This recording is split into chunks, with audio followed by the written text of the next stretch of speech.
This is Audible.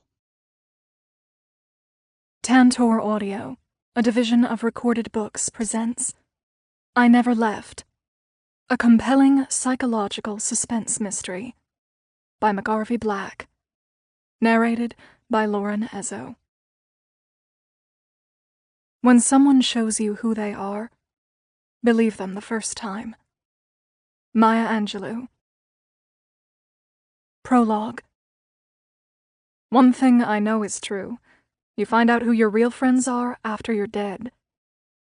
My name is Quinn Roberts. Friends called me Quinny, except on the days I was a little full of myself. Then I was known as the Quintessa. The part that gets me is that everyone moved on with their lives practically the day after I was buried. That was almost a bigger surprise than dying. Almost. Attending my own funeral was strange. Over the years, I'd been to plenty of wakes. Car accidents, drugs, and cancer. Lots of cancer. But when it's yours, it's a whole different story. It's not sad, exactly. It's fascinating and kind of bizarre. Questions that haunted me when I was alive disappeared. A therapist once told me, with healing comes clarity. I guess that's true. Suddenly I know everything in the universe, except for how and why I'm dead. Did I slip in the shower and crack my skull open on the porcelain soap dish in my tub? Did I choke to death on a chicken bone because I was alone and no one was there to save me? Every other day of my life is crystal clear, except for the last one. Things are upside down and make no sense. I always figured I'd live to be 100. My grandparents on my mother's side lived into their 90s. Dying at age 44 was unexpected, and, if I might add, incredibly unfair. I wasn't done with my life, or ready to leave my husband, Alec, and my 2 children. My kids both tower over me, which isn't hard to do since I'm just over 5 feet tall. No matter what, they'll always be my babies. My daughter Hannah is only 20, and Jack, just 21. They weren't ready to lose their mother. Not yet. Growing up, my friends dreamed of big careers or traveling by train through Europe. All I wanted was to be a mother and have lots of kids.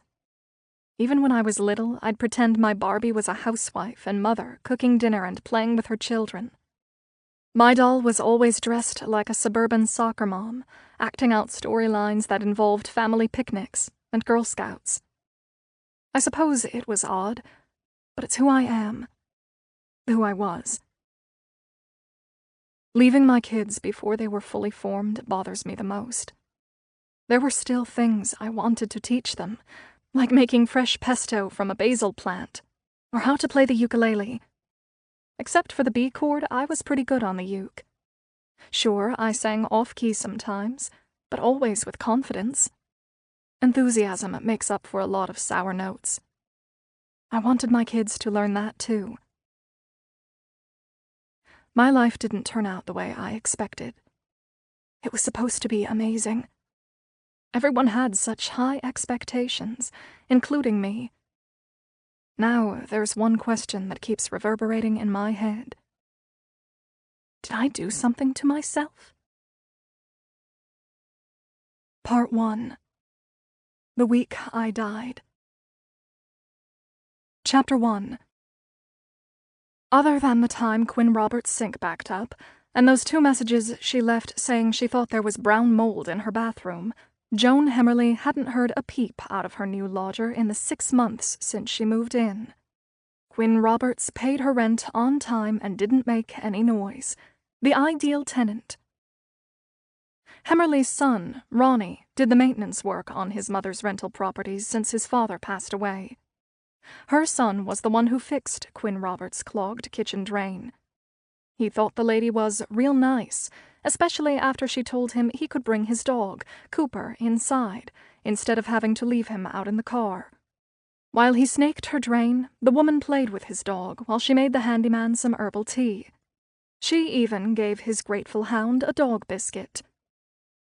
"How come you have dog treats when you ain't got no dog?" Ronnie asked. "I always keep some in my coat pockets in case I run into someone walking their pooch. I love dogs," said Quinn, with a big smile. The next day, Ronnie stopped by his mother's house. "You get that sink fixed?" his mother asked. "Yeah, it's all clear," he said. "That Miss Roberts is nice, Ma. Real pretty, too. A definite MILF." "What the hell is a MILF?" his mother asked. Just hearing his mother use the acronym made her son laugh. "It means mother I'd like to F, Ma," Ronnie said, snorting while he laughed. An expression of horror crossed his mother's face, and she shook her head. She'd never heard that one before, and wondered where the hell he got that stuff. "Listen to me," she said to her 28-year-old son. "You stay away from her. She's practically old enough to be your mother. That's the whole point," he said as he chuckled. She warned her son a second time and then wondered if anyone ever thought she was a MILF. Probably not, she decided. About a week later, on a dreary Saturday, the phone rang as the landlady was finishing her lunch. She tucked a loose strand of overly processed platinum blonde hair behind her ear and reached for the phone. A woman identified herself as Viv DeMarco and said she was a good friend of one of her tenants. "I've been trying to reach Quinn for 5 days, Viv said. "I'm standing out in front of her apartment right now and she isn't answering the door. Her Subaru is parked in the driveway." "Maybe she went for a walk," Mrs. Hemmerly said, a little annoyed. "What are you calling me for?" "Look," Viv said. "I'm one of her closest friends. She always calls me back. I've left her 20 messages. Please, I drove all the way here from Avon. Something is wrong." "What do you expect me to do? I can't force her to call you back. I'm her landlady, not her mother." "Quinn might be hurt or unconscious," Viv said, becoming agitated. "Her kids haven't heard from her in over a week. We need to get in. I can't just bust in. She talked about killing herself," Viv blurted out. "Oh boy," thought the landlady. "That's a game changer." She told Viv she'd be there in 10 minutes and called her son, Ronnie. He had been in the hospital the previous week, but he was back at work today painting one of her other apartments in the same neighborhood. "Put on your brush," the landlady said when her son answered. "We might have a problem over at Brookside with Miss Roberts' place. Meet me there in 10 minutes. When the landlady pulled up in front of the building, a heavy-set woman with tangerine-colored hair and oversized matching red-orange glasses was pacing out front. "You Viv DeMarco?" she shouted to the woman as she got out of her car. Viv nodded emphatically. "You sure about this? Miss Roberts really talked about killing herself?" "Yes," Viv said, out of breath. "Quinn is on all sorts of medications. She has so many pills." The landlady told Viv they'd have to wait until her son arrived before they could go in. Who knew what they were going to find, and she wanted to have a big guy with her, just in case. Ronnie wasn't the brightest bulb, but he was big and strong, just like his daddy. A minute later, her son and his friend, Jeff, both covered in white paint, came strolling over with Ronnie's terrier mix Cooper trailing behind. "Do you have to bring that dang dog everywhere?" the landlady yelled at her son. "Never mind. Let's go in, and don't be getting no paint on anything." The four walked up the front steps of the house. Joan Hemmerly rang the bell to apartment B 10 times to be certain no one was home. As the landlady unlocked the front door of the building, Viv started breathing funny. "I'm sure everything will be okay," Joan said as she pushed the creaky wooden front door open and stepped into the dark green foyer. "Maybe she just went on a trip somewhere," she said over her shoulder. A massive pile of Quinn Roberts' mail lay inside the hall. The landlady noticed the foyer walls were scuffed and the wooden floors needed cleaning. She made a mental note to put that on her son's punch list. Swooping down, she picked up the mound of letters, and the group proceeded to climb the stairs to the second floor. As they mounted each step, the old wooden staircase wailed under their weight. When they reached the top, the landlady knocked loudly on the door of apartment B and waited for a response. Viv, Ronnie, and Jeff stood behind her, while Cooper scratched and sniffed at the apartment door. The landlady pulled out another key, shoved it into the lock, and then pushed the door a quarter of the way open. Cooper ran in and disappeared. A putrid stink engulfed them, penetrating their clothing and every opening on their bodies. The place reeked. The landlady knew that smell. Something was dead in this place, and she secretly prayed it was just a mouse or squirrel trapped between the roof and the ceiling. That sometimes happened in old houses. "Ms. Roberts!" the landlady called out loudly in a sing-song voice through the open front door. "It's Joan Hammerly, your landlady. I've got your friend Viv here with me.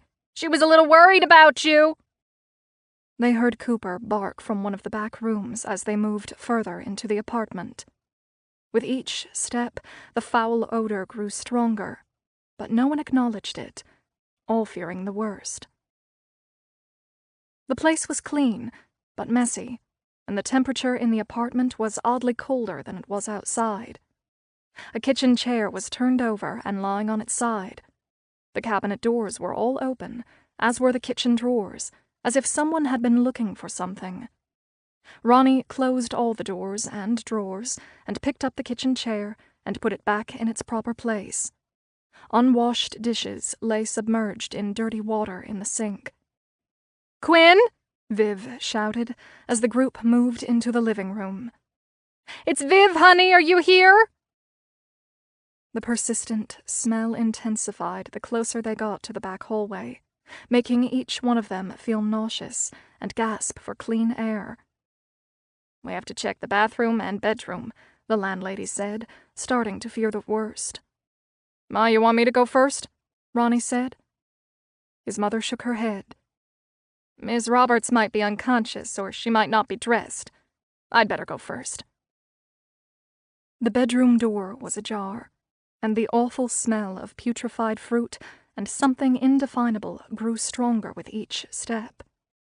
As the landlady pushed open the bedroom door, she knew it wasn't going to be a happy ending. The room was dim because the curtains were closed, but she could still see the bedroom was in shambles. She flipped on the wall switch, and that's when she saw her. Quinn Roberts was lying on the rug next to the bed, eyes wide open. Hundreds of pills in every color of the rainbow lay scattered on the floor, looking as though someone had dropped a garbage bag filled with jelly beans. Dozens of pill bottles with caps off were strewn around her body and in all corners of the room. Cooper was contentedly licking the dead woman's feet. When the landlady saw that, she threw up right on the white bedroom rug. "Ma!" shouted Ronnie, as he and Jeff walked into the bedroom and saw his mother retching. "What's wrong?" Then he saw Quinn Roberts slumped on the floor. "Cooper, get away from her!" he shouted at the dog. "Oh my God," said Jeff, grabbing for the wall to steady himself. "I've got to get out of this room," the landlady said, hyperventilating, and walked back into the living room. Viv was standing where they had left her, frozen, clenching her hands, eyeglasses askew, tears streaming down her face. "Is Quinn dead?" Viv whispered. "Yeah, honey," the landlady said gently. "There are pills everywhere. Looks like you were right. You might not want to go in there." "Are you sure she's dead?" Viv asked again. "I'm afraid so," Joan Hammerly said, shaking her head. "Such a waste." Jeff, Cooper, and Ronnie, with his hands full of pill bottles, came out of the bedroom. "She had so many different kinds, Ma," he said, holding up some of the empty containers. "Xanax, Wellbutrin, Lamictal, Depakote. Maybe she didn't kill herself on purpose. Maybe she got confused and took too many. She might have accidentally overdosed." "We've got to call the police," the landlady said, feeling a bead of sweat trickle down her back. What am I going to tell her family?" said Viv. They all stood silently in the living room for a moment. Viv started to sob as she told them that Quinn was only 44 and had 2 kids in college. "She was so young," said the landlady. "It's awful, her kids losing their mother like this." She was about to call 911 when one of her other tenants from downstairs, Mr. Jenkins, walked in through the open apartment door. "What's going on here?" he asked. "It reeks out here like a landfill on a hot Sunday in August." "Someone died," the landlady said flatly. "The woman who lived here committed suicide." "Quinn? She's dead?" he said. "She always smiled at me when she was getting her mail. Sometimes we'd talk for a few minutes about the weather or the news. She told me she was getting divorced. Where is she?" Ronnie cocked his head towards the bedroom door. With that, the old man walked towards it. "I wouldn't go in there if I were you, Mr. Jenkins," the landlady called out. "I want to see her," said the old man. "I want to say goodbye." A minute later, he came back ashen and with tears in his eyes. "I straightened her arms out so she'd be more comfortable and covered her up with a blanket so she would be warm," he said. "She used to say she was always cold in this place." It was time. The landlady punched 911 into her phone while she said a little prayer for Quinn Roberts' soul. Chapter 2. Balancing a coffee in one hand and a bacon, egg, and cheese in the other, 51-year-old detective John McQuillan, known around the station as McHugh, nearly had a car accident when the dispatcher's announcement crackled over his car radio. At first, he thought it was only a false alarm, another cat up a tree, until he heard that one word: suicide. "Call from the Glades, female, aged 44, landlord ID, possible suicide," said the female voice. He took a few sips of his tasteless, lukewarm coffee and devoured the remainder of the greasy sandwich. He needed to soak up all the beer he'd consumed the night before at his brother's 50th. The last round had been his idea, and a colossal mistake, and now he was paying for it. The taste of the salty meat, combined with the scrambled and cheddar, sent calming and happy signals to his brain, and he sighed with relief. 5 minutes later, belly full, McQuillan put the flashing light on top of his unmarked car and headed to the Glades, the high-end section of Newbridge, and usually the quietest part of town. Nothing happened in that neighborhood, good or bad. It was painfully, peacefully dull. Most of the big old Victorian homes in the area had been converted into 2- and 3-family rental apartments, inhabited mainly by professionals who worked downtown or over in Rochester. The detective steered his vehicle up Brookside Drive and stopped in front of number 1404. An empty black and white SUV with its light bar on top, still flashing, sat parked across the street. The front door of the police car was ajar, and already attracting a crowd. A middle-aged, heavy-set woman wearing oversized glasses waved her arms frantically. Her face was almost as red as her flaming hot Cheetos-colored hair. Visible tear tracks mixed with mascara streaked down her cheeks. "Quinn's dead!" shouted the redhead. "Are you the person who called?" said McQuillan to the agitated woman. "It was the landlady who called. I'm Quinn's friend," she sobbed. "She's dead! I can't believe it! I drove over here from Avon. I knew something was wrong." "Why did you think that?" "A couple of months ago, Quinn told me she wanted to kill herself. When she didn't call me back this week, I got worried," she said, her voice catching. "The landlady said there were hundreds of pills on the floor around her body." "Did Miss Roberts use drugs?" "Quinn wasn't into that.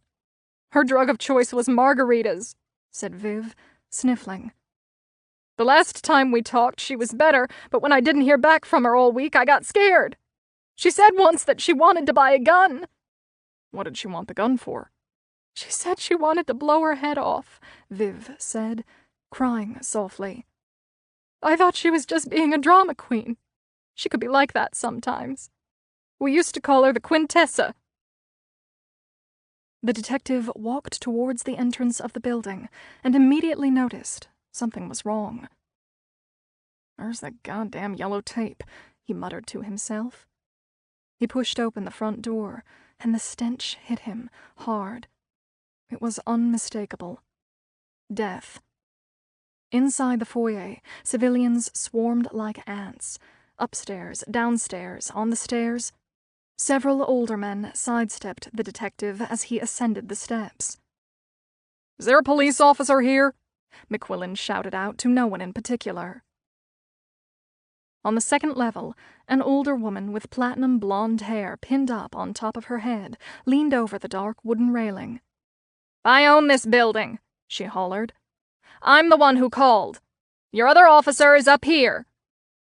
The detective continued wearily up the creaky steps.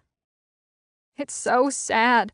That poor woman," the landlady wailed as the detective got closer. "I'll never be able to rent this apartment when people find out someone killed herself in here." McQuillan reached the top step out of breath and promised himself he'd reinstate his expired gym membership.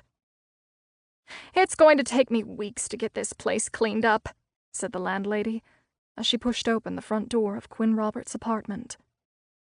"I don't know how I'm going to get that smell out of here." Chapter 3. Three middle-aged men, deep in animated conversation, barely noticed McQuillan when he entered the vestibule. Officer Yancey stood a few feet behind them, taking a statement from a white-haired man. "What the hell is going on here, Yancey?" said McQuillan angrily as he pulled the young cop aside. "Who are all these civilians, and why are they in the middle of my crime scene?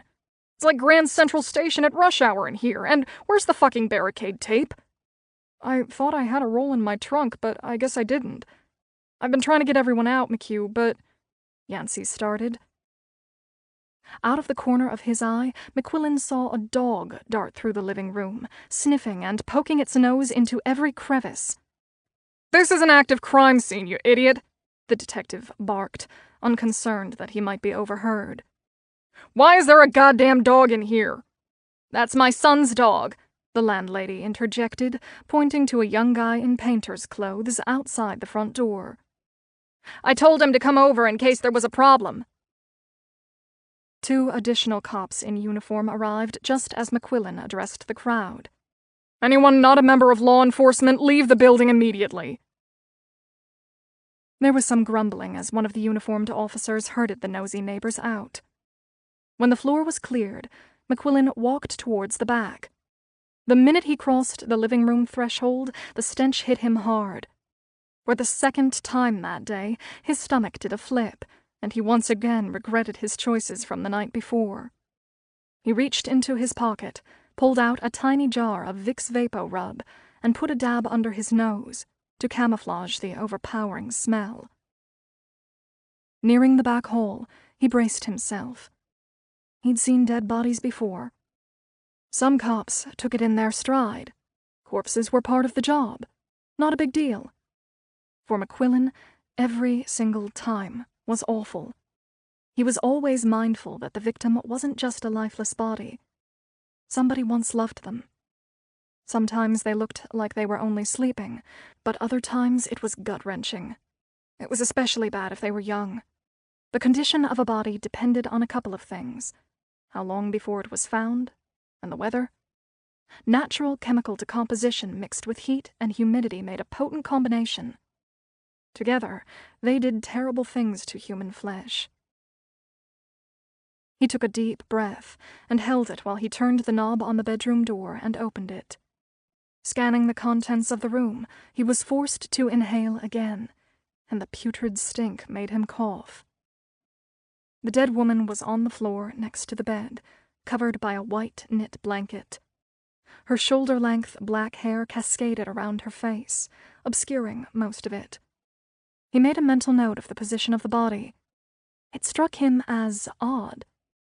Hundreds of pills and dozens of prescription bottles littered the floor. His nose and 25 years on the beat told him she'd been dead for a few days. He pulled out his little black book and a pen and drank in the scene. It was an ordinary woman's bedroom, and it was a mess. Bottles tipped over, magazines, newspapers, and mail scattered about the room. The windows were shut tight, curtains and blinds akimbo. There were photographs in frames, maybe of her kids, in every corner of the room. The top of the white dresser was covered with cosmetics, jewelry, hairbrushes, and other assorted girl junk. Shoes and clothes were strewn across the floor.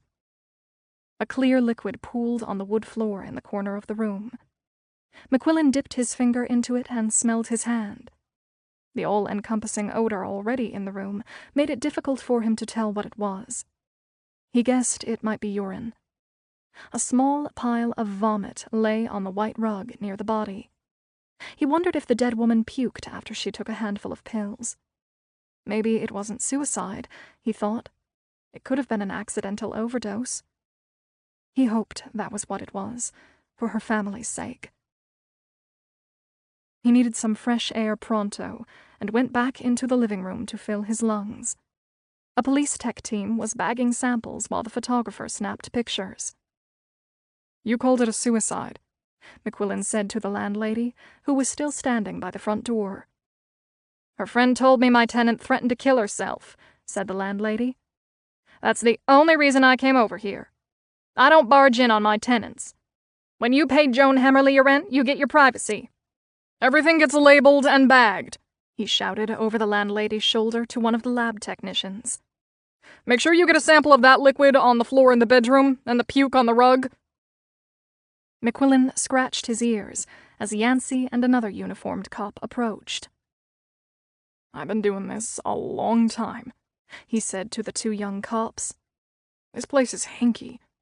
How many people were in here today? Was anything moved?" Yancey began to stammer. "Well," he said, squirming as he read from his notebook. "There were the landlady, her son, the son's friend, the dog, the victim's friend, Miss DeMarco, the downstairs neighbors, Mr. Jenkins, and a Mr. and Mrs. Rubin. Also a middle-aged couple who lives down the street, and 3 men who live next door stopped in. The mailman came in to deliver mail, but only for a minute." McQuillan felt his blood pressure rise. His head started to ache as if someone had jammed an ice pick in his skull above his right eye. "See that old guy over there?" Yancey said, oblivious to the effect his comments were having on the older detective. "He might have gone into the bedroom and put a blanket over the victim's body. He also might have moved her arms a little." McQuillan, mouth open, stared in disbelief at the incompetence of the young officer. "It seemed like a clear case of suicide, McHugh, so I wasn't that concerned about people being in here," said Yancey. "You weren't that concerned?" McQuillan said, his volume increasing. "It's not your fucking job to decide that. Your only job was to secure this goddamn apartment and wait for me. I didn't think I needed to. It's a crime scene, Yancey, until I say it isn't," said McQuillan, peering out the window at the flashing police car below. "And turn your goddamn lights off when you get out of your car. Half of Monroe County is standing outside because of your vehicle." Yancey's face turned bright red, and he abruptly turned and left the apartment. McQuillan pushed Yancey's monumental screw-up out of his mind in order to focus on the situation at hand. Given the relative orderliness of the home, the vast number of pills, and all the corroborating statements, McQuillan conceded it looked like a suicide. Still, he had to be sure. Never assume anything, he reminded himself. Assumptions are for amateurs. He checked around for signs of a forced entry and found everything secured. An attendant wheeled a gurney through the living room while 2 other techs prepared to bag the body. The photographer took a few final shots as a red-faced Yancey returned to the scene. "The first rule of police work," McQuillan said, leaning over to the young officer. "Secure the premises." Yancey nodded wearily, tired of McQuillan's endless lecture. The detective knew the kid was pissed off, but he didn't care. He wasn't running a kindergarten, and he couldn't tolerate stupid, lazy, or sloppy. Yancey had been guilty of all three. Moving downstairs and out to the front lawn, McQuillan fielded questions from over 50 visibly rattled residents. After the Q&A, he talked to the landlady's son, who told him he had been inside Miss Roberts' apartment a few times to fix things. The seasoned cop sized the son up pretty quickly. The kid was strange, and not the brightest bulb. Something about Hemmerly made the detective uneasy, but he couldn't put his finger on what it was. Back in the bedroom, Yancey sorted through piles of papers. "Crack a window," said McQuillan as he entered the room. "Suicide note?" Yancey shook his head. "Nothing," the young cop said as he surveyed the room. "Look at all this crap. This lady must have been a hoarder or something." McQuillan took a final pass through the apartment while he analyzed what they had learned about Quinn Roberts. She had been found lying in a sea of multicolored capsules. She had a history of significant mental health issues, possible bipolar diagnosis, including hospitalizations and threats of killing herself. The conclusion? Her death was probably self-inflicted. But if it wasn't, he was royally screwed. The DA would never take the case to a grand jury once they learned half the neighborhood had been traipsing around an unsecured apartment. The dark, gray, zippered body bag containing Quinn Roberts was wheeled out of the bedroom on the gurney, carried carefully down the stairs, and then moved out to the street. "Look," the detective said, turning back to Yancey, who was still licking his wounds. "It was most likely a suicide, but you never make decisions based on first impressions. Everything stays on the table until it's ruled out. If I've learned one thing from my 2.5 decades on the force, you never know what the surprises are until you're surprised. Then it's too late. That's why you have to do everything by the book. And if you don't, you better CYFA. Cover your fucking ass. Did you cover your ass, Yancey?" The young officer hung his head in silence. "Yeah, that's what I figured," said the detective as he walked away. Chapter 4. Viv walked out of the small apartment building, slumped into the front seat of her car, and shut the door. Tears flooded into her eyes as she asked herself if she could have done more. Could she have prevented what happened? When Quinn first talked about killing herself, Viv and their other friends, Kelly, Margot, and Nina, went into panic mode. Each woman separately tried to reason with Quinn. They'd cajole or prop her up when she was down. Keeping their friend alive became a full-time job for all of them. Some days Quinn was buoyant and rational, but there were times, as Nina would often say behind her back, Quinn was a train wreck. The girls did what they could, but when Quinn spiraled downward and became increasingly needy, their own lives took precedence, and they pulled away. It might have been out of self-preservation, or maybe they got tired of being her keeper. When Quinn moved 40 minutes away to Newbridge, her friends rarely saw her and kept in touch only by phone. Over time, even the supportive calls diminished. Viv blew her nose and punched Kelly's number into her phone. She started to sob again when her friend answered, spitting out a string of nonsensical words. "Slow down, Viv. I don't understand a word you're saying," Kelly said. "Start over. What happened?" "It's so awful," said Viv, hyperventilating. "Quinn's dead. She overdosed on pills." "Are you sure? Did you see her?" "Not exactly," Viv said. "The landlady went into her room. She found Quinn on the floor in the bedroom. I couldn't go in. I just couldn't." "She finally did it," said Kelly. "She always said she would. Her poor kids. Do they know?" "No," said Viv. "I mean, I don't think so. It just happened. We should have done more." "What could we have done, Viv?" said Kelly, her voice getting louder. "We called her when we could. You know as well as I do that she didn't listen to any of us. She was on a self-destructive path. We did everything friends could do." "The last time I talked to her was 3 weeks ago," said Viv, sniffling. "Her divorce was moving forward, and she was in a pretty good mood. She even called Alec a dickhead, so I knew she was feeling stronger. Her lawyer was finalizing the financial terms, and she said they were close to wrapping things up." "She told me that too," said Kelly. "She wanted to fix up her new apartment and take some classes at the community center. She said she wanted to learn how to blow glass." The last comment made both girls giggle for a second. "Quinn could be so random," said Viv, laughing and crying at the same time. "I really thought she had turned a corner. We should have paid more attention to her." "Are you forgetting all the fire drills she put us through?" said Kelly. "Let's be honest, Quinn had become a huge burden for all of us. We have our own families to take care of.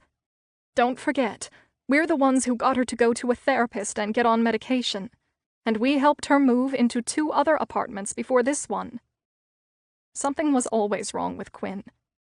We were good friends to her. I have no guilt.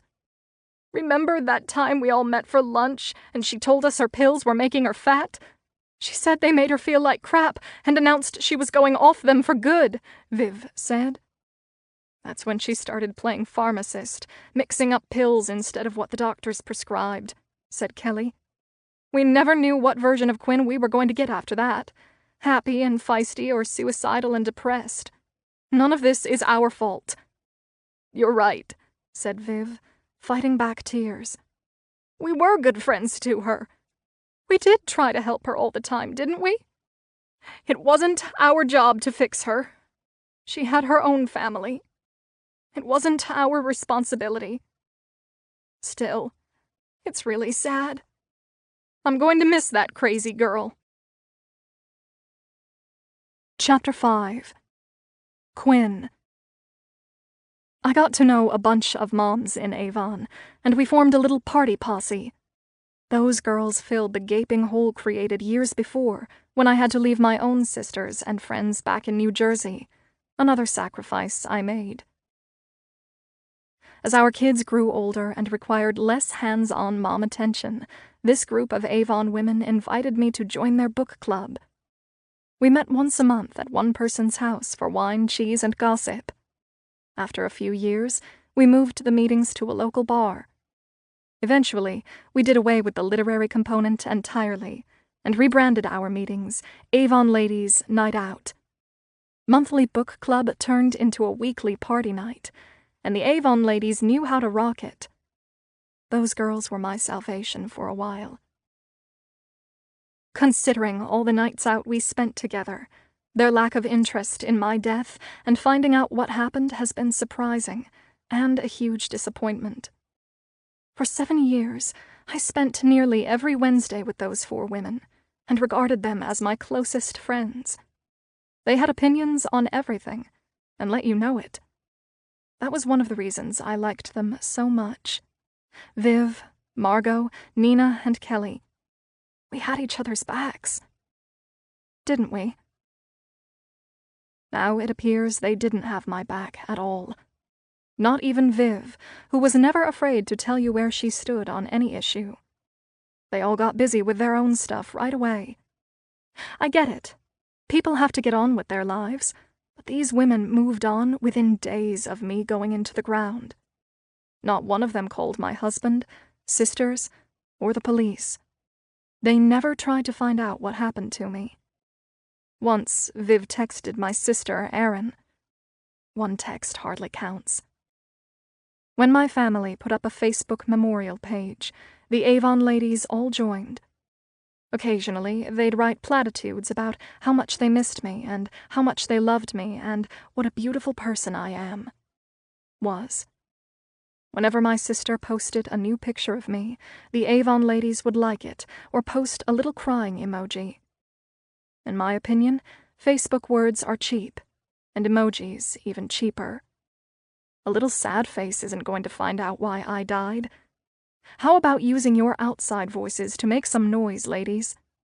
I've seen all of you start a riot when you thought your wine glasses hadn't been filled up enough.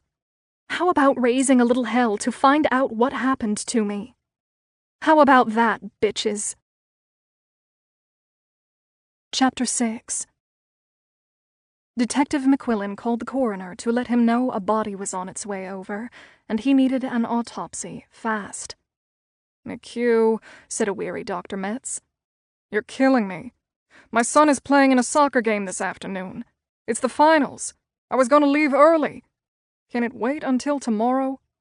"Unfortunately, Doc, it can't," the detective said. "We've got a situation, and I need to know what I'm dealing with." Metz sighed and said he'd stay.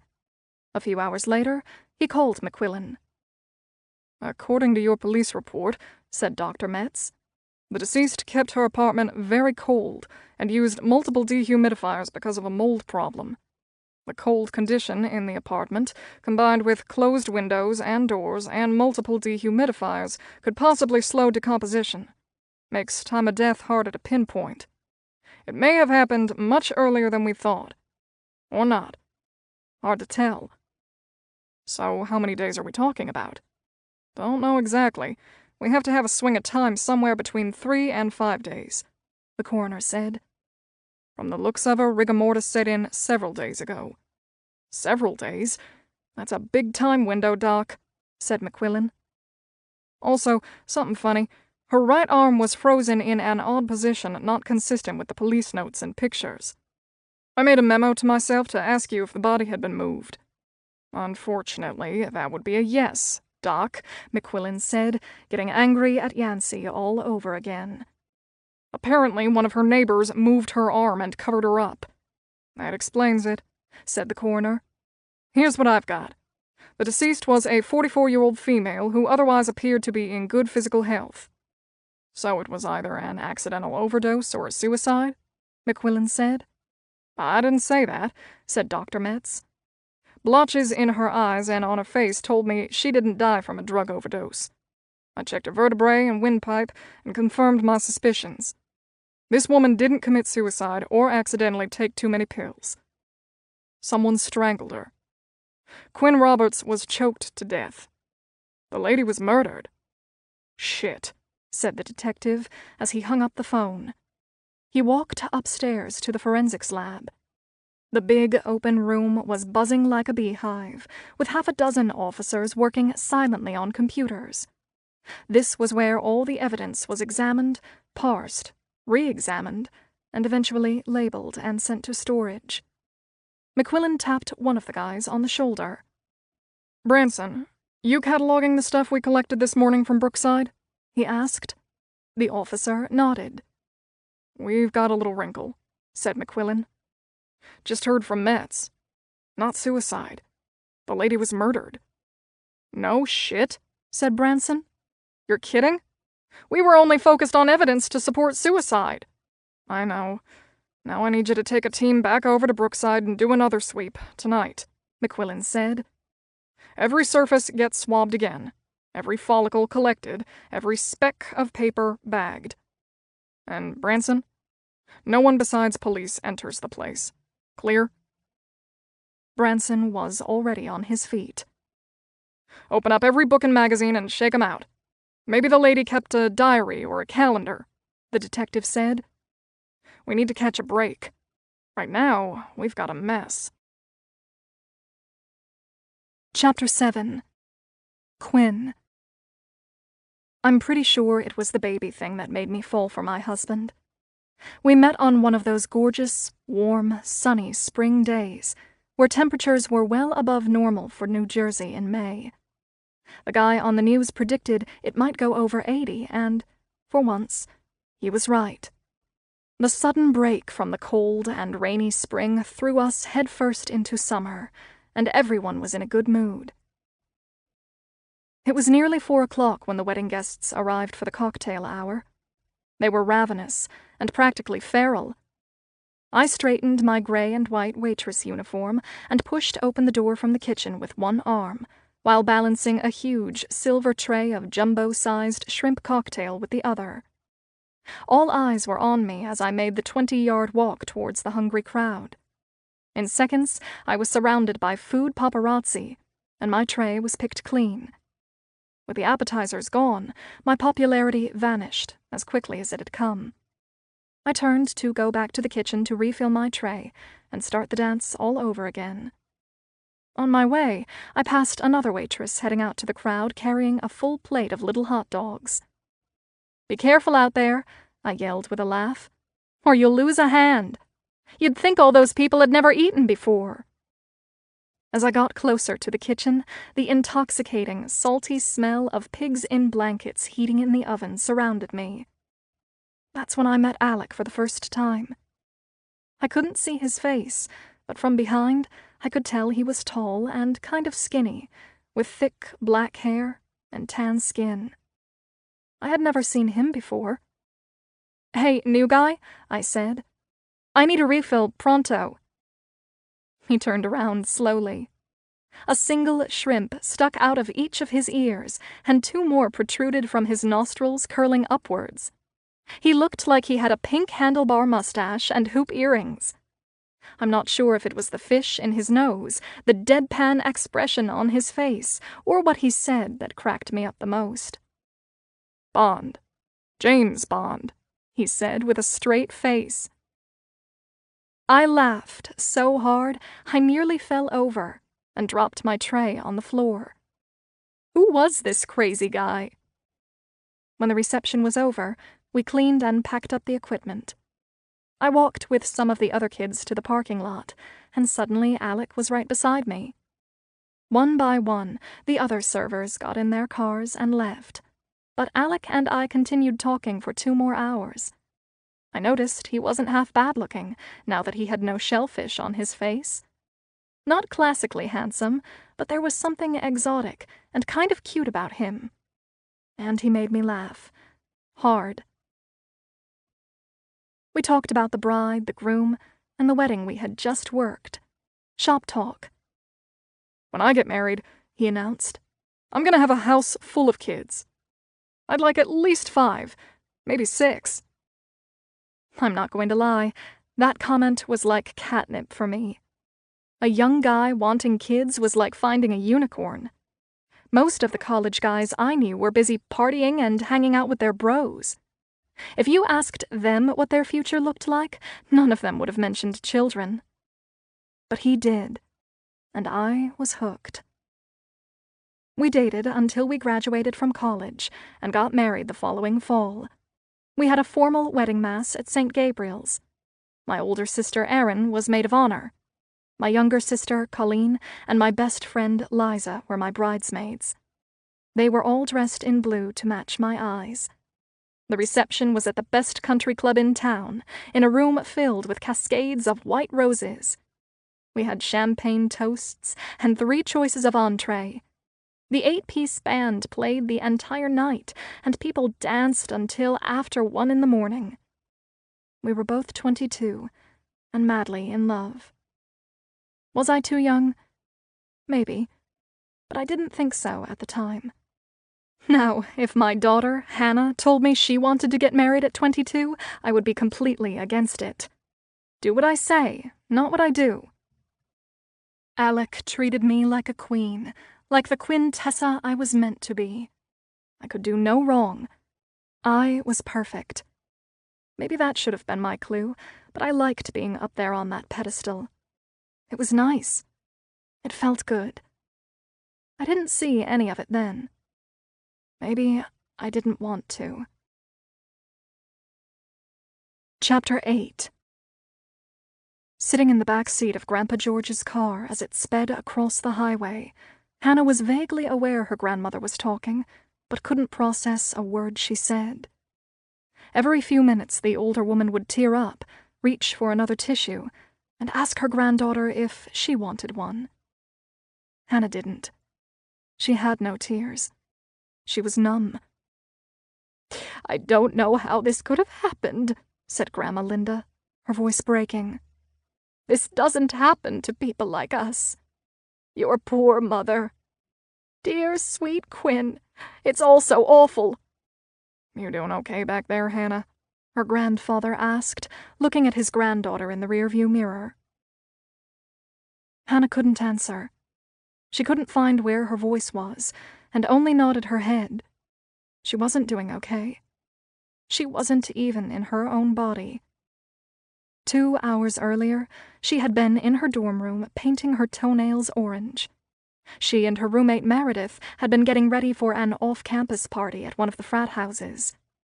Meredith had put an avocado mask on her face and was doing a yoga pose when the resident advisor from their floor softly knocked on their door.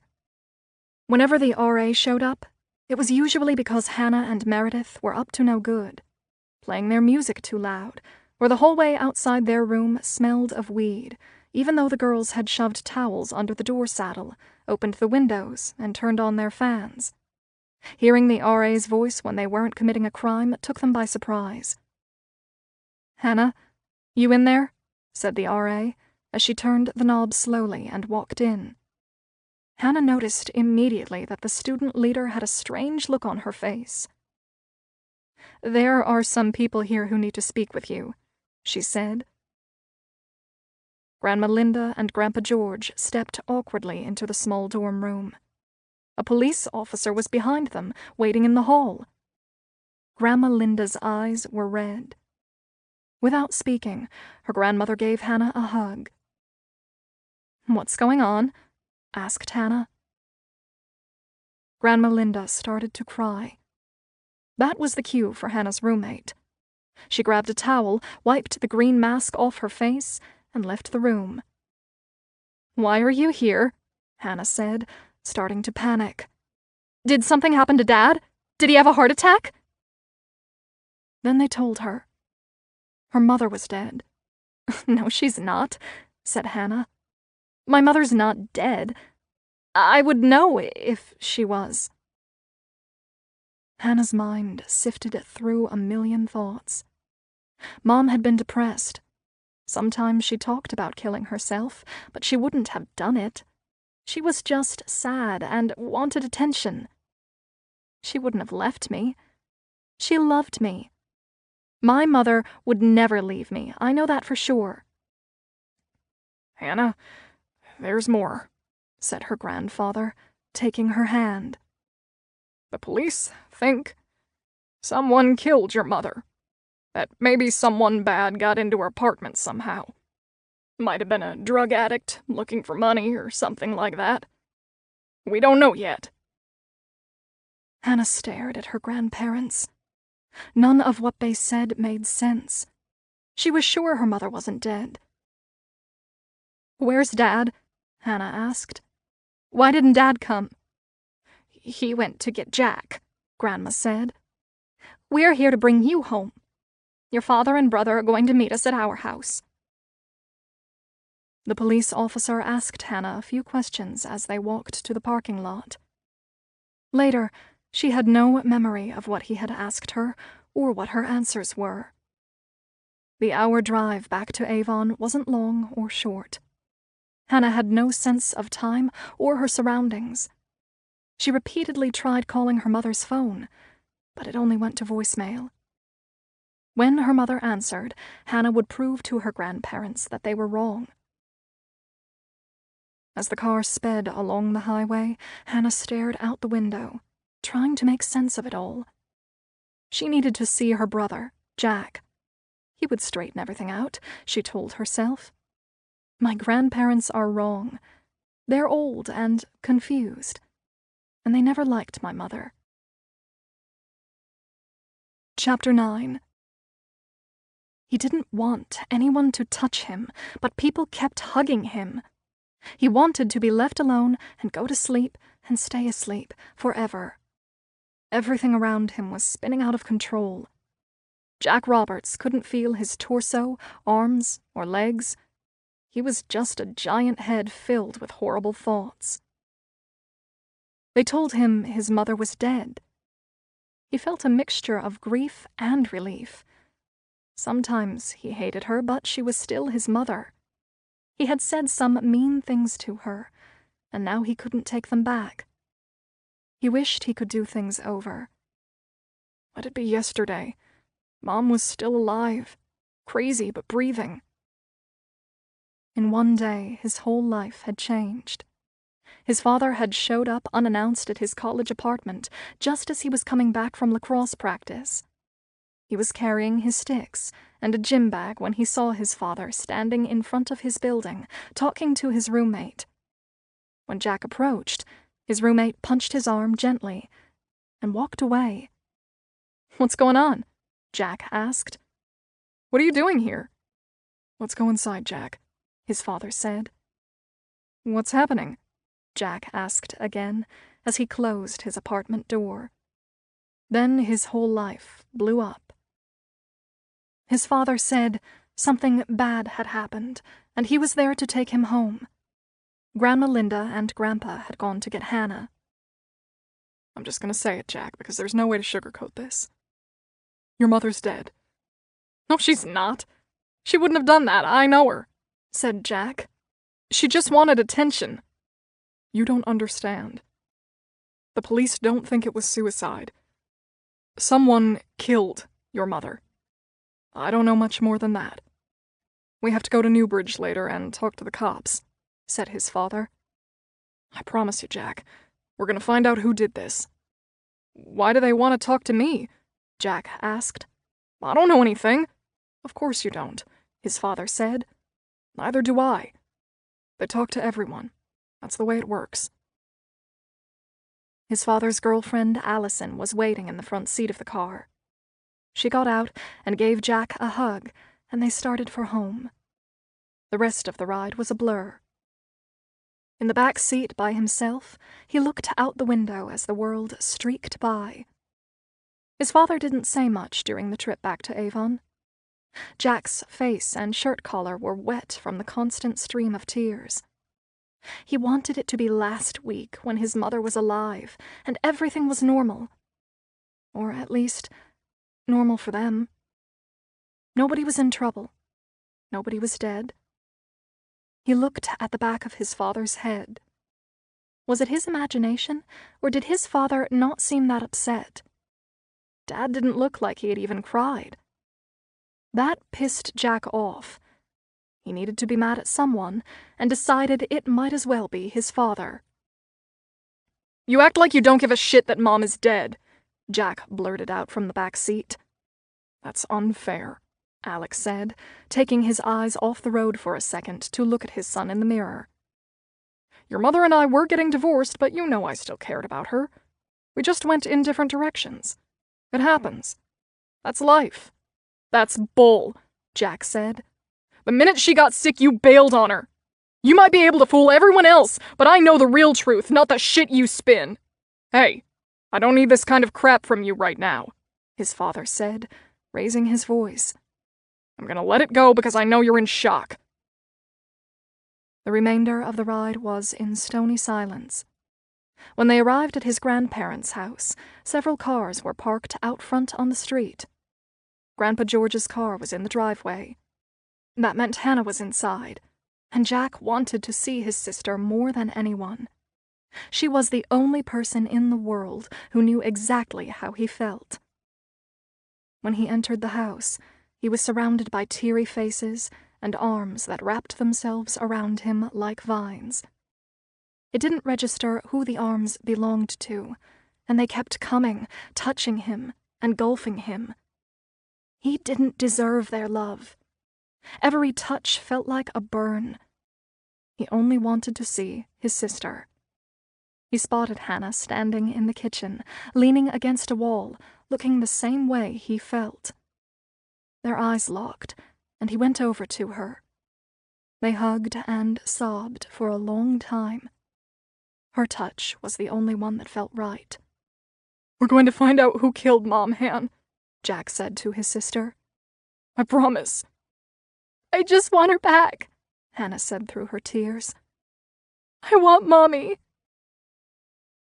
A few hours later, Alec and Jack walked into the red brick building that was home of the Newbridge Police Department. An officer ushered them into separate rooms. A lanky homicide detective in his 40s introduced himself to Jack as Detective Cruz, one of the lead detectives assigned to Quinn's case.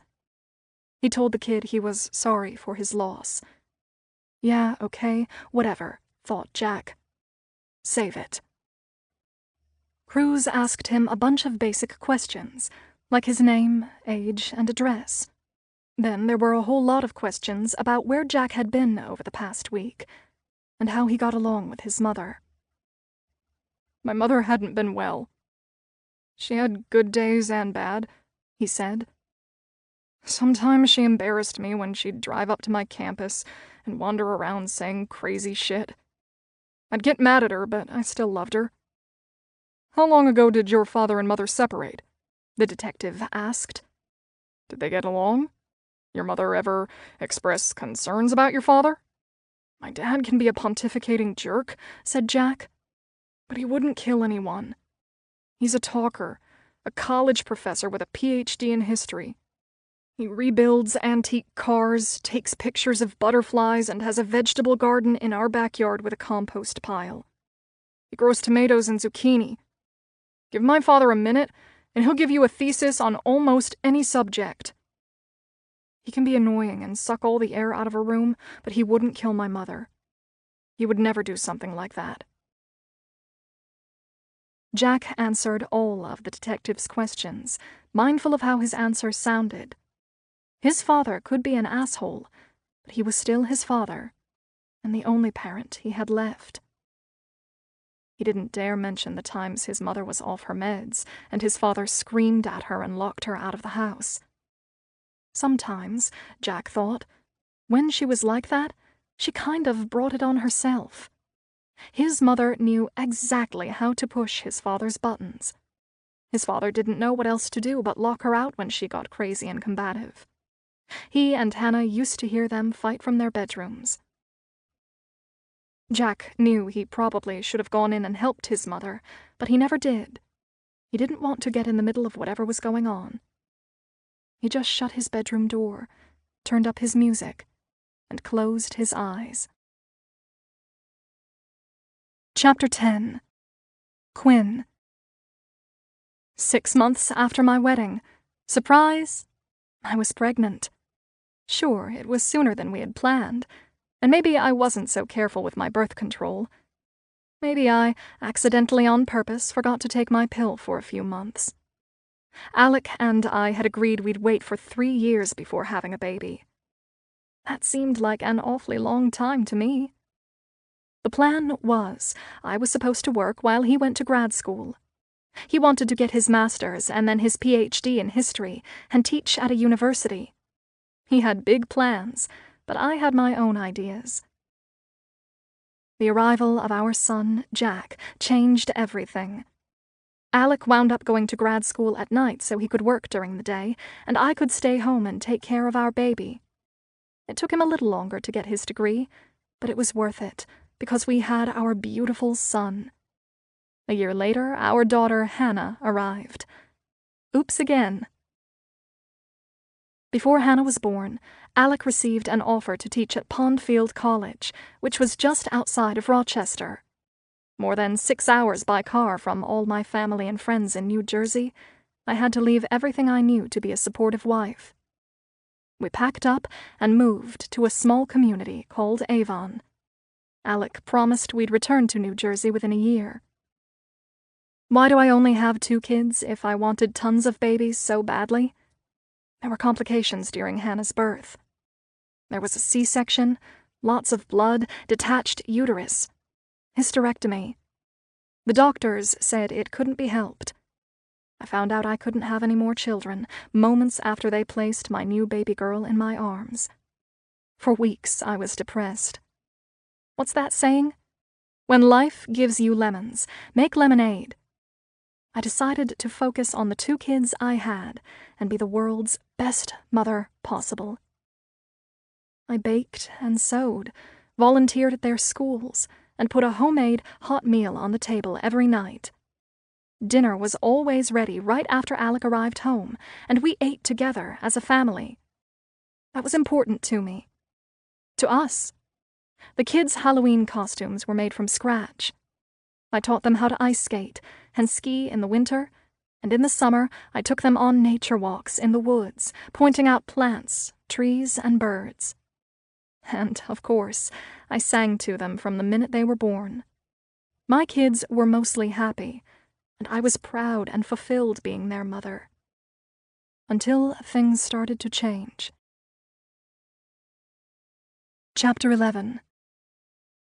Erin Delaney Danzy was taking an afternoon nap when her husband, Mike, turned on the lights in the bedroom and gently woke her up. She looked over at the clock. "Why are you waking me up now?" she said, confused and annoyed her sleep had been disrupted. "I could have slept for a few more minutes." "I need to talk to you." "Sit up," Mike said. Something registered in a remote part of Erin's brain that her husband looked funny. Something was wrong. Before he could speak, Mike started to cry. He tried to get the words out, but they kept catching in his throat. "Mike, you're freaking me out. What's going on?" "There's no good way to say this," he said, his voice cracking. "Quinn is dead." Something hard hit her stomach and knocked all the air out of Erin's lungs. She couldn't breathe and started to fall over as her husband caught her. They had been dreading something like this for close to a year. Quinn went up and down, and when she was down, it was almost impossible to reach her. Once, Erin even called some radio psychologists to see if they had any answers. They didn't. And now, it didn't matter. "She finally got her way," said Erin, as tears rolled down her cheeks. "My sister said she was going to kill herself all the time, but I thought she just wanted attention. I didn't think she would really do it." "Her landlady found her," Mike continued. "She didn't use a gun, did she?" There was a long pause as Mike silently cried and stared at his wife. "Quinn didn't commit suicide, Erin. She was murdered." It took Erin nearly a full minute to respond to the new information. The initial shock of learning her sister was dead was devastating, but murder took it to a whole new level. Murder happens in the movies, she thought. Not to my family. Not to Quinn. "How did she die?" Erin asked, barely able to get the words out between sobs. "The police think someone strangled her." Chapter 12. Quinn. "Erin, why can't you hear me? I'm right next to you, screaming into your ear. I'm here. Promise you'll look after my kids. Watch out for them. And for Alec. He's hurting too. He was still my husband, and I didn't tell you this, but he was seriously thinking about the two of us getting back together. I was planning to surprise him and cook him his favorite dinner to celebrate his birthday. I think everything was going to be okay between us, and we'd go back to the way it used to be. I don't know where I am, Erin. I see people, but no one sees or hears me. Sometimes I find myself at the playground, the one we used to go to when we were little, down the street from Mom and Dad's. I like to go on the swings because it feels good. I'm not sure why. Maybe because it's familiar. Back and forth, up and down, like flying. Remember, Erin, how we used to swing for hours? We'd try to see who could go the highest. We soared like birds, remember? We always went higher than everyone else. There are others like me here at the playground. They go on the swings too. We each wait for our turn. When you see empty swings moving by themselves, it's not the wind. It's us, trying to fly up to the sky. Chapter 13.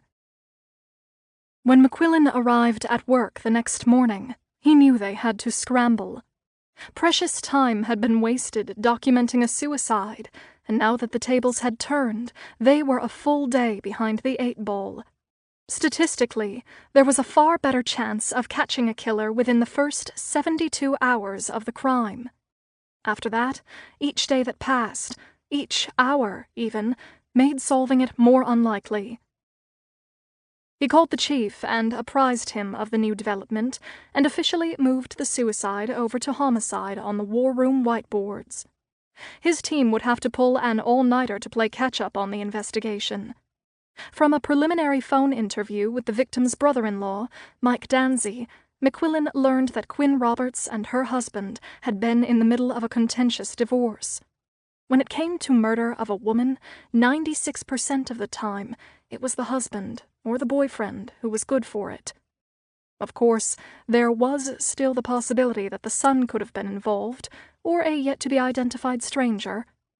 They had to rule everyone out. McQuillan had one, and only one, objective that day. He had to get the husband to talk and rule him in or out.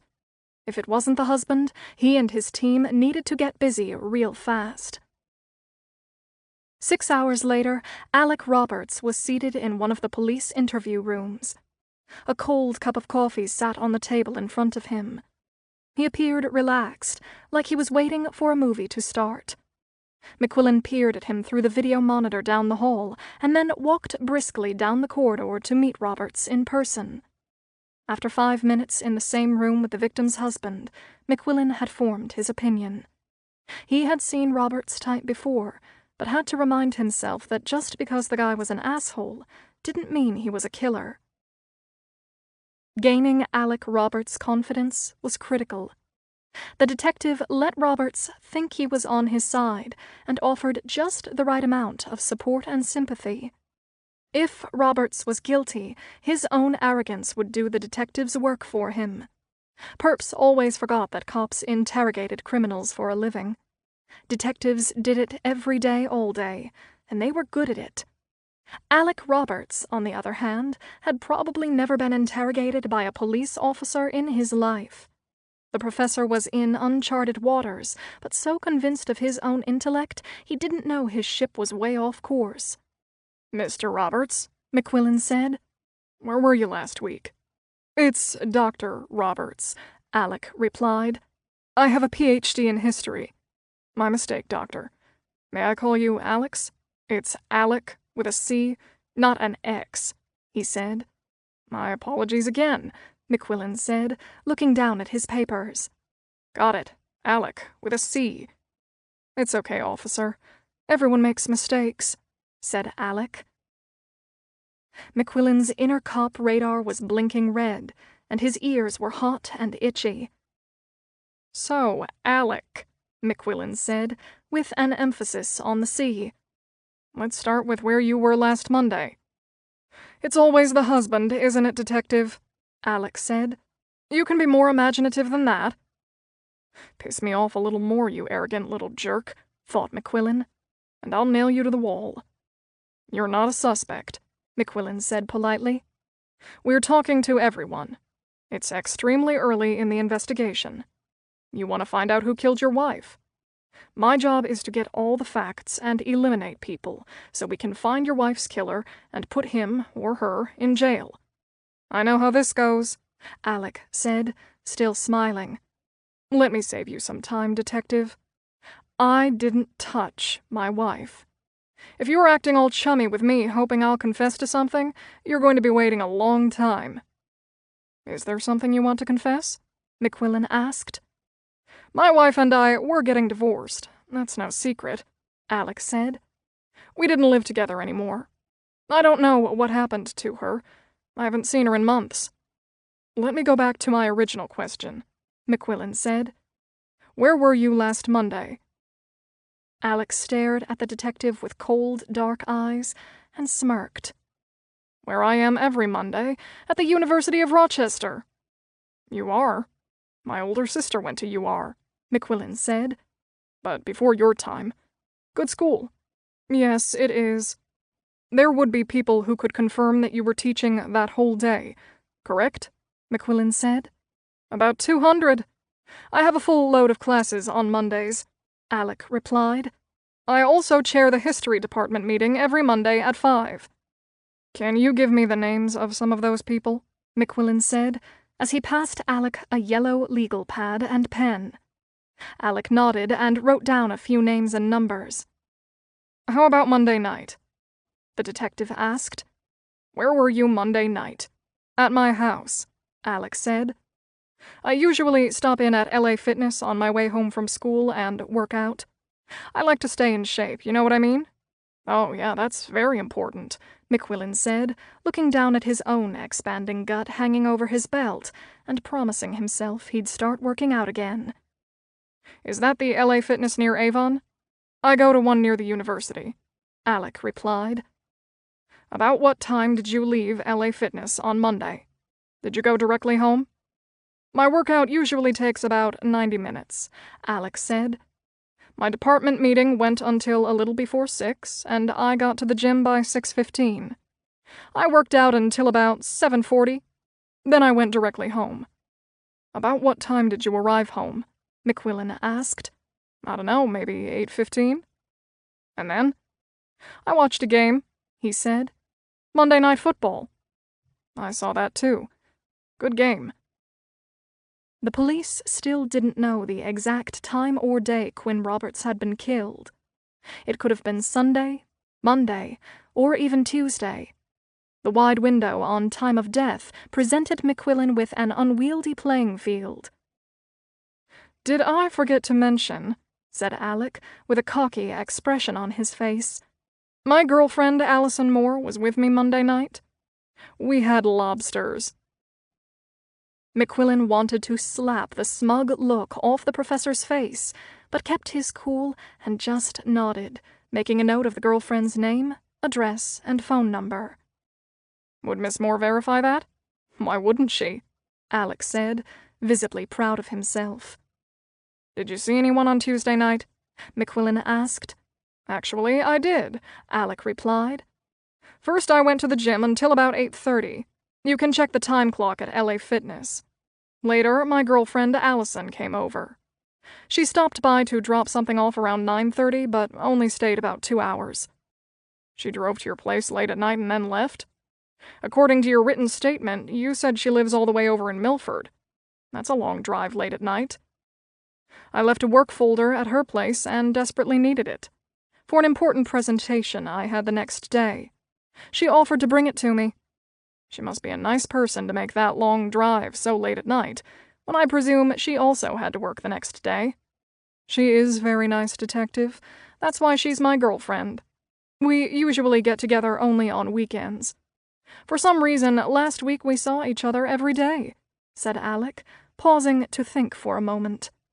Guess that's lucky for me. Very lucky.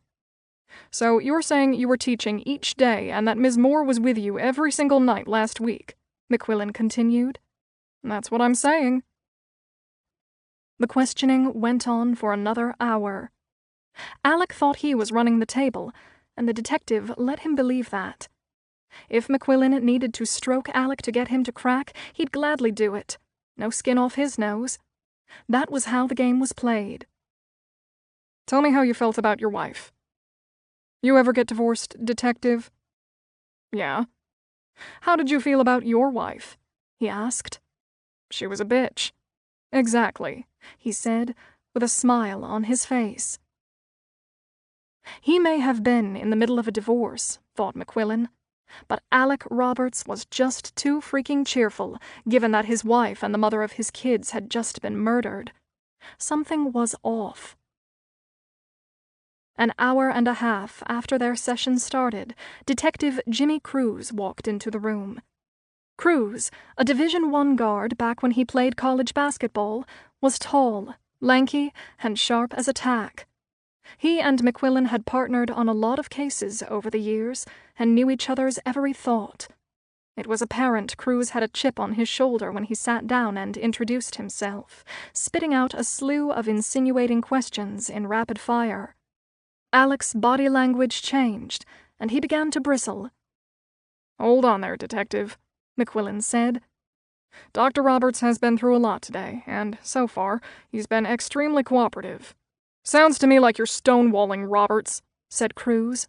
We don't have time to waste with bullshit. Every minute that passes, the killer gets further away. You've got it all wrong. Dr. Roberts has provided a lot of good information. Alec's head cocked slightly, and there was a glimmer of recognition in his eyes. He smiled and began to clap slowly. I get it, Roberts said. You're playing good cop, he said, pointing at McQuillan. And you're the bad cop, pointing at Cruz. You're both quite good. Bravo. You missed your calling. The two detectives remained expressionless and kept their eyes fixed on Alec. Please continue with your theatrical production. I can't wait to see how Act 2 ends. I'll tell you how it ends, McQuillan said. Spoiler alert, the killer is arrested, tried, and convicted, then spends the rest of his life rotting in prison. No parole. I hope that's exactly what happens, Detective. My wife didn't deserve this. No one does. The two detectives asked Alec if he would agree to take a lie detector test and let them do a DNA swab. Sure. I've got nothing to hide. If it helps rule me out and will get the police focused on finding my wife's killer, I'm happy to help in any way, Alec said with a smile. Aside from statistical data that overwhelmingly pointed to a significant other when it came to murder, Alec Roberts' last comment was what signaled McHugh's gut and told him the killer was probably sitting right in front of him. McQuillan moved Dr. Alec Roberts to the top of his list. Within 5 minutes, a DNA technician had swabbed Alec's cheek and sent his sample to the lab. The lie detector session was scheduled for the following afternoon. Thank you for trying to find my wife's killer, Alec said, shaking the detective's hands. The sooner we can get all this behind us, the better. My kids are in bad shape. I'm sure you can understand. Now it's gotta be about my kids. As it turned out, Roberts didn't return the next day to take the lie detector test. He left the police station, lawyered up, and never spoke to the cops again. Ever. Chapter 14. Riding in 2 cars, the Delaney family made the long drive from New Jersey to Avon, New York, for the funeral of their sister, daughter, and friend, Quinn Marie Delaney Roberts. Meetings with the Newbridge police were to take place after the service. Erin and Colleen decided, due to the nature of their sister's death, that it was too traumatizing to pull their kids out of college, so none of the cousins attended. Quinn's father, Ed, just plain refused to go. I don't need to stand in front of a wooden box to remember my daughter, he said to his wife. She's in my heart, and I don't want to see him. I don't know what I'd do if I were in the same room with that son of a bitch. Eileen Delaney knew that guys from South Philly settled things with their fists. As much as she wanted her husband with her, she gave him the space to grieve on his own terms. Quinn's mother and sister Colleen, along with Colleen's husband, were in one car. Mike, Erin, and 3 of Quinn's high school friends, Kathy, Liza, and Molly, were in the second. Each passenger clutched a damp wad of tissues while trying to make sense out of it all. They had 6 hours in the car to process that she was gone. Mike's car was eerily quiet for the first 30 minutes, with only sounds of sniffling and noses being blown. At one point, he turned on the radio to drown out the screaming silence, and country rock music filled the car. After a few minutes, the festive nature of the songs felt wrong, given where they were going, and why. He soon turned off the radio, and the car was painfully quiet again, until Liza spoke up. "Remember how much Quinn loved mustard?" she said suddenly to break the silence. A relieved group chuckle filled the car. "Oh my God," said Kathy, laughing and crying at the same time. "She was abnormally obsessed with mustard. She put it on everything: celery, cookies, crackers, meat, apples, cheese. I once saw her put mustard on spaghetti and meatballs." "Ew," groaned the group, as they laughed with tears in their eyes. "Once when we were little, Quinn put mustard on her peanut butter and jelly sandwich," Erin said, smiling. "Ew," everyone chorused again. Over the next few hours, they shared stories about Quinn. Some funny, some sad. They had all lost something precious and took comfort in being together. Without saying anything, each person was aware that there was still a huge elephant in the car. Halfway to Avon, the conversation lulled as everyone retreated into their own grief. They rode in silence until Mike blurted out loud what everyone had privately been thinking. "We all know Alec did it, right? We agree. He killed Quinn." "We don't know that," Erin said, hitting her husband on the arm and starting to cry again. "I just lost my sister. I can't go there right now. I won't accept that my brother-in-law is responsible for her death. We've spent every Christmas with him for over 20 years. I'm reserving judgment until we talk to the police." "He locked her out of the house and cheated on her year after year. He screwed with her head every chance he had," said Mike. "I know," Erin sobbed. "He did everything he could to break her spirit," said Mike, "and keep all his money for himself." "Okay, you're right, he's a bastard," Erin said. "But it doesn't mean he killed her." "You think Quinn's life sucked so bad that when she finally got free of him, a total stranger randomly broke into her apartment and killed her?" asked Mike. "You said yourself that she didn't know anyone in Newbridge, that she'd only been there a few months and spent most of her time with her lawyer and therapist. You even worried she had no friends there. I know. The police don't think she was robbed and there was no evidence of a sexual assault. You really think some random intruder broke in and killed her for the hell of it?" Mike said. "That's a bridge too far for me, especially when you know Alec and Quinn's history." "I know it looks bad, but," Erin said, starting to cry again. "He's the only one with a motive," Mike continued. "He didn't want to pay her alimony, and like magic, now he doesn't have to. Convenient." Mike's sharp words rang true to everyone in the car. Quinn had told each of them separately that Alec had asked her to waive her rights to alimony and his pension, all the while trying to convince her that she was selfish for saddling him with spousal support. "If you really love me," Alec had said to her, "you'd only take alimony for 6 months, and then stand on your own 2 feet. "You're jumping to conclusions. We don't know anything yet," Erin said to her husband. "Let me line this up for you," Mike continued. "Quinn was hospitalized twice, had a documented mental illness, and had been a stay-at-home mom for over 20 years. Her lawyer told her that any judge would order permanent alimony because of her medical condition. Alec went nuts when he heard that." "That's true.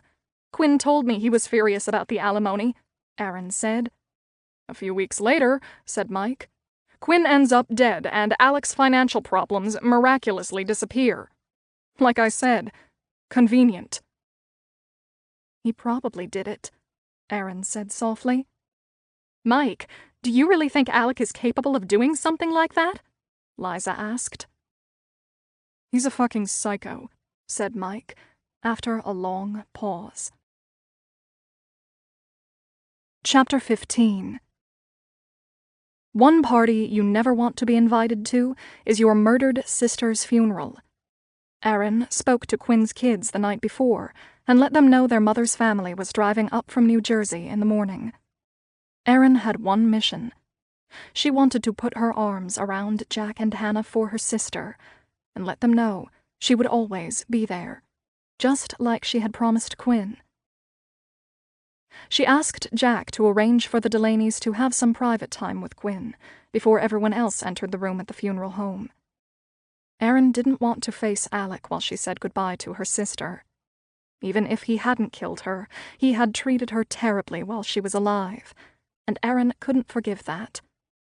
They were to arrive 20 minutes early, and the funeral director would let them in. The 2 Delaney vehicles pulled into the parking lot of the Barton funeral home. Over 100 people waited outside for the doors to open.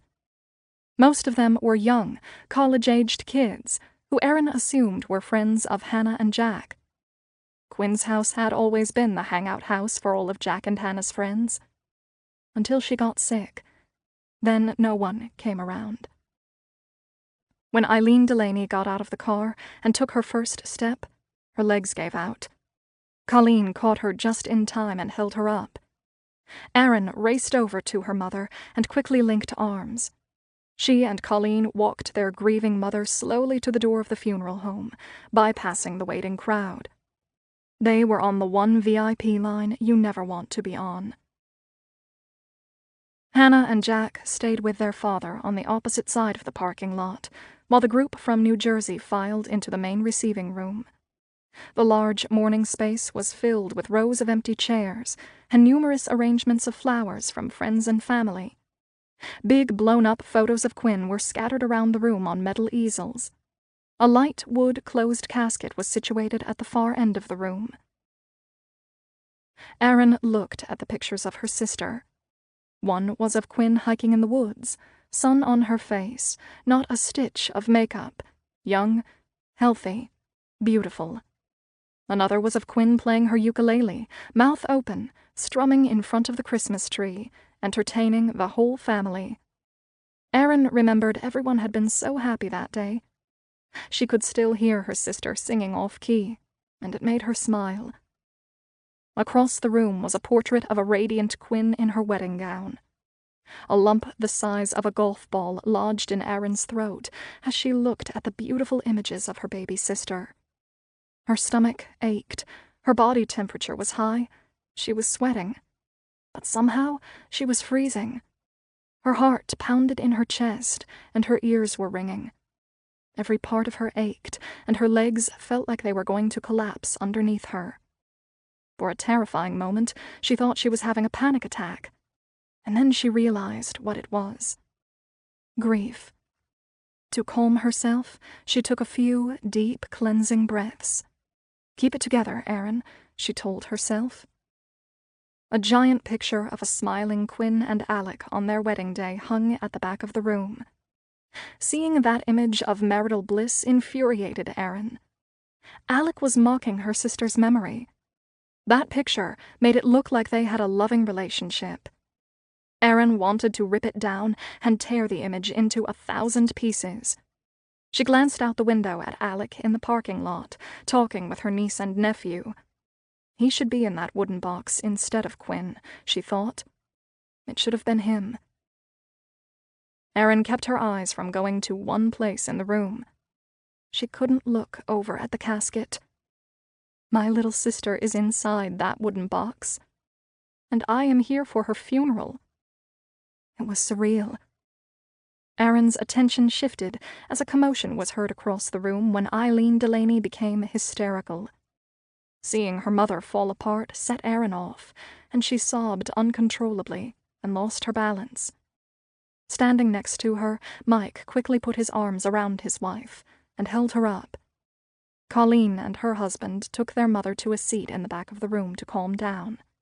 They only had a few more minutes before the doors would open for everyone. "Let's go say our goodbyes to your sister," said Mike to his wife.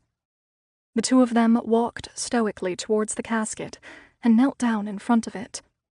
Liza, Kathy, and Molly followed and stood behind them as they all cried and prayed together. Erin questioned her own faith for the first time, screaming at God from inside her head. "Why did you take her? Why is my sister dead?" A moment later, the funeral director whispered in Mike's ear. Mike nodded. "It's time. They're letting them in," Mike said gently to his wife. Erin braced herself as people quietly filed in, and a long line formed, snaking out the front door and around the building. A moment later, there was a crowd by the entrance as Jack, Hannah, and Alec, followed by Alec's parents and his brother and his wife, entered and walked up to the casket. The Delaney's watched the Roberts family each take their turns on the kneeler. As Alec knelt, Erin examined the back of her brother-in-law's head. His hair was thinning severely, and that made her slightly happy. She hoped all his hair fell out, and tried to bore a hole in the back of his balding head with her eyes. For the Delaneys, the rest of the wake was a blur. They didn't know most of the people attending, and stayed by themselves, refusing to acknowledge Alec in any way. Jack and Hannah eventually came over, and Erin gave them each a big hug, telling them she would always be there for them. When her niece and nephew moved away to talk to others, Erin looked over at her husband. Mike was laser-focused on Alec, wouldn't take his eyes off of him. She could feel the hatred coming off her husband. Alec must have felt it too, because he kept stealing glances at Mike, who never broke his icy stare. The Avon ladies gave Erin their condolences. It had been a few years since Erin had seen Viv, Kelly, Margot, and Nina, but she remembered them well. Viv was the unofficial ringleader. "You four were important to my sister," Erin said. "She used to talk about you all the time and valued your friendship. She loved being an Avon lady." Truthfully, Erin didn't think the ladies had paid much attention to her sister after she got sick. When Quinn started having emotional problems, her good friends all but disappeared. Once Quinn stopped being a good time, the ladies couldn't spare time for her. "We loved Quinn," said Viv. "She was the best, so much fun." "The best," echoed the other three women simultaneously. After the ladies walked away, Alec's parents moved towards the Delaney group. Alec's mother swept in and wrapped her arms around Erin, causing Erin's entire body to stiffen like a stone statue. "The mother of the man who possibly killed my little sister is touching me." A wave of nausea overtook Erin. Linda Roberts had done nothing to support her sister while she was alive. The second Linda Roberts released her grip, Erin backed away and shook her head. Linda said something about how terrible this whole thing was, and how sad they were. She said they loved Quinn, and mentioned how traumatic it all was for Quinn's kids. While watching the awkward scene between Alec's mother and Erin, Mike's rage grew, and a mask of hatred spread across his face. He knew Alec's parents had never lifted a finger to help Quinn, and they had no right now pretending they cared. They were fakers, just like their son. Mike and Erin now knew that Quinn had hidden a lot of things from the Delaney side of the family. But Alec's parents lived in Avon, less than 2 miles from their son's house. They knew what was going on. They knew how their son betrayed and mistreated his wife, and they did nothing to help her. Mike was sure of one thing. He believed the entire Roberts family was complicit in Quinn's death, and wondered if her kids somehow played a role. Chapter 16. Quinn. There were so many people at my funeral. Must have been more than 200. Impressive. My kids' friends all showed up. There were tons of flowers and big pictures of me all around the room. One of them was my wedding picture. I loved that photo. I looked pretty. Lots of people were pouring into the chapel, and everyone was crying. All the Delaneys and my New Jersey friends were on one side of the room.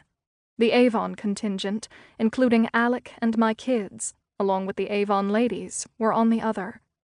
Most of the girls from Hannah's high school lacrosse team were there, and I even saw a few of her old teachers.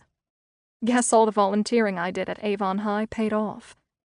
It was very nice of all of them to show up. Some professors from the University of Rochester stopped in to show support for Alec. I didn't know his colleagues very well. He hadn't brought me to a UR event in a few years. I wondered if Alec's girlfriend Allison would be there. I wasn't sure what she looked like. He wouldn't bring his new girlfriend to my wake, would he? That would be kind of tacky.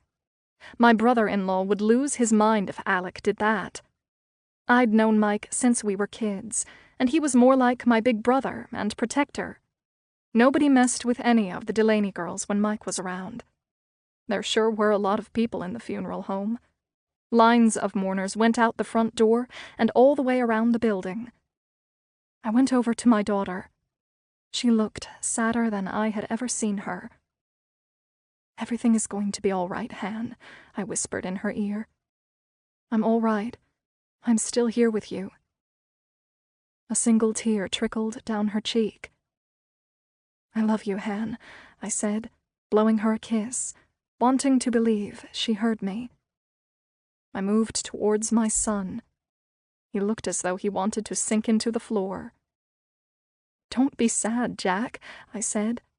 "I'm okay. You'll be all right, too. I'm not exactly sure where I am, but I'm still here looking out for you. Promise me you'll take care of your sister. That's what big brothers are supposed to do." My New Jersey family huddled together in the back of the room. I didn't see my father. Where was he? My mother, sister, Mike, Liza, and my high school friends were all together, but not my dad. Did something happen to him? I stood in front of my mother and shouted as loud as I could. "Where's Daddy? Please, don't cry, Mom. I'm all right," I yelled. But she couldn't hear me. I moved towards the Avon ladies, my party posse, all clutching their tissues as they reminisced about the good times we'd had together. The book club, the nights out, the partying. "She was so great," said Viv, sniffling. "I'm going to miss her." "Me too," said Margot, laughing and crying at the same time. "She was so much fun. Remember her with the ukulele, or when she made us do the can-can on top of the bar in Mater with our shirts off?" The Avon ladies all laughed. I laughed along with them. I remember that can-can escapade. That was a wild night. The bartender bought us several free rounds of tequila shots, and we got a little naked, but only just a little. "She was one of a kind," said Nina. "It must have been awful for you, Viv, finding her dead like that." "It was horrible," said Viv, blowing her nose. "She was just lying on the floor. It was the worst moment of my life." "I thought you said you didn't actually see her," said Kelly. "Well, I didn't," said Viv. "But I was in the building when they found her. It was still traumatizing." The Avon ladies formed a group hug around Viv. "Look," said Viv. "Quinn dying is a horrible thing, but nothing we do is going to bring her back. We have to accept that we're going to miss her. In time, it won't hurt so much. I know Quinn wouldn't want us to be sad forever. She'd want us to move on and go out and party." "What?" "No, I would not want you to go party, Vivian DeMarco. I wouldn't want that at all. What I want is for you to find out why I was killed and who did it, and to harass the police until they do. I want you to watch out for my kids. And don't be so touchy-feely with my husband like I just saw you being. This time it's about me, Viv, not you." Chapter 17. During the funeral service, Alec felt Mike and Erin staring at him. He couldn't stop himself from turning to look. It was an itch he had to scratch. No matter how hard he tried, he had to steal a glance. His conscience was clear. He and Quinn had been married for over 20 years, and he had taken care of her when she went off the rails. Nobody knew what I went through. Her judgmental family has no clue what it was like for me. After he got back from that first meeting with the New Bridge police, his father had pulled him aside. "You need to hire an attorney, Alec, to protect yourself," his father said firmly. "I've got nothing to hide. I gave the cops my DNA. That will clear me," Alec said. "Talk to a lawyer before you do anything," his father said. "There are a lot of innocent men in jail. Every year you hear a story about some poor schmuck who spent 30 years in prison for a crime he didn't commit." His father reached into his wallet and pulled out a business card.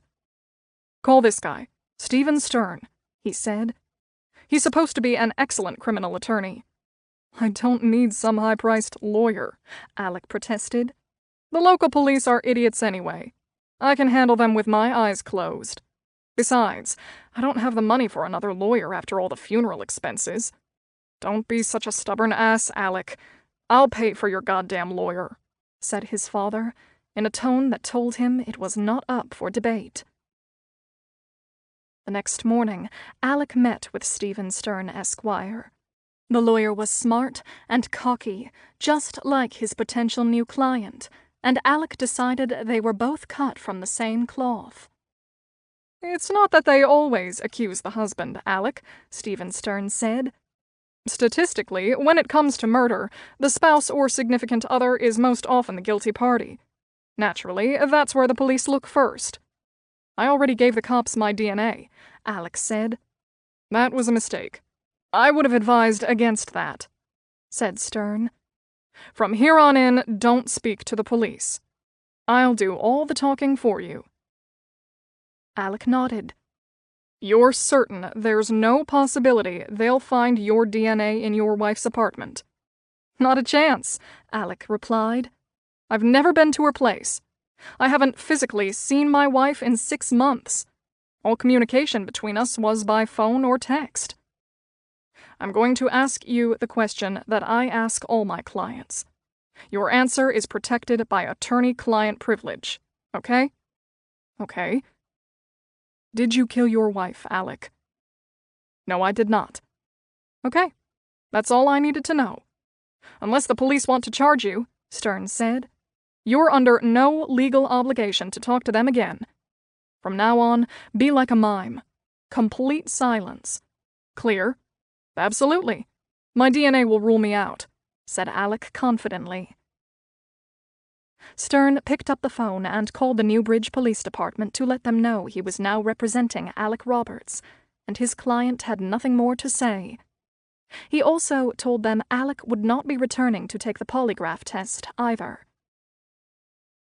It had been a long few days, and Alec was bone-tired. He wanted things to go back to normal. Years of coping with his wife's mental illness, and now he had to protect himself from a murder allegation. He felt himself getting angry. Quinn tried to drown me when she was alive, and now she's reaching back from the grave to pull me in with her. Chapter 18. The two detectives canvassed half of Newbridge, and then did the same with every shop in downtown Avon. McQuillan took one side of Main Street, and Cruz the other. Armed with a photo of Quinn Roberts and his little black notebook, McQuillan was looking for anyone who had spoken to or seen the victim in the weeks leading up to her death. At this point, they had no idea how she'd spent the last days of her life. Some of the people in the stores recognized Quinn Roberts from the news. A lady at the thrift shop said Roberts used to come in all the time, but couldn't remember when the last time was. The guy in the liquor store and the lady at the fruit and veg market also said Miss Roberts had been a regular customer, but hadn't seen her in a while. Apparently, Quinn Roberts liked tequila, Chardonnay, and mangoes. McQuillan pushed open the door of a small jewelry store called Bling. The owner, Joelle Lester, an attractive, middle-aged woman with short blonde hair, stood behind the counter. I'm with the Newbridge PD, McQuillan said, flashing his badge and handing her Quinn Roberts' picture. Ever see this woman? She lived here in Avon until fairly recently. Her husband did it, she said, without looking at the picture. What makes you say that? You'd be surprised what a jeweler knows. We keep a lot of secrets, she said. It was her husband. I'm very intuitive. McQuillan felt his ears getting warm. Ms. Roberts was a customer of yours? She'd been in my shop a few times. I get to know local people pretty well, Joelle said. The ladies in town drop by to try on a necklace or a pair of earrings while they're out shopping. My store is kind of a sanctuary for them, a place where they can try on pretty things that most of them can't afford. Why did you say her husband did it? About 3 years ago, this middle-aged guy comes into my store. Said he was looking for a birthday gift for his wife, Joelle said. Based on his age, I showed him a few pieces in gold. After he looked at the price tags, he said he wanted something less expensive, so I showed him silver. He decided on a silver necklace with the letter J charm on it, and we added a large carved green bead to the chain for her birthstone. The letter J? He paid for it with Visa. When I ran the card, it said Alec Roberts, but I didn't make the connection to Quinn at the time. Roberts is kind of a common name. Why did you say Alec Roberts killed his wife? I'm getting there. About a month later, Quinn comes into my shop to chit-chat, Joelle said, and she tries on one of my hammered gold chains. She said she needed to get her husband Alec to come down and buy her something special, that she deserved it after all she had to put up with. That's when I realized that Alec Roberts was Quinn's husband, and I thought to myself, uh-oh. Her husband bought a J charm necklace for his wife's birthday, Joelle continued, making air quotes with her fingers. Clearly it wasn't for his wife. Look for someone whose name starts with a J, detective. You're sure about this? Oh, I'm sure. Wait, it gets better, Joelle said. A few months after that little fiasco, this young blonde in her 20s comes into my shop to get the clasp fixed on that very same J necklace with the green charm. It was definitely the same one because I only had that one jade bead. I bought it from an estate sale. It was one of a kind. The blonde said her husband bought it for her, Joelle said, making air quotes a second time. When I heard about Quinn Roberts' murder, all I could think of was that green bead. The detective gave the woman his card as he considered what she had told him. It didn't definitively nail Alec Roberts for the murder of his wife, just proved he was a cheater. McQuillan knew he had a lot more work to do. The next day, Cruz and McQuillan drove 6 hours south to Cranberry, New Jersey, to interview people who had attended Quinn's 25th high school reunion a few weeks earlier.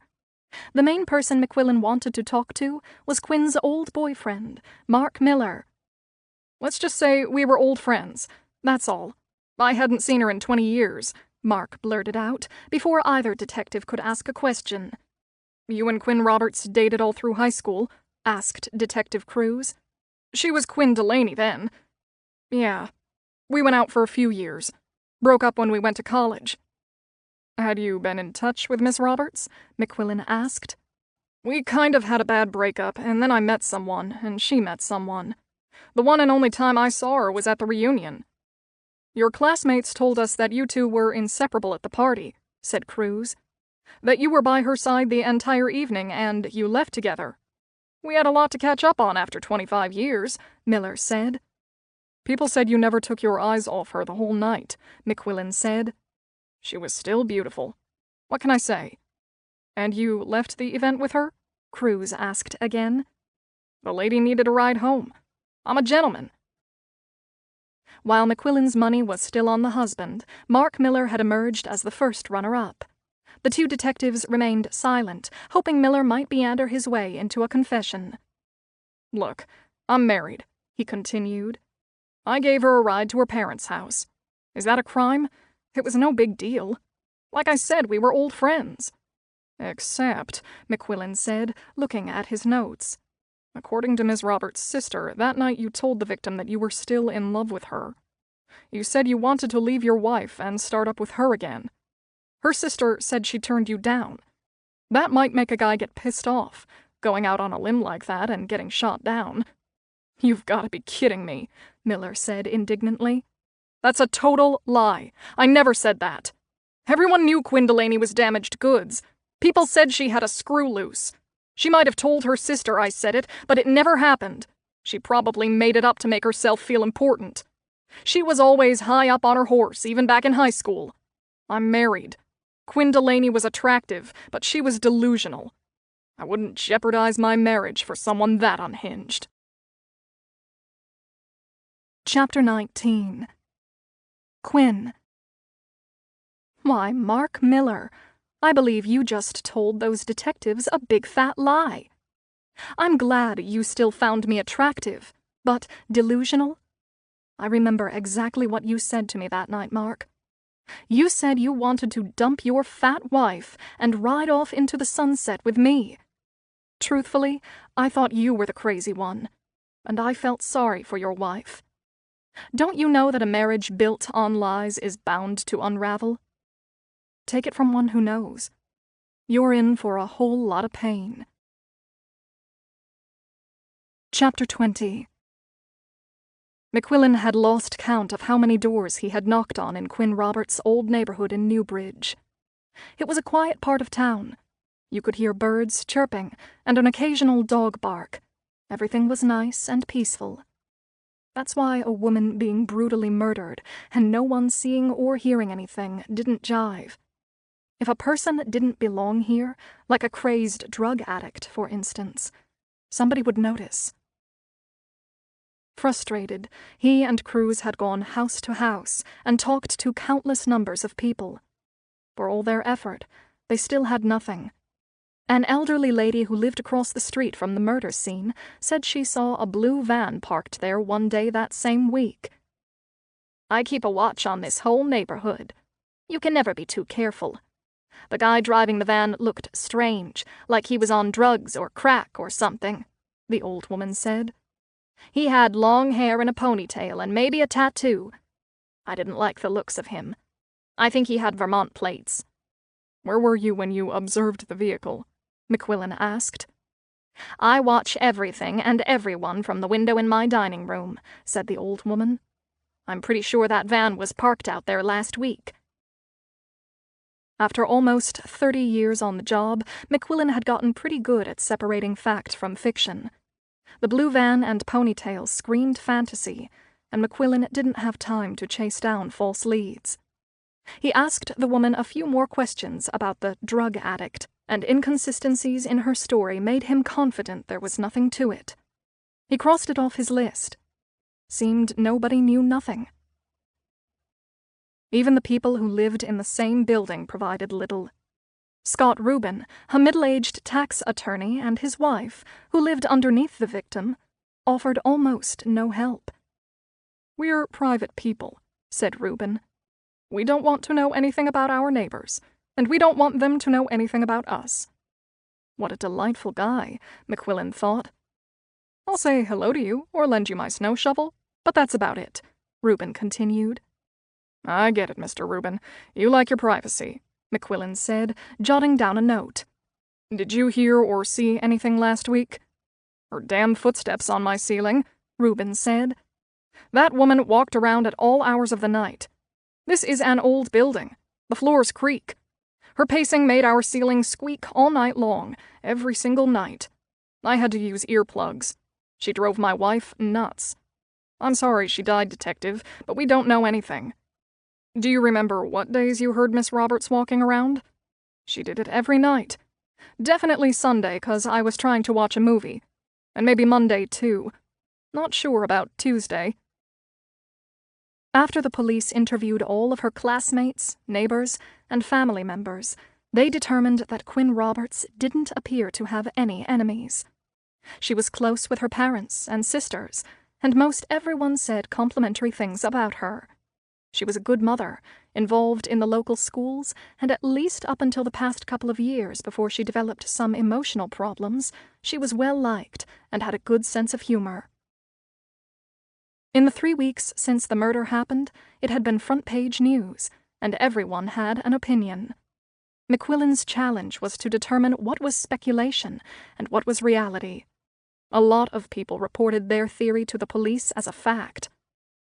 He entered a hair salon in the center of Newbridge and flashed his badge, along with a dog-eared photo of Quinn Roberts. "I know her," said the hairdresser, her eyes tearing up. "I did her hair the week before she died." McQuillan's ears turned bright red and started to itch. "Really?" he said, trying to stay calm. "When was that?" The hairdresser checked her book. 3 weeks ago on a Wednesday," she said. "She came into my shop on Tuesday." "You just said you did her hair on Wednesday." "Stay with me. She first came in on Tuesday and told me she had passed my shop 100 times. Said she wanted to do something new with her hair, said the stylist.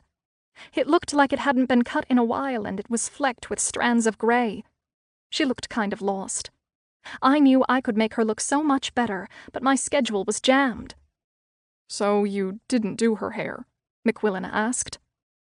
I was about to tell her I couldn't take her for at least a week when my empathy gene kicked into overdrive, said the woman. I'm a very empathetic person, which is a blessing and a curse. I told her to come back the next day at 11 and I'd squeeze her in.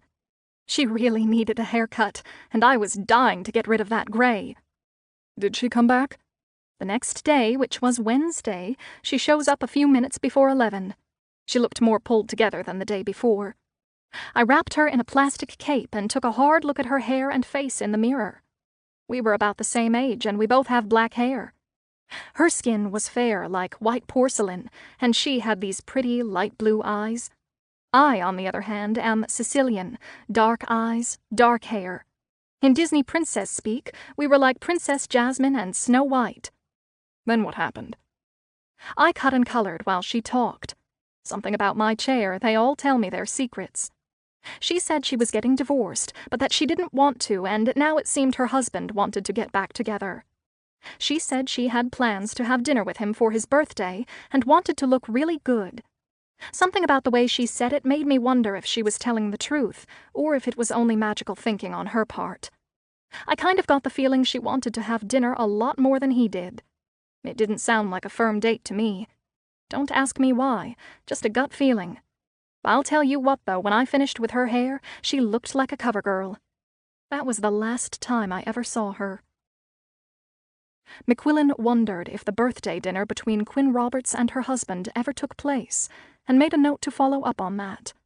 When he got back to the station, Cruz was sorting through hefty bags of papers and other assorted items collected from Quinn Roberts' apartment. Everything was in the process of being separated into organized piles. "From the looks of it, the lady didn't throw anything out," said Detective Cruz. "You think she was a hoarder like the people on that TV show? She saved gum wrappers, empty cereal boxes, and old jars." The two detectives sifted through stacks of junk mail, bills, and promotional letters selling car insurance and services to clean chimneys. McHugh wondered why Quinn kept chimney cleaning mailers when she didn't have a fireplace. There were prescriptions never filled and dozens of shopping lists, mainly for cleaning supplies. They found a tiny scrap of paper with Quinn Roberts' address, handwritten in block letters in blue ink. That little bit puzzled McQuillan. The paper looked like it was torn from the corner of a newspaper, and it had the date printed on it. The date was from a week before they found Quinn's body. Next to the date was a big letter C and small A printed in Old English-style type. Why would Quinn Roberts have her own address, handwritten on a piece of newspaper dated from the week before her death? She'd been living in that apartment for over 6 months. Maybe it was nothing, he thought, but possibly it was something. Beyond that, the rest of what they collected was mainly garbage, except for the stacks of letters and cards from her mother, sisters, and friends in New Jersey trying to cheer her up. Sad, he thought as he read each letter. This woman had been deeply loved. For the next few weeks, McQuillan and his team pieced together the framework of Quinn Roberts' life. At their Thursday morning briefing, McQuillan reviewed where they were with the hard evidence, what had been collected, and what they were still waiting for from the lab. He then wrapped up with the personal details that had been uncovered through the dozens of interviews. "Looks like the husband was a serial cheater and wanted out of the marriage for years," said McQuillan. "Not sure when his wife became aware of all of his extracurricular activities. According to her friends, despite learning about his other relationships, she didn't want the marriage to end. Go figure. We've found out the husband liked college girls," said Cruz. "And we got a bunch of the lab results back and ruled out a few neighbors and the landlady, but there were still a couple of samples that we haven't identified yet. We may never get a match," McHugh said. "So it's going to boil down to thorough police work if we're going to crack this thing. Everyone clear?" The following day, the two detectives spent some time nosing around UR and talked to a lot of students.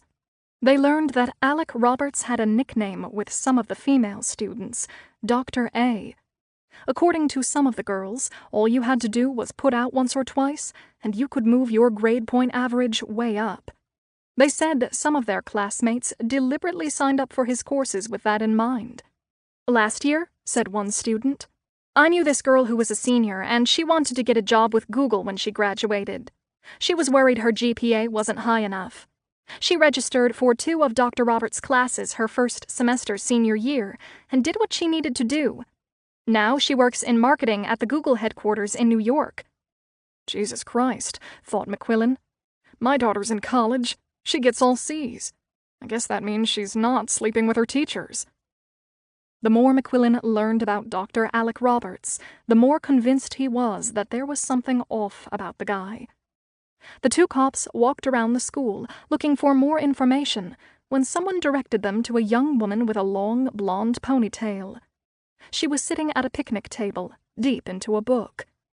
"Excuse me," McQuillan said. "Are you Chrissy Goodwin?" She nodded. The two detectives pulled out their badges and flashed them. She was nonplussed. "I'm Detective McQuillan. This is Detective Cruz, Newbridge PD. We're working on the murder investigation of—" "Dr. Roberts' wife," she interrupted with an affected accent. McQuillan nodded. "Everyone on campus is talking about it. So tragic." "We heard you have a close relationship with Dr. Roberts," Cruz said. The young woman stared at the detectives for a moment. They could see she was a lousy liar before she even opened her mouth. "He's a good teacher," she said slowly. "I took his class last year." "I'm going to cut to the chase, Miss Goodwin," Cruz continued. "Some of your classmates reported you were romantically involved with Dr. Roberts." "And they should mind their own business. Yeah, I went out with him. It was no big deal. At first, it was kind of a rush, you know? He was my professor. I thought he was smart, and he worked out a lot. He was in good shape for an old guy. He was married, but that wasn't my problem. I wasn't breaking my wedding vows. Besides, I figured it would help with my grade." "Did it?" the detective asked. "Look," she replied. "It was fun in the beginning, but then it got icky. Dr. Roberts had this idea of a woman in his mind, and he wanted me to be her. He got super intense about how I dressed, too. He loved trashy." McQuillan nodded as he wrote in his notebook. "Then he started to creep me out," Chrissy continued. "One day he said he wanted us to make a sex video. Wasn't really my thing, but YOLO. I may have slept with my married professor, but I'm not a slut. When the semester was over, I ended it. I got what I wanted, an A in history. Guess he got what he wanted, too." "That guy is a real creep," McQuillan said to Cruz as the two detectives walked across campus. When they parted ways at the main quad, McQuillan cut through the student center on his way to his car. That's when he saw them. A row of cream-colored metal stands lined the walls of the main hallway. Inside the bins were stacks of the free UR student newspaper, the Campus Times. McQuillan picked up a copy and stared at it. Something was familiar, but his brain wasn't quite there yet. "Come on, McHugh, think. Why does this seem familiar?" His eyes focused on the title. The title, Campus Times, was written in an Old English-style type. He covered up most of it with his hands, everything except for the C and the A. Bingo. The color and type of paper along with the logo was identical to that torn scrap of paper with Quinn's address scribbled on it in blue ink that they had found in her apartment. The date printed on it was from the same week Quinn Roberts was murdered. Now he had concrete evidence linking Alec Roberts, or at least the University of Rochester, to Quinn Roberts' apartment. Who else would have had access to the UR newspaper? It had to have come from Alec Roberts. But how it got there, McHugh didn't know. He drove directly to the district attorney's office to plead his case to Assistant District Attorney Bernie Gonzalez in person. He and Gonzalez had worked on a number of investigations over the years, and the ADA owed him a favor. McHugh hoped to cash in one of them and convince the prosecutor to reconsider ruling out all evidence found in Quinn Roberts' apartment. That tiny piece of paper he had just identified could be the game changer. "Sorry, but that still won't fly," said Gonzalez after he heard McQuillan out. "I'm not messing up my conviction record. The DA doesn't let us take cases we don't think we can win, even if we know the defendant is guilty. It's a waste of taxpayer money. You know the drill. But this is different. What's the problem? Half of Monroe County was walking around your crime scene. The first responder let things get a little out of control," McQuillan said, "but only for a short while. Once I got there, I assure you everything was done by the book. We heard there was a stray dog stepping on and sniffing around the body," Gonzalez continued. "The coroner found a dog hair on the lady during the autopsy. Your guys sent a urine sample to the lab that turned out to be dog piss and vomit that wasn't from the victim, but from the landlady. Your investigation is a mess. There were a few missteps, but now we've finally got solid evidence," McQuillan said. "A scrap of newspaper is your solid evidence?" "It had to have come from the husband," the detective said. "He's a professor at UR. How else would it have ended up in Quinn Roberts' apartment? That issue of Campus Times was printed a couple of days before we found her. If Alec Roberts hadn't been to her place, maybe he wrote her address down so he could find it." "Have you checked the handwriting?" asked Gonzalez, shaking his head. McHugh pulled out the scrap of paper and showed it to the attorney. "It's only a few block letters. Our handwriting guy said it would be impossible to identify it. Alec Roberts wrote it down and then went to find and kill his wife. What do you say, Bernie?" "It's possible, but I still can't use it." "You're killing me. Roberts' defense attorney would have a field day with how everything was collected," said Gonzalez. "Unless you find some evidence not retrieved at the scene or a new witness, I hate to tell you, this investigation is headed to cold case." "Come on, Bernie," McQuillan begged. "If I know about the holes, then Roberts' lawyer knows about them," said Gonzalez as he turned to walk away. "Everything your people recovered, physical, DNA, would all get tossed. Sorry, McHugh, I can't take this to a grand jury. Get me something new that hasn't been compromised." Part 2. How My Perfect Life Started. Chapter 21. Eileen Delaney often joked that her oldest daughter, Erin, was like a football. You could throw her across a field and she'd bounce into the end zone all by herself. Her youngest, Colleen, was the quiet and independent one, preferring to be alone and focused on a project, even when she was a toddler. Her middle child, Quinn, was the one Eileen needed to be extra gentle with.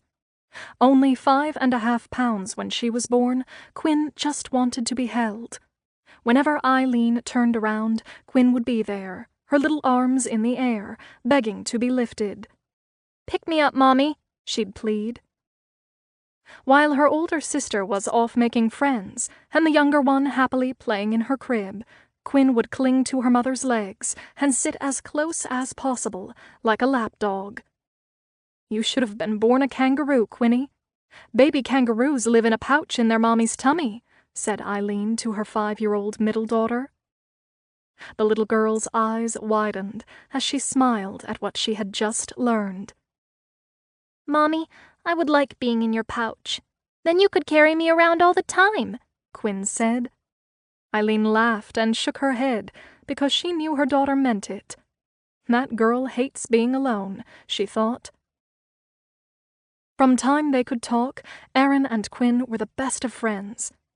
Colleen, who was so much younger, was often an afterthought for her 2 older sisters. Once in a while they would let Colleen play with them, but most of the time they bossed the poor thing around until she cried, and their mother had to come to the rescue. With a house full of girls, Eileen's husband Ed was surrounded by a sea of pink, purple, and sparkles. Ed was a big, loud, burly guy. He was nearly 6 feet 2 and weighed 250 pounds and had a mop of thick black hair. Whenever Eileen saw Ed's big frame sprawled out on the living room floor, playing dolls with the girls, it always made her smile. Her husband had figured out that the best way to win over his daughter's hearts was to play with Barbies. He was a tough guy on the outside, but inside he was marshmallow fluff, and his girls knew that. Even when he'd bark at them, they never took him seriously. "Girls," he'd bellow, "I want your bedrooms cleaned and your clothes picked up, now. We don't have maid service here, you know." "Oh, Daddy, please. Stop yelling, you're hurting my brain," Quinn would say, rolling her eyes as she walked past him with her hands over her ears, ignoring his commands. Erin and Colleen were carbon copies of their mother, with green eyes, strawberry blonde hair, and a sprinkling of freckles across the bridge of their noses. Quinn, on the other hand, took after her father, with a fair complexion, dark, almost black hair, and bright blue eyes rimmed by thick black lashes. She had naturally red lips that made her look like she was wearing lipstick. Once, when she was in kindergarten, a few of the mothers gossiped that 5-year-old Quinn was wearing makeup to school. Eileen Delaney set them all straight right away. "My daughter's red lips are a gift from God," she said proudly. "She won't ever need makeup like most girls." By the time she was 14, Quinn started developing physically, and the boys noticed. At first, all the attention felt strange. She was more interested in playing with her friends or the family dogs, but eventually she came to appreciate and enjoy all the male admiration. When Ed and Eileen saw what was happening, they laid down the law. No boyfriends until Quinn was 16. On the week of her 16th birthday, Quinn introduced her parents to her first boyfriend, and then another, soon followed by another. The parade of would-be suitors made her parents wonder if every boy at school had signed up for a turn to go out with their daughter. At 17, and a junior in high school, Quinn started going out with Mark Miller. They dated for 2 years, and she and Mark were each other's dates to the junior and senior proms. Eileen liked Mark well enough, and thought he was basically a sweet kid. Ed, on the other hand, didn't like any of the boys his daughters brought home. It was how he was wired. Nobody was good enough for his girls. He'd grunt when Mark came over to the house, and Mark, to his credit, remained polite and tried desperately to converse. Eileen thought of pulling Mark aside and telling him not to try so hard with her husband, but part of her enjoyed watching their weekly death dance. After high school graduation, Mark went away to college in Pennsylvania. Quinn decided to stay home in Cranbury and go to a nearby state school. She and Mark tried to keep their relationship going, but like many high school romances, it had run its course. Turns out there were plenty of boys at college waiting for their turn to go out with Quinn Delaney. The first time Quinn brought Alec home, her parents didn't know what to make of him. They had heard the story about Alec putting shrimp up his nose 50 times, and failed to see why Quinn found it so enchanting. Alec was different from the other boys Quinn usually dragged home. Most of the guys Quinn dated were the star football player or student body president, confident, smart, athletic. Alec was tall, thin and tentative, and Quinn's father made him visibly nervous. Despite Ed's disapproval, Alec and Quinn's relationship flourished. They got engaged a few months before they both finished college. Eileen had wanted her daughter to wait, take her time, and get married later. After much internal debate, though, she kept her mouth shut, believing that every person was on their own journey, and that meant her grown daughter was capable of making her own decisions. Anything Eileen said would likely fall on deaf ears anyway, she reasoned, because Quinn was in love. The wedding was set for the following October. The whole family got caught up in the matrimonial whirlwind. There was much to be researched and selected: dresses, flowers, invitations, photographers, favors, music, and food, and they pulled it off. For months, the Delaney women powered through wedding magazines and marched into countless numbers of bridal stores, looking for that perfect dress. They finally found the one at a little dress shop in Princeton. It was a fitted, creamy white gown with long lace sleeves that hugged her body in just the right places.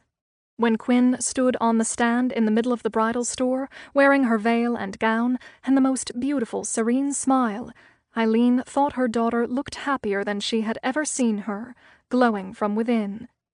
It reminded the mother of the bride of the time Quinn and Erin were about 6 and 7, and had found a box filled with old, sheer white curtains in the basement. Using the contents, the two girls had draped themselves in the fabric and played bride for hours. They continued that game for years. Now, it was for real. For the 4 bridesmaids, Quinn decided on blue, strapless gowns, a color all of them approved of. That September, Eileen, the bridesmaids, and Linda Roberts, Alec's mother, threw Quinn a beautiful bridal shower in the Delaney's backyard. Quinn's future mother-in-law, Linda, was Korean-American. She painstakingly made hundreds of homemade Asian dumplings and dipping sauces for the party. Most of the attendees had never had Korean food before, and the Asian delicacies were the hit of the event. During the party planning, Eileen got to know Linda Roberts a little. They were very different types. Eileen spoke her mind and was a bit of a maverick, while Linda was quiet and reserved, a follower. It was evident to Quinn's mother that Linda took the back seat in her marriage to her husband, George. George was a bit of a blowhard, and Eileen noticed he was often dismissive with his wife. No matter, Eileen thought, it was none of her business. Her soon-to-be in-laws didn't have to be her best friends. When Quinn's wedding train pulled out of the station, Eileen jumped on board to make the perfect day for her daughter. But she noticed Quinn's father didn't have the same level of enthusiasm. At first, she thought it was just Ed being Ed. "So," she began one evening, "you haven't said much about the wedding. It's coming up. When are you getting fitted for your suit?" "I'll get to it," he said, not looking up from his newspaper. "It's in 4 weeks." "I know when it is, Eileen. I'm goddamn paying for it." "You don't have to bite my head off," she said. "Is it the money?" There was a long silence, and Ed finally looked up at his wife. "I think he's a jerk. My sweet little girl could have anyone in the world, and she picked up putz. And that makes me sad. I wanted better for her," he said, shaking his head as he got up and walked out of the room. 4 weeks later, on a warm, sunny October afternoon, friends and relatives stood in St. Gabriel's and watched the Delaney girls walk down the aisle in a blaze of white and robin-egg blue. Eileen told herself that Ed had been too tough on Alec. Quinn was happy, and that was all that mattered. Alec was her son-in-law now, and they all needed to act like a family and support each other. When the priest said, "You may kiss the bride," the church burst into applause and cheers. Making a grand show of it, Alec cradled Quinn in his arms, leaned her back, and lowered her down inches above the floor, while planting a long, dramatic kiss on her lips.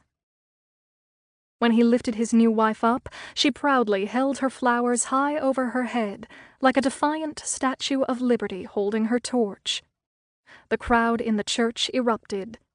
The music started, and through their tears, Ed and Eileen watched their little girl, the same one who would cling to their legs, now hang on the arm of her new husband.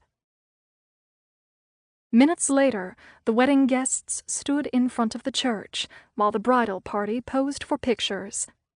Through the crowd, Eileen saw Alec's mother, Linda, and their eyes met.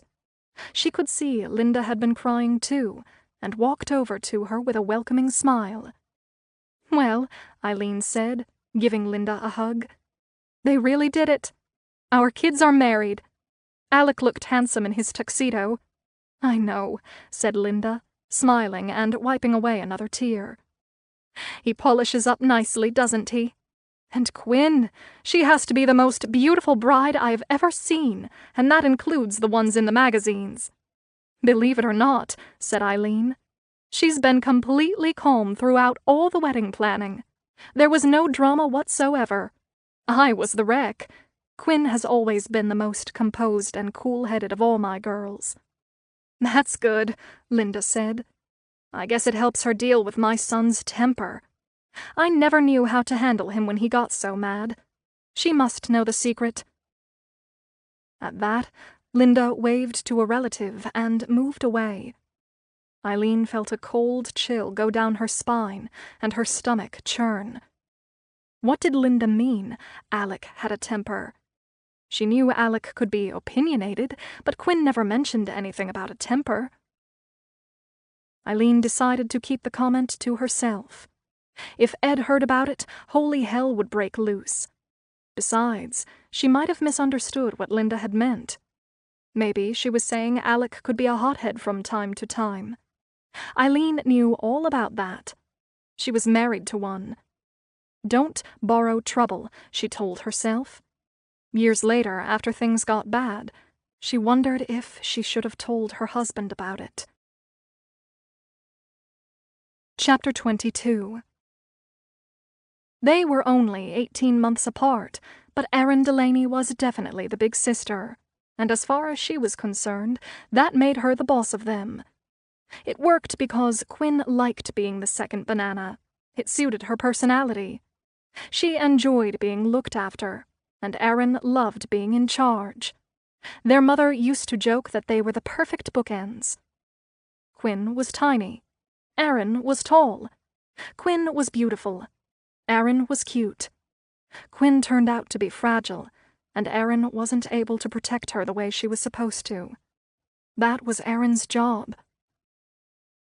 Their mother put baby Quinn into Erin's arms when Erin was barely 2, and that's where Quinn stayed. Always safe and protected, until the awful day. The sisters were each other's most prominent critics and fiercest protectors. Growing up, they shared clothes, jewelry, makeup, friends, and sometimes even boyfriends, but never at the same time. They were, as the expression goes, in each other's pockets, and mostly they liked it that way. When they were 5 or 6, Erin's favorite games were to play dress-up as Cinderella or Rapunzel, or coloring in her books. Quinn's idea of fun usually involved her baby dolls and pretending they were real. Sometimes, just to get under her sister's skin, as sisters are known to do, Erin would refuse to play with the stupid dolls. Quinn would look at Erin with her big, sad blue eyes, hold her breath, and pout. Invariably, Erin would give in, never able to say no to that sad, pouty face. Quinn had Erin wrapped around her finger. Until they were almost teens, their mother had dressed the two of them as if they were twins. Everything matched. Clothes, shoes, hair clips, snowsuits. Same colors, different sizes. "I buy 2 of everything," Eileen would say to her friends. "Identical clothes and nobody fights." When Erin turned 7 and Quinn 6, their parents gave them permission to go to the playground at the end of their street by themselves. They'd spend hours riding on the swings, slides, and seesaws.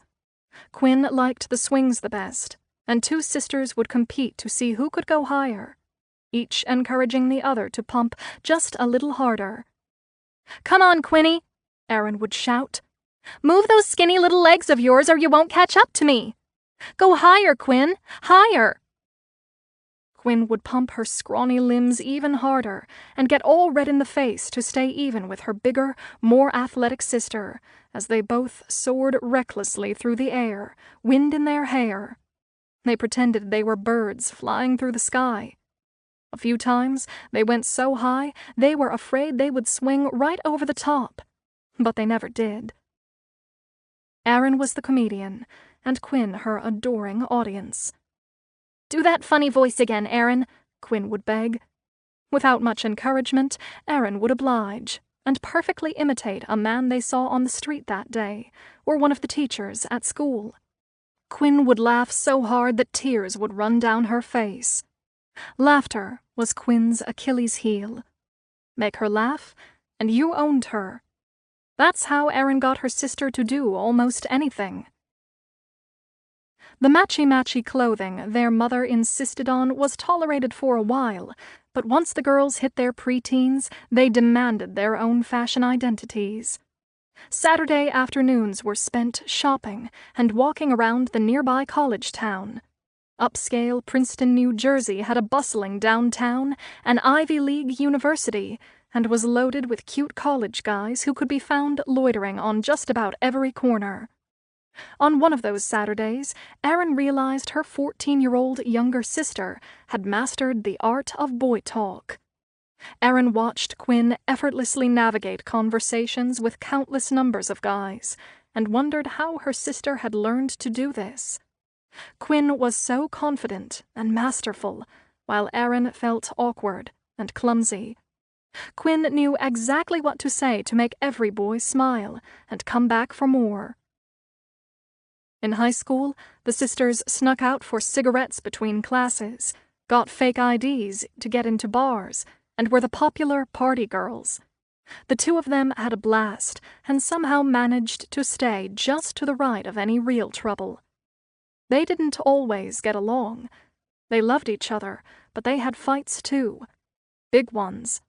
"Why can't I go with you and your friends to the movies?" Quinn whined. "Damn, stop being so clingy, Quinn. You can't go everywhere with me. Make your own friends for a change. You're so annoying. I don't want to be by myself all day. I have nothing to do." "You're such a whiny baby," said Erin. "And you're such a bitch," said Quinn. That's when Erin would pounce on Quinn, and the physical brawl would begin. Quinn was so small that Erin always won. Sometimes their mother had to intervene before someone got hurt. The fights were usually short-lived, and after a few hours of mutual seething, one of them would apologize. It was usually Quinn who couldn't stand the idea of her big sister being mad at her. By the next morning, they were best friends again. In the summer before her senior year of high school, Erin began dating Mike Danzy. Mike was easy-breezy, adored Erin's sense of humor and playfulness, and was also fiercely protective of her. No one hurt Erin on his watch, and Erin knew back then that one day she would marry him. Quinn's boyfriend Mark, on the other hand, was cut from a different cloth. While he was cute and basically nice, he often wanted Quinn to quiet down and sit next to him like an obedient dog. Quinn used to do it too, which never sat well with her sister. Years later, Erin wondered if she had encouraged her sister to stand up for herself with Mark in high school, she might not have ended up with Alec. She might have been more independent. She might be alive. Erin vividly remembered the first day her sister met Alec. "He put shrimp up his nose?" Erin had said incredulously. "That's disgusting." "No, you don't understand. It was funny," Quinn said, laughing. "He's really cute, too," she said with a sly smile. "You'll see." Erin met Alec the following weekend when she worked a wedding with her sister. He wasn't what she was expecting, but there was something oddly appealing about him. He told silly jokes that made both Quinn and Erin laugh. It was evident to Erin and everyone else that Alec was crazy about her sister. He fawned over Quinn, who could seemingly do no wrong in his eyes. Erin noticed that Quinn lapped up his adulation. It irked her that her sister basked so shamelessly in Alec's admiration. "You're being the Quintessa again," Erin reminded her sister, one night after they had seen Alec. "I am not," Quinn yelled over her shoulder, running to pick up his phone call. "You're just jealous that Mike doesn't treat you that way." "You're just stuck up and blind," shouted Erin. Some people look at life through rose-colored glasses. Quinn's lens for Alec was deep red. Everything he did was funny, witty, and original. Erin didn't get it, but as long as her sister was happy, she decided Alec was probably all right. She figured Quinn would move on to someone new in no time, like she always did before. As Erin always knew, her boyfriend, Mike, eventually became her husband. Mike was not a fan of Alec. "I guess he can be funny sometimes," Mike said to Erin one afternoon when they were in their mid-20s. "But he's so arrogant, thinks he knows everything. He gets on my nerves." "He makes me laugh once in a while," said Erin, defending her brother-in-law. "Come on, but he's so full of himself," said Mike wearily. When Alec met Quinn's parents, they were surprised at their daughter's choice. Alec was ordinary and Quinn most definitely was not. After spending half an hour with Alec, though he didn't say it, Ed Delaney wasn't impressed. "That's Mr. Wonderful?" said Quinn's father to his wife. "He's so thin. A summer breeze could blow him right over," his wife whispered after Quinn and Alec left to go into town. "He barely looks like he's 18. Still, Quinny seems to really like him. I just don't get it." Eileen Delaney told her husband not to worry. None of Quinn's boyfriends lasted very long. Her daughter soon tired of them, needing a fresh injection of admiration from a new suitor. Her family fully expected she'd be on to her next conquest within a week. Months passed, and surprisingly, Quinn didn't tire of Alec, and he didn't disappear. A year later, he was seated at their dining room table on Christmas Day.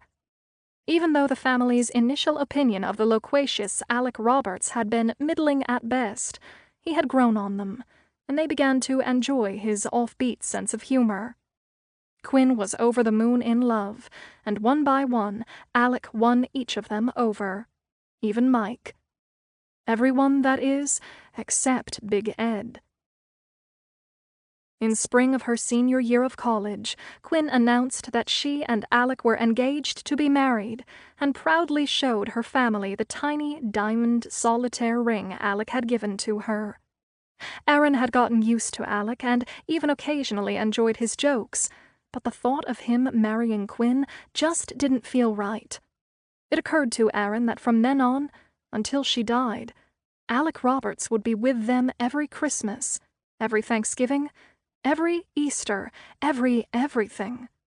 And she wasn't sure how she felt about that. Chapter 23. The first time he saw Quinn Delaney wasn't the day he stuck shrimp up his nose. She thought it was. Alec had seen her on the college campus plenty of times, but never had the balls to say anything.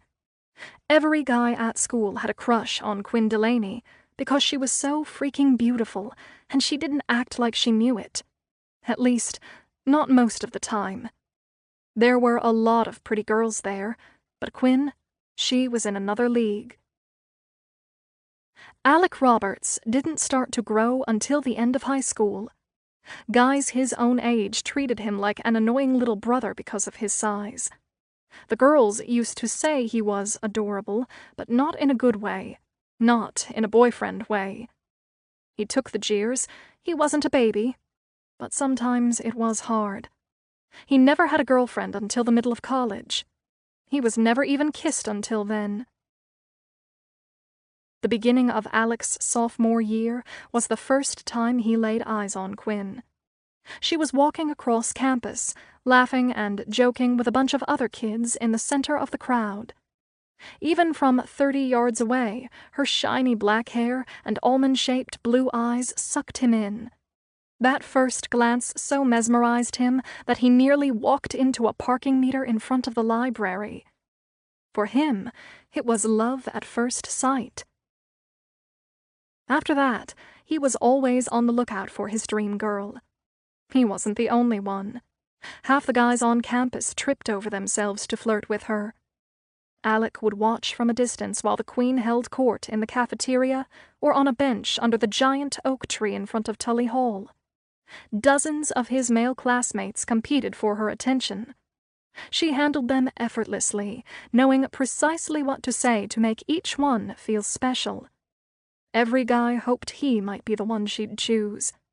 They laughed and smiled at her every word, and she basked in all their attention. For Alec, Everything about Quinn Delaney was perfect. She was petite, and small women made him feel big, strong, and powerful. Her body was curvy, perfectly balanced in a tiny package, like a fantasy Wonder Woman doll.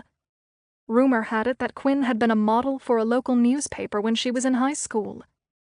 If you asked Alec, and half the boys on campus, she could have been on the cover of Sports Illustrated or in a Victoria's Secret catalog. For all of them, she was the embodiment of the perfect woman. While he thought she was a modern-day Aphrodite, she had no idea he existed, or that his heart raced every time he saw her. Quinn was walking across campus carrying a brown Coronet Catering uniform over her shoulder when Alec spotted her from the second floor of the History Department building. He recognized the brown shirt because a kid on his baseball team had the same one, and it gave him the idea. There had been a job posting for servers by Coronet Catering on the bulletin board outside the Uni Student Center. If he worked for them, maybe he'd finally get to talk to his dream girl. The next day, he applied for a job and was hired. The first Saturday, Alec worked a bar mitzvah. His job was to unload the trucks and set up the food stations. He had heard from another waiter that Quinn Delaney was upstairs serving hors d'oeuvres. Their paths never crossed the entire day. The following weekend, luck was on his side. He and Quinn both worked the same wedding. Alec promised himself he would get her attention before the day was over. He was in the kitchen, reloading food platters with fresh pigs in blankets, shrimp cocktail, and Swedish meatballs, when he saw Quinn in the distance, walking towards him, carrying an empty tray. This was his chance. He turned his back to her and went on autopilot. Without a plan, he grabbed the nearest thing to him, which turned out to be 4 jumbo shrimp. "Hey," Quinn said, out of breath, tapping him on the back. "You knew? I need a refill. I'm picked clean. You'd think those people had never had a meal before."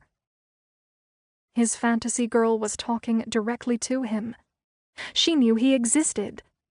Slowly, he turned around with shrimp in his nose and ears and calmly proclaimed he was 007. She looked at him, stunned for a second, and then burst out laughing. She laughed so hard she doubled over and almost dropped her tray as she bent over to catch her breath. Tears ran down her cheeks. "What's so funny?" Alec said, without flinching or removing the fish from his face. His stoic composure made her laugh harder. "Stop, you're killing me! Oh my God!" she said, trying to right herself as she wiped her eyes. "You're crazy!" "Actually, my name is Alec," he said, removing the fish and extending his hand. She smiled at him with rows of sparkling white teeth, and Alec's heart nearly stopped. "Hi, Alec. I'm Quinn. Nice to meet you," she said as she reached out her hand. When her fingers touched his, an electric current traveled up his arm and shot all the way to his shoulder. It was all over for him. At that moment, he promised himself that one day he was going to marry her. A week later, he asked her out. By the third date, things got pretty serious. Alec kept Quinn laughing while she continued to charm and beguile him. His fantasy had come true. How often does that happen? He wondered.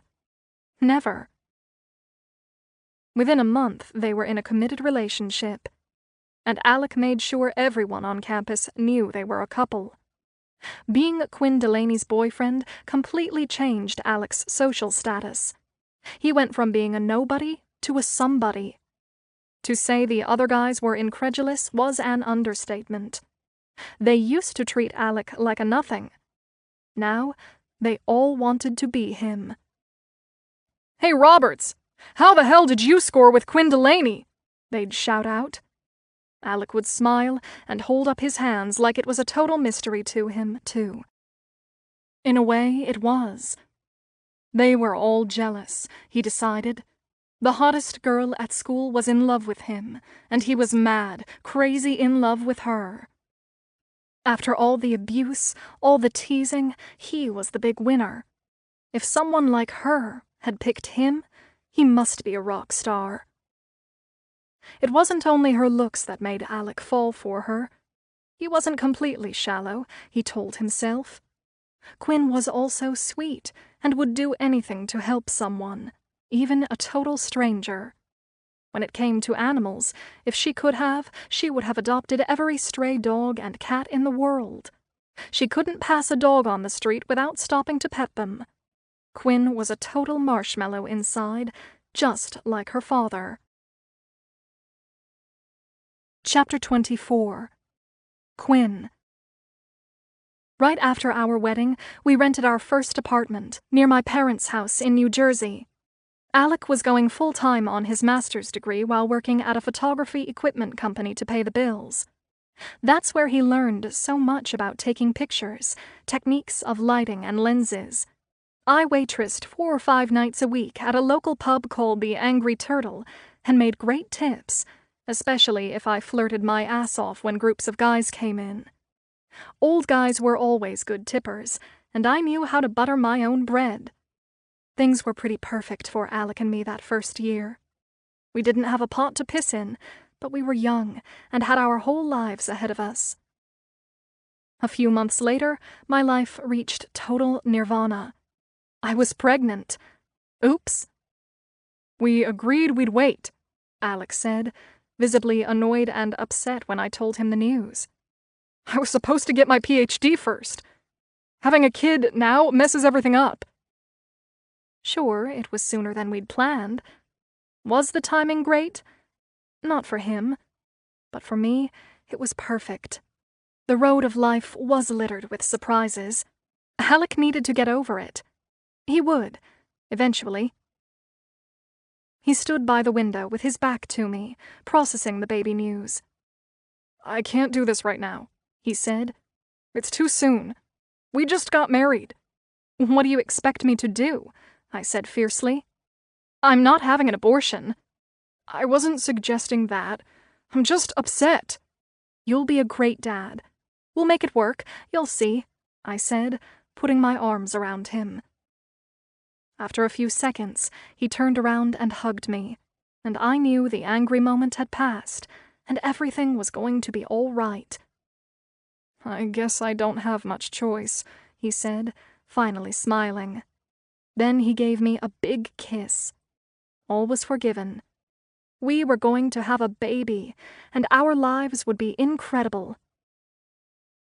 The day my son, Jack, was born was even better than my wedding day. My whole family came to the hospital to meet my new little angel. I finally had what I'd always longed for, my very own baby. I want you to be his godmother, Erin, I said, when my sister and I were finally alone in my hospital room. Promise me if I die young, you'll watch out for Jack? Stop being so morbid, Erin said, making a face and rolling her eyes. You just had a baby and you're talking about dying? Seriously, Quinn? I laughed and let go of the negative thoughts that had been with me all day. Erin always knew how to snap me out of a mood. She was right. This was a time for joy. Happiness is fleeting. You have to grab it and savor it whenever you can. A few months after the baby arrived, everything changed again. Alec came home with news that turned my world upside down. "Pack your bags, Quinny," he said with a big grin. "Your big deal husband just accepted an adjunct professor position at Pondfield College. It's right outside of Rochester." He smiled proudly while puffing out his chest. "I'm on my way to becoming a history professor. Now that my master's is done, I can go for my doctorate over at the University of Rochester while I'm teaching at Pondfield. It's my dream come true. Isn't this great? We're on our way." While I was happy about his job offer, the school was 6 hours away from where we currently lived, and everyone we knew. Alec had been trying to land a teaching job for a while, but he'd promised he'd only apply to schools in the NY metro area so we could stay close to our family and friends. In my opinion, 6 hours from New Jersey didn't qualify as close. Now that I think about it, there's another commitment you didn't keep, Alec. I didn't want to move to Rochester. The schools were crappy, everyone had Lyme disease, it was freaking cold. I didn't know anyone up there. I stared at him, tears pooling in my eyes. "Don't look at me that way, Quinn. Everything is going to be great," he said. "The college is even going to give us free housing for 3 months. Think how much money we'll be able to put away. We can save up for a house. I start in 4 weeks." We stared at each other in silence for a minute, each subscribing to the notion that whoever spoke first lost.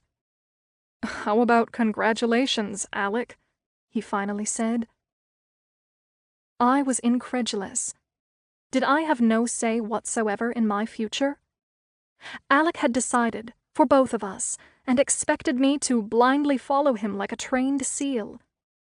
A lump formed in my throat when it occurred to me that my son wouldn't know his grandparents.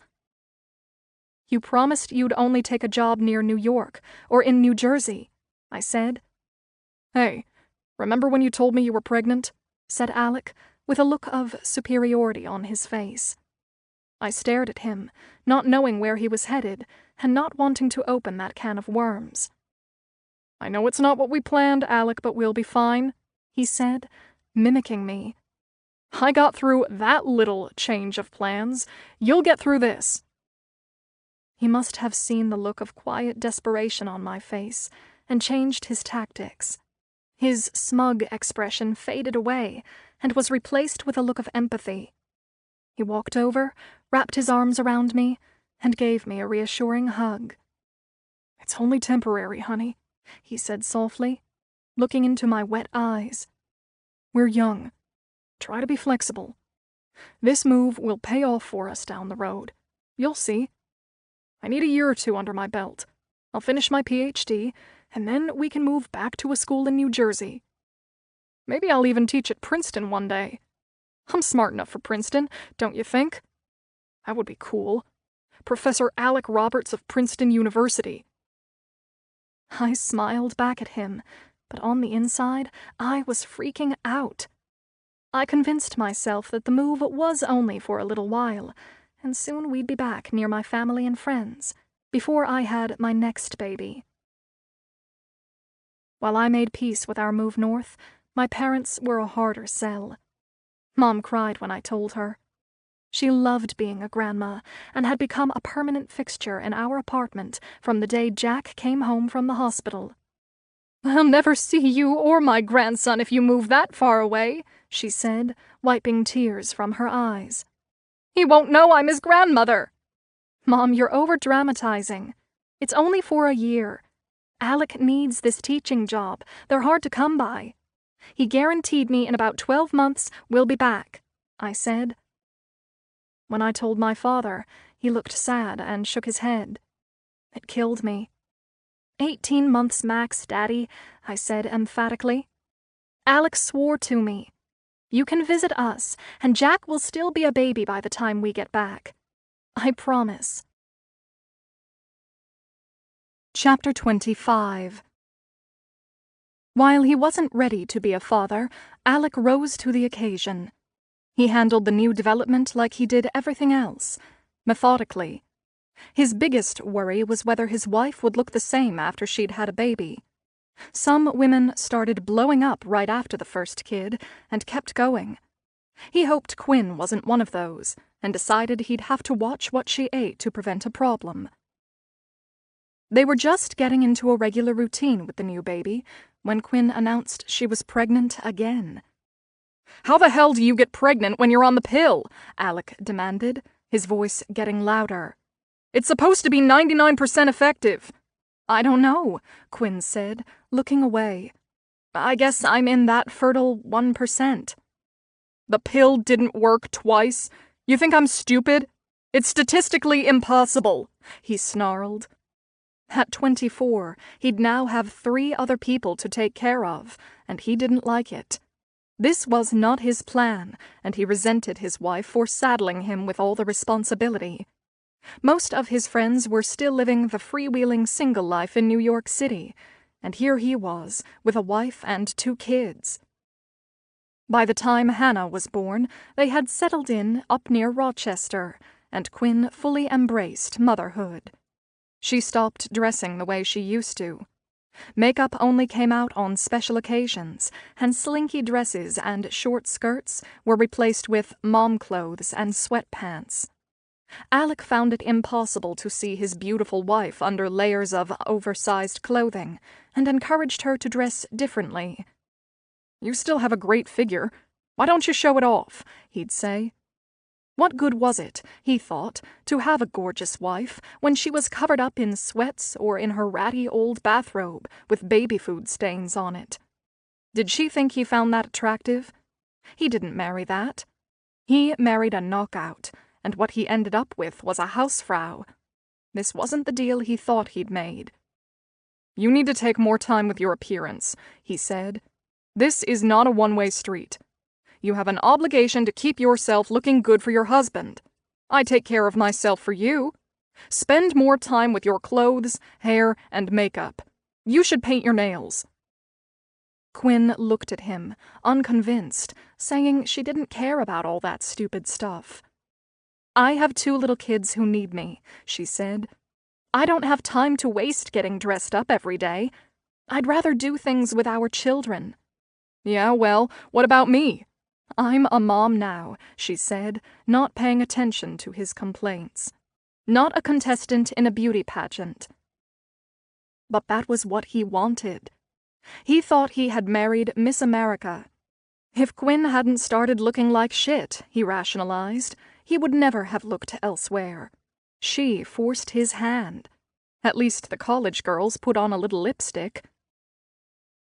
As time passed, Alec was surprised his wife changed the way she did. He grew resentful and decided she had misrepresented herself. She wasn't the perfect princess she had projected to the world. She trapped him with babies and lies. That's what forced him to seek other options, he told himself.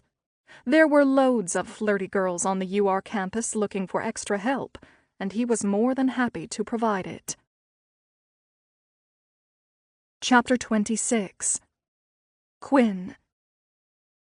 Alec's promise to return to New Jersey was never kept. My daughter Hannah was born after an emergency C-section, and whenever I brought up moving back to Jersey, or closer to my parents, Alec shut me down. "You're being selfish," he'd say, his voice bristling. "I'm doing the best I can to take care of this whole family. How about a little support instead of complaints for a change? We have 2 kids. Whatever. I have to make money to support all of us. Right now, that means we stay in Rochester. You got a better idea?" Was I being selfish? I didn't think so. I was taking care of 2 babies and a house, and he had promised it would only be for a year or 2.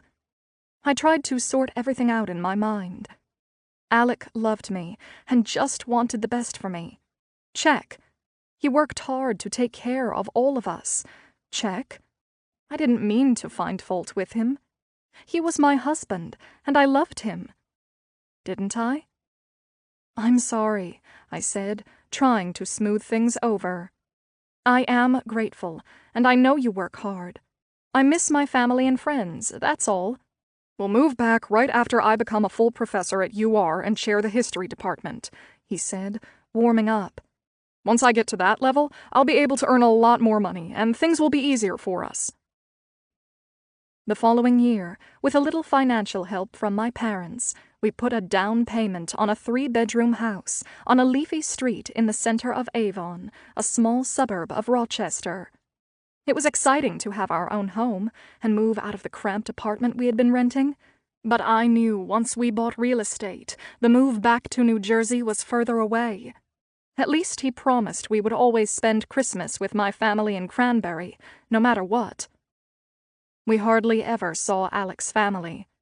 They were polite, but reserved, not warm and noisy like mine. My father-in-law, George, was demanding and liked things his way, which required Alec's mother to acquiesce on everything in order to keep the peace. Once in a while, I'd see a little of Alec's father in my husband, and it scared me. I didn't want to end up like my mother-in-law. Then, the strangest thing happened. Alec's parents, who rarely visited, announced they were moving up to Avon from New Jersey to live near us. I was stunned. His parents had never taken that much of an interest in us before. If it had been my parents moving to Avon, I would have been doing cartwheels. My husband didn't care at all. I thought having my in-laws nearby would mean we'd have a few extra hands to help with the kids. Alec and I might be able to get out once in a while for dinner or a movie. A few months later, Alec's parents moved to Avon. I guess the joke was on me. All those years, they lived 2 miles from us, and the only time they ever watched our kids was when we were in a jam and literally begged. I thought they moved near us so they could be close to their grandkids. What I think now is they moved to Avon so we could take care of them as they got older. What was wrong with that picture? Everything. I read them all wrong. His parents never had my back. Not once. Chapter 27. When she was 4 or 5, Hannah convinced herself that her mother was a princess and her father a prince. She was pretty sure it was true. Her father called her his little pumpkin, and they'd go on adventures together, just the 2 of them. He'd often take her with him to the supermarket. Hoisted up on his shoulders, Hannah would point to things she wanted, items her mother would never buy. When they'd get home and unpack the groceries, and her mother questioned all the junk food, Dad would wink at his daughter and pretend to be surprised to see all the cookies and chips in their bags. It was their little secret. Those shopping trips with her father were happy memories for Hannah. So was the summer her father taught her all about photography. He showed her which lenses to use and how to set up a shot. He taught her how to work with light, and once in a while he even let her use one of his good cameras. He was nice then. When her parents would go out for the night, Hannah loved watching her mother get ready, putting on makeup and fixing her hair. Quinn would sit at her vanity table with a glass of white wine and slowly apply different magical potions out of tubes and jars. Eyeshadow, lipstick, liner, mascara. With each stroke, her mother became more beautiful. Sometimes she would let Hannah sit in her chair, and she'd apply lipstick to her daughter. Then she'd style Hannah's hair and fasten it with one of her faux diamond clips. The back of Hannah's neck would tingle as her mother brushed, and she wondered if she was going to be beautiful like her mom. Her mother taught Hannah to play the ukulele and how to cook. The 2 of them often baked cookies and cakes, and her mother showed her the proper way to knead bread and roll out homemade pasta. By the time she was 10, Hannah had learned to make about 15 different meals and started cooking the family dinner once a week. Whenever Hannah cooked, her mother called her the little chef, doing a terrible French accent that would always make her kids laugh. As the kids moved into their early teens, their father was rarely home, always over at UR with his precious students, even on weekends. Sometimes when their mother knew their father was going to be away, she'd plan an overnight trip and take Hannah and Jack camping. It didn't cost much, and the kids loved it. The 3 of them would drive up to the mountains, pitch their tent, and her mother would light a fire and play her ukulele. The 3 of them would sing songs, toast marshmallows, and dance around the flames before crawling into their sleeping bags. Those were happy times, and their mother was all right then. Later, everything got dark and scary, and Hannah wound up cooking almost every night, because there was no one else to do it. Chapter 28. Quinn. For the longest time I was lonely in Avon. I had my kids and our dog, but Alec was gone most of the time, always over at the college. He had his own social network at the university, and I wasn't part of it. I didn't really want to be, anyway. Occasionally, he invited me to some official college event to honor a colleague, or some other pomp and circumstance university bullshit. He'd be all up in my face for weeks leading up to the date. He wanted to know exactly what I was going to wear, and insisted I get my hair done the day of the event. Before we'd leave the house, he'd inspect me from head to toe, suggesting different jewelry or another shade of lipstick, like he was some expert on women's beauty products. My style was simple and conservative, but he always pushed me to look sexy. Tighter clothes, bigger earrings, higher heels. I complied to keep the peace. It wasn't really me, but it made him happy and got him off my back. Eventually, I started dressing that way all the time. It was easier than arguing, and he'd smile more. At some point, he started coming with me when I went clothes shopping, under the guise of spending more time with me. He said he enjoyed helping me pick things out. "Look at it this way. I'm another pair of critical eyes," he said. "I'll keep you from making a fashion mistake. Like a girlfriend." I interpreted his interest in my wardrobe as a sign of his love. I figured he must love me an awful lot if he cared so much about what I wore. We'd enter a store, and he'd pick out all the dresses, shirts, and pants for me. Then I'd model each item for his approval. He'd say yes, or no, or I like it but it's too big, or you look like an old lady, or that makes you look fat. If I got upset, he'd say he was just trying to help me look good. I always felt terrible after one of our little shopping excursions. By the time Jack entered kindergarten, I knew our family was staying in upstate New York for a while. We owned a house, and Alec was now chairman of the history department, just like he had planned. His new responsibilities came with more money, and financially, things had gotten more comfortable for us. I wasn't miserable. I threw myself into being a great mom and wife. I took care of the house, grew fresh vegetables in my garden, and cooked my family healthy meals every day of the week. Most importantly, I spent a lot of time with my kids. When Jack was in first grade, he signed up for intramural soccer. There were 2 practices after school during the week and games on Saturday mornings. Alec often taught Saturday seminars, so I was usually solo at Jack's games and practices, with my daughter in tow. When my son had the ball, I'd scream at the top of my lungs to cheer him on. He was fast and agile and knew when to pass and when to take a shot. Whenever he'd get the ball and make it all the way down the field, I'd shout and clap so hard my hands would sting afterwards. Halfway through the soccer season, I struck up a few conversations with some of the other moms. That's where I met the girls, Viv DeMarco, Margot Alexander, Nina Campobasso, and Kelly Bresnahan. They were fun and sassy, and didn't take themselves too seriously. "Do you like to read?" Margot asked me one afternoon. "I never have time," I replied. "How about wine?" she said. "You like wine?" "Who doesn't like wine?" I said, grinning. "She's in," said Viv to the others.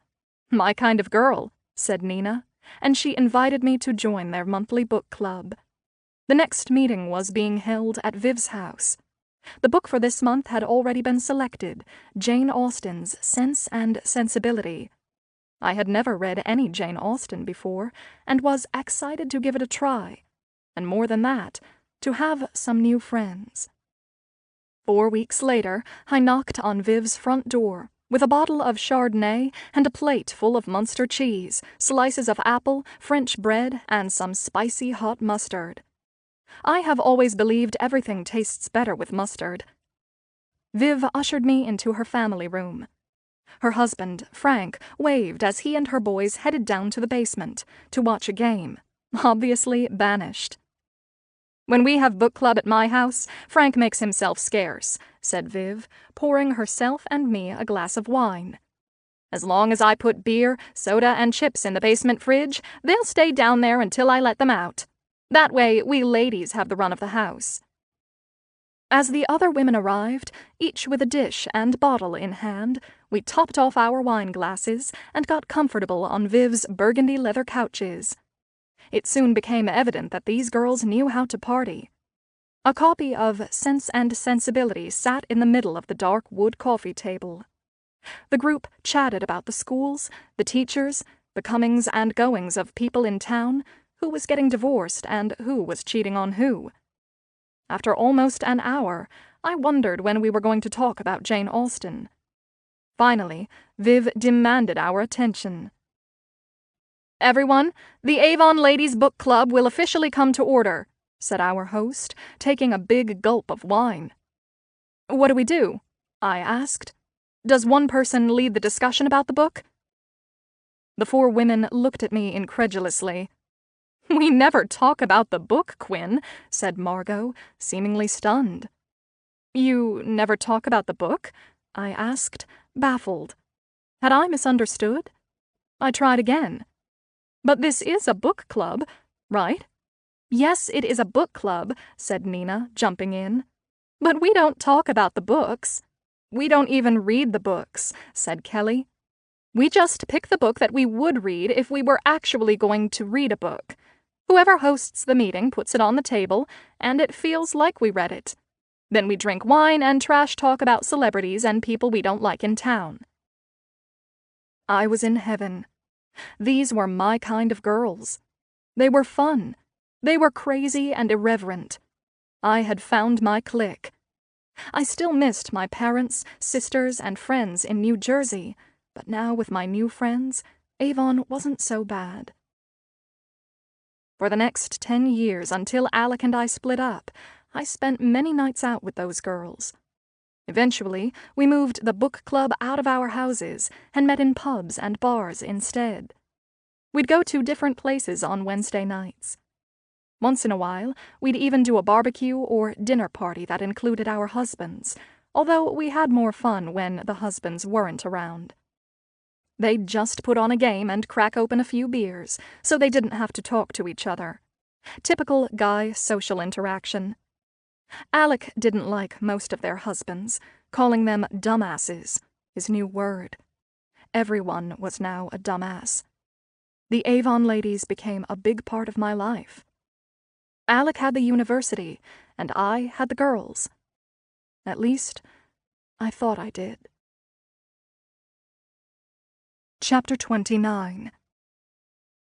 Quinn was only his sister-in-law, but she reminded Mike so much of his wife that she occupied a special place in his heart. Their coloring was different, but you could tell they were sisters. They had the same voice, the same way of walking, and they laughed at the same stupid things. Mike thought himself lucky to have married a Delaney. Erin was his high school sweetheart, and he grew up with the family. Quinn and Colleen felt like sisters to him. The Delaneys were all about big family events and made sure there were always parties and reunions with all the cousins. Erin's parents organized family trips to Florida and ski trips out west. Usually, Big Ed would pay for everyone, including the grandkids. Those occasional big family trips and Christmas week were when everyone got to see Quinn and Alec and their kids. On 5 separate occasions over 18 years, Erin and Mike drove up to Avon to visit Quinn and Alec. The first trip, all the kids were young, and it was a good visit. They drank lots of beer, stayed up too late, and everyone had fun. Alec took some terrific pictures of all the cousins. He was relaxed, and Quinn was happy keeping herself busy with her children, volunteering for school projects, and chauffeuring the kids from one activity to another. Alec and Quinn seemed to be in sync then. A few years later, the second time Erin and Mike visited them, it wasn't as good. Alec had just received his doctorate in history and was very puffed up about it. He wouldn't stop mentioning his new degree and congratulating himself. It started before Erin and Mike even walked through the front door. When they pulled up in front of the house, Alec was underneath an old car parked in the driveway. Fixing old cars was his hobby. He'd take them apart, rebuild them, and then sell them at a profit. He knew engines inside and out. His grandfather had owned a gas station. That's where he'd learned everything about cars. As Mike got out of his car, Alec got up, wiped his hands on his shirt, and gave Erin a hug. "Good to see you, Alec," Mike said, shaking his hand. "Don't you mean good to see you, Doctor?" Alec said with a sly grin. Mike laughed at his joke. "That's right. I heard about the PhD. Congratulations, Dr. Alec," he said. "That's quite an accomplishment. Good for you." "Yeah, congrats," said Erin. "Quinny told me about it. She's so proud of you. You got another degree and a new job at the same time. Impressive." "It practically killed me," Alec said. "I was working on my dissertation at UR while teaching at Pondfield College. I was totally pumped when the University of Rochester offered me a teaching job. People kill for those positions. And I'll be making about 30% more than I am now." Over the next 3 days, Alec dropped the doctor every 10 minutes. He even suggested that they start calling him Doc instead of Alec. He later said he was only joking, but Mike thought he was deadly serious. It was a long weekend, and they were glad when Sunday came around so they could leave. On the third visit to Avon, a few years later, Hannah and Jack were in their early teens, as were Mike and Erin's kids. Things were very different on that trip. Alec was insufferable. There wasn't any subject where he didn't have the last word. At one point, Mike completely stopped talking, while Alec pontificated for an hour on some wacky political theory. Mike let him speak and didn't say one word. He figured Alec was going to do it anyway. It was less painful for him to keep his mouth shut and allow his mind to wander. Erin spent most of the time out in the backyard with Quinn, giggling and sharing secrets. The sisters hardly ever got to see each other and needed that time together. Unfortunately, that left poor Mike alone with the doctor. On Saturday morning of that weekend, Alec, acting like a big shot, cracked open his first beer at 10:30 in the morning. Mike figured because they were visiting, he'd join him. When in Rome, he thought. A few minutes later, Quinn and Erin walked into the house and saw their husbands drinking morning beers. "Whoa," Erin said, laughing when she saw Mike with an open bottle. "Starting a little early, aren't we?" "Alec, we talked about this," said Quinn sternly. "What are you doing?" "It's my house and I'm entertaining my brother-in-law," said Alec as he cracked open another beer. A scowl crossed Quinn's face. Mike and Erin surmised that this had come up before. "I'm only having this one, Quinn," Mike said, trying to smooth things over. "Then I'll wait until the barbecue tonight." "You can have as many beers as you want, Mike," Alec said, holding out another bottle. "I pay all the bills here. It's my freaking house." Quinn, visibly upset, turned and went into the kitchen, followed by Erin. Mike changed the subject, and the rest of the afternoon was uneventful. Still, that was the day Mike and Erin started to wonder about Alec and what was going on between him and Quinn. When Erin and Mike got back to New Jersey, Alec's behavior was all they talked about for weeks. Chapter 30. After hearing about the infamous Avon ladies for years, Erin finally met them on their 4th trip up to Avon. She noticed that the ladies looked decidedly different from Quinn's old friends back in New Jersey. Their clothes and jewelry screamed, "Look at me," and each one needed to lose more than a few pounds. Erin didn't think her sister belonged with them. Quinn was clearly the jewel in their tin crown.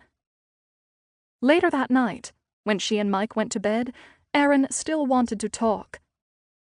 "I'm not a fan of Quinn's new friends," said Erin. "They're rough around the edges and look like they buy their clothes from a QVC sale event." Mike made a cat-claw gesture and meowed at his wife, making her laugh. "You know it's true," she said, giggling and protesting at the same time. "What does QVC look like?" Mike asked, clueless. "Like them," Erin said. "Quinn's starting to dress the way they do. Did you see all the cleavage? My mother would die if she saw my sister dressed that way." "She looked fine," Mike said. "That's because she hasn't done a full QVC yet," Erin whispered. "Her top was cut too low, her pants were super tight, and then there was all that gaudy jewelry. She never used to wear stuff like that. She used to have style.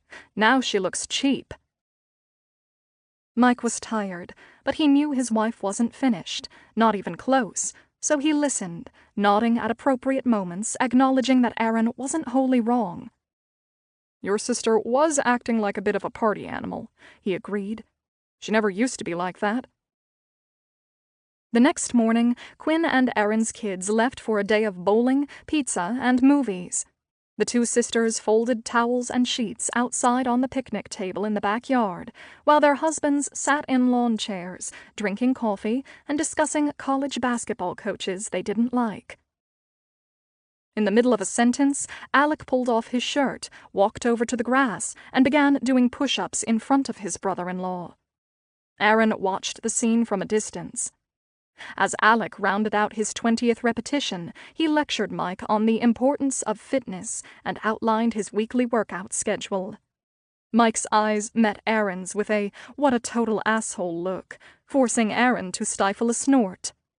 For the remainder of the day, the two couples prepared the fixings for that evening's barbecue. The night's theme was to be Tex-Mex: margaritas, chips, guacamole, salad, and grilled skirt steak. The Avon ladies and their spouses arrived. The music was turned up, pitchers of margaritas were poured, and the men started getting frisky. When the party was in full swing, Quinn made her grand entrance on the deck. She was heavily made up and wearing an extremely short skirt, skimpy tank top, and 4-inch heels. Her shiny black hair was piled loosely up on top of her head, and sparkly, dangling earrings grazed her shoulders. Erin nudged her husband in the ribs. "Mike, look," she whispered. "My sister looks like a trash bag." "She looks fine," he whispered back unconvincingly. "For a hooker, maybe. Who wears 5-inch spiked heels to a barbecue?" Alec looked up from the grill and saw his wife on the deck holding court. He smiled, put down his spatula, and walked over and put his arm around her shoulders. He gave Quinn a kiss on the cheek and then on the lips, making a grand show of it. "You look fantastic, honey," he shouted, while stepping back to admire her. "You should dress like this all the time, right, guys? My wife is hot." Catcalls and whistles erupted from the men in the crowd. Quinn flashed a big smile, picked up a frozen margarita, and lit a cigarette. Erin hated when her sister smoked, and it bothered her that Alec didn't mind. 2 hours later, with very little coaxing required, Quinn brought out her ukulele and sang as if she were a country and western star. There were occasional gaps of silence when her fingers didn't move fast enough on chord changes, but she laughed charmingly, and the crowd egged her on. While her sister entertained everyone, Erin noticed Alec leave the party with a scowl on his face and go into the house. When Quinn finished, everyone applauded and she beamed. It was after she put the ukulele away that Alec came back outside carrying a handle of Dewar's. He had changed out of his t-shirt and into a sleeveless tee, a wife-beater. "Look at Alec," Mike whispered to his wife. "He's so transparent. He wants us to notice his muscles." "Why did you change your shirt, hon?" Quinn asked her husband. "Spill something?" "I was hot," Alec said with an edge. "Got a problem with that?" "No," she said. "Sorry I asked." "I'll wear what I want," he hissed, pouring himself a tall glass of scotch. "I stay in shape, so why shouldn't I wear this? How much weight have you put on since we got married, Quinn? 10, 15, maybe 20 pounds? "What?" she said. "You heard me. You're not going to look good forever, Quinn. I can't wait until you get old. Then no one will want you."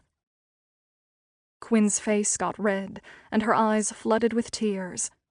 Her sister and brother-in-law were the only ones in the yard close enough to hear the exchange. The other guests were oblivious, too busy downing cocktails and engaging in idiotic conversations to notice. Erin and Mike had heard the whole thing. Chapter 31. Nobody in the family said it aloud, but Hannah and Jack thought their father was a bully. Over at UR, his students, especially the girls, loved him. He was one of the most popular teachers. According to their father, his classes filled up faster than anyone else on the faculty. He was an entirely different guy with his own kids. Most of Hannah's friends had their fathers wrapped around their fingers. Her best friend only had to look at a pair of shoes or a new bag, and her dad would hand over his credit card. Hannah had to work hard for every little thing. Her father called it training for real life. "If everything is handed to you on a silver platter, Hannah, what would that teach you?" he'd say. "My job is to shape and guide you. If you want something, you work for it, and maybe you'll get it." Always the professor first and parents second, Alec Roberts insisted that his daughter and son prove themselves to him for even the most insignificant things. Every statement had to be backed up with facts and examples, as if they were doing a term paper for one of his classes. Allowance money or the ice cream he had promised were often denied, because they had forgotten one tiny detail and hadn't earned their prize. Their mother hated when her husband acted like this, and secretly provided the extra money or treat when he wasn't around. It was a secret pact between the three of them. At the start of Hannah's sophomore year of high school, she asked for some new clothes. Like he always did, Alec started hammering his daughter, wanting to know precisely how many skirts, shirts, pants, and pairs of shoes she already had in her closet. "Take inventory of everything and then present your research," said her father. "Make your case, and I'll decide." Hannah did what he asked, but that night he shot her down. "Hannah," he said as he looked over her list, "you have 11 skirts, 18 shirts, 9 pairs of pants, and 12 pairs of shoes. There are kids in Africa or India who don't own a single pair of shoes. Did you ever think of that?" Here we go, Hannah thought as she rolled her eyes. Another lecture from Professor Roberts. Couldn't he just say yes or no? Every answer always comes with a speech and a life lesson. "I'm afraid you haven't proven to me why you need more clothes," her father continued. After 15 years of living with Professor Dad, Hannah knew the devil she was dealing with. She was expecting this response, and she was prepared. She put a second document in front of her father that broke down her entire wardrobe by age, size, and condition of the garment. Bullet points identified 5 pairs of shoes that had been re-heeled more than once, with the soles worn through. Also, they all were a half size too small for her growing feet. Every pair of pants was too short, and one had a tear that couldn't be mended. While Hannah schooled her father in wardrobe details, her mother watched the whole exchange. "Good girl," Quinn said to herself under her breath.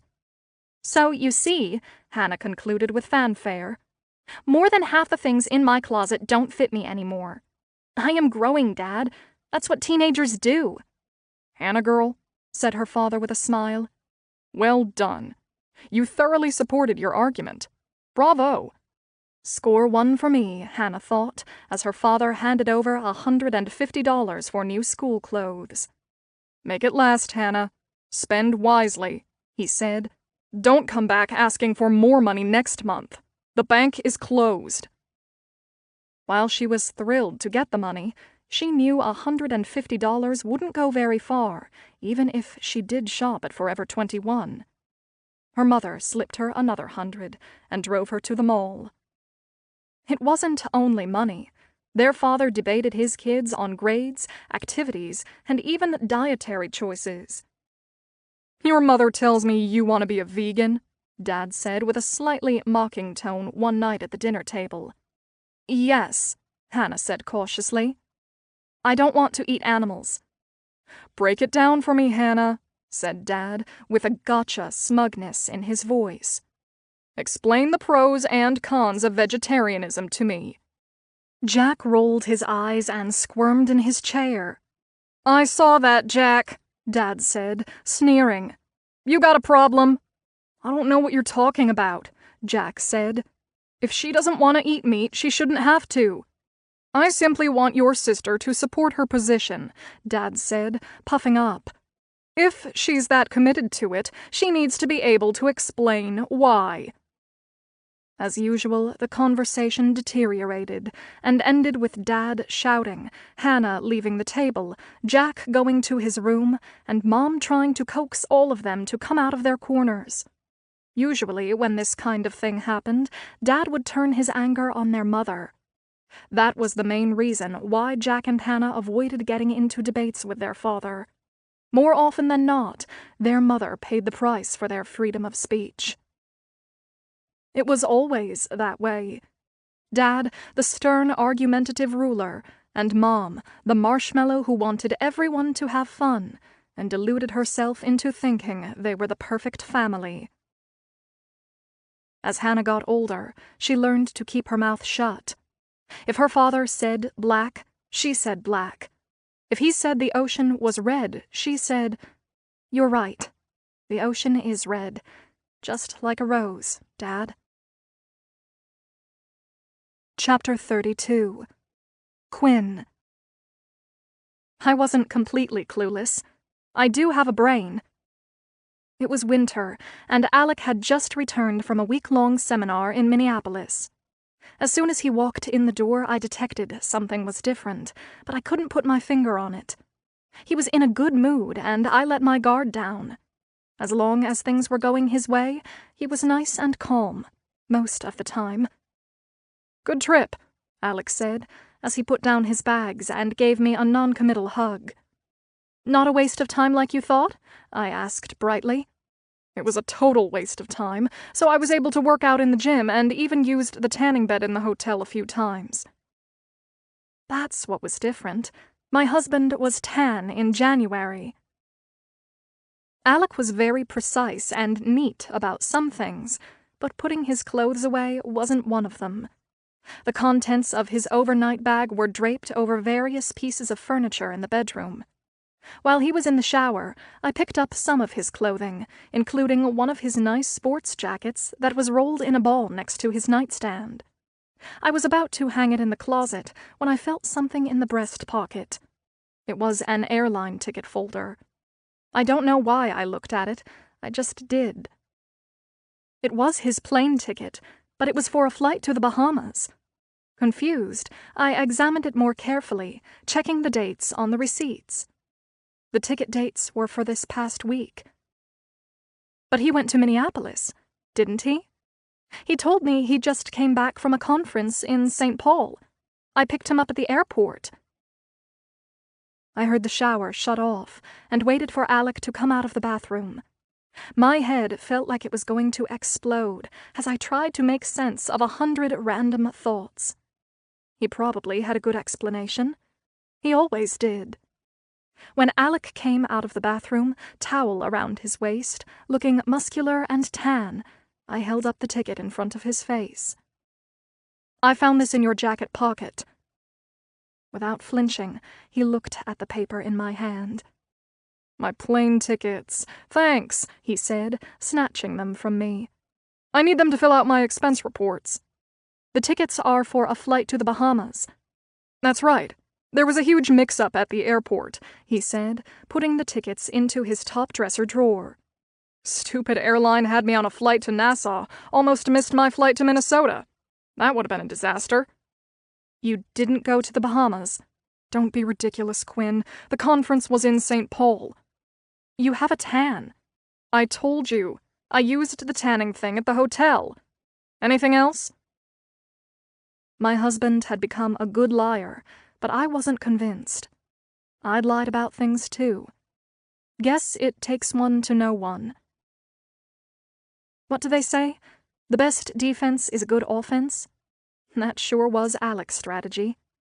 The minute you called him out on something, he'd turn it around, and before you knew it, the barrel of the gun was pointed between your eyes.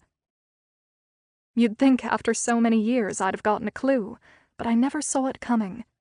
Even after he'd criticize my appearance or intelligence and push me around. Sometimes he was heavy-handed with the kids. That bothered me more than anything. I almost left him once. "I'm out of here," I had said as I pulled a suitcase out of the closet. "You have no money, no job, no skills. Where are you going to live?" "I don't know," I screamed, throwing random garments into my suitcase. "I'll figure it out." "Go," he said. "But let me be very clear. You leave, you can't come back ever. You'll be all alone, and I won't let you see the kids." A few minutes later, I backed down. I couldn't risk not seeing my kids. Every time we fought, the pain and humiliation festered inside me for weeks. Sometimes I wanted to kill him, but I knew if I did that, I'd be alone, and that would be worse. There was something else. Something I never told anyone. I don't know for sure, but I think Alec drugged me. A few times I woke up alone in bed and couldn't remember how I got there. My underpants were gone, and I was all sore down there. I think he might have raped me. Whenever I brought it up and asked questions, he called me crazy. I'm not crazy. I'm just exhausted. I could never tell Erin, and definitely not my father. He'd kill my husband, and I wouldn't want my dad to get into any trouble. Also, I'd be too embarrassed to tell anyone. Alec's not mean all the time, and he always apologizes after we have a fight. I know he loves me. Chapter 33. If there was a loud voice in a room, it was probably Viv DeMarco. No matter how much noise there was, you could always hear her. Everything about her was big and loud. Her hair was bright red, and her clothes had a definite point of view. Of what? Most people were never sure. Viv was never pretty, not even cute, and she knew it. The way she saw it, beautiful girls knew they were, and the plain ones knew they weren't. As she got into her 40s and 50s, she put on more weight, and rationalized that her looks weren't her calling card. She made up for not being pretty with 3 sets of brass balls and a biting sense of humor. The first time Viv laid eyes on Quinn, she was standing on a soccer field. Oblivious that she was being examined, Quinn cheered and whistled for her son as he took a shot at a goal. Viv instinctually hated Quinn because of her perfect little figure and big blue eyes. She decided Little Miss Perfect, a name she used to call Quinn before she got to know her, was probably a size 4, or maybe even a 2. Whenever Quinn's son scored a goal, she jumped up and down, put her fingers in her mouth, and made a loud whistle. When she did that, all the dads on the sidelines would check her out. Bitch, thought Viv. To Viv, Quinn was everything she wasn't. Quinn was the one who always had a boyfriend in high school. The cheerleader, the homecoming queen. Doors routinely swung open for her, and opportunities were placed at her feet. Life was one big sundae with 2 cherries on top for girls like Quinn Roberts. Even after they surprisingly became friends, Viv was always a little jealous of her, until Quinn started to lose her grip. Then Viv just felt sorry for her. The first time she noticed something was off was one night when the Avon ladies were out partying in a noisy bar downtown. Quinn drifted in and out of the conversation. There were moments when it was clear she didn't comprehend the gist of what the girls were talking about. At first, Viv thought she was drunk, but later realized Quinn had only had ginger ale that night. A week later, Viv walked up to Quinn at a lacrosse practice. Quinn looked haggard, as if she had just climbed out of bed, not her usual pulled-together self. "Are you okay?" Viv asked, trying to be diplomatic, which wasn't her strong suit. "You look kind of tired." Quinn didn't answer, and stared blankly ahead, without acknowledging her friend. "Quinn, are you all right?" Viv asked again, this time touching Quinn's arm. Surprised, Quinn turned and looked directly at her friend. "Viv," she said.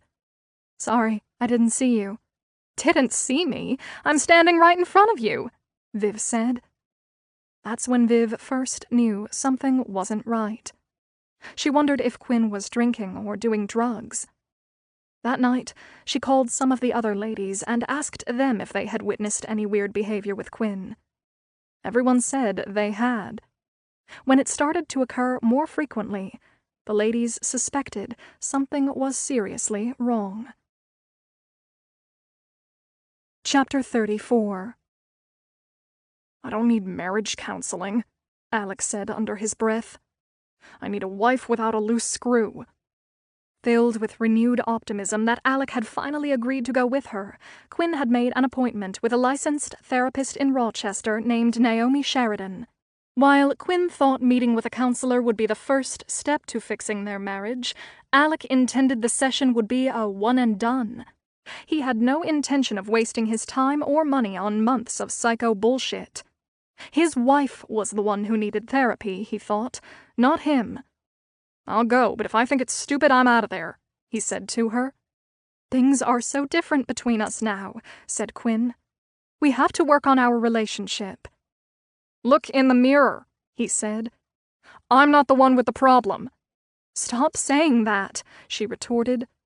"How would you know anyway? You're never here, and when you are, you're mean."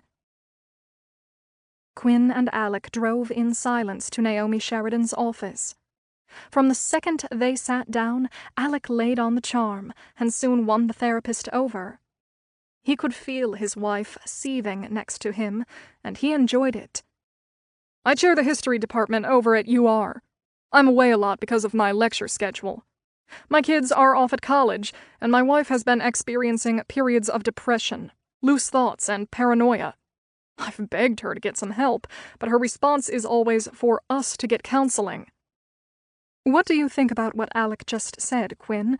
asked Naomi. Silence. "Quinn," repeated Naomi, "what do you think about what your husband just revealed?" "I don't know," Quinn said, without any emotion. "How do you feel right now?" said Naomi. Silence. "Quinn, is there something you want to tell me?" Naomi asked. "No. Everything's fine." "My wife insists there are medical versus mental reasons for all her problems," Alec explained. "Once, she hit a mailbox with her car because she was so distracted, so she got her eyes checked. If she can't get out of bed for a week, she claims she has the flu. And her big catch-all is Lyme disease. Every wacky thing she does, she blames on a tick bite." "Do you have Lyme disease, Quinn?" Naomi asked. Quinn nodded. "Maybe it is the Lyme," said Naomi helpfully. "At first, that's what I thought too," Alec said. "But there were too many instances. She'd forget things and tell me she talked to people who I knew she didn't know. Weird stuff. And it's been increasing. Some days she can't get out of bed at all." Alec told Naomi he had seen signs as far back as 5 years before, but over the last 2, his wife had gotten much worse. "No matter how much I pleaded with her," Alec said, playing the noble, steadfast husband. "My wife's response was to have a couple of drinks and have her ears or blood pressure checked at the walk-in clinic. She refuses to face that she has a serious emotional problem." "That's not true," said Quinn. "Tell me what you're thinking right now, Quinn," said Naomi gently. "It was my idea to come today," Quinn protested. "I made the appointment and had to beg him to come with me. Things have been difficult the last few years. He never talks, and when he does, he just barks commands. I never smile anymore. He shuts me out and spends all of his time over at his precious school. See what I mean? She places the blame for her problems on me so she doesn't have to acknowledge her own crazy." "I'm not crazy." "No one said you were," said Naomi. "He just did." We don't use that word in here, Alec, said Naomi. Realizing he had overplayed his hand, Alec dialed it back. You're right. That was uncalled for. I'm sorry, he said, looking at his wife. I just want you to get help. We need you to get better. He's right, said Naomi. The first step to getting well is admitting there's a problem. Alex said that you have mood swings and sometimes get very depressed, so much so that you can't get out of bed. Is that true? Quinn sensed the dynamic had shifted.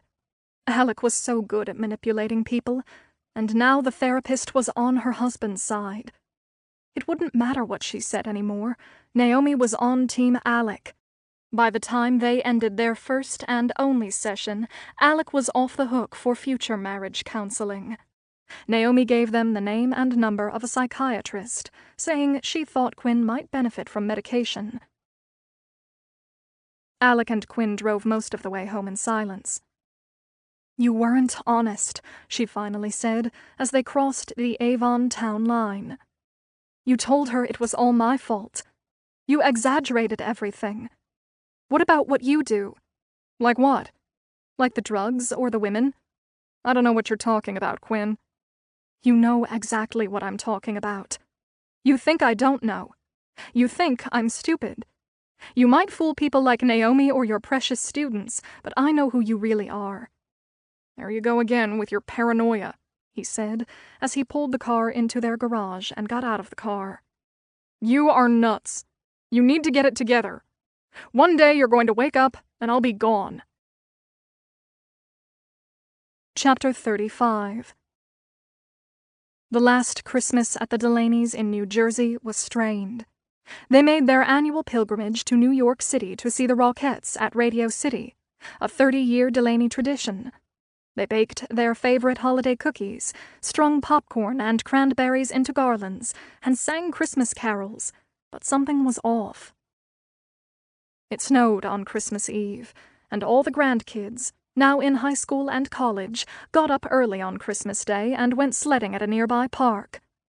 Erin, Quinn, Colleen, and their mother busied themselves in the kitchen, preparing the big holiday feast. There was plenty of laughter and teasing going on in the room, reminding Eileen of when the girls were young. After a while, she noticed not everyone was laughing. Quinn had barely said a word, and had a peculiar smile frozen on her face. Her eyes looked sad. When Erin and Colleen left the kitchen to set the dining room table, Eileen pulled Quinn aside. "Everything all right, honey?" she said to her daughter. "You don't seem yourself." "I'm fine, Mom," Quinn said quietly. Her mother looked at her with a mix of concern and confusion. "Really, Mom, everything's okay," Quinn insisted. Eileen Delaney knew something was wrong, but at that moment she was up to her eyeballs in cookie dough and chocolate mousse, and told herself she'd talk to her daughter the next day when they were alone. From the kitchen, Eileen heard Alec lecturing Mike, Tim, and Ed on the correct way to assemble a bicycle. She and Ed had gotten used to Alec and his thinly veiled condescension, but lately they both had to work hard at being cordial, especially when he was short with their daughter. He would get dismissive and bark commands at Quinn. It pained Eileen that their daughter went along with it. These days, Quinn didn't even flinch. "Something's wrong, Eileen," said Ed Delaney in bed that Christmas night. "He treats Quinny like she's a servant. I don't like it." "You're exaggerating," his wife said. "He's just obnoxious. Alec's always been a bit that way." "It feels different now," said Ed. "Like there's been a power shift. She sits next to him like a scared rabbit and waits on him, fetching him beer after beer, agreeing with every idiotic thing he says. That's not Quinn." Eileen knew her husband was right, but didn't want to fan any flames. She had heard Alec make fun of her daughter in a mean way several times. It gave her that same sick feeling she had on Quinn and Alec's wedding day, right after Linda Roberts mentioned her son's bad temper. Chapter 36. Quinn. I was always tired. Everyone kept telling me what to do as if I was incapable of making my own decisions. I just needed more sleep. That's what was screwing me up. I read that sleep deprivation can do crazy things to your brain and make anyone act nuts, even have hallucinations. My parents, sisters, Mike, and Alec said I had bipolar disorder and that I needed to take my medication. The doctor at the clinic agreed, but I hated taking the stuff. The pills made me feel gooey, like I was walking through thick, sticky syrup. Why would I have wanted that? I didn't want to take crap that made me feel bad.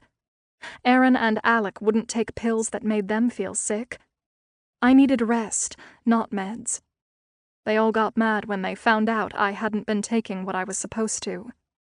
It was my secret, for me to know, and for them to find out. Chapter 37.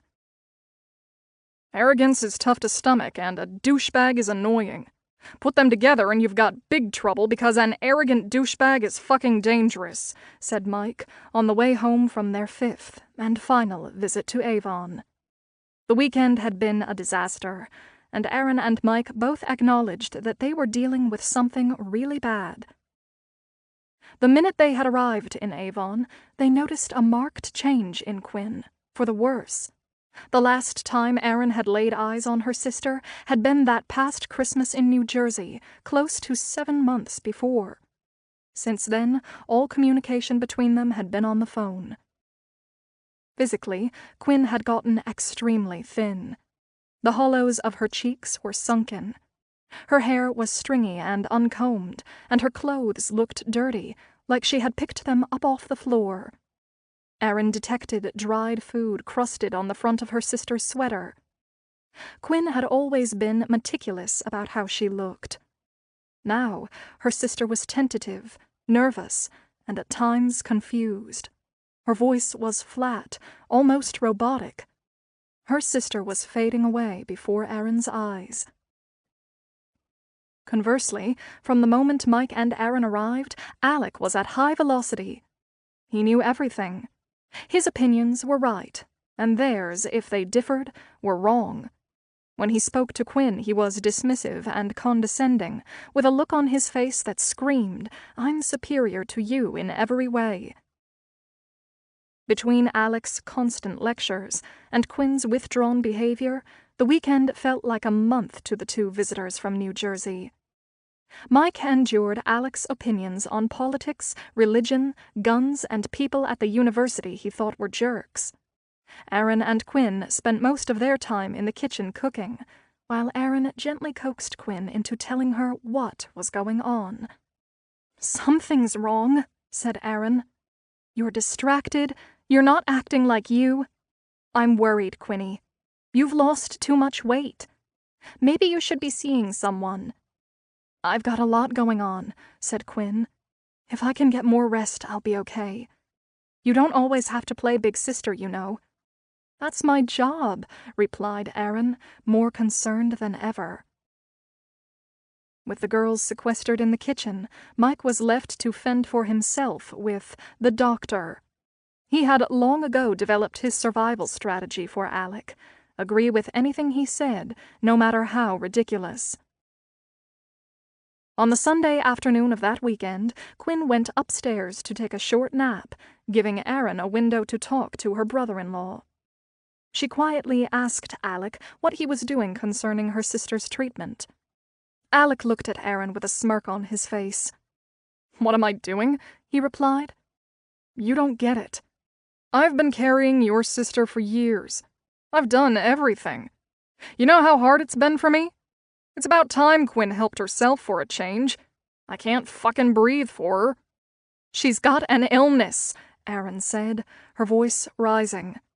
"I live 6 hours away, or I'd take care of her myself. She needs a better therapist, not that crappy clinic you send her to so you can save money. Her medication has to be monitored, and you have to make sure she takes it. You need to look after her. Alec, you need to take this seriously." "Take it seriously," said Alec. "Screw you, Erin. You come up here all high and mighty, like a Monday morning quarterback, and tell me I'm not doing the right thing? Screw you!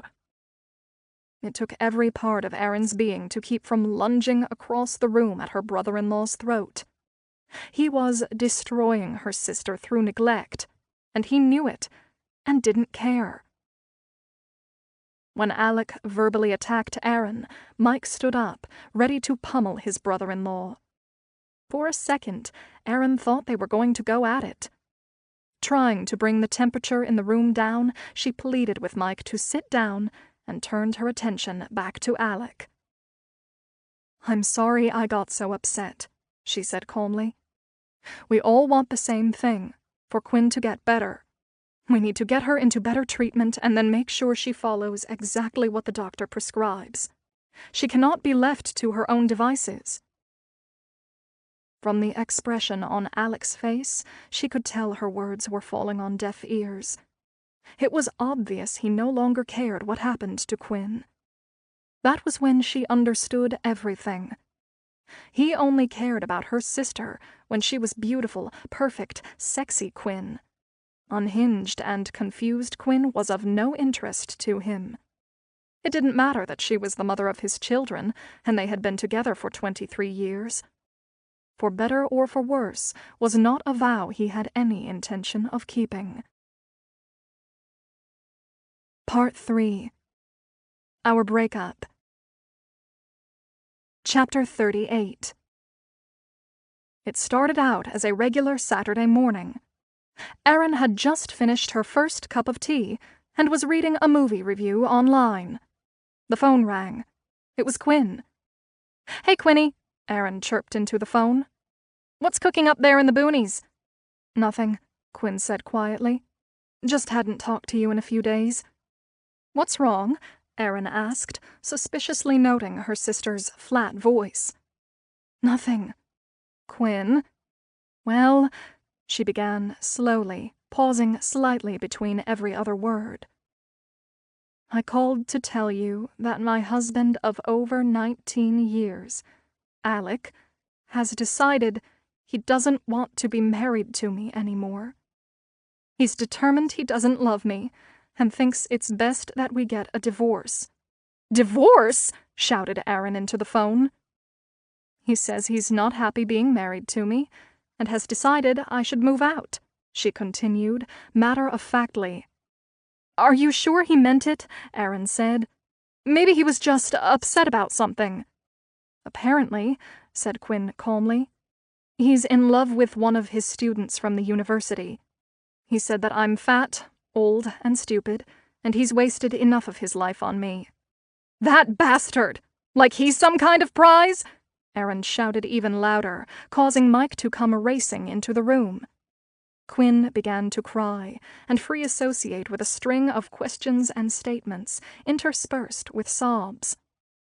"I don't understand. What did I do wrong? I love him, Erin, I love him. I can't live without him," she sobbed. "I don't know what to do. Where am I going to go? I don't want to be alone. Why doesn't he love me anymore? I did everything I was supposed to do. What about my kids?" As far as Erin was concerned, no one hurt her little sister, ever. Quinn's pain was palpable, and Erin's instinct was to protect her and make the pain go away. She wished she could reach through the phone and put her arms around her and tell her everything would be all right. Quinn cried and cried until she was too tired to weep any more. "He was never good enough for you," Erin said quietly. "You didn't like Alec?" said Quinn in disbelief. "Not really. But you were always so nice and friendly to him, always joking and laughing." "Because he was your husband," Erin said. "I made the best of it. We all did." "No one liked him? Oh my God," said Quinn. "Why?" "When we were young, he was okay, but as he got older he became more of an arrogant jerk," Erin replied. "He had all those wacky political ideas and the emotional mentality of someone with an arsenal of assault weapons in his basement." "How did you know?" "He does have assault rifles in our basement," Quinn said, surprised that her sister guessed. Figures? Now I hate him even more. What about Mike? Mike can't stand him, Erin said. After our last visit to Avon, Mike was done. Why didn't you tell me? Quinn asked. Because you seemed happy-ish. I thought he would take care of you, but he never did. Now the gloves are off. But I still love him, Quinn wailed again. I don't want to be by myself. For over 2 hours, Quinn went from tears to anger and back to tears. Her sister tried to comfort her by pointing out Alec's shortcomings. Now that she didn't have to hold her tongue, Erin let it rip and prayed they didn't reconcile down the road. If that happened, she would be persona non grata after all the smack talk she did about Alec that day. Erin reminded her sister of an incident at their parents' house a few Christmases before. Alec, Quinn, and Erin were in their parents' TV room.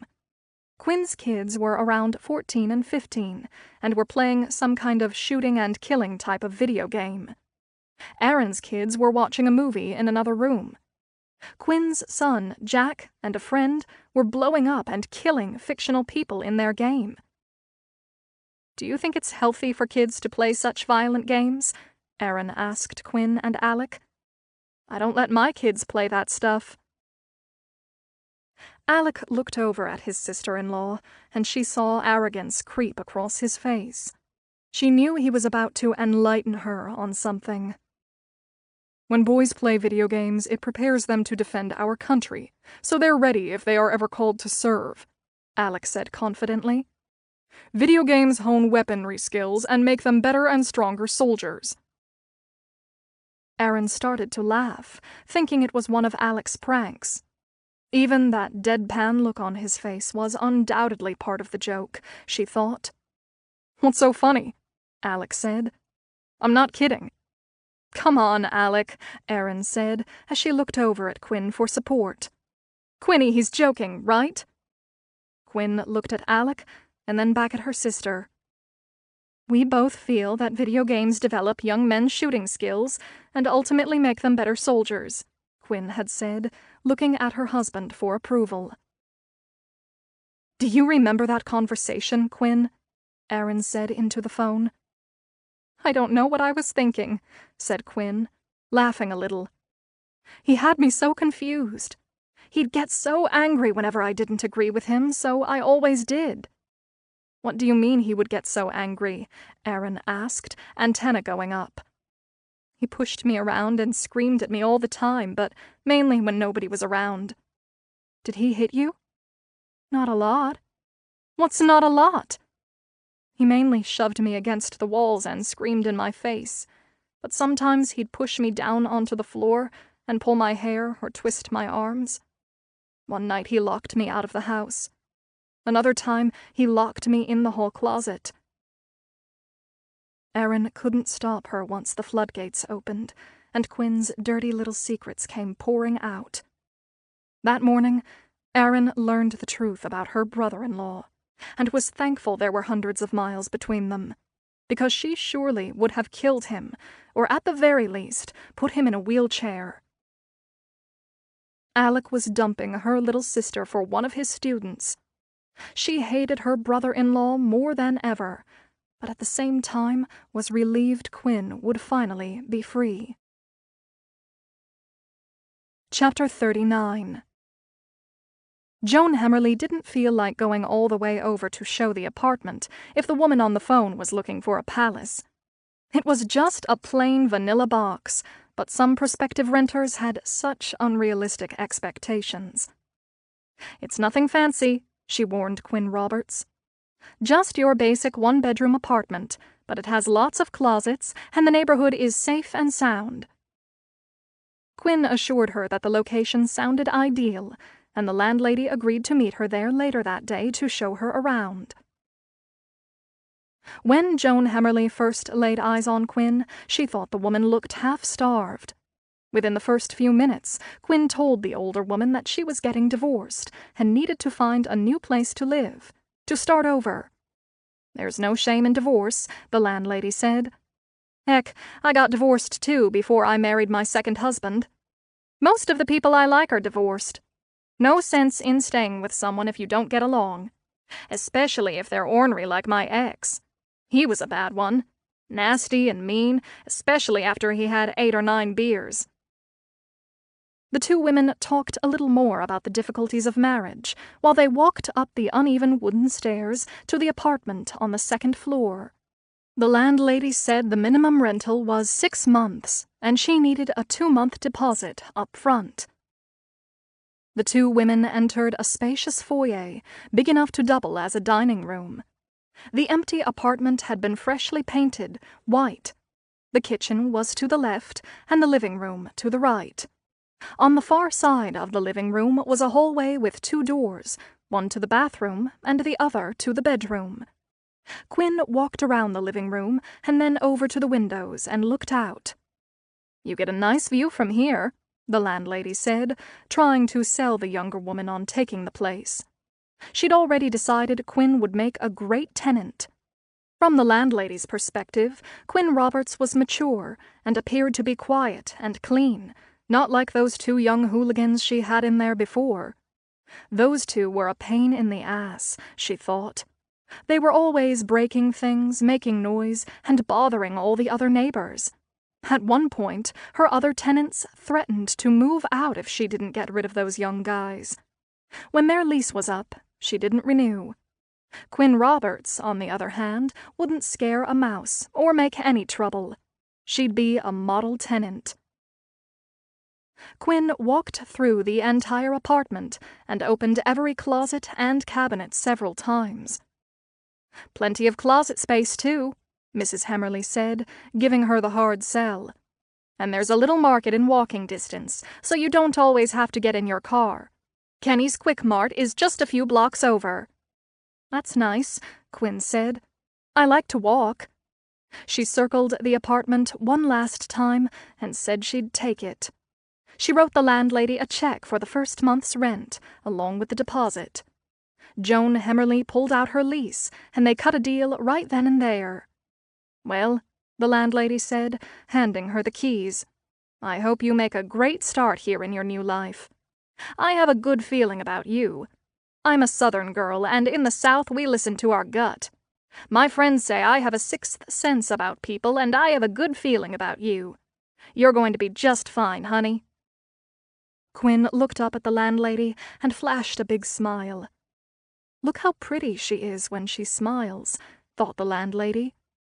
Her husband must be a real asshole. Most of them are. Chapter 40. Alec had chaired the history department twice, and after 20 years of teaching at UR, he was considered by his peers to be an expert on 20th century European history. His dissertation was called "The Rise of the Third Reich in a Complacent Europe." He'd never come out and say it, but, weirdly, Alec admired what the Nazis had accomplished in only a few short years. That was a side to World War II that he wanted his students to understand. Germany had been ravaged and decimated after a massive defeat in World War I. An entire generation of German men had been killed, leaving only old men and young boys, Alec said to his freshman class. The Treaty of Versailles created economic sanctions and conditions that tied Germany's hands from moving forward economically. There was no money, work, or food, and the people were desperate until an Austrian artist told them there was a way out and there was hope. In less than a decade, Hitler built momentum and Germany was on course to take over the entire continent, Alec continued. If the United States hadn't finally gotten involved, and they might not have if Roosevelt, who was by nature an American isolationist, had gotten his way, Hitler would have been successful. "Why didn't Roosevelt want to get involved?" a student asked. "Roosevelt wanted no part of it. As far as he was concerned, it was a European war, and he had no plans to intervene," Alec explained. "If the Japanese, who were aligned with Germany, hadn't bombed Pearl Harbor, America probably would never have sent troops to Europe. You could say that it was the Japanese who caused the Third Reich to fall. When the Japs bombed Pearl Harbor, America had to get in. At that point, Hitler was only weeks away from taking over Europe. Alec wanted his students to understand and appreciate the good as well as the bad. Good guys are not 100% good, and bad guys aren't all bad, he'd say every semester. To prevent the rise of another Hitler, we have to acknowledge the qualities and strengths that had enabled him to do what he did and amass so much power. The Germans didn't start out following a monster. The students loved debating this concept, and his classes got into some pretty wild discussions. Most of the kids liked his classes, and they filled up fast. His students told him he made them think about things from a different perspective. I guarantee you, said Alec to one of his colleagues, none of these kids ever looked at the positive side of Adolf Hitler before. I can see it on their faces as their little minds grapple with that concept. That was one of 2 reasons Alec Roberts loved to teach. He enjoyed watching the light bulbs go on inside the students' heads, and found it a real rush to mold a young person's mind. The other reason was that he got to spend his days standing in front of a room filled with girls who were eternally 20 years old. No matter how old he got, the girls were always young, dewy, curious, thin, and supple. 1 or 2 female students per semester started the dance, resulting in at least 1 student relationship each term. There were always plenty of willing volunteers, and it was common knowledge that spending a little extracurricular time with Dr. Roberts dramatically improved a girl's GPA. He didn't know it, but he was the easiest A on campus. Chapter 41. Quinn. I didn't always know for sure, but eventually I discovered my husband was cheating on me. I found out about Dr. A. I may have had a mental illness, but I'm not stupid. It was about 7 or 8 years before we separated. There was an opening of a new sports center at UR. Alec asked me to go, and we brought Hannah and Jack with us. The kids were around 11 and 12 then. I didn't attend many events at the school anymore, so no one knew who I was. During the reception, I excused myself to go to the ladies' room. I had just closed the door to my stall when I heard the main bathroom door open and 2 women enter. I could tell by what they were discussing that they were students. They went into stalls on either side of me and continued their conversation. I think it's impolite to keep talking while you're peeing, but that's just me. "Are you going to the Sigma Tau party tonight?" said one of them. "If I finish my history paper," groaned the other. "Who are you kidding? You know Dr. A will give you the A even if you turn in a blank page," said the first girl, laughing. "That's not true," said the second girl coyly from her stall. "We're talking about Dr. A," said the first girl. "Give him some ass, you'll be sure to pass.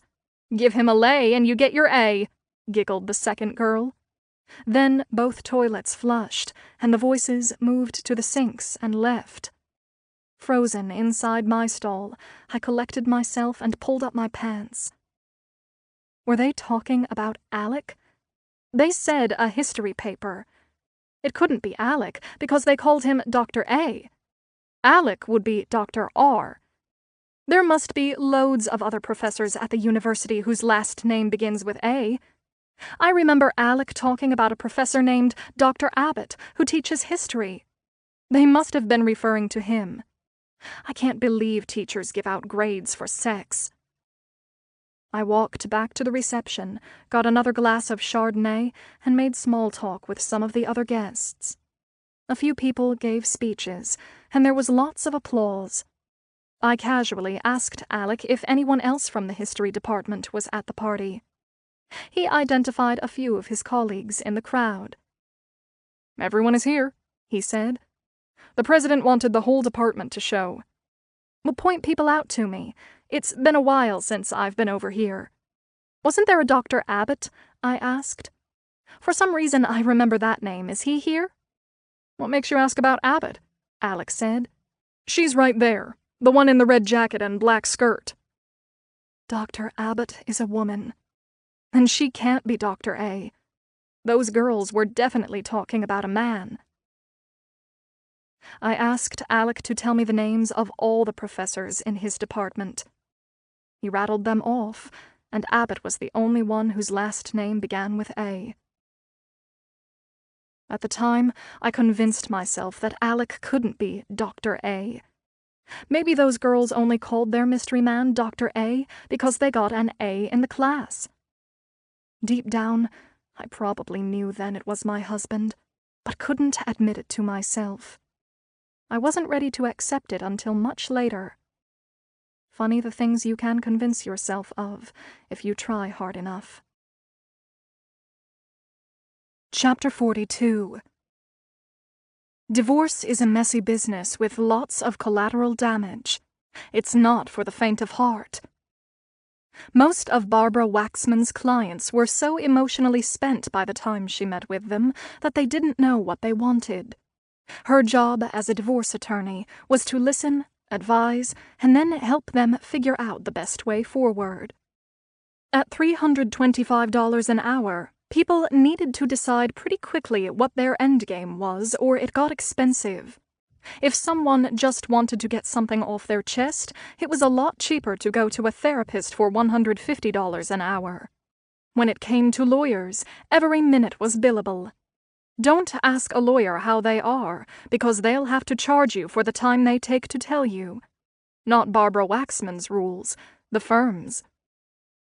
The first time Quinn Delaney walked into her office, she was all fired up.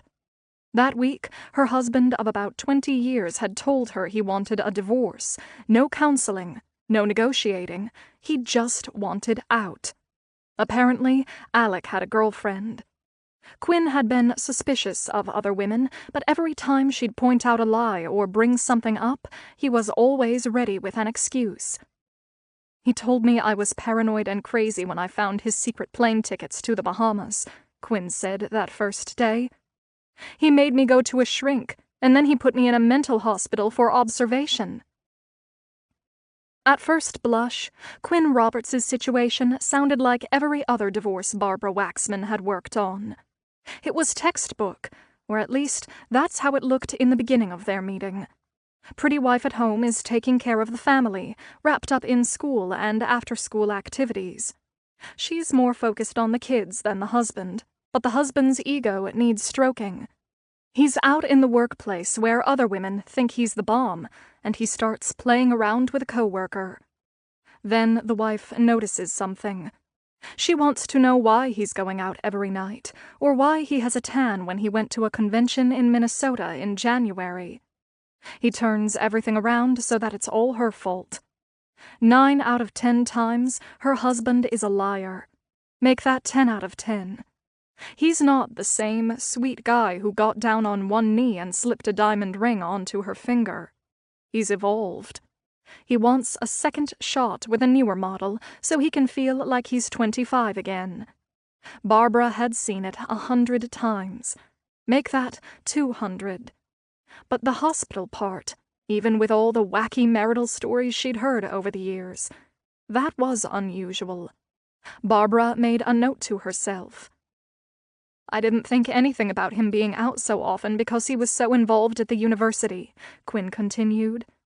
And then I'd find things like tickets or charges on our visa bill that didn't jive with where he said he was. I see, Barbara said, running her fingers through her long, curly, salt and pepper hair as she wrote down a few more notes. She was listening to Quinn, but she was also thinking about what she was going to order for lunch. Big decision. Tuna or egg salad. I was able to deal with his mood swings and even him being out all the time, Quinn continued. But he started to push me around, and one night he knocked me down and tried to choke me. I thought he was going to kill me. Barbara stopped planning her lunch order and looked up at her client. He gets physical with you? Barbara said. Sometimes, Quinn said softly. In the beginning, it was only once or twice. Then it happened whenever he didn't like what I said or how I looked. Sometimes I didn't even know what set him off. He'd knock me down or twist my arm back or lock me in a closet. Is it considered rape when you're married? Barbara sat up tall in her chair and pushed herself back from her desk. When it came to spousal abuse or spousal rape, Barbara Waxman Esquire loaded her gun and went into battle mode. Domestic violence was never okay. She often pondered how ironic it was that she spent her life untangling marriages, while she herself had never gotten married. "Quinn, listen to me," said Barbara. "I'm going to look out for you. Do you understand?" Quinn nodded. "I'll deal with his lawyer, but in the meantime I want you to go meet with a domestic violence group here in town," she said, handing Quinn a card. "You'll see you're not the only one. Those women have been through the same thing you have, some much worse. They're a wonderful support network, and they'll help you get through this. You've got to promise me you'll go." Quinn nodded again. After hearing marital stories like Quinn Roberts, Barbara had zero interest in the institution. She would be Quinn Roberts' champion and provide her with her full attention and protection. Alec Roberts would have to go through her if he wanted to get to his wife, and Barbara Waxman was a force to be reckoned with. Chapter 43. When the phone rang and the caller ID displayed Quinn's number, Erin took a deep breath and reached for the phone. She never knew what state her sister was going to be in these days. "Hey, sister," Erin said cheerfully. "What's up?" "I need to ask you a question," Quinn said, her voice low and flat with no emotion. "Do you know where I can buy a shotgun? Because I want to kill myself." "Talk to me," Erin said, panicking. "Did you take your medication today?" "I just want to know if you know where I can get one," her sister asked again. "Listen to me," Erin said. "I can tell from the way you sound that you did not take your meds." Silence. "Quinny, answer me. Did you take your pills this week?" Erin demanded. "I don't know," Quinn said. "Right now I just need to find a gun." "Listen carefully," Erin pleaded. "You only feel this way because you didn't take your medication. We've talked about this. Remember that day you and I went for a hike up at Devil's Den? It was sunny and warm, and we were laughing and giggling like we did when we were little. You were happy. I told you I was grateful to have my sister back. You said you felt like yourself again. Remember?" Silence. "Quinn, I need to find a gun," she said for the third time. "My husband of 20 years has a girlfriend. He doesn't want me anymore. I don't want to be alone." Then she began to cry. "Take a deep breath," Erin pleaded. "You already knew about Alec's girlfriends. That's been going on for years. He's a dick, and one day he'll burn in a bad place. I personally will light the match." Silence. "Try and remember all the bad stuff that Alec did to you," Erin continued. "He shoved you and pushed you around. He locked you out of the house and in the hall closet. That's why you went to the domestic violence support group." Silence. "If Alec has a girlfriend, you should feel sorry for her. He'll do the same thing to her that he did to you," Erin said. "A leopard doesn't change their spots. Alec is a world-class leopard. Don't let that asshole define you." Silence. "Look, what you're feeling now has nothing to do with him. It has everything to do with your medication. Think about what we said on our hike." "No," said Quinn. "I don't want to." At least, thought Erin, her sister had answered her and stopped talking about the gun. That was progress. "You promised to remember how good you felt that day. You had been taking your prescriptions, and you told me you felt normal and happy. Do you recall that?" "Yes," Quinn said. "I remember." Erin let out a sigh of relief. "Then I'm asking you again. Quinn, have you been taking your meds?" "I don't like the way they make me feel, so I take the ones I want and not the others," she said, sounding like a little child. "Quinn," Erin said, trying a little tough love. "Since when did you get a medical degree? Last time I checked, you had a BA in communications with a minor in English." Silence. Then Erin heard it. Very faint at first. It was laughter. Then the laughter got louder, and she knew the old Quinn was still in there, trying to get out. Somehow she had made her sister see the ridiculousness of their gun conversation, and Quinn was actually laughing at herself. The crisis momentarily averted, but Erin knew it was only temporary. The battle won, but not the war. After a long pause in the conversation, Erin tried to think of her next move. "Erin," Quinn said softly, "I've been hearing voices." Shit, Erin thought. She's getting worse. It was crystal clear. Her 40-something sister needed a babysitter, at least until she stabilized. If Alec hadn't moved her so far away from the people that really cared about her, Quinn would never have gotten so bad. Erin would have seen to that. 15 minutes later, Erin was in her car headed to upstate New York to bring her sister back to New Jersey for a while. Quinn couldn't be left alone, or they'd lose her forever. Chapter 44. Quinn. I think my phone call freaked my sister out. I didn't mean to. When I called her, I really did want to get a gun to kill myself. I hated being alone in that stupid apartment in Newbridge. I wanted to be back in my house in Avon.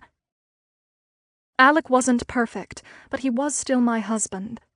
At least when I was with him, I had a place in the world, and a family, and a home. He wasn't bad to me all the time. He never punched me. He just shoved me a little or twisted my arms, pulled my hair. He did choke me that one time, but he didn't mean to. A few times he locked me out of the house, but he said it was because I got on his nerves. He was tired of my mood changes, and sometimes I made him crazy. Could I really blame him? It was partly my fault he acted so mean. He said he was tired of taking care of me. He always apologized afterward, and then we'd be happy for a while. Now he didn't want me at all. I told Erin about the voices. She kind of bugged out. "You hear voices? You mean like the son of Sam?" "Who's the son of Sam?" "That New York serial killer from the 70s, Erin said. "He heard voices from a dog telling him to kill people." "You mean like that?" "No," I said. "They're normal voices. They don't tell me to do anything or kill anyone." "You really must think I'm nuts." "I don't understand," Erin said. "Can you explain the voices a little more?"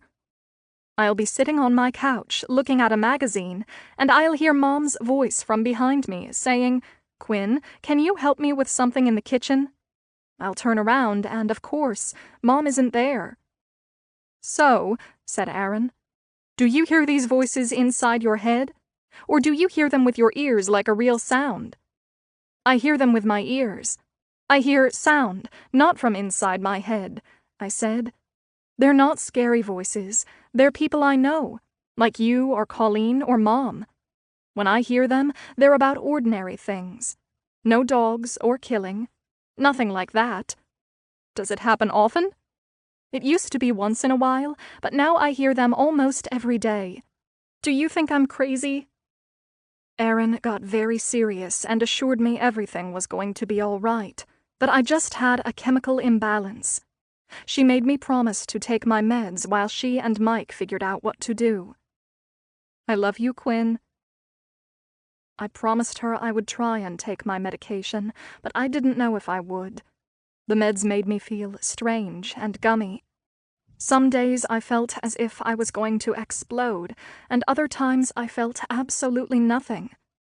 I wasn't sure which scared me more. Part 4. As My Marriage Crumbled. Chapter 45. Quinn. Our divorce lawyers had been fighting over the terms of our agreement, and Alec had been particularly nasty the last time he and I talked. He always confused me. On the days my head was foggy, I wanted it to be over, and was ready to give my husband whatever he wanted. My lawyer Barbara would find out I gave in to certain things, and she'd reel me in. She'd call Alec's lawyer and tell him whatever I had said yes to was off the table. Then Alec would call me up, screaming. Round and round we'd go. Some days, I desperately wanted him back. I missed my old life with Alec and our kids. It wasn't perfect, but it was mine. Other times, when my thoughts were clear, I'd become furious and wanted Alec to fry in hell for how badly he treated me. He should feel the pain I felt and know what it was like to be thrown away like garbage. I flipped and I flopped. I was in the middle of my own mental shitstorm and couldn't find the exit. Every day, I paced around my small, sad apartment, trying to make sense of my new solo life. I couldn't hold on to a thought for more than a few seconds, and it frustrated me. What was the point of it all, I wondered, until I lost that thought too. Erin picked me up and brought me back to New Jersey for a few weeks.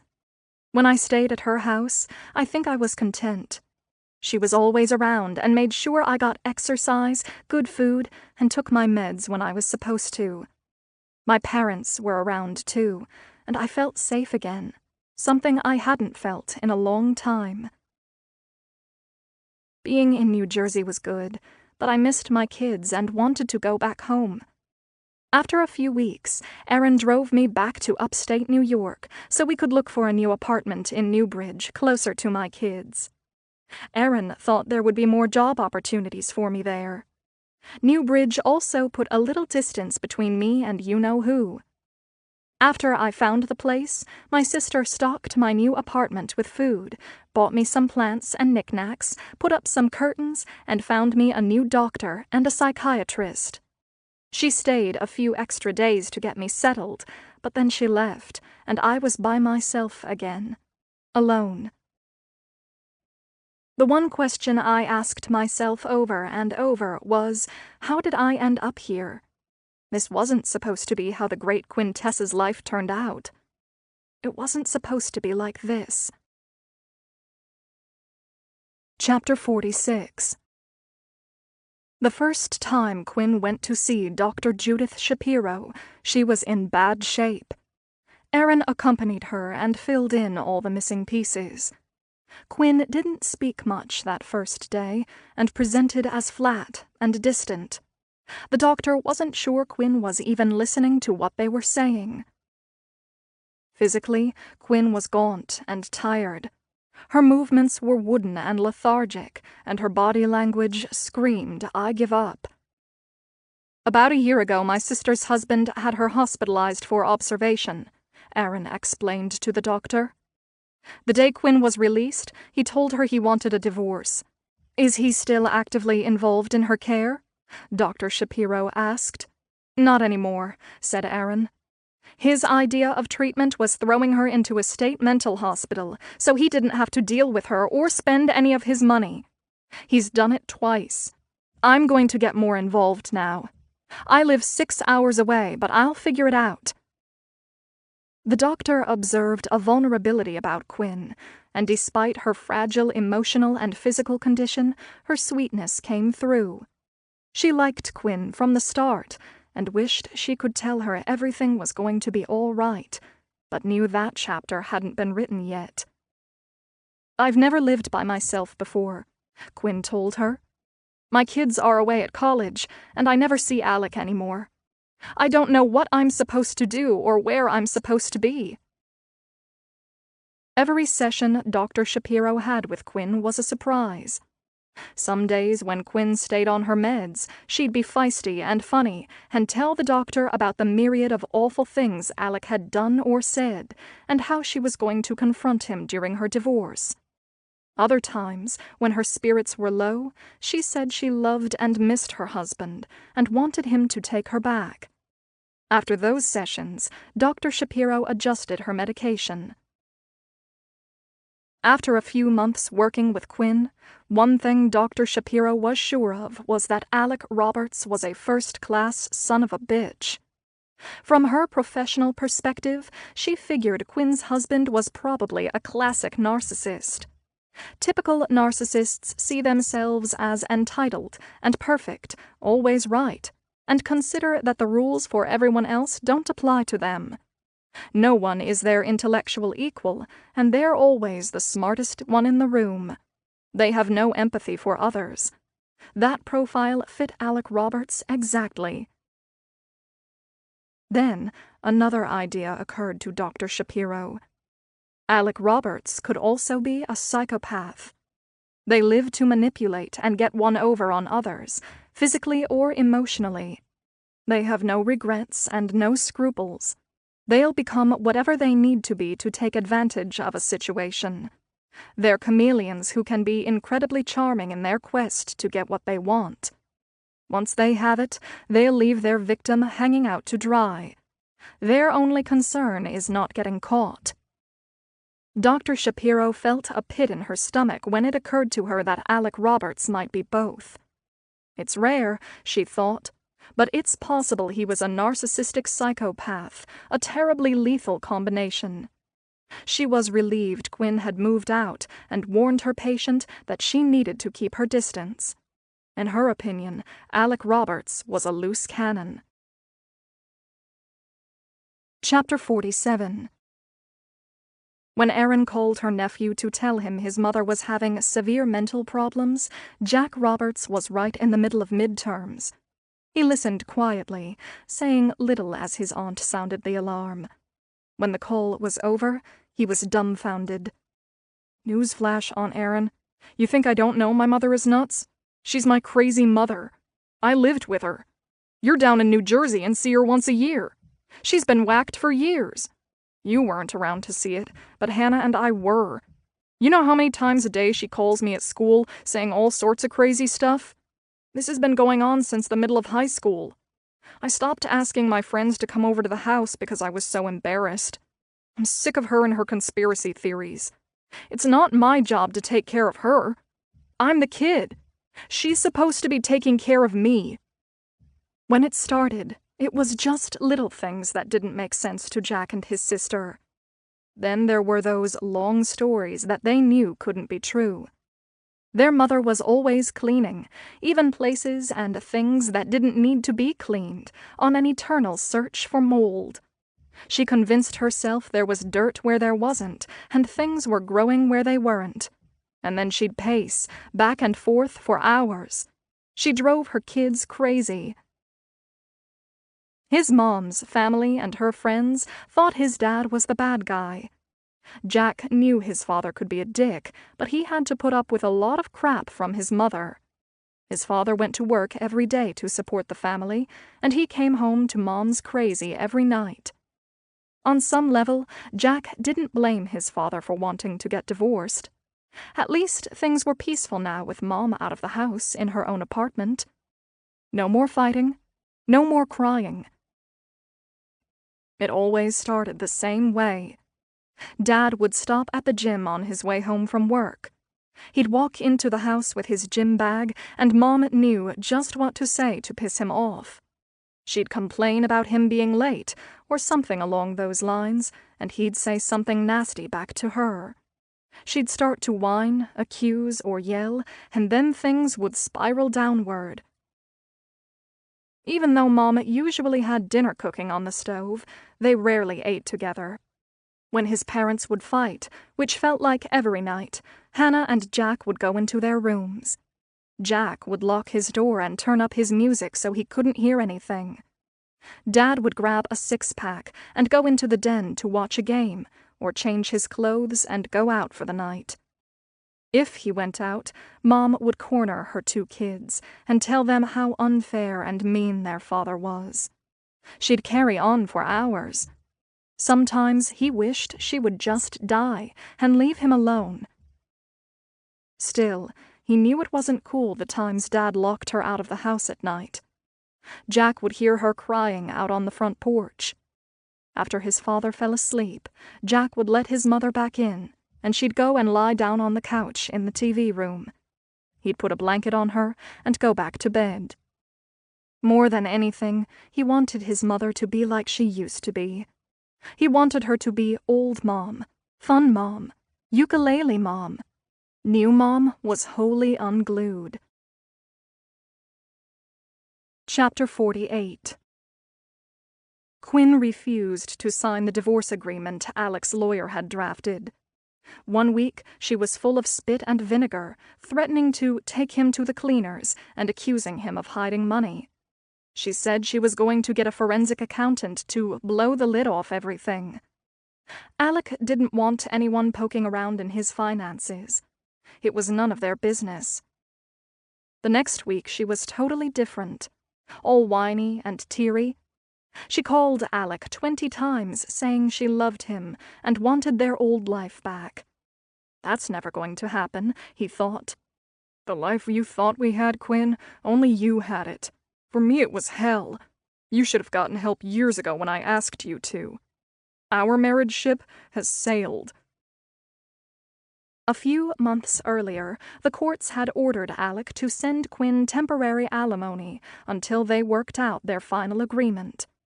His lawyer talked to him about the probable outcome of the divorce. "I'll be honest with you, Alec," said his divorce attorney. "The courts will probably award lifetime alimony for your wife because of her mental illness. She has an existing ongoing medical condition that will impair her ability to support herself. Permanent alimony isn't an option for me," Alec said.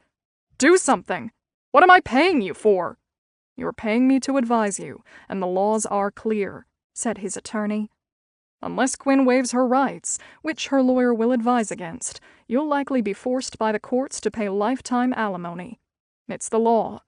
Then I'll just have to convince my wife to waive her rights, I guess," Alec said.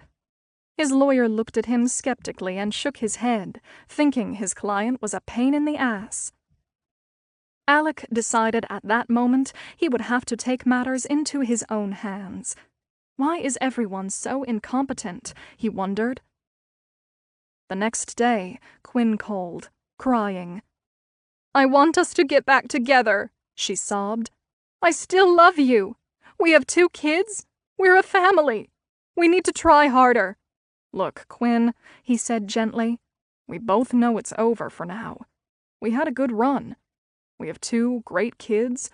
I'll arrange for movers, and you can take anything in the house that you want. You keep the Subaru, too. But, in exchange, I need you to sign off on the alimony and the pension. I know what your lawyer is telling you, but do you really think it's fair I should support you indefinitely? Is that fair, Quinn?" There was a long silence, and then he heard her meek voice.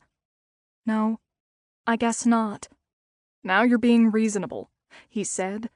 "I'm perfectly willing to pay you alimony for the first year to give you some run room, but a year should be enough, don't you agree?" "I guess so," said Quinn, starting to whine. "But I don't want to get divorced. I want us to get back together. I don't want to be alone. Why can't it be like it used to be?" Here we go, he thought. Just when it looked like we were making progress, Quinn changed her mind. He knew he had to play this exactly right. "Look, we might get back together," he began slowly. "Down the road. But I wouldn't consider getting back with you if you saddle me with some long-term alimony and take my pension. I worked hard for that pension. If you want our marriage to have a chance, you're going to have to do the right thing on the money. Am I making myself clear?" "Okay," she said. "Alimony for only a year. And you'll give up all claims on my retirement funds and pension, too. 'Cause you didn't earn that, did you? I earned it, right?" "Yes," she said. "Retirement and pension are yours." Jackpot, he thought. "We are a family," Alec continued. "The only way we might have a chance is for you to sign the documents. Then we'll start talking about rebuilding our relationship. But not with all these legal things hanging over our heads." Quinn agreed to only 12 months of support and to sign the agreement. Everything was all set until her lawyer, Barbara Waxman, got wind of it and went ballistic. She talked Quinn out of the whole thing and convinced her that she was entitled to all the money. When Alec heard that, he was apoplectic. He had no intention of paying his wife alimony for the rest of his life. He was going to have to find another way to convince her. Chapter 49. Quinn. Dr. Shapiro and my lawyer made me promise to go to a domestic violence support group. I was terrified the first time. I walked into the room and wanted to sink into the floor, hoping no one talked to me, because then I'd have to speak. I didn't want anyone to know my secrets. As other women got up to talk, I realized most of them had been through the same things. Some not as bad, and some much worse. One woman in the group lost an eye because her boyfriend beat her up so badly. Now she's got a glass eye, and the boyfriend has disappeared. Believe it or not, she had a happy ending. She was free and clear and starting over. Most of the women looked pretty normal, but we all had one thing in common. We'd been abused by our partners. The group leader told us domestic violence could lead to a form of PTSD, post-traumatic stress disorder, the condition some soldiers have when they come back from war. She explained that continuous physical and emotional abuse mirrors some of the things that troops experience in battle. I didn't know if I had that, but I knew I felt better after I started going to the group. At my first meeting, a tall woman with long brown hair and a puffy face stood up to speak. Things got bad in my house. This one night, she said, as I cleaned up the dinner plates, my husband started picking at me. He complained about the bills and the mess in the living room. It wasn't messy. I always made sure it wasn't. There was a murmur of understanding from the women in the room. It always started the same way, the brown-haired woman said. He'd find one little thing and move to another and then another until he'd work himself into a rage. Sometimes he'd punch holes in the walls, and sometimes the punches landed on my arm or my upper thigh. Always in a place where people couldn't see a bruise. Never my face. He was too smart for that. Another hum of support and camaraderie filled the room.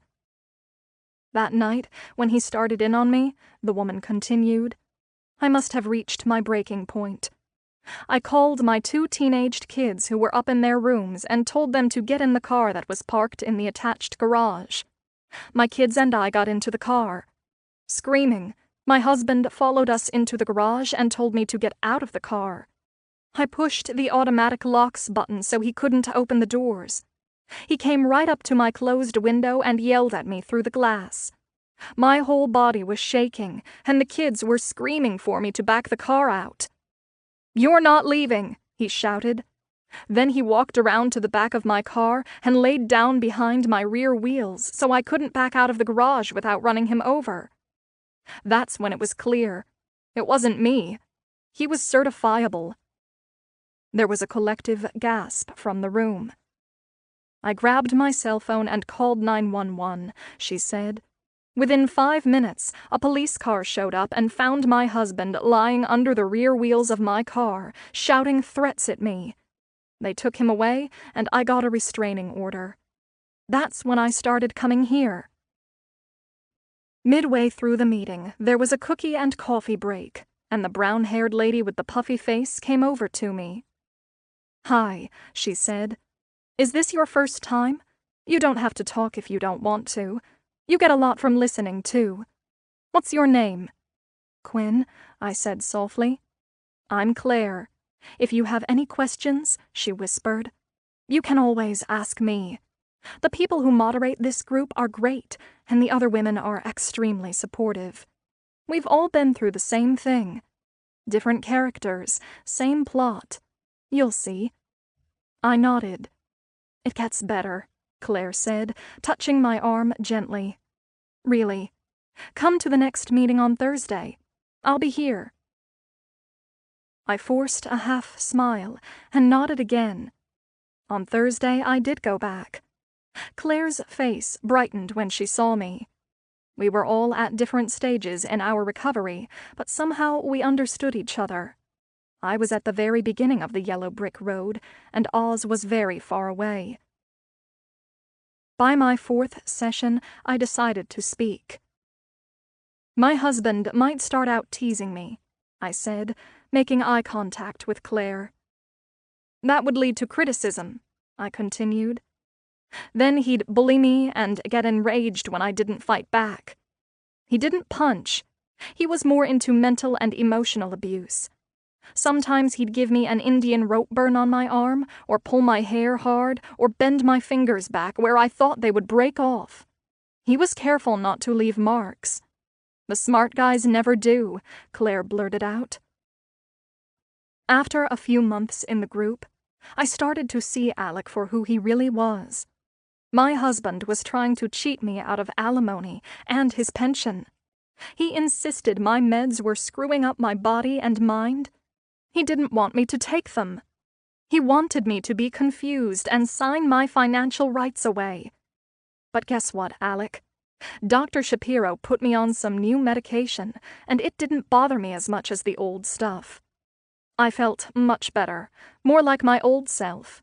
I had energy. I was going out for walks, and that felt great. I even bought a chicken and cooked it. What do you think about that, dickhead?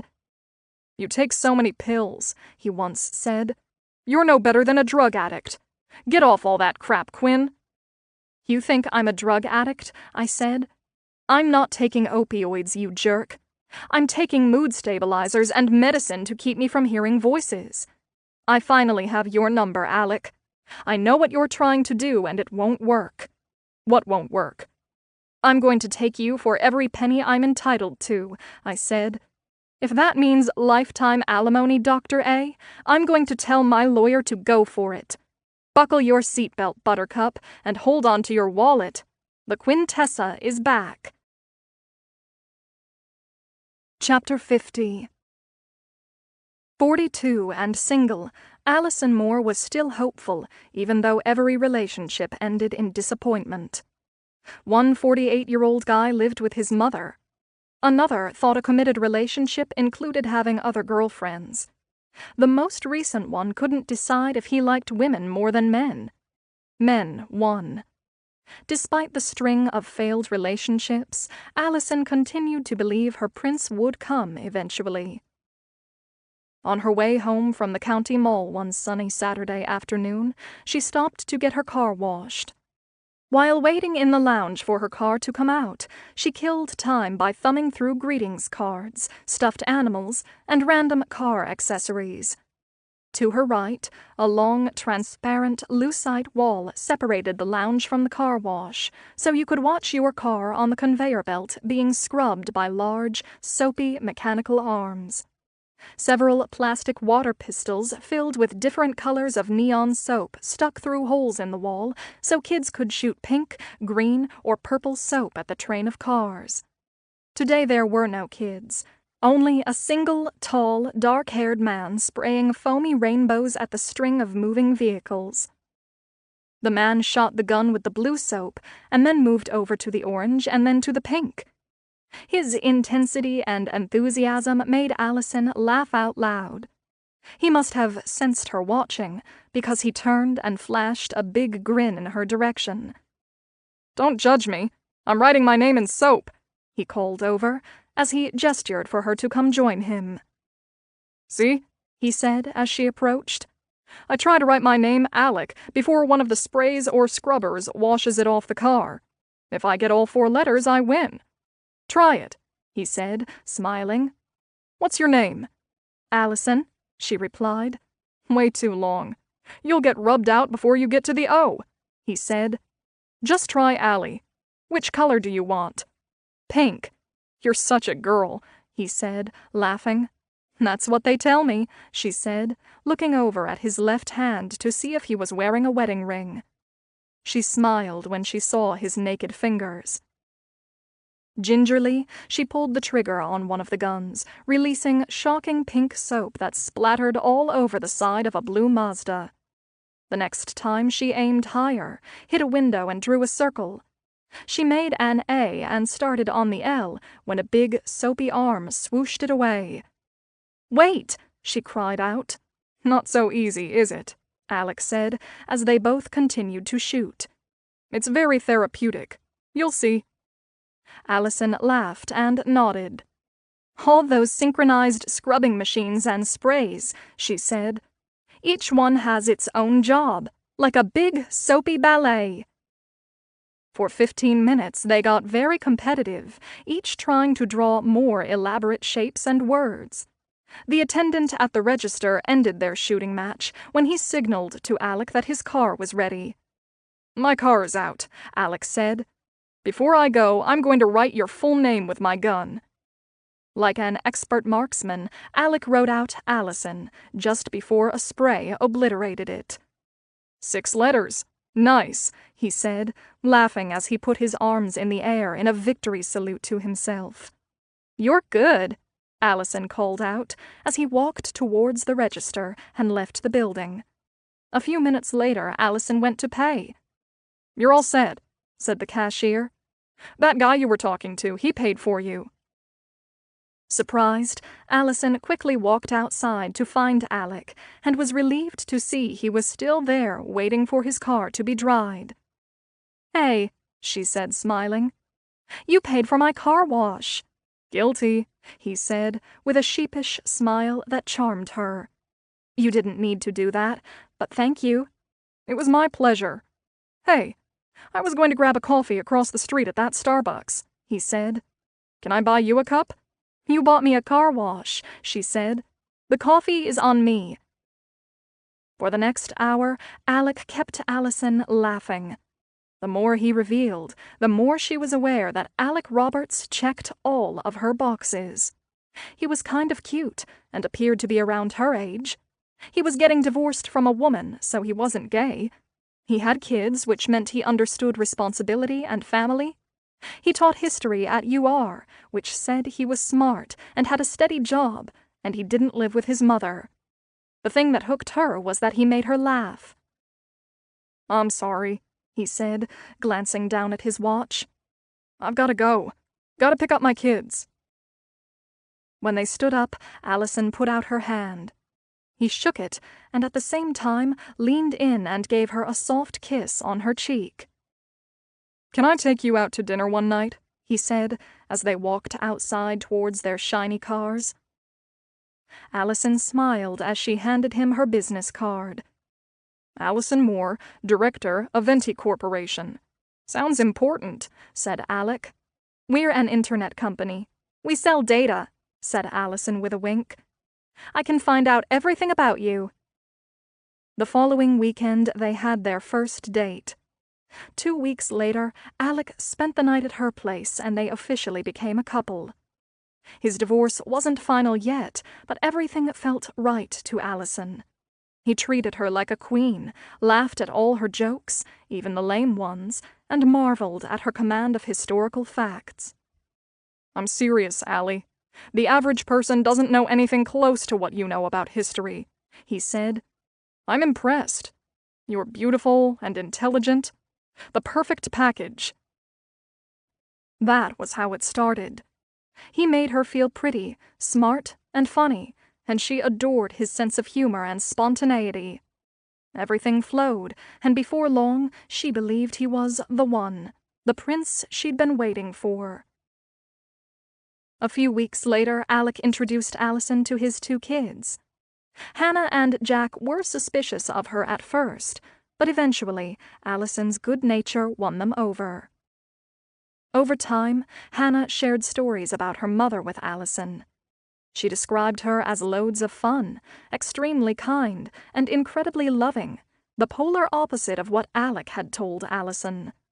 Alec's version of Quinn portrayed her as a demanding, selfish bitch. "My mom has this ukulele. She sings all the time, but she's really terrible," said Hannah, laughing. "She knows she's tone deaf, and she doesn't care, and just laughs when she hits a bad note. It makes us all crack up."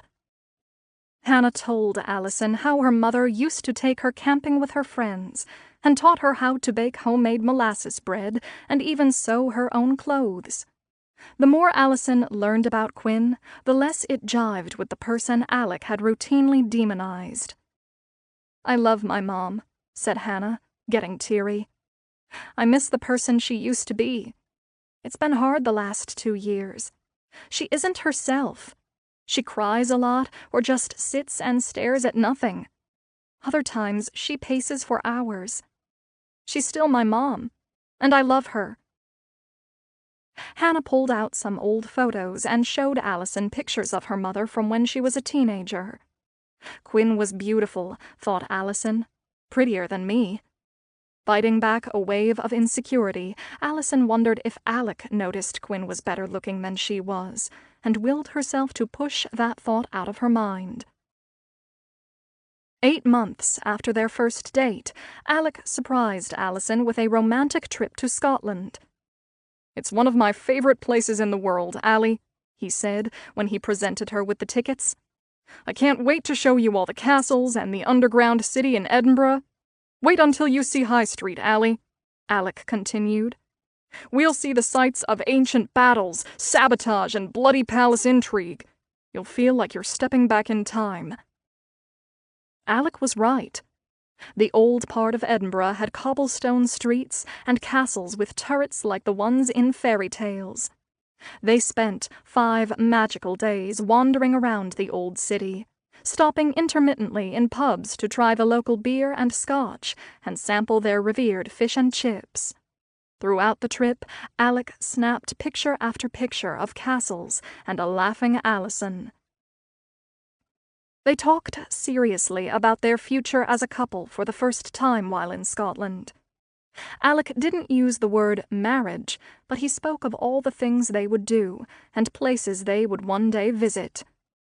"Next year, Paris," he said. "I'll take you to the Palace of Versailles. You'll love it. The year after that, maybe Rome. Wait until you see the Colosseum. We could rent a house in Spain." Allison had only been to Europe once before. This vacation together was a big step in their relationship. It felt like a commitment.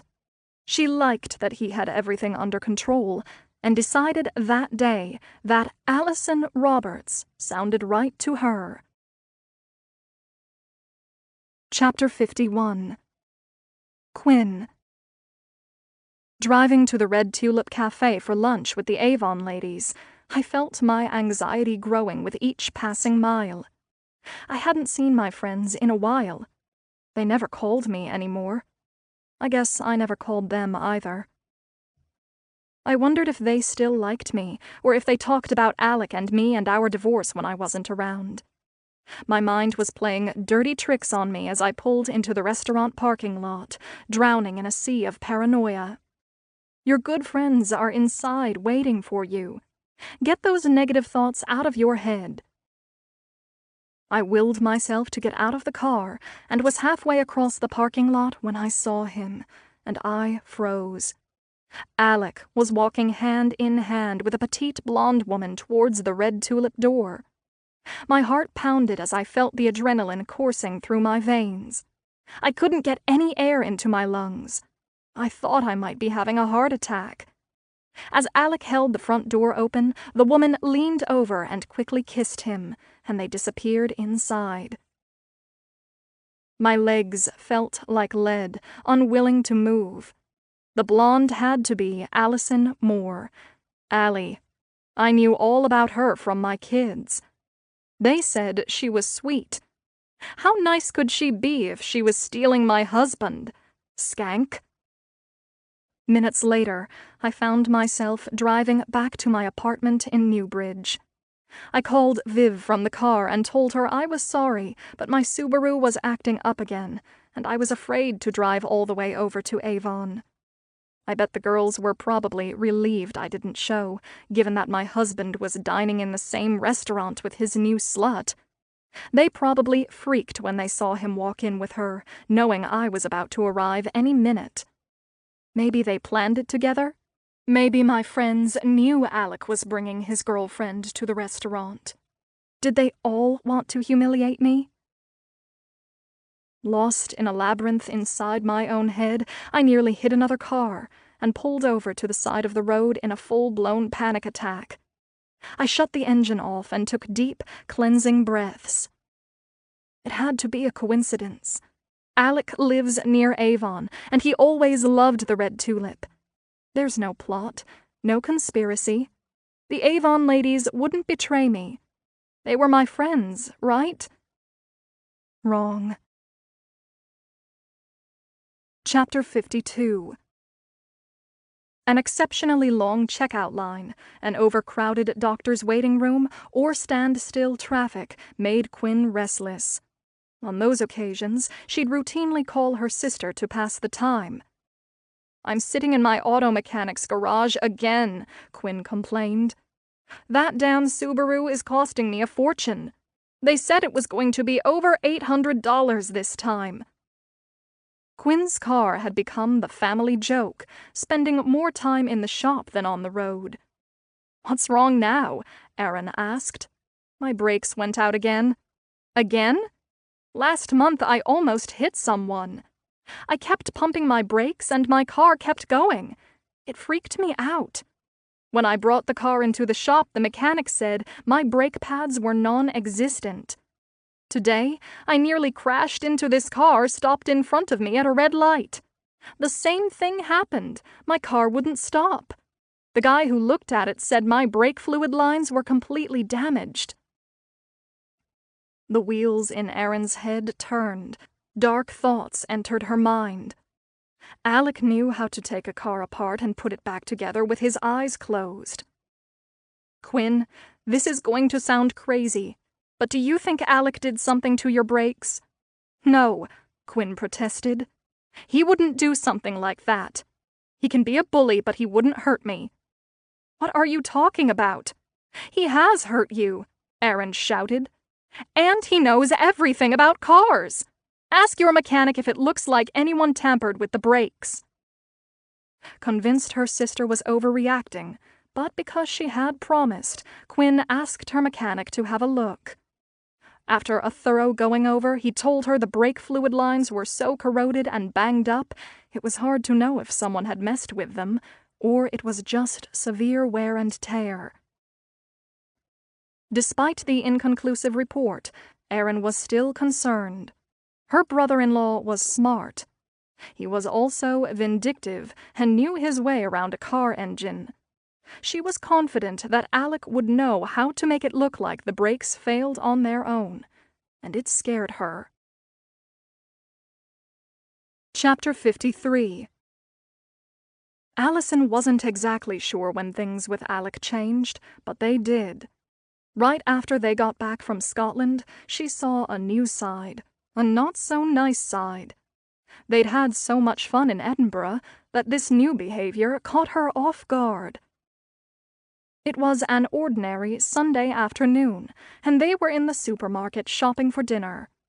Alec was reminiscing about their Scotland trip, opining about some of the historical aspects of the city and the walking tours they had taken.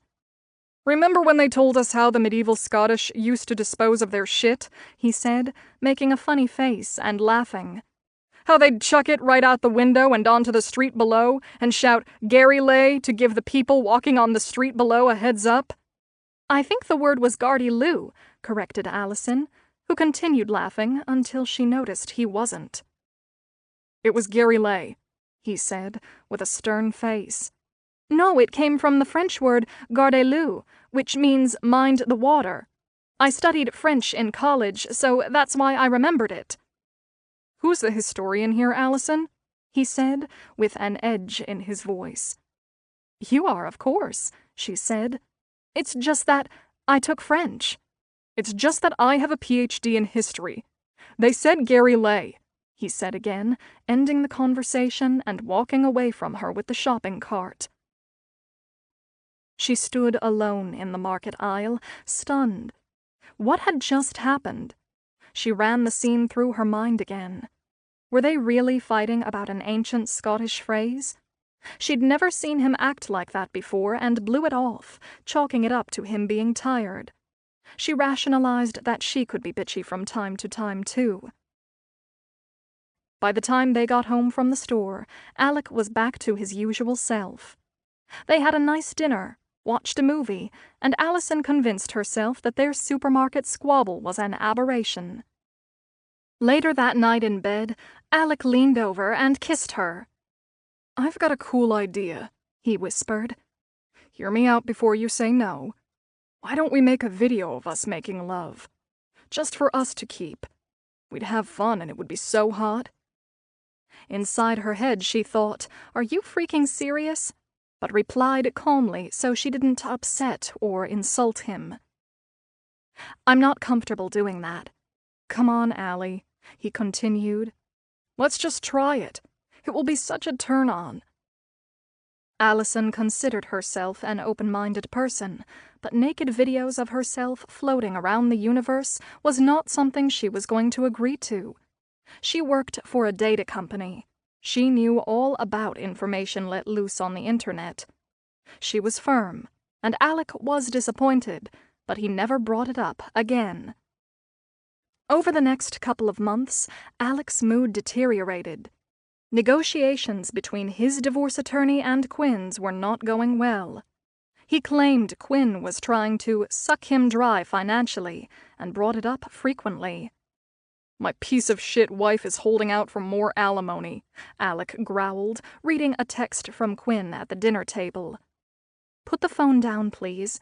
Let's enjoy our dinner without talking about Quinn for once," Allison said. "Don't you get it?" he said with a sneer.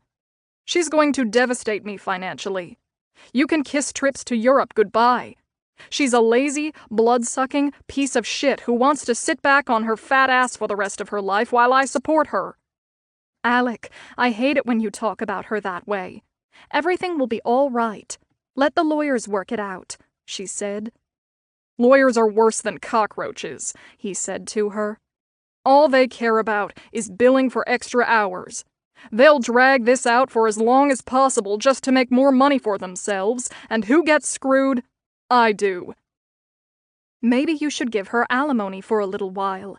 Maybe 4 or 5 years so she can get on her feet," Allison suggested. "Your hardline position might be what's holding things up. If you offer her 5 years, she might go for it and it will all be over." "When did you get a law degree?" said Alec with clenched teeth.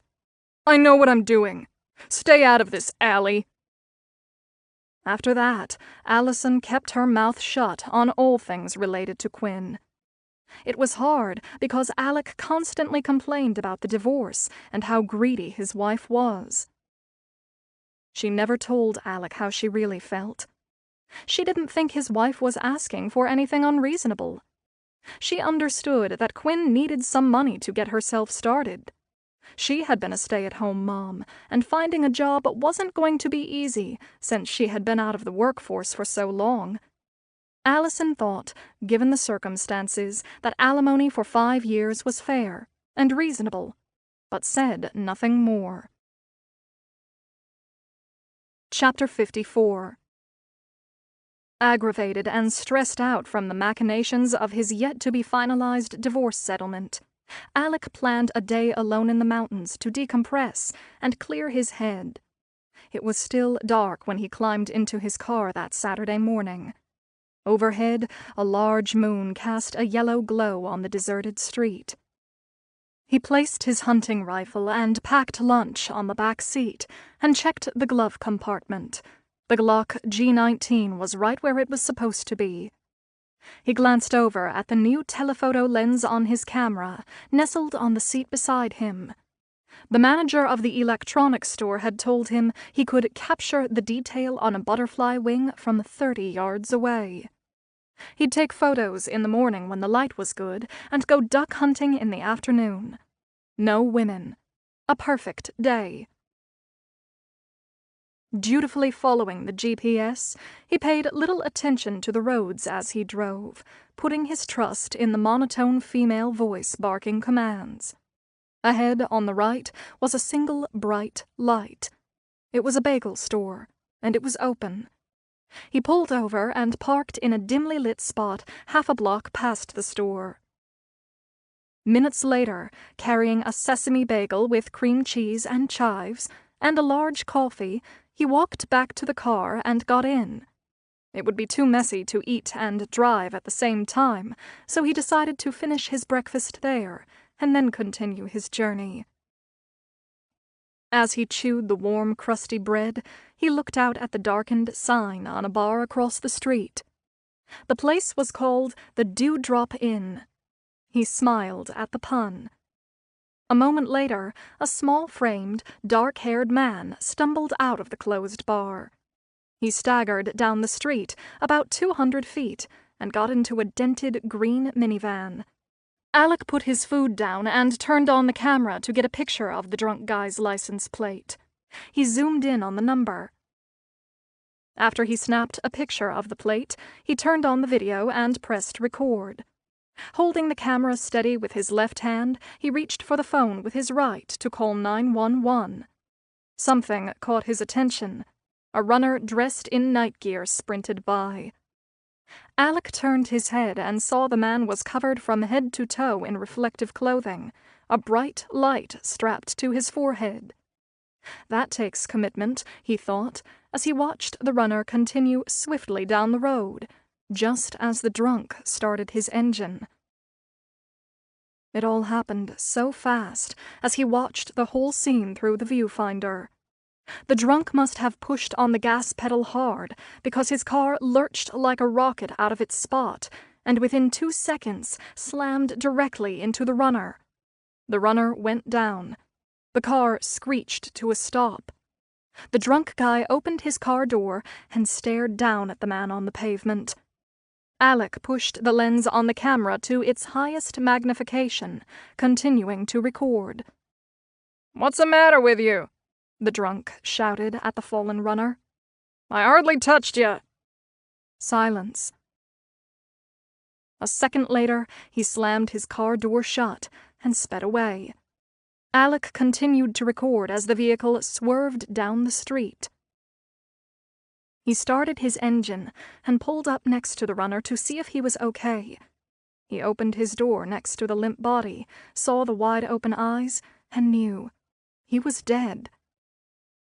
Holy shit. That drunken asshole had killed this guy and just left him.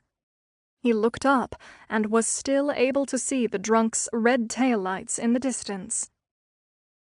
He closed his car door and pressed the gas pedal all the way to the floor. He isn't going to get away with this. I've got 2 loaded guns and I'm going to get him. He raced after the van, adrenaline pumping through his body, his heart about to jump out of his chest. He was going to get this guy, make a citizen's arrest, call the cops, and be a hero. Driving 60 miles an hour down residential streets, Alec caught up with the van. He slowed down so his quarry wouldn't notice him following. The drunk was now only a single block ahead. Then, without signaling, the van made a right turn. Alec followed, keeping his distance, filming with his right hand, steering with his left. The neighborhood grew seedier the further they went, but Alec didn't care. He had his own arsenal. Another mile and the drunk made a left onto Ashland Street. The road was lined with houses in various stages of disrepair, more than one car up on cinder blocks. Alec took a shot of the street sign as he turned, so he'd be able to retrace his steps if he had to. The minivan slowed and pulled crookedly into the driveway of a small, beat-up, yellow ranch house, sorely in need of some tender, loving care. Alec stopped his car several hundred feet behind and turned off the engine. He carefully removed the handgun from the glove compartment and took a few deep breaths. The drunk got out of his van, stumbled across the gravel drive, and fell onto the front lawn. After a couple of minutes, seeing no further movement, Alec slowly got out of the car. He noticed he couldn't feel his legs underneath him as he moved, silently like a panther towards the downed man. In seconds, he was alongside him, glaring down at his weather-beaten face. A street light flooded the yard, so he was able to get a good look. Lying on his back, the unconscious man appeared to be no more than 40 and in need of a shave. The drunk reeked of booze, body odor, and a faint smell of urine. "Get up," Alec commanded as he pushed the man with his foot. "Who the fuck are you?" slurred the drunk, coming to life, turning his head to focus his eyes. "I'm the guy who's gonna turn you over to the cops," Alec said, pulling out his phone and starting to dial. "Fuck off," the drunk said, closing his eyes again. "Get the fuck out of my yard. Maybe this will wake you up," Alec said, pulling out his gun and waving it in the man's face, filming now with the camera on his phone. The man opened one eye, saw the gun, and sat up on his elbows. "Get that away from me," he slurred. "What the fuck do you want? I ain't got no money." "I don't want your fucking money, you piece of crap," Alec said. "You hit a man with your car and you left him to die. I've got the whole thing on video. Get the fuck out of here. I didn't hit nobody," said the drunk, waving him away. "You're so whacked out on booze, you don't even know how screwed you are. Now get up," Alec said as he kicked the drunk in the leg, causing the man to wince. "Listen," the drunk pleaded. "It was an accident. He came out of nowhere. He shouldn't have been running at night anyway. It was his own fault. Who runs in the dark? You were smashed when you came out of that bar. I saw you. You hit him and left him to die." "I didn't leave him to die. He was already dead," the drunk protested. "That guy was cold. Get that gun out of my face. You think I'm afraid to use this?" Alec pointed his weapon at the guy's head. "Ask yourself a question. Are you absolutely sure I won't blow your fucking head off?" When the drunk finally realized he was dealing with a lunatic, he frantically offered money, apologies, and eventually the sexual services of his girlfriend, hoping the deranged man with the gun would go away. Proffering the girlfriend made Alec laugh out loud. He was enjoying this little scene. He felt like the town sheriff. He was Wyatt Earp, keeping law and order in Tombstone. Yeah. "What's your name?" Alec demanded, still waving the gun. The drunk guy stared at him, trying to devise an escape plan. "Tell me your goddamned name or say goodbye to your head." "Calm down, man," the drunk shouted. "I got a kid." Alec smirked. "Like I care if this scum is somebody's daddy. Clearly he doesn't know me at all. The cops might give me a commendation or put my picture in the paper for bringing this guy in. Maybe I'd get interviewed on Good Morning America or the Today Show. That would be cool." He punched 911 into his phone and smiled. Chapter 55. Some people have good luck. Some have no luck. Victor Malecki had bad fucking luck, which is even worse. He'd gone out for a few drinks and laughs with some guys from his old neighborhood. When they were teenagers, they used to boost cars together and a bunch of other things he didn't like to talk about. Let's just say cops weren't his friends, and he knew firsthand what the inside of a jail cell looked like. He was no choir boy. He'd done some bad things in his life. Some evil things. It was supposed to be a nothing night. No business, just Victor and some guys hanging out at the Dewdrop. They had a bunch of beers and started playing pool. The shots began around midnight.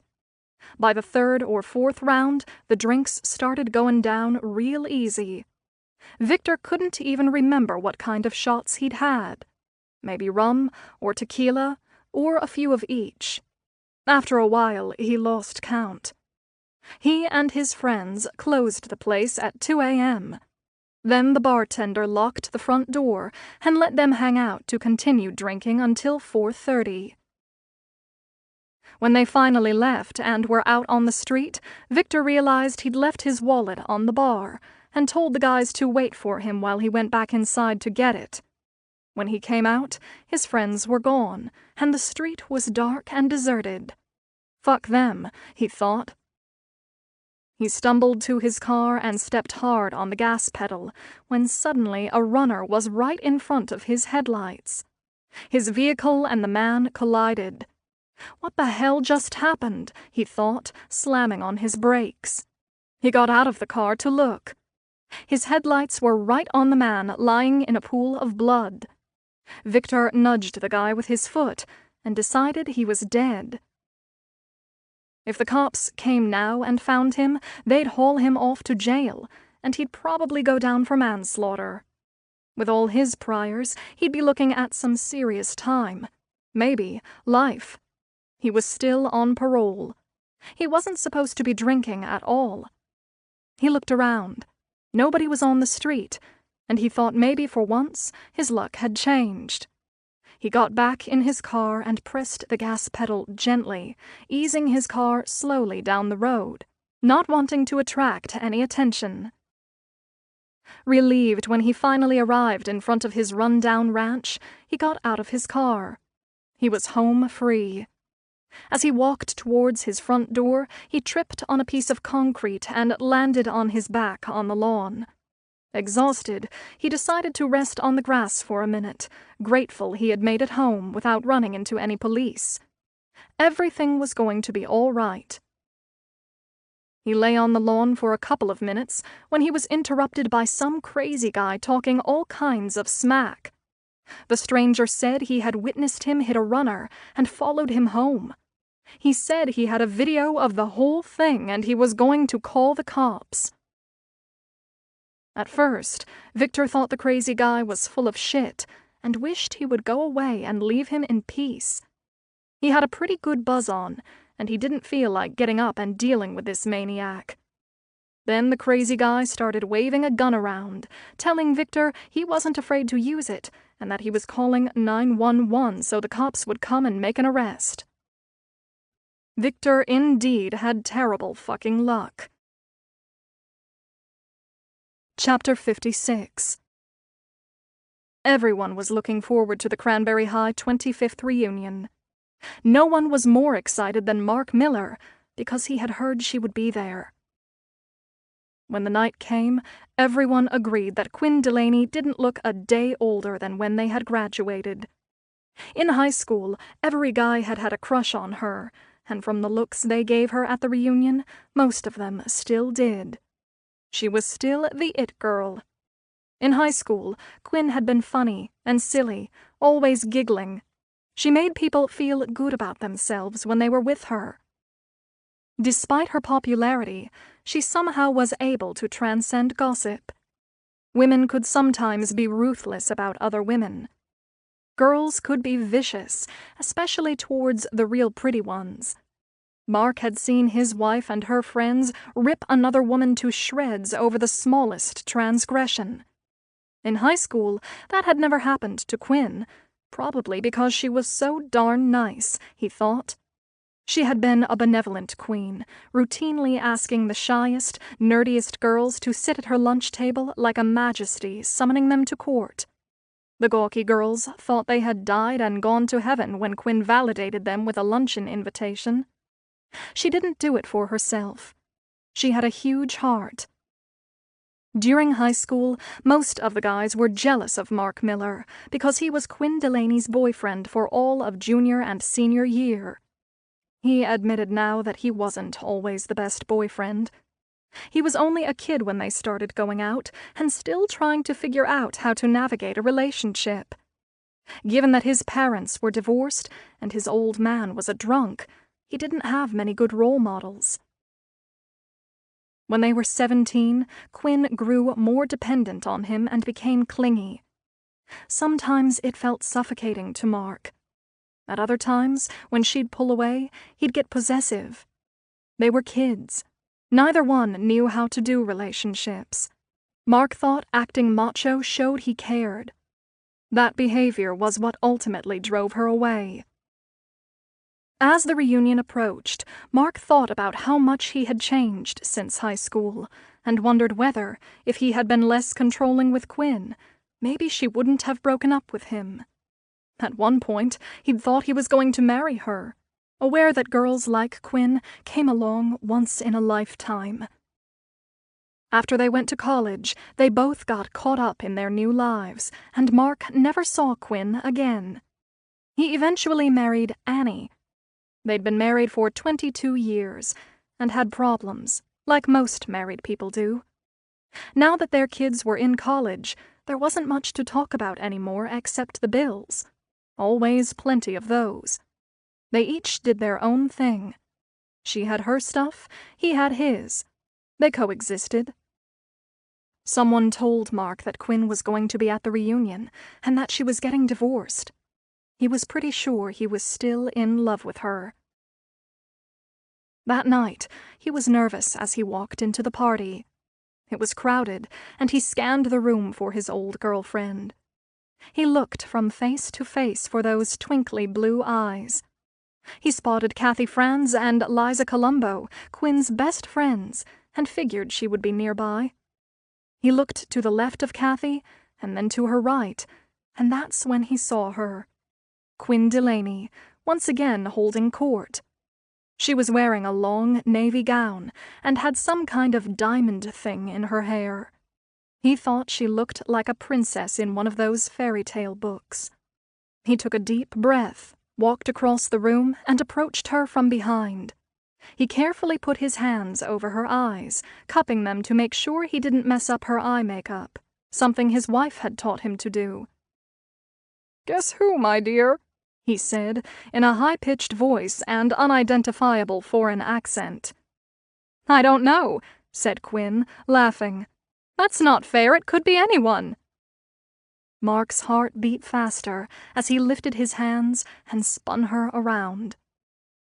"Mark!" she squealed with a big smile, and gave him a hug. "Mark Miller, oh my God! You look great! Kathy, look, it's Mark!" All the feelings for her came flooding back like a freight train. He was 17 again, standing next to his girl. She looked exactly the way he remembered. Thrilled to be with her again, he didn't notice her underlying sadness. That whole evening, Mark reprised his role as her boyfriend, fetching her glasses of wine or appetizers. He stayed by her side every minute. A few other guys tried to muscle in, but he held his ground, and Quinn was genuinely happy to have him next to her, just like old times. Several of their classmates commented that seeing them together made them feel like they were all back in high school. That was how it felt to Mark, too. He liked that feeling. He and Quinn drank more wine and hit the dance floor. In his arms, she felt the same way she used to. She even smelled the same. It felt like he had just arrived when the overhead lights flickered and someone shouted that they had to be out of there in 15 minutes. Mark looked at his watch. It was almost 1 a.m. Half the people in the room had already left, and those remaining were gathering their belongings.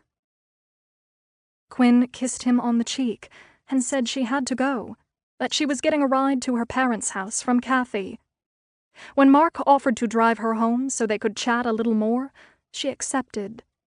They walked to his car, still laughing and talking about the highlights of the night. A half-mile from her parents' place, Mark pulled over into a parking lot next to St. Gabriel's, the Catholic church she had been married in. "What are you doing?" Quinn asked. "Why are you stopping here?" "Quinn," he said, putting the car into park, "I want to say something to you before I take you home.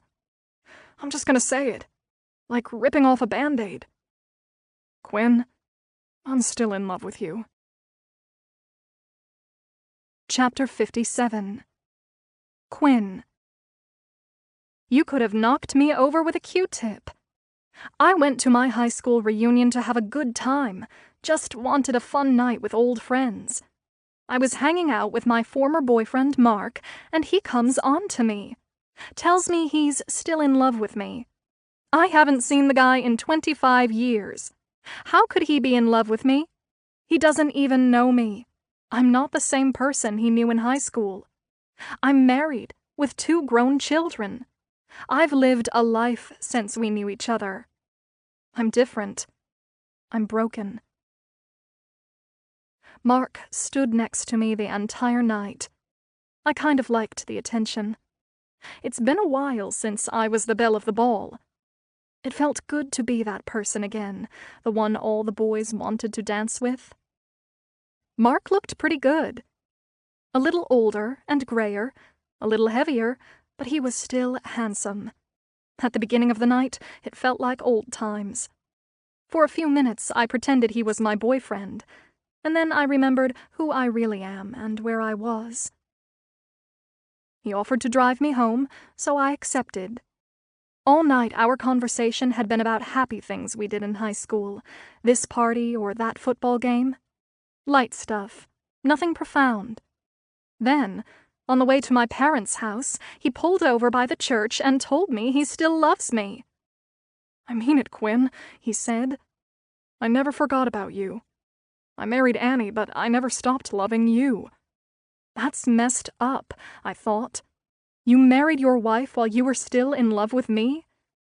I felt sorry for this Annie, because I knew what it was like living with a liar and a cheat. "We were so good together tonight," Mark continued. "Everyone said so. They said it was just like when we were a couple in high school." "But we're not in high school, Mark. I'm married and so are you." "You're getting divorced. I'll leave Annie," he said. "We don't spend any time together anyway. Quinn, what do you say? We can make this work." What the hell? Mark may have been in love with me, but I haven't given him a single thought in 25 years. We were not on the same page.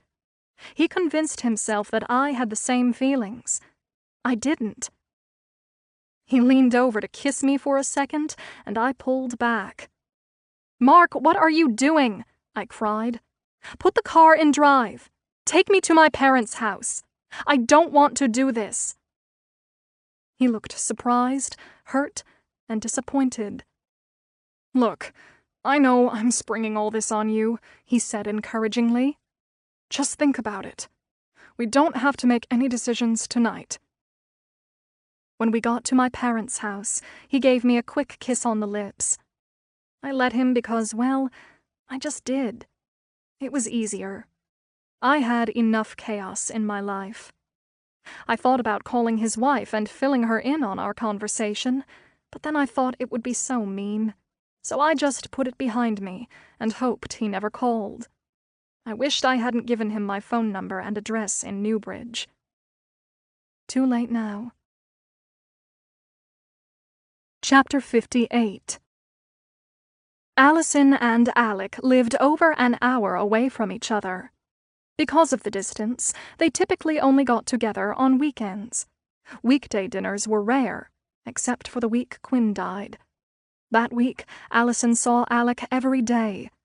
He had been preoccupied with work projects and said there were significant changes at the university, and he was involved in the planning. He ducked out in the backyard on his cell phone several times that week to talk to colleagues about what he said were urgent issues. On Sundays, Allison usually left his place in the early evening, so she'd be home to get ready for work the next day. That Sunday, he begged her to stay longer, saying he was in the mood to barbecue, so she stayed until about 10. When she got home an hour later, he insisted on FaceTiming with her and kept her up video chatting until 1 in the morning. She remembered the next day she was exhausted. On Monday, he called her at work and asked her to come over and watch a game. She balked, saying she was too tired, but he dangled a home-cooked lobster dinner in front of her. Allison could never say no to lobster, and agreed. On Tuesday night, he called her around 7 in a panic. He had a huge presentation with the president of the university the following morning and had accidentally left an important file at her condo the week before. He asked if she would bring it over and spend the night. She agreed, but didn't stay, and went home a little before midnight. Wednesday night, he drove to her place to take her out to dinner as a thank you for bringing him the file. He stayed with her that night. Thursday, he got tickets for them to go to a lecture at UR. Then, they planned to spend the entire weekend together at his house. Over that weekend, on Saturday afternoon, they found Quinn Roberts' body. For a fleeting moment, it crossed Allison's mind that she and Alec had spent more time together the week Quinn died than any other week of their relationship. She brushed the dark thoughts away because she intended to marry Alec Roberts. She was in love with him and convinced herself he had nothing to do with it. After all, she was with him the whole week. Still, she wrote everything down on her calendar so she wouldn't forget the timeline. It's the kind of person she was, just in case anyone ever asked. Part 5. After My Murder. Chapter 59. They had planned to make dinner and watch a movie on Netflix, but when Allison pulled up in front of Alec's house after a trip to the supermarket, a police car was in the driveway. When she opened the front door, Alec was seated on the couch with his head in his hands. 2 police officers stood across from him. "What's going on?" she asked. "What's happened?" "Who is this, Mr. Roberts?" said one police officer. Alec looked up with tears running down his face. "She's my girlfriend, Allie Moore," he said. "Alec, what's going on?" she asked. "It's Quinn," he said. "She's dead." "Oh my God," Allison said, sitting down next to him. "I'm so sorry. You said she was very depressed." There was a long pause before anyone spoke. "Allie, Quinn was murdered," Alec whispered. Murdered? Every nuance and detail of the past few months flashed through Allison's mind. Alec now had to go with the police officers to Newbridge to identify Quinn's body and provide some information. "Call my parents," he said as he got his jacket. "Tell them what's happened. We'll figure out how to tell the kids when I get back." 5 hours later, Alec returned, and they devised a plan. His parents would drive over to SUNY Genesco to tell Hannah and bring her home, while Alec and Allison went to Jack's school to get him. After the initial shock and disbelief, Jack sobbed softly in the back seat, barely speaking on the drive home, except for a brief bit of anger directed at his father. Nobody talked much in the car. His mother was gone, and nothing was going to make it better except for time, and not enough of that had passed. Alec decided to make the service a one-day affair rather than 2, a morning wake followed by a burial at the cemetery. "I want this over as quickly as possible," he said to Allison when they were alone. "It's better for the kids." For a fleeting second, Allison wondered if Alec wanted only a single day to save money. She pushed the thought out of her head and felt guilty for thinking it. That night, people gathered at Alec's parents' house. Friends of the kids and neighbors from Avon streamed through the front door. Alec and Allison decided she should not attend the wake or the burial, as it might be painful for Quinn's family to see their daughter's husband with his girlfriend. "It seemed like the whole town of Avon showed up today," Alec said, the night after the funeral. "I didn't think she knew that many people. I guess a lot of them were friends of the kids with their parents. Still, it was impressive." "The kids told me she did a lot of volunteering," Allie said. "I guess," said Alec. "Now that it's done, the cops will be all over my ass." "What do you mean?" "They always go after the husband. You wait and see, they're going to try and pin this on me. They were just waiting for the funeral to be over," he said. "Fortunately, I have you, my little alibi." "You're my alibi. Get it? Alibi?" He laughed. Given the gravity of what had happened, Allison didn't find it humorous and didn't laugh. "What's the matter?" he said, punching her softly on the arm. "You don't think that's funny? Lighten up." "Alec, your wife was just murdered," she said. "So no, I don't think that's funny." "You were with me every night for the past week. During the days I was teaching class, and at night I was with you," he said. "It's airtight. They can't pin her murder on me. So you're my alibi." "You did plan something for us every single night last week," said Allison, realizing the coincidence for the first time. "We normally only get together on weekends." "That was lucky." "Good thing, too," he said. "Those freaking cops tried to play mind games with me when I went in to talk to them. I played them, not the other way around. I thought they were going to lose their shit when I gave them my DNA." Little seeds of doubt crept into Allison's head after she learned of Quinn's murder.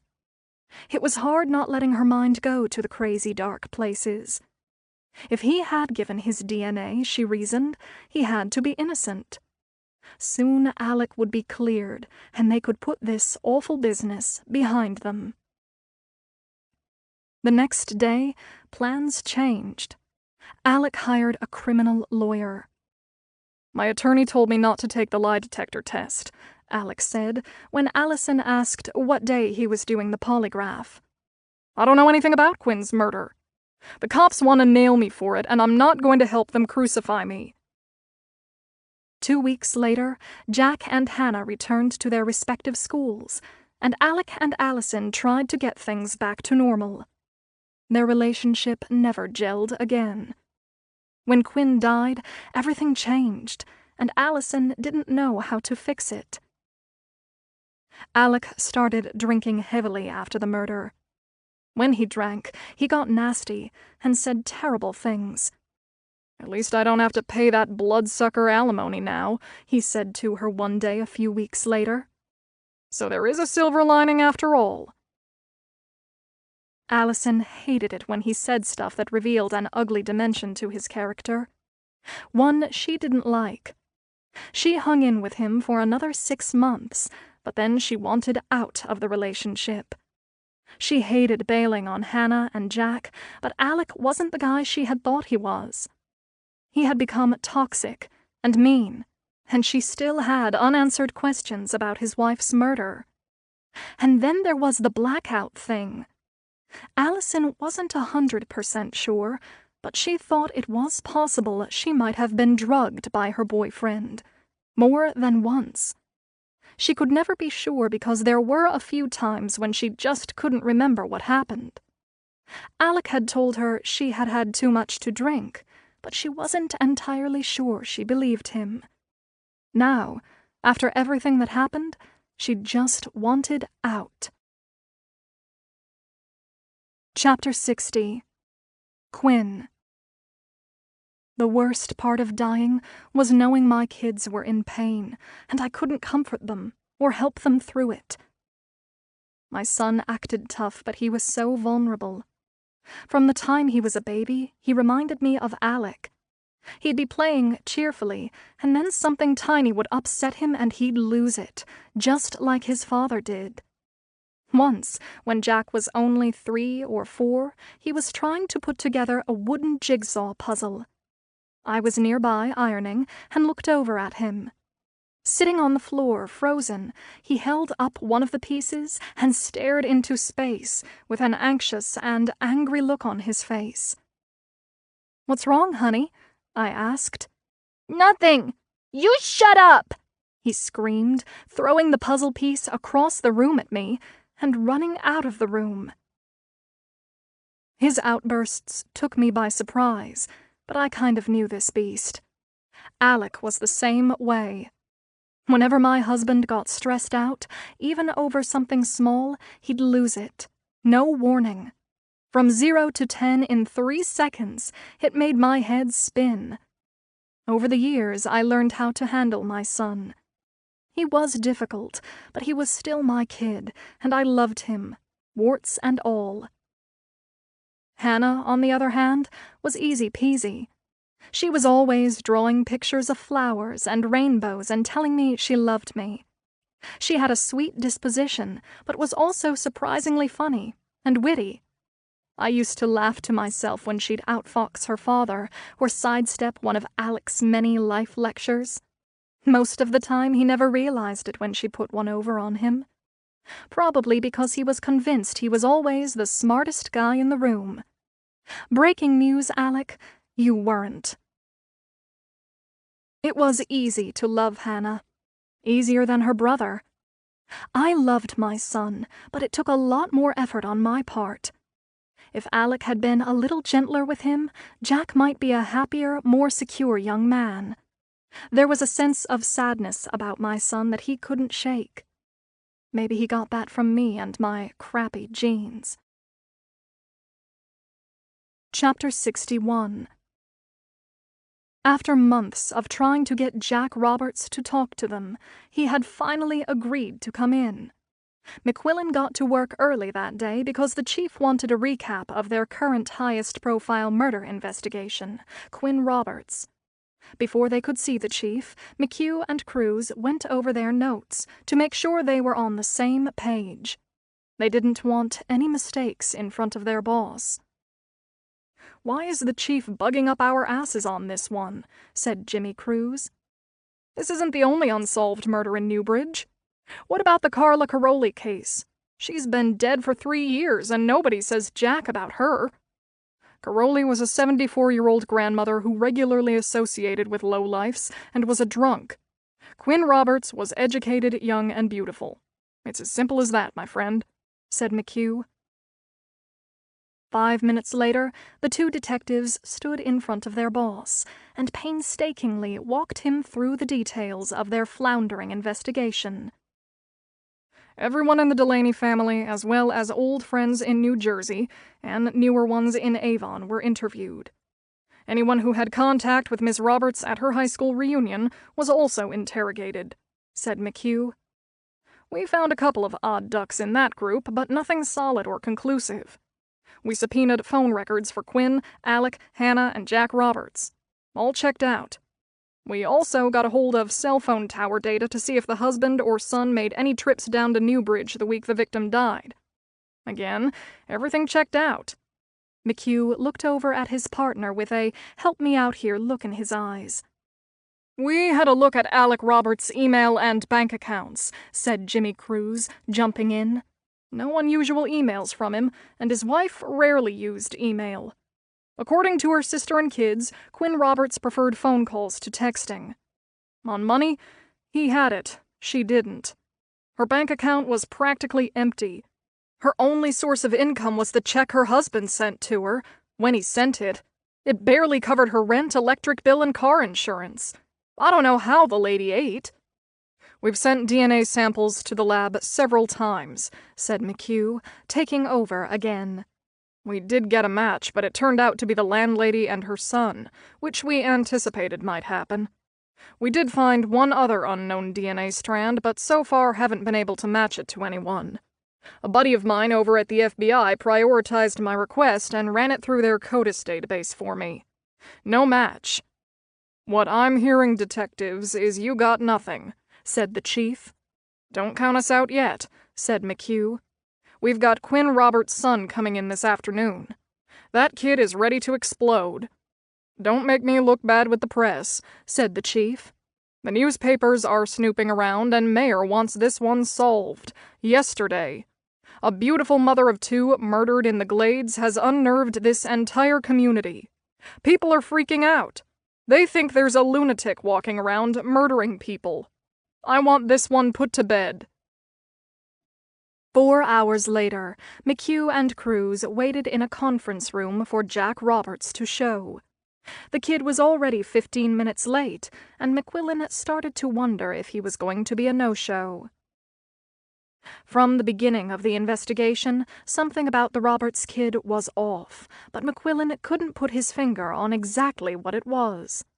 Sure, Jack was young, and his mother's death was traumatizing, but he neither cooperated nor helped find out who did it. That didn't add up for the police. He was sullen, defiant, and hostile, and the detectives wanted to know why.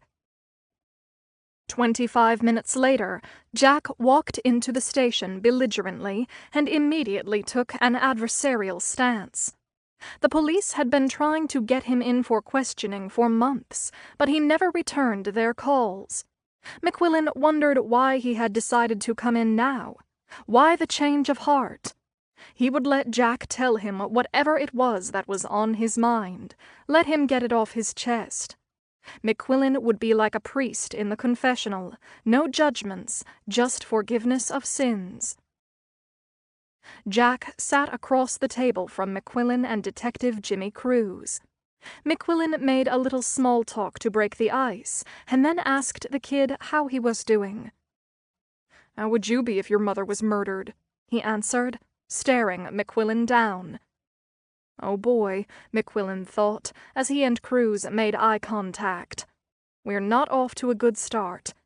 Message clear, kid. You're still pissed off about your mother's death. Got it. "I can't know how you feel, Jack," said McQuillan gently. "I want you to understand we're doing everything possible to find the person who did this. If you're trying to find the murderer, why do you spend all your time going after my father?" he asked. "My dad didn't have anything to do with it. He didn't even know where she lived.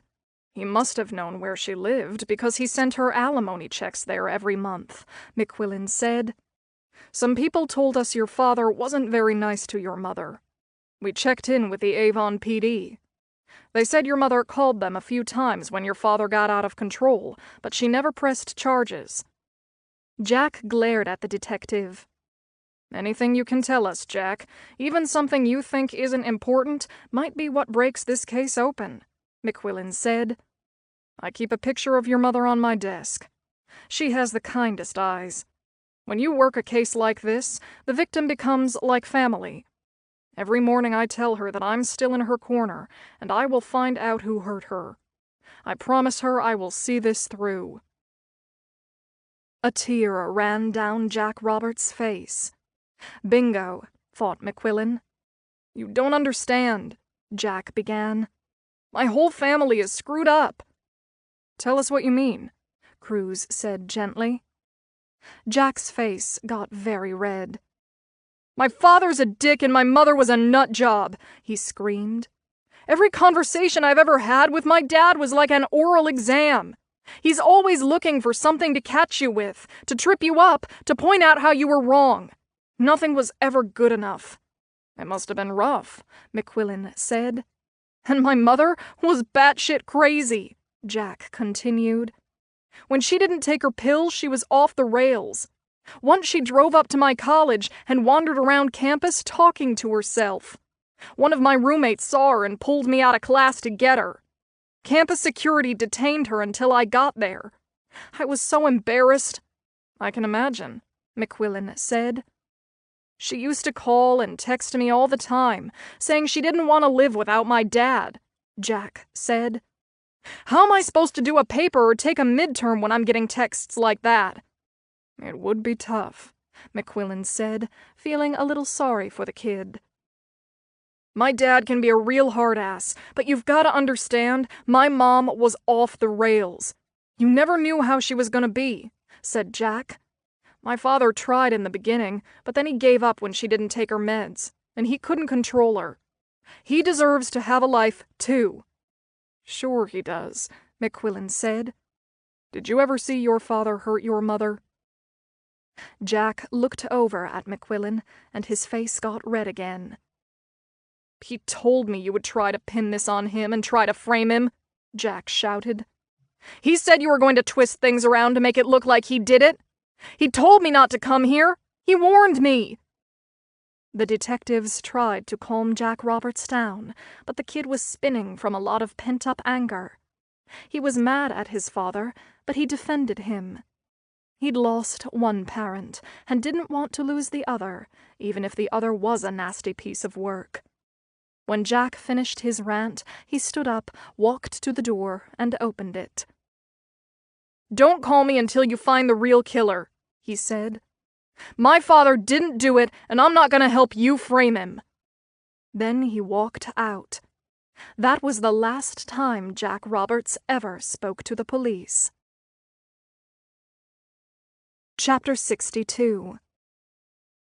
The things Ed Delaney learned about Alec after Quinn's death kept him up at night. If he had known about it when it was happening, he would have gone to Rochester and beaten the crap out of his son-in-law.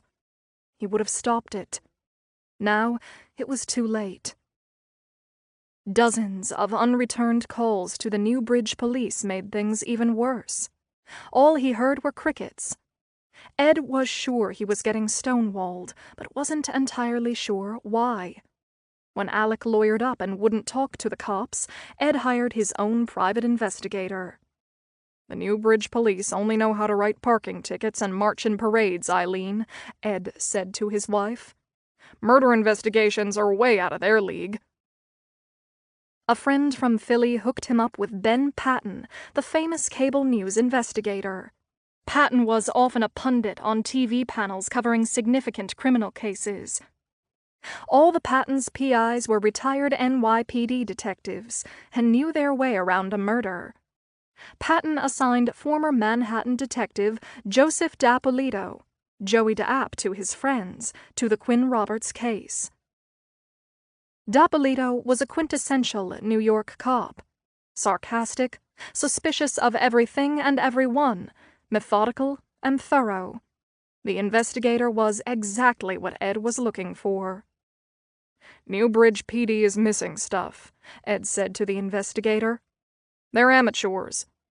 "Don't worry, Mr. Delaney," said Joey DeApp. "I'll get to the bottom of it. When I was working homicide in the 3-2 on the west side, I usually knew who did it on day one. My job was to prove with hard evidence what my gut already figured out. They used to call me the Velvet Hammer. You don't hear me coming, but you feel it when I do." Ed gave Joey DeApp what little documentation he had, and the private investigator went to the Rochester area to snoop around. A week later, he confirmed some things Ed had suspected. The big reveal was that the first cop to arrive at Quinn Roberts' apartment had assumed it was a suicide and didn't seal off the premises. Ed hadn't known that. Not surprisingly, the cops didn't share that tidbit with the Delaney family. "Look, Mr. Delaney, none of the cops came out and said it, but it was obvious they had their eyes on your son-in-law," said Joey DeApp when he called Big Ed from Rochester. "That's my gut.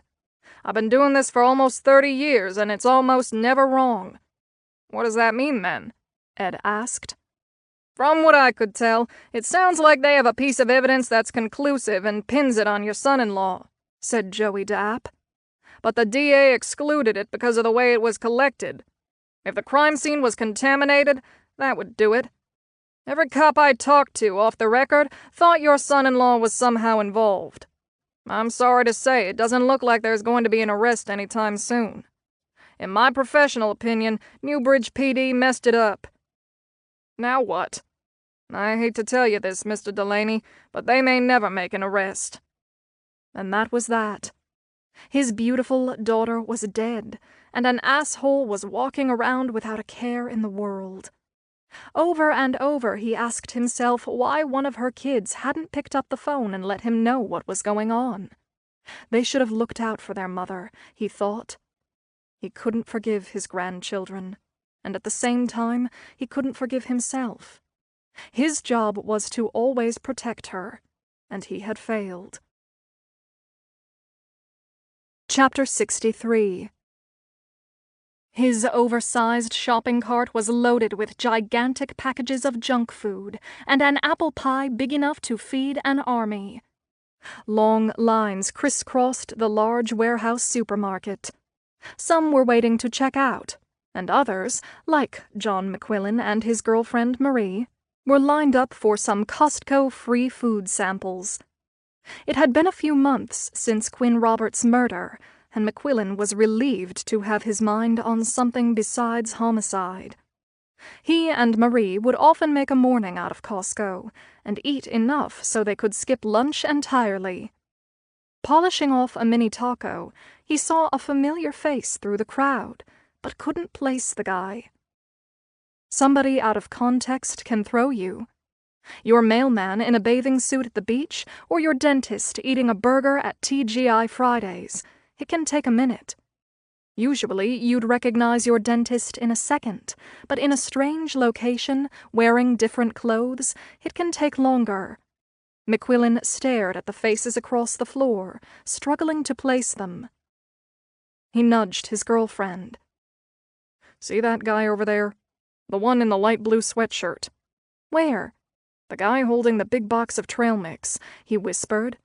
Where? Earth to Marie, over there, he said, exasperated. The middle-aged guy in blue standing by the big containers of ketchup. Yeah, I see him, she said. What about him? He looks familiar, he whispered. Not to me, she said, munching on her taco. He begged his brain to kick into high gear. The older guy in light blue was with the 20-something girl and boy. He knew them. He was sure of it. Then it hit him. The guy in blue was Alec Roberts, the smug little shit who murdered his wife. He'd been thinking about Roberts every day for the past 4 months. How could he not recognize that murderer right away? He hoped he wasn't losing his edge. Every morning since it happened, he looked at Quinn Roberts' face. Her sister, Erin, had sent every police officer on the investigation a small framed picture of Quinn. Each cop also received a handwritten note from Erin, begging them not to forget that her sister was a real person who was loved, not just a victim. McQuillan had her picture on his desk. As far as he was concerned, Roberts should be in maximum security instead of sampling andouille sausage at Costco. Seeing Alec Roberts enjoying himself, moving freely around the store while that beautiful woman was in the ground, churned up rage inside the policeman. He knew her husband killed her, and that his own investigation was practically dead. All his leads were drying up. "Watch the cart, Marie. I've got to do something," he said, as he walked directly over to Alec Roberts. Alec was laughing as he ate a sample of macaroni and cheese out of a small paper cup. The detective planted himself directly in front of him and put his finger right in Alec's face, practically touching his nose. "You murdered your wife, Roberts," McQuillan spewed. "Every cop in the department knows you killed her. You're not fooling anyone. We haven't figured out how you did it, but we will, and we're gonna get you, Roberts. You can count on it. Chew on that." The detective walked back to his girlfriend with a smile on his face, and the two resumed their shopping. "Feel better now that you got that off your chest?" asked Marie. "A lot better, although I'll probably regret it tomorrow. Not a chance Roberts is going to keep our conversation to himself." "You think he's going to file a complaint?" "Absolutely. But I'll deal with it." As he had predicted, the following Monday, Alec Roberts' attorney filed a complaint with the Newbridge police. McHugh was summoned to the chief's office shortly thereafter. He was given a slap on the wrist and told to shop at Walmart next time. Alec Roberts did not have any fans in Newbridge. Chapter 64. It was painful, but at the same time therapeutic, when Colleen, Mike, and Erin put up the memorial page for Quinn on Facebook. They picked their favorite pictures of her from their photo albums and their phones and scanned them in. Some were from when they were little, and others from when she was older. They found shots from each decade of her life to share with the world. The three sisters had been together for all of those moments, at every age, as kids, teenagers, young mothers, sisters, and best friends. In their last face-to-face meeting with the Newbridge police, the cops suggested the Delaney's could help the investigation through their Facebook page by watching for any unusual activity, comments that were out of place or from people they didn't know, You never know where a lead will come from," said Detective McQuillan. "If you see anything odd, let us know. We'll take any help we can get." After a few months, they had over 200 followers to Quinn's page. Mostly cousins, high school and college friends, and Quinn's neighbors from Avon. Around that time, Hannah told Erin that her father already had a steady girlfriend. Erin and Mike weren't surprised. They had since learned that Alec had cheated on Quinn for most of their marriage.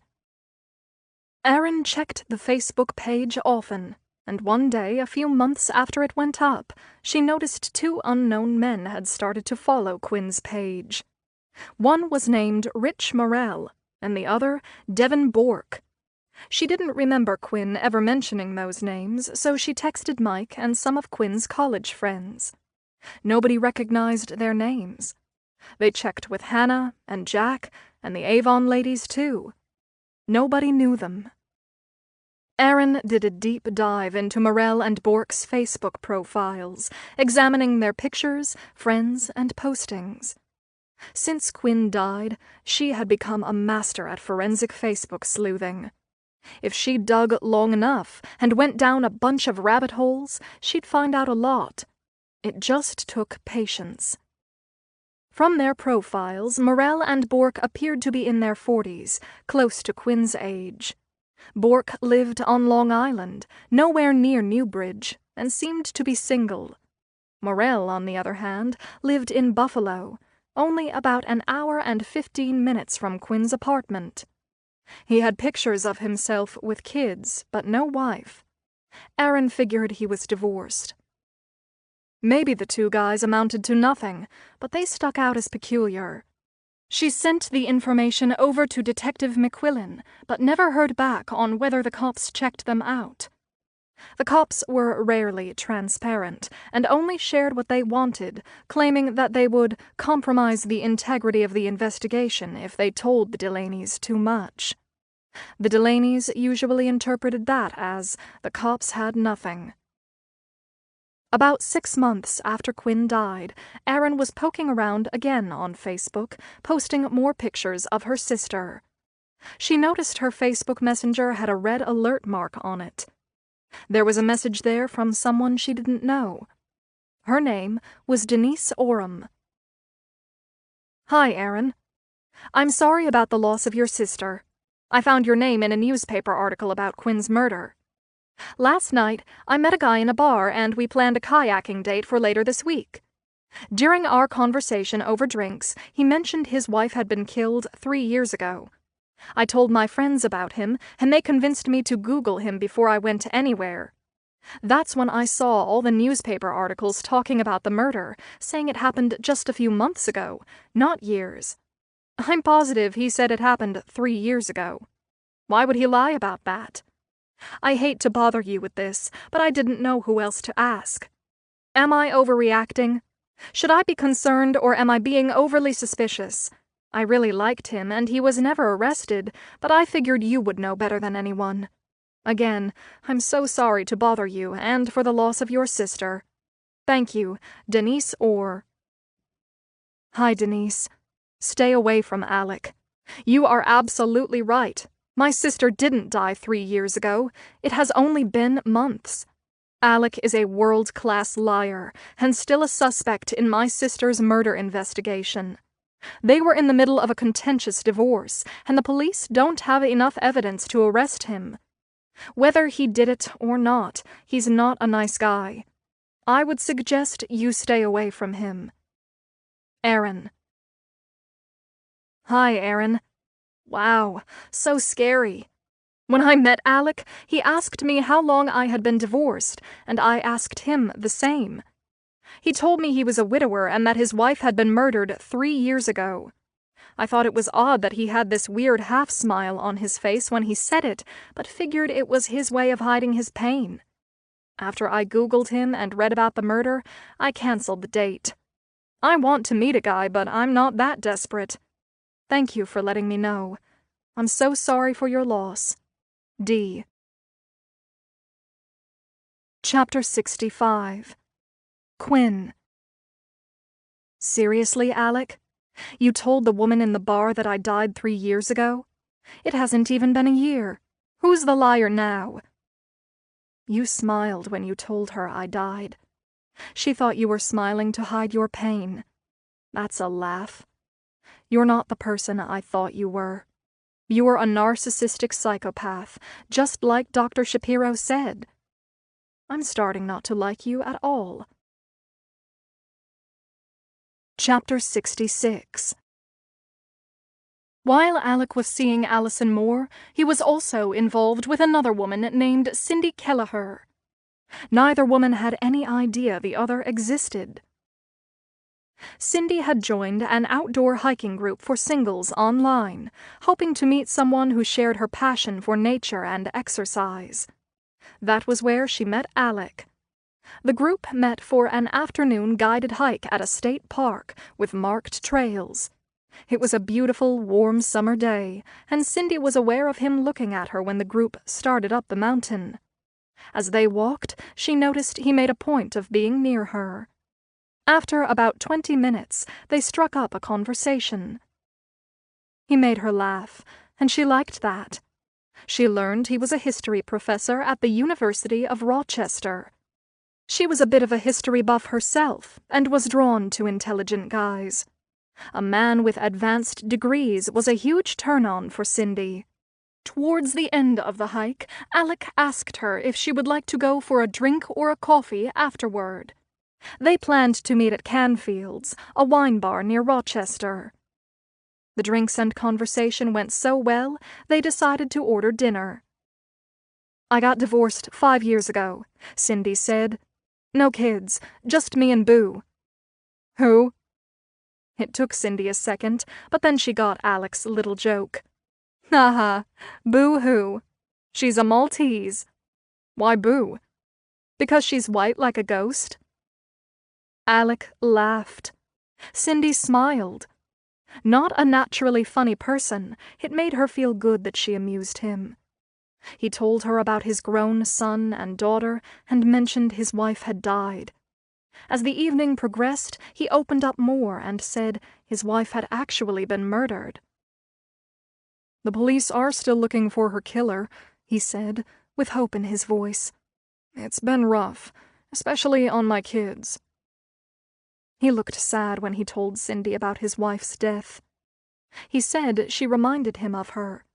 Same height, dark hair, and fair complexion.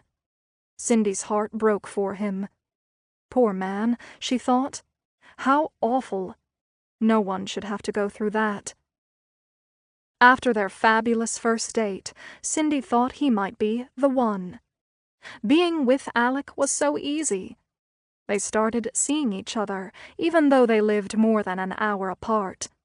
The distance made things challenging, but they made it work. After 2 weeks, Alec spent the night at her place. He didn't rock Cindy's world in the bedroom department, but she was in her late 40s, and it was nice to have a man in her bed again. After their first overnight, Alec stayed over whenever they got together. 2 months later, he suggested they go away for a weekend. That same weekend, Allison Moore was out of town at a trade show. "It's only October and it's still warm," he said. "I've got a tent. Let's you and me go camping." That weekend they were completely in sync. They hiked, fished, and cooked dinner around the campfire while singing corny country songs that neither could remember all the words to. At night, they zipped themselves into their tent and snuggled inside their sleeping bags. That weekend, Cindy fantasized about marrying Alec. Everything was going great until Cindy accidentally discovered Alec had another girlfriend. She was playing around on Facebook and discovered Allison Moore. Based on the dates on Allison's posted pictures and comments, it looked like Alec had been seeing Allison for over a year, long before Cindy came into the picture. She discerned that he had been sleeping with Allison while he was still married to his dead wife, and while he was sleeping with her. Cindy had already divorced a husband who two-timed her, and had no tolerance for liars or cheaters. That was a deal-breaker. Alec tried to lie his way out of it until she finally told him he was a jerk and never to call her again. Ever. Chapter 67. Quinn. Sorry, Cindy. Guess you found out the hard way, just like me. It must have stung when you learned he was sleeping with another woman. You don't know the half of it. You only know about Allie Moore. Guess what? Dr. A was probably sleeping with 2 or 3 of his students, too. If I were you, Cindy, I'd get checked for STDs. You have no idea where that thing has been. Chapter 68. All the Delaneys were frustrated. It had been 10 months since Quinn had been found dead, and nothing had happened. To make herself feel like she was doing something proactive, Erin trolled Alec on Facebook. She sifted through his contacts and their photos and their friends' pictures and comments for hours. Through her meticulous process, Erin figured out which women he was involved with. She copied every photo posted and saved them all to her hard drive. Alec didn't post much, but all his new girlfriends wanted their friends to know they had a new man in their life, even if he was a murderous shithead. Once Erin figured out who they were, she was able to piece together some of Alec's romantic rendezvous. It was amazing what you could find on Facebook if you followed the strings. She wondered why all these women were willing to go out with Alec, given that Quinn's murder had been in all the newspapers and on local TV. These women only had to do a 2-second Google search, and they would have known he was the primary suspect in his wife's unsolved murder. When Erin found Allison Moore on Facebook, she hit the jackpot. Allison had posted tons of photos of herself and Alec hiking in the mountains, and dozens more from a vacation they took to Scotland. Every pic posting had a timestamp, and Erin was able to piece together the last year or 2 of Alec's life, after he and Quinn had split. Erin wondered if Allison Moore had anything to do with her sister's death. From everything she saw online, Allison looked pretty normal. After an extensive search using Google and LinkedIn, Erin decided the woman was most likely an innocent bystander. Erin tracked Allison's Facebook page for months, checking it every day for anything new. One day, she noticed that Allison and Alec Roberts were no longer Facebook friends. The pictures Allison had posted of her and Alec had disappeared. Fortunately, Erin had made copies of all the pictures and had them neatly in a file on her desktop labeled Killer. If they were no longer friends on Facebook, Erin deduced, they probably broke up. She was dying to reach out to Allison, to wring every juicy bit of information out of her, but decided to wait, in case their breakup was temporary. Erin checked Allison's status every morning. 6 months later, there was still no Facebook connection between Alec and Allison. Erin sent her an instant message through Facebook. Hi, Allison. My name is Erin Delaney Danzy. I am Quinn Delaney Roberts' sister. I know you were seeing Alec Roberts at the time of my sister's death. I'm not suggesting you had any part in it. My family is frustrated with the lack of progress from the police investigation. We hoped you might remember something from that time that might help us. We would be grateful for anything, even something tiny. Thank you. Erin Delaney Danzy. A few weeks later, Allison Moore responded. Hi, Erin. I am so sorry about Quinn. I had grown close to your nephew and niece when I was with Alec, and learned much about your beautiful sister from them. The whole awful thing is so disturbing, and I too really wish they would solve her murder. As time passes, it bothers me more and more. In fact, given that I was seeing Alec at the time of your sister's death, I was surprised the police never contacted me. What day did they actually narrow her murder down to? I'm not sure I ever really got a straight answer on that from Alec. Weird things were going on the week before your sister was found, and I often reflect about them myself. If I knew anything, I would go to the police. But unfortunately, all I have is a bad feeling.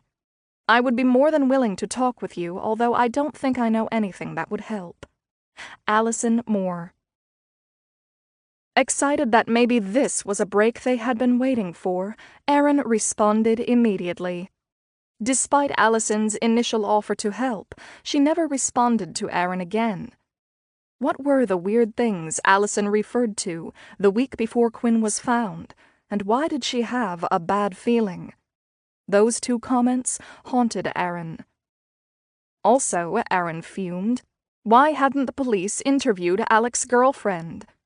Everyone knows when it comes to murder, it's always the husband or boyfriend. Watch any cop show, that's how it always happens. In her extensive research, Erin read that when it comes to murder, 98% of the time the killer is the significant other or someone the victim knows, not a stranger. Erin wanted to know why the police hadn't interviewed the woman her brother-in-law was sleeping with. Either the cops were hiding something, or someone screwed up. She was going to find out what happened. Chapter 69. Detective Cruz had talked to the owner of Kenny's Quick Mart 10 months before. McQuillan wasn't sure there was much point in interviewing the owner a second time, but it had been almost a year since the murder, and he was out of fresh leads. That last time Ms. Roberts was in my store, it was crowded, and I didn't have a lot of time to talk like I usually did, said Kenny.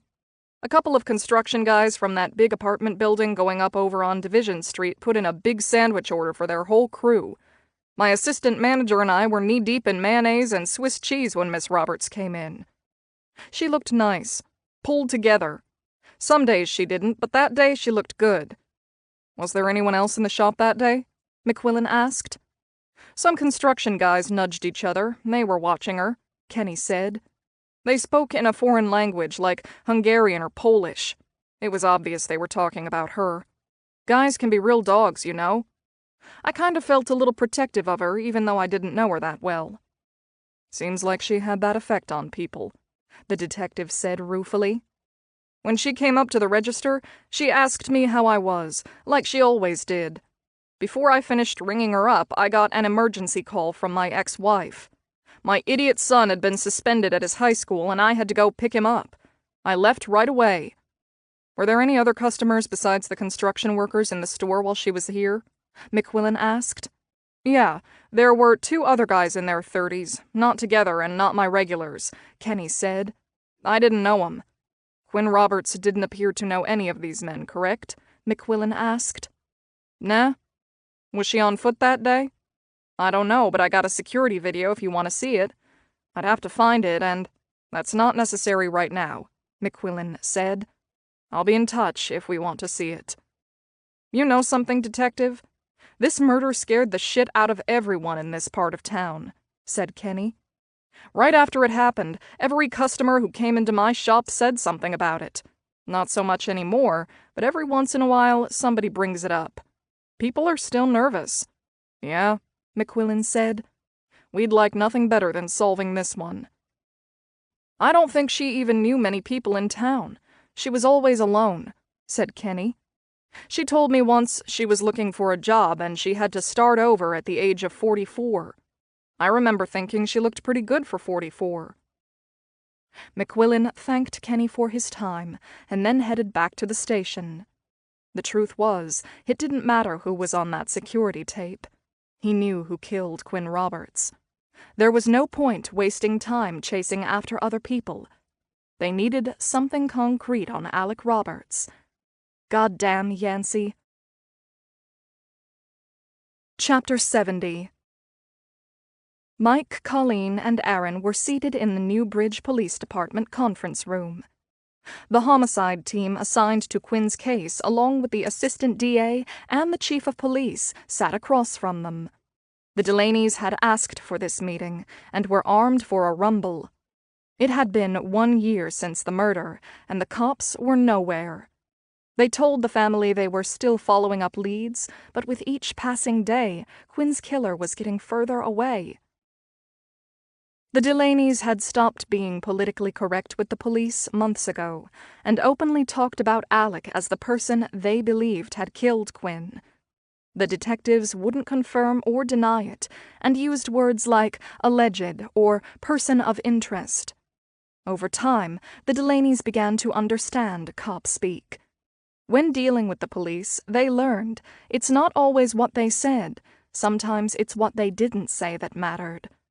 The cops never corrected the Delaney's when they talked about Alec being the killer. For Erin, that alone was telling.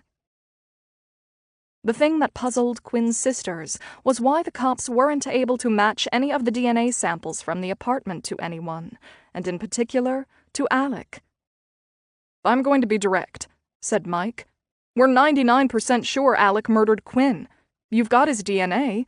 Why can't you match it? Don't you think he's the one who did it?" "We've hit a wall with Alec Roberts," said Bernie Gonzalez, the assistant DA. "You remember he came in that first day and spent a few hours with Detectives McQuillan and Cruz?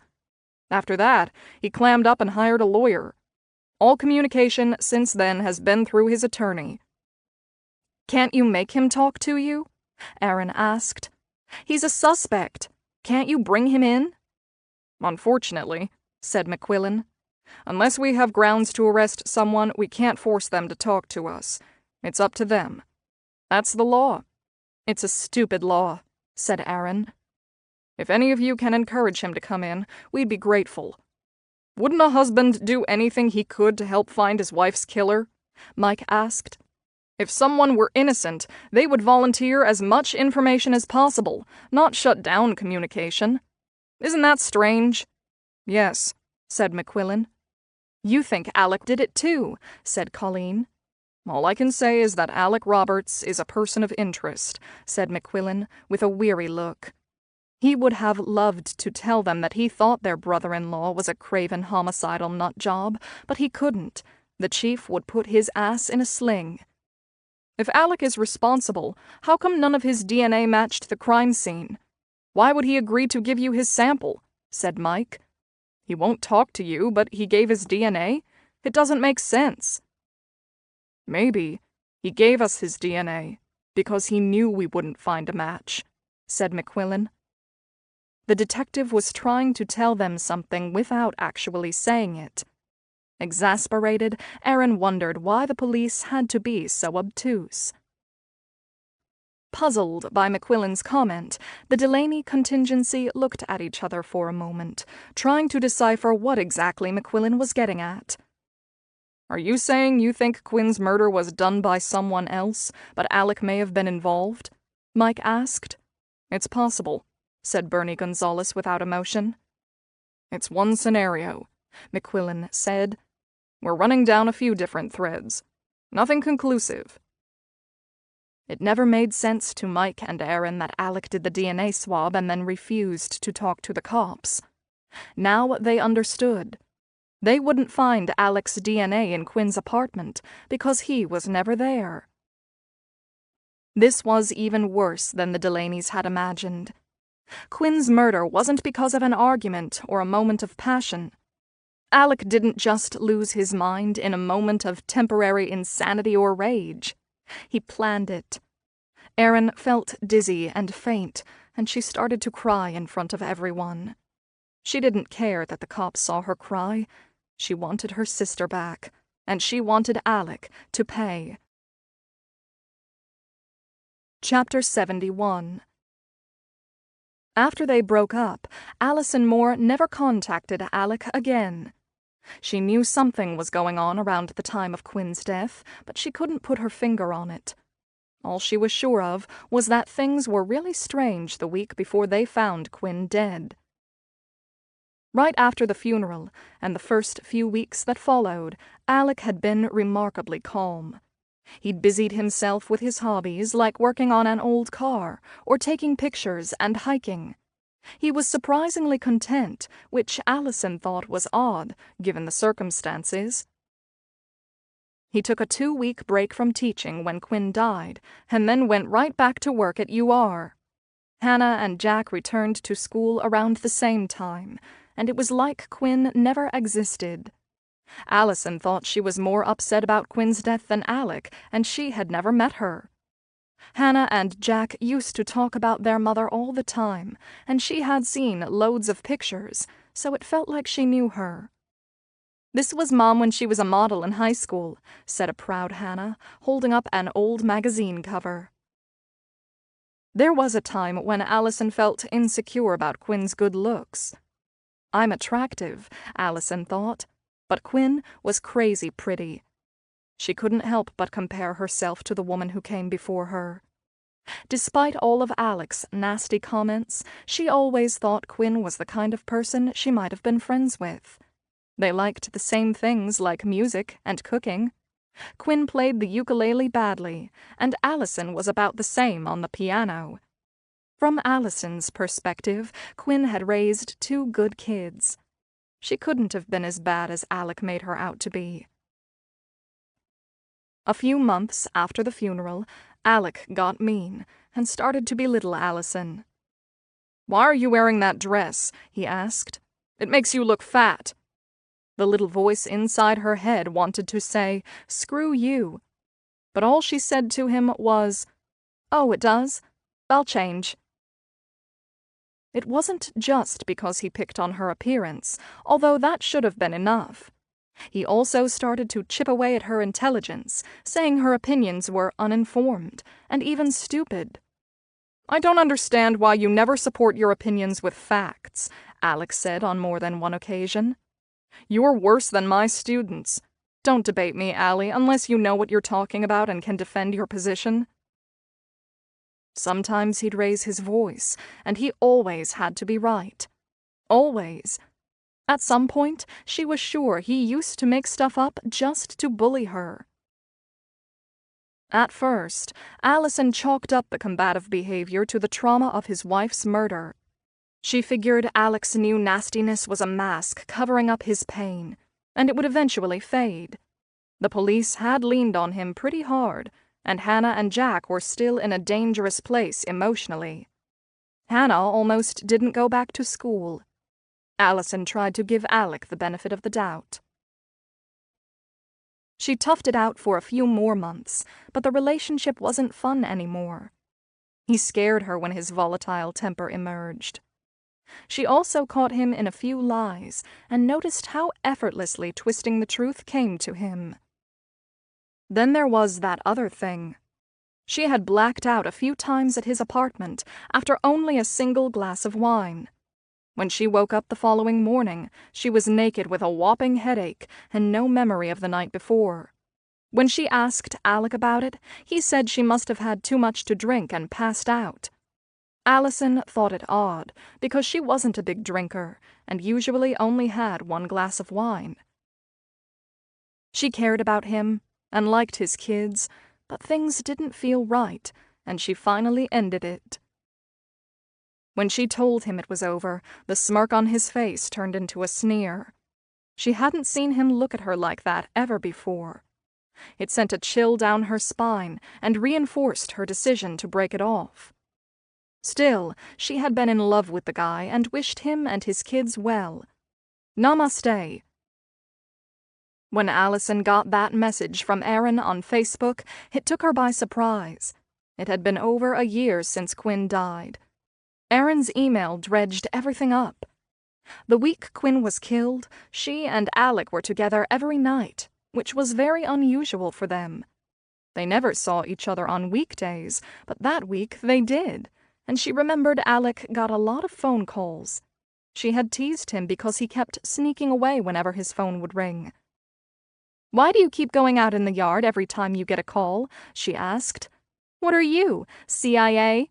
"I could tell you, but then I'd have to kill you," he replied with a grin, saying it was just university stuff. She remembered thinking his behavior was odd, atypical. He was acting funny. Maybe she shouldn't have communicated with Erin. Alec had been through enough, and she certainly didn't want to cause any hardship for his kids. Feeling a little guilty, she decided to call Alec. He was surprised to hear from her, but was warm and friendly. They chatted like old friends, laughing and teasing each other like they used to, even flirting a little. For a second, she wondered if she had made a mistake breaking up with him. Alec was his old, charming self, the guy she fell for at the car wash. "So," she said, "the reason for my call is I got a message on Facebook from someone you know." "Oh, yeah?" he said. "Who?" "Erin Delaney," she said. Dead silence. "She's your sister-in-law, right?" "Yeah," he said. "She's a whack job just like my ex-wife. What did she want?" Allison wondered why he called Quinn his ex-wife. They never got divorced. She died. She was murdered before the divorce was final. Allison thought his choice of words was peculiar. "She asked me if I knew anything that might help them solve Quinn's murder," Allison replied. "What did you tell her?" he asked suspiciously. "That I didn't know anything, but I had a bad feeling that week," Allison said. "You stupid bitch!" he screamed. "Why would you say something like that? Why would you give her any ammo? They're all after me. They think I killed Quinn." "I didn't say anything. I just told her I had a bad feeling, that's all, like a sixth sense." "Keep your mouth shut and stay out of my business," he shouted. "If I find out you talked to any of them, you'll be sorry. I'll shut you down, you got that?" She was shaking when she hung up the phone. Now she was afraid. A lot of people thought Alec was guilty of killing his wife. Allison had always defended him. Quinn's family and all her friends from New Jersey were convinced he did it. One of Allison's friends used to date a reporter for the Rochester Bulletin, and he told her all the cops thought Alec did it. That's why they weren't looking for anyone else. Allison wondered if she had been sleeping with a murderer for all those months. She'd seen his temper, and it was bone-chilling. The next day, when she got to work, she walked over to her manager without stopping at her own desk. "Hey, Ted," she said, sticking her head into his office. "You got a minute?" "For you, Allie, always," he said, closing his laptop. "What do you need?" "Remember last month you asked me if I'd consider relocating to run our office in Austin? I've changed my mind. I'll do it." Allison never communicated with Erin Delaney again. She didn't want to get mixed up with those people. Strange things were going on the week Quinn died. If the cops ever contacted her, she'd tell them to check Alec's phone records. She pulled out her calendar and added a few thoughts to the detailed notes about the weeks leading up to Quinn's death, in case she was ever asked about it down the road. For now, she didn't need any more trouble, and she didn't want Alec Roberts pissed off at her. Austin put 1,600 miles between them. Maybe now she'd be able to sleep at night. Part 6. 3 years after my murder. Chapter 72.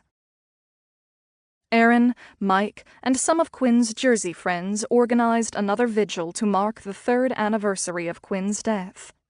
They met in Newbridge on the street where Quinn had lived to do community outreach, handing out flyers followed by a march around the neighborhood. Somebody out there knew something, and they hoped this show of force might encourage that person to come forward.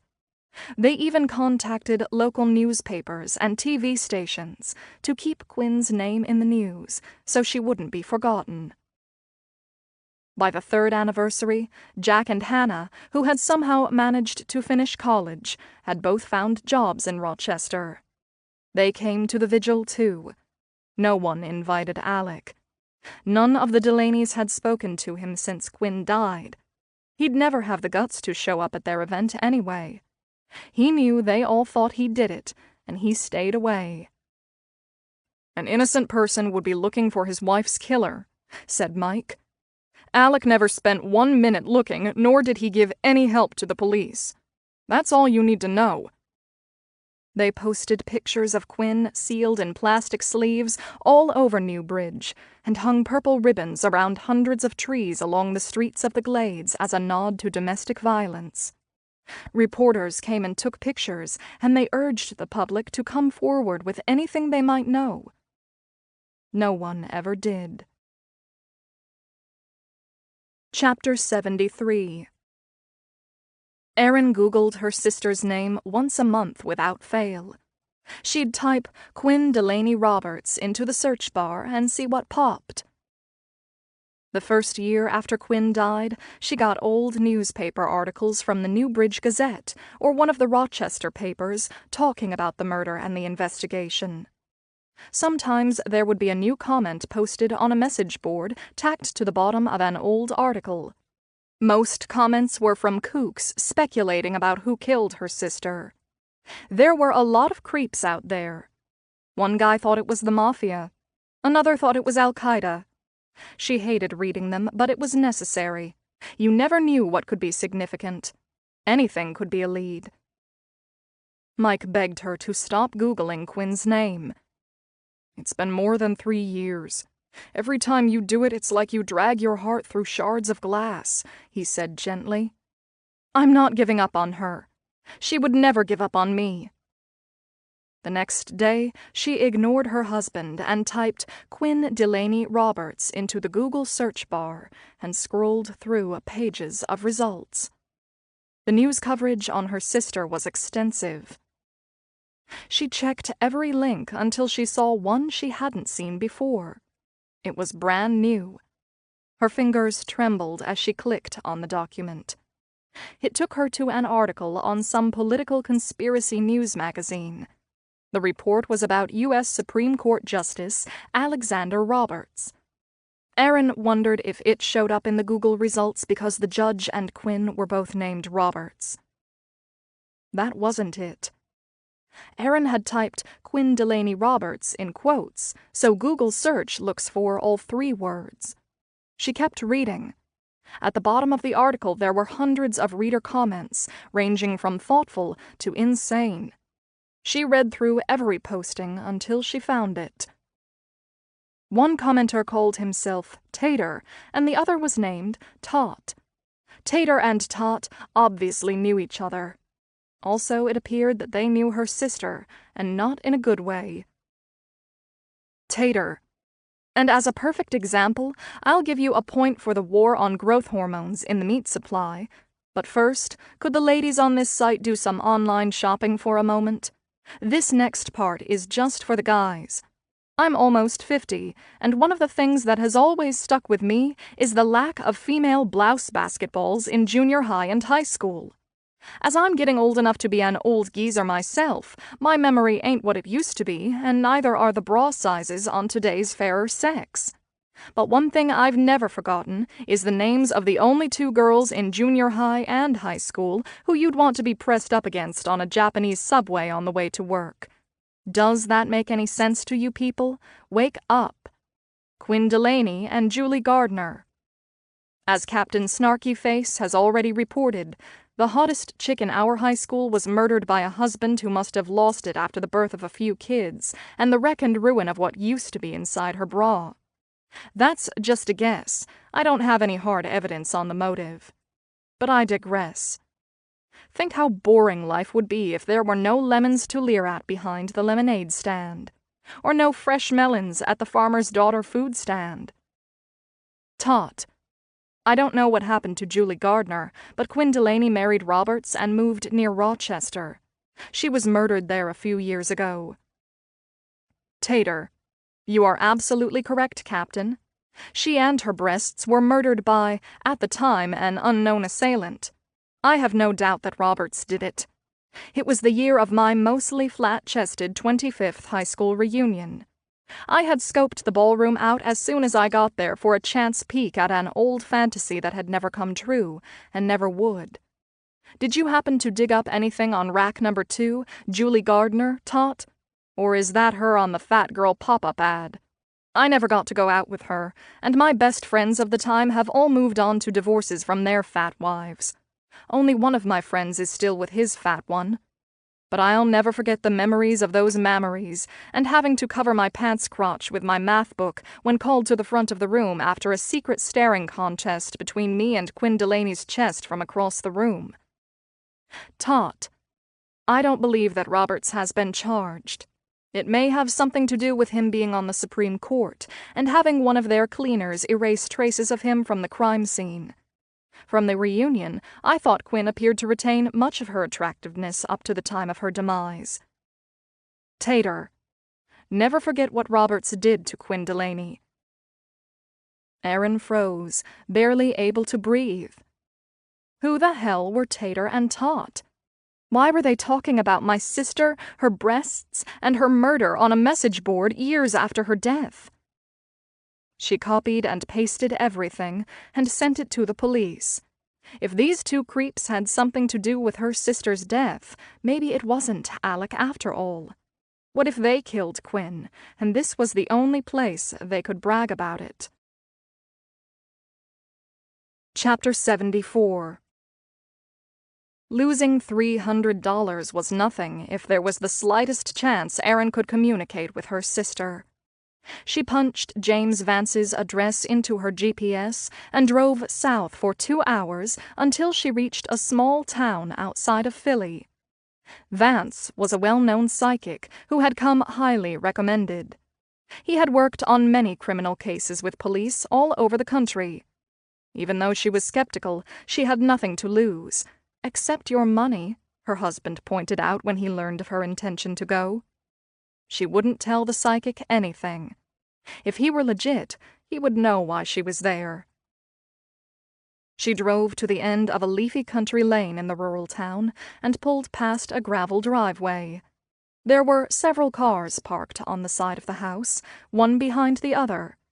A sign hanging on the front door said, "Office in back." Erin had never been to a psychic before and wasn't sure what to expect. When she entered the office, she heard New Age music quietly playing. Every inch of wall space was filled with shelves of books and spiritual knickknacks, all for sale. Crystals, candles, and stuff she couldn't identify. She sat down and thumbed through some old magazines, anxious about whether her sister would come through and wondering if the whole thing was a bunch of bullshit. A few minutes later, a door opened, and a man in his 60s with long white hair, rimless glasses, and wearing what looked like blue medical scrubs entered the waiting room. He smiled. "Erin?" he asked. Erin nodded with a puzzled look on her face. "I'm James Vance," he said, grinning more. "You're wondering about my clothes." She blushed. "Am I that transparent? Clearly I need to work on my poker face." "I wear these clothes because they're comfortable," Vance said. "I like to keep things loose. You don't get much looser than scrubs. I don't have to decide what to wear in the morning. I'm always in my blue uniform. Come on back to my office." They walked down a hall into a small room with 2 beige couches, facing each other. She sat on one and he on the other. "Every psychic is different, and no encounter I have is ever the same. Some days I hear the spirits with my ears. Sometimes I see them with my eyes. And other times they send information and messages that pop into my head like on a billboard. I want you to understand how they come through to me. It varies, okay?" Erin nodded, although she had no idea what he was talking about.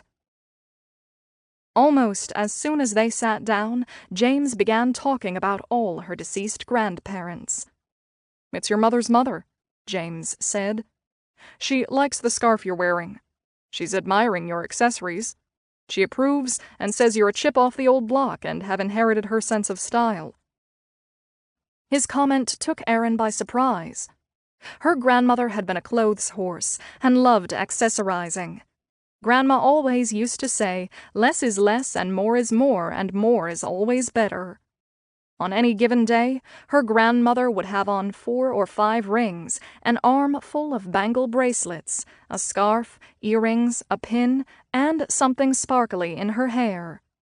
Still, Erin wasn't sold yet. A lucky guess, she thought. Everyone must have one grandmother who liked to dress up. There is someone I want to talk to, said Erin. She died a few years ago. What was her name? He asked. Quinn. Her name is Quinn.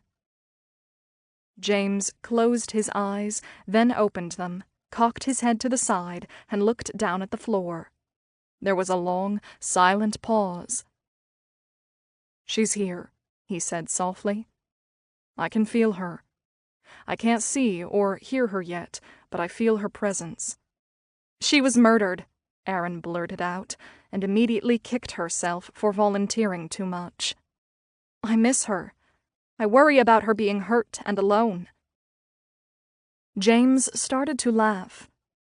Okay, he said, still chuckling and looking across the room over Erin's head. Yes, I see you. Calm down. Silence. Yes, they're very nice, James said, still smiling at an open space on the other side of the room. After a moment, he turned back to Erin.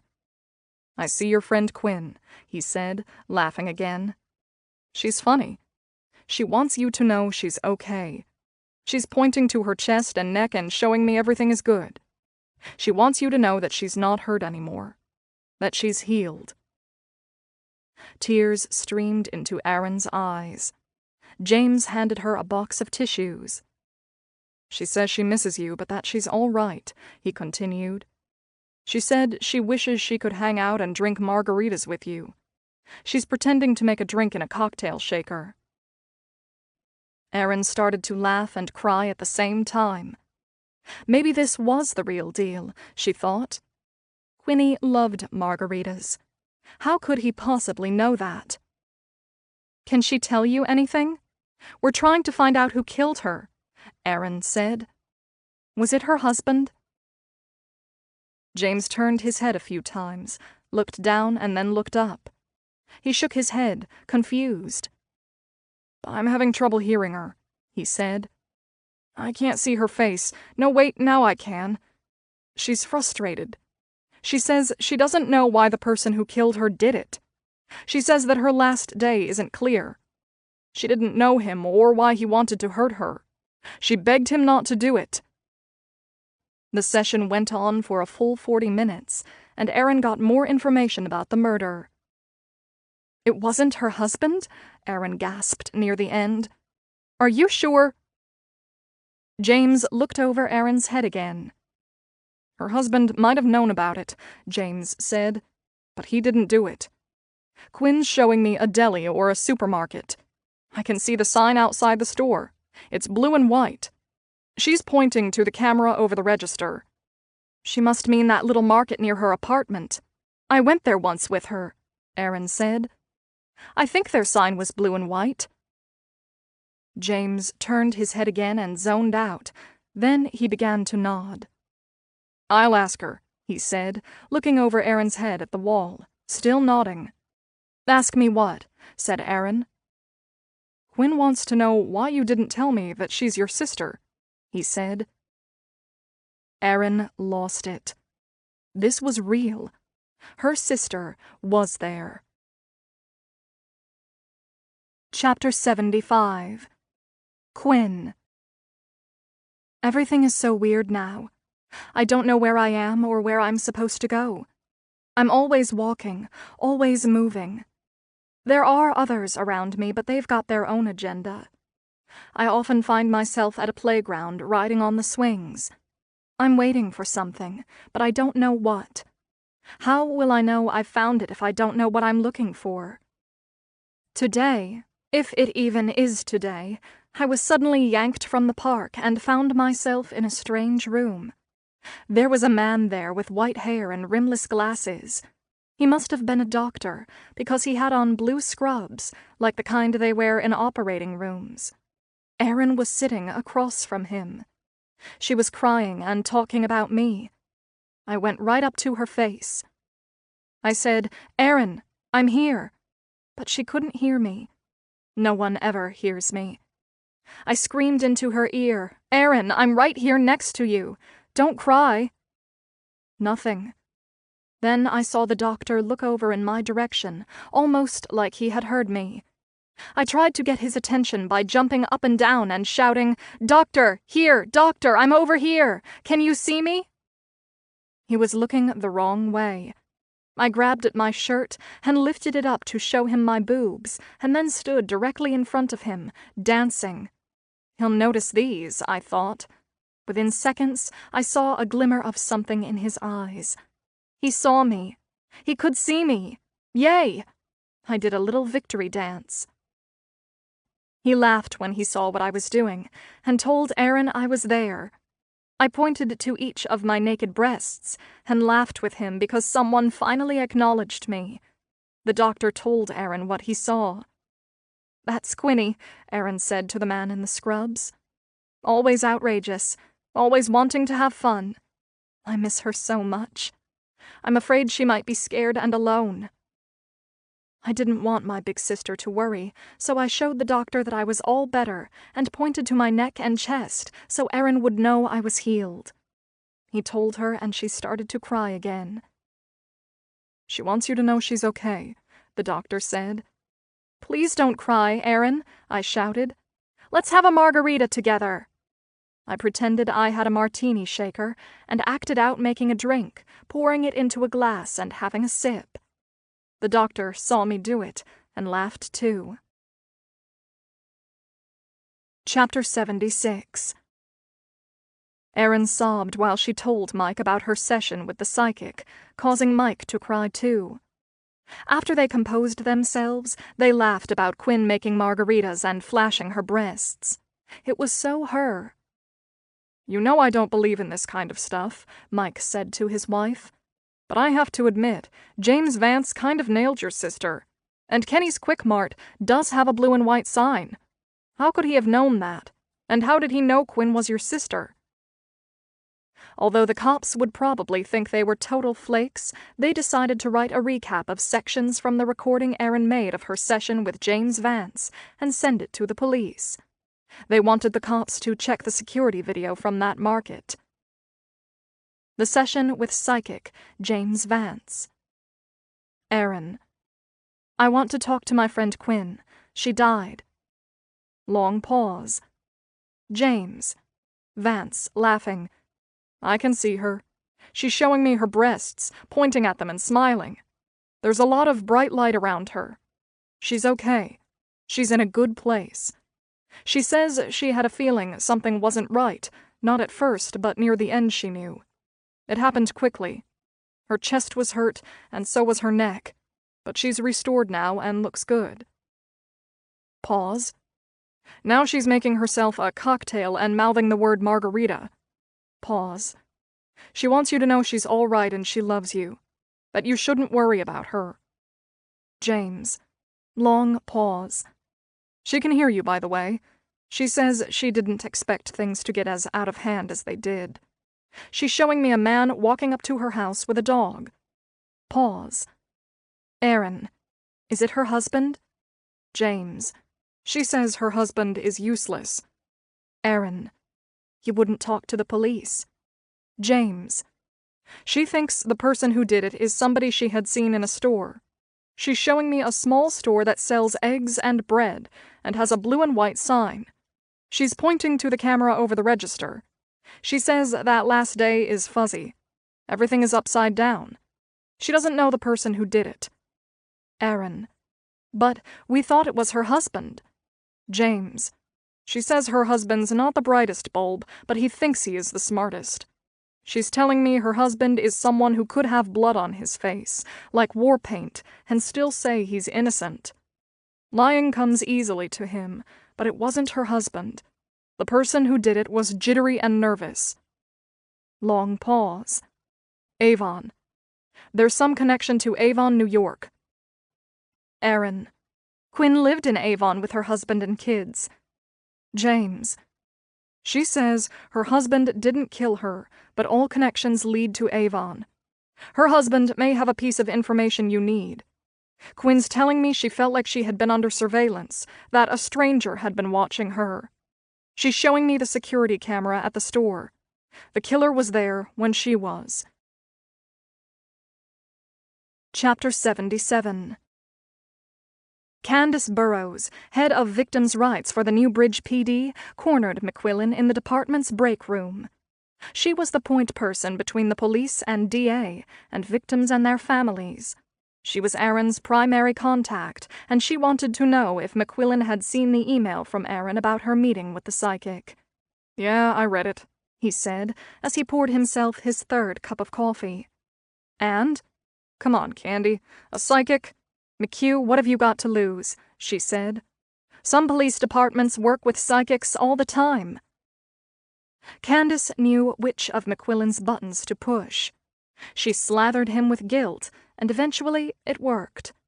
Though the detective was convinced it was a big fat waste of time, he decided to go get the video from Kenny's Quick Mart and have a look at it. "I had a feeling you'd want to see it one day," Kenny said with a satisfied smile when McQuillan walked into the market. "It's in my safe. I've looked at it at least 50 times. There's no audio, only pictures, and the images aren't that clear. I only have the system to prevent shoplifting. It ain't HBO, you know what I mean? Thanks for saving it. We'll give it a good look down at the station. How come you want to see it now after all these years? We got a tip.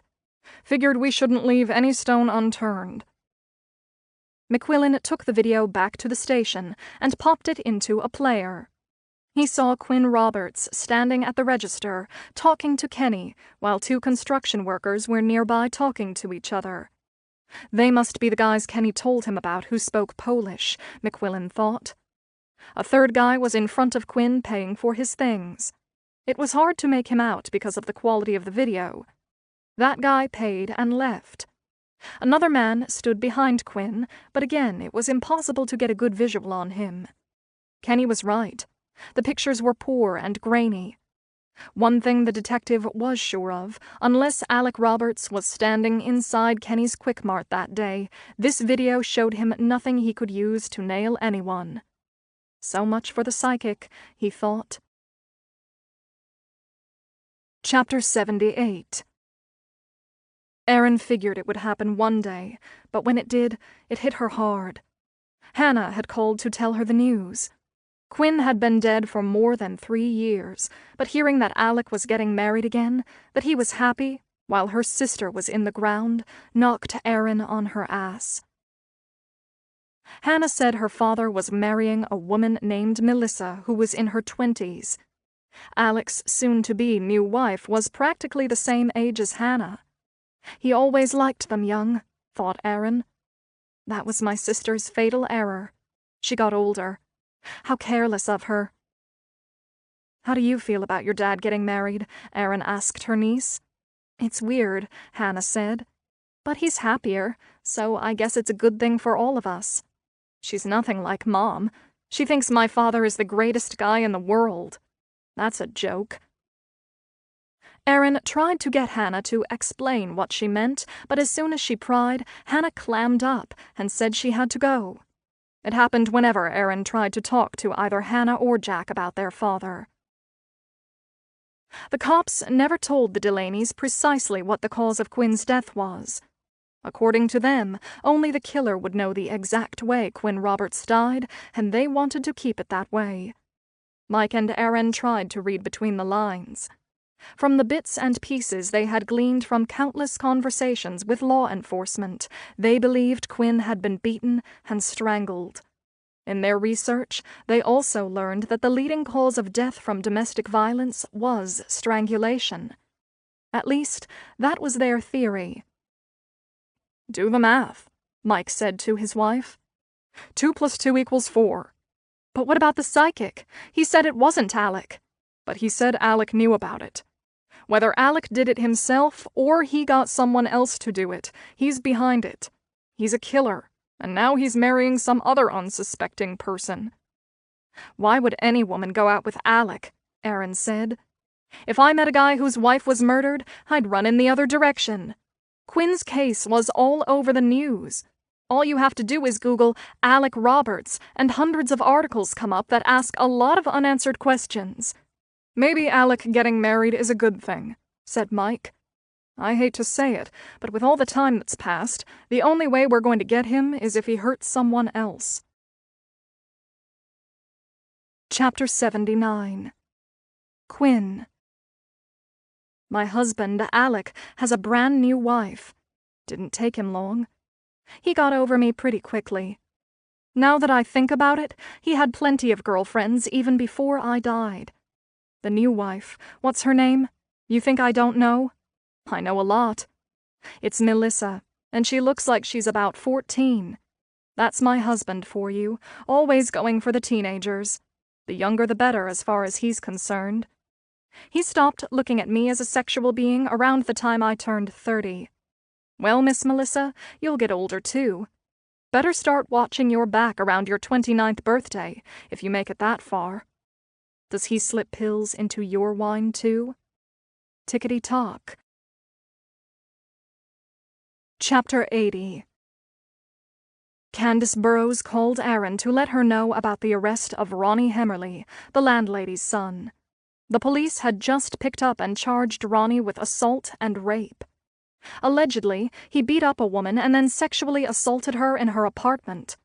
They said he nearly killed her. Because of this, the police were taking another look at Hemmerly for Quinn's murder, but Candace warned Erin not to get her hopes up. They did look at Hemmerly when they began the investigation, said Candace, but ruled him out. Given what just happened, the police are going to give him another look. But it's a long shot. Do you think we were wrong? That Alec is innocent? Erin asked her husband that night. For the first time, Mike wasn't sure about anything.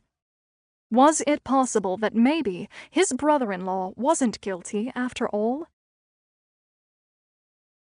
Chapter 81. When she signed up for Alec's class, Melissa D'Souza had no idea the kids at school called him Dr. A. She heard the rumors later on, but she didn't believe them. The buzz on campus was that Dr. Roberts was an outstanding teacher and was very popular with the students. Melissa D'Souza was an accounting major, and history was a requirement, so she had to take his class. Not particularly fond of history, she deliberately sat in the front of his classroom because her mind wandered when she wasn't interested in a subject. She figured if she sat in the hot seat, she'd be forced to focus. The first day of class, Dr. Roberts walked into the room carrying a leather backpack. Right away, she found him attractive, in an older, mature, dashing professor sort of way. "Good morning, everyone," he said. "Hope you all had a nice summer. I'm Dr. Alec Roberts, and this is History 210, Effects of 20th Century Politics on the 21st Century. Everyone in the right classroom?" he said, grinning. One red-faced student stood up, collected his things, and left, as Dr. Roberts and the rest of the class chuckled. "There's always one," said the professor. "Let's get started. The year is 1917. That first class was still vivid in Melissa's mind. She'd seen Alec walking on campus before, but she hadn't connected the name with the face. He was old, but not ancient. He was cute, not classically handsome, but appealing, unusual-looking, exotic even. He looked like he might have been South American or Italian. She later learned he was half Korean and half English. The Korean was the exotic piece. What she found most appealing was his curious mind and his self-assuredness. She was intrigued by the unique way he examined the world and found his confidence really sexy, probably because she had so little of it herself. From then on, Melissa always sat in the front of the room. Midway through the semester, Alec assigned a term project that was worth 75% of their grade. Wanting to ace the class, Melissa approached him at the end of the lecture after everyone else had left the room. "Dr. Roberts," she said, "do you have a minute? I wanted to discuss the theme for my project with you." He looked up at her and smiled knowingly. "Sure, Melissa," he said. "I was about to get a coffee so I don't fall asleep in my next class. If you're free, why don't you join me and we can talk about it?" They walked across the quad to one of the coffee bars on campus. He asked a lot of questions like where she grew up, how many brothers and sisters she had, and so on. Melissa was surprised by all the personal questions, but didn't mind. His interest made her feel special, and she was flattered. "You're an accounting major. Graduating next spring?" he asked. Melissa nodded. "So what are you, 21, 22? 21, she said. I'll be 22 in March. That's a great age. Believe it or not, I was 21 once," Alex said with a wink. And how long ago was that? She asked, vaguely aware that she was flirting. He grinned at her and cocked his head, as if he had picked up a signal she hadn't realized she had sent. "It was a long time ago," he said with a rueful smile. "Exactly how long?" He grinned and shook his head. "If I tell you, I might have to kill you. I was 21 about 26 years ago." Melissa thought for a few seconds. "That would make you 47. "Bravo, Melissa. It appears your accounting classes have indeed paid off," he said, winking again. As they laughed, she was vaguely aware that something was happening between them. They talked for almost an hour, until they both had to leave for their next class. 2 days later, he invited her for coffee again. Coffee led to lunch, and lunch to dinner. Within a week, it led to bed. They were a couple. She'd never dated a man as old as Alec before. It was exciting, and of course, the fact that it was a secret made it more intoxicating. During the school day, Melissa was his student, and he her professor. After school, she'd drive to his place, and they were lovers. He never tired of telling her she was beautiful, and frequently complimented her body. Melissa worked out regularly and taught Pilates part-time. If her body looked good, she figured she earned it. Alec also took care of himself, and was in great shape for someone his age. She thought he had the body of a much younger man. Truth be told, she thought Alec looked better than most of her male peers in their 20s, who didn't exercise and consumed nothing but junk food and beer. Age is just a number, she told herself. When the semester ended, Melissa got an A in Alec's class, but she wasn't in the relationship for a grade. She really liked him, and before the end of the term, like turned into love. Only a few of her friends knew about the relationship with Alec. She didn't tell a lot of people, but she did tell her 2 best friends. One thought Alec was decrepit, and the other thought he was cool and a little bit hot. It wasn't until the semester was over that Melissa first heard the rumors about Alec. People said his wife died, that she had been murdered, and that maybe he had something to do with it. She didn't believe any of it. Alec was the kindest man she knew. "If you knew him the way I do, you'd know it couldn't be true," she said to one of her friends who cautioned her. "I've read every article online that I could find. There wasn't a single thing that proved Alec had anything to do with his wife getting killed. He told me all about it.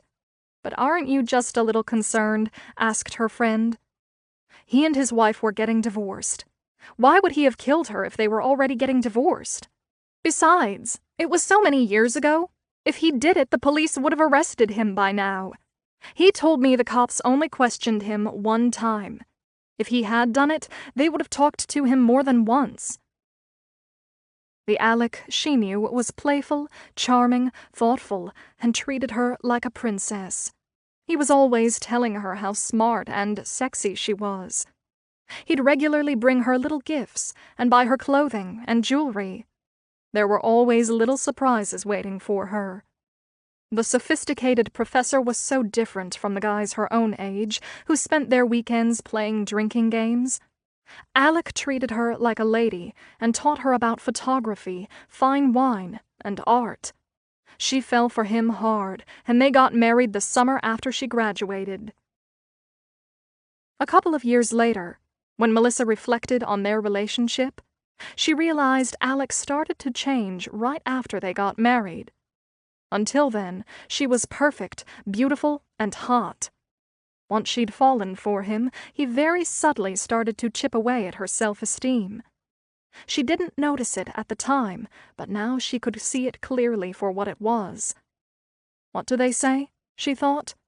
Love is blind, and hindsight is 20/20. So true. I should have had my eyes checked. Chapter 82. Mike walked into the house with 3 overflowing bags of groceries, barely making it to the counter before he dropped one of them on the floor. Erin came racing into the kitchen when she heard the commotion. "You're not going to believe this. McQuillan just called," Erin said breathlessly. "Alec may not have done it. We may have been all wrong about him." "What happened?" Mike asked, picking up a loose apple on the floor. "Last time you wanted to give Alec a pass when we thought it could have been the landlady's son. When that didn't pan out, I moved Alec back to the top of my list." "There's this serial killer named Wayne Carden," said Erin. "Carden was in upstate New York the year Quinn was killed. The cops are checking right now to see if Carden was anywhere near Rochester or Newbridge." "A serial killer might have been in upstate New York the year Quinn was killed. Do you know how big the state is?" he said. "Where's Carden now?" "In jail," said Erin. "They're going to check his DNA against the samples they took from Quinn's apartment." "Mike, we might have been wrong about Alec." "I know you don't want to believe Alec killed your sister," said Mike. "It would be better for the whole family if it wasn't him, especially his kids. But look at the facts. He was abusive and refused to give her any money when she moved out. He only sent her checks when he felt like it. Your parents had to buy her food a few times, remember? We even sent her money. Did you forget that the cheap bastard left her in an unmarked grave because he didn't want to pay the $50 for a freaking cemetery marker?" "That crushed my parents." "We bought Quinn's headstone. Everything with him is always about money," said Mike. "You think a random stranger appeared out of nowhere and for no reason arbitrarily killed Quinn?" "No." "Alec is mean to the bone, and he had a motive," said Mike. "I predict there won't be a match with the serial killer's DNA." "It would be so much better for our whole family if Alec was cleared," Erin said. "My parents haven't spoken to Quinn's kids since she died because they stuck by their father." "I know. The whole thing sucks," Mike said quietly. "Things will never be the same," said Erin. "When Quinn died, our whole family disintegrated. There's almost nothing left of us." Part 7. 5 years after my murder. Chapter 83. From the first day of the Quinn Roberts investigation, McQuillan never wavered on who he thought the guilty party was. He remembered how his inner truth meter went nuts the first and only time he interrogated Alec Roberts. His intuition always pointed towards her husband, even though there were other possible players on the board. There was the son, Jack Roberts, one angry kid. In shock when he found out his mother had been killed, but also looked relieved. His mother had been leaning heavily on him for emotional support, and the kid didn't like her hanging around him and his friends. He wanted to party at college, not babysit for Mommy. Sometimes he wanted her gone, and the more he pushed her away, the clingier she got. The police had looked at Jack Roberts from every angle. They ran his prints, checked his DNA, and talked to all his friends and girlfriends. They put the squeeze on him, but ultimately decided he was a dead end. The kid was a bundle of raw nerves. He was damaged goods who couldn't get out of his own way. They ruled him out. Next, there was the high school boyfriend, Mark Miller. For a while, he was number 2 on the cops' hit parade, right behind the husband. Miller was an interesting character. Some of his old high school friends remembered Romeo being too possessive of Juliet when they were teenagers. Some of their classmates said Miller still carried a torch for Quinn Delaney after all the years. People who attended their reunion said Miller was practically on top of her that night and wouldn't leave her alone. He acted like the two of them were a couple again, and people saw them exit the party together. Miller was definitely a person of significant interest. At first, the cops thought the Mark Miller theory had legs if they expanded the scope beyond the husband. Old boyfriend meets up with the love of his life and puts it all on the line. He goes for broke, and then she cock-blocks him. Things get out of hand, and someone ends up dead. Also, the cops discovered Miller's wife once called the local Cranberry police on him during a domestic dispute. Turns out Miller had a bit of a temper too. It was looking interesting until they learned Miller had an airtight alibi for the week Quinn Roberts was killed. He was on vacation in Hawaii with the wife he wanted to dump for Quinn. He had the plane ticket and time-stamped photos of he and the missus drinking Mai Tais on a beach in Kauai. Aloha. A couple of years into the investigation, the police got a tip on a serial killer named Wayne Carden, currently doing life for the murder of a man in Buffalo. Carden was bad news, and over a 10-year period had left a string of bodies up and down the East Coast. He had no discernible pattern, except that they were usually young men in their 20s, but not always. He strangled, stabbed, smothered, and caught people by surprise. Carden didn't know his victims and seemingly killed for sport. Some aspects of the Roberts murder were a fit with him. Carden's methods were so random and diverse, though, almost any murder could be his handiwork. When the cops learned that the serial killer might have been in the Rochester area around the month Quinn Roberts was killed, he made it onto their list. McQuillan personally called Erin to give her a heads up. He wanted to provide her with some good news for a change. "You really think it's possible this Carden is the one who killed my sister?" Erin asked. "I don't want to get your hopes up," McQuillan said. "DNA will rule him in or out. I'm sending people up to Attica tomorrow to get a swab from him. Then we'll see what happens." The lab finally called back with the results. No match. Carden wasn't the killer, at least according to the DNA. "Probably wouldn't have been able to use it anyway," said McQuillan to Cruz when they got the news. "Goddamned Yancey strikes again." Erin Delaney started to cry when McQuillan told her it wasn't Carden. She had thought the nightmare was finally over, but it wasn't. After the detective hung up, he chastised himself for getting her hopes up. They had also investigated Tantor and Tot, the losers from the online discussion board. Once they figured out Tantor was Morell, they were able to identify Devin Bork as Tot, his partner in perverted crime. Both men had been high school classmates of Quinn's. Cruz and McQuillan had interviewed each of them. "You think I had something to do with Quinn Delaney's murder?" said Morell, surprised but oddly smiling when the two detectives showed up at his office. "We've got to rule people out, Mr. Morell, and your comments on the American Witness website were somewhat alarming," McQuillan said.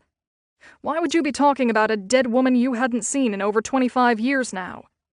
"I don't know. My buddy and I were just riffing," said Morell.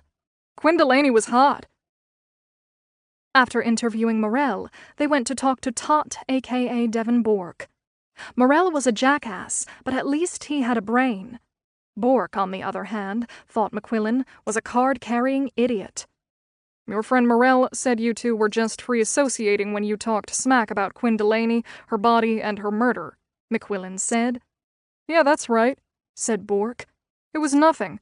She just popped into our heads. Except," McQuillan said, "you discussed her murder more than once over several years. That doesn't fit a pattern of a random thought, does it?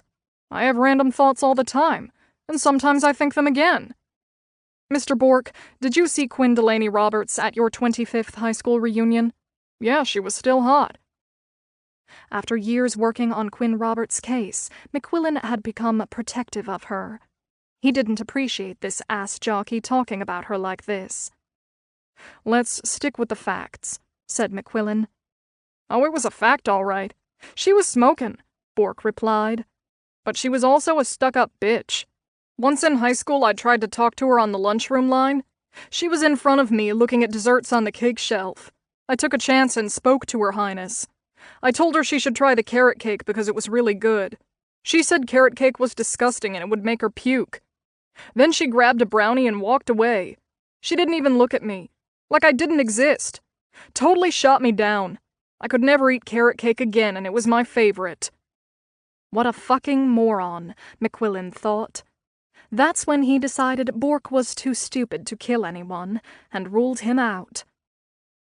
It appeared the only reason Tantor and Tot went to the reunion was to get a look at Quinn Roberts.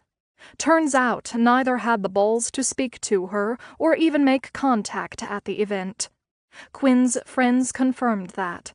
So did Mark Miller. In the end, they both had solid alibis the week Quinn was killed.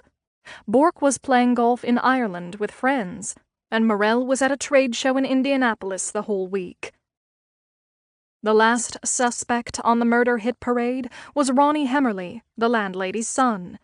He had been in her apartment a few times, and had even struck up a little friendship with Quinn by bringing his dog over. She was a sucker for dogs. For a while, some of the team thought it could be Hemmerly, especially after he was picked up for another assault. The only catch was, the week Quinn Roberts was murdered, Hemmerly was in the hospital passing a kidney stone. "No way he could have killed her," McQuillan said to Cruz. "I had a kidney stone once. Trust me, you're not killing anyone when you've got one of those bad boys moving through you." That left only one person, Alec Roberts. All roads always led back to him. The police saw no point in pretending to pursue other actors like Tantor and Tot, or the high school boyfriend, when new crimes were happening in Newbridge every day. Their department didn't have the money or the manpower to run after bogus leads just to appease the Delaney family, especially when the cops were certain it was her husband. They just hadn't figured out how he did it. For McQuillan, Quinn's murder had become a waiting game, waiting for someone to come forward and roll on Alec Roberts. It would take time. One day, someone would step up and spill it. McQuillan hoped it happened before he retired or died. Chapter 84. A few months after the 5th anniversary of Quinn's murder, the Delaney family asked for another meeting with the Newbridge police. Mike, Colleen, and Erin were led into a meeting room with a U-shaped table. Ed Delaney had recently had a heart attack, preventing him and his wife from attending.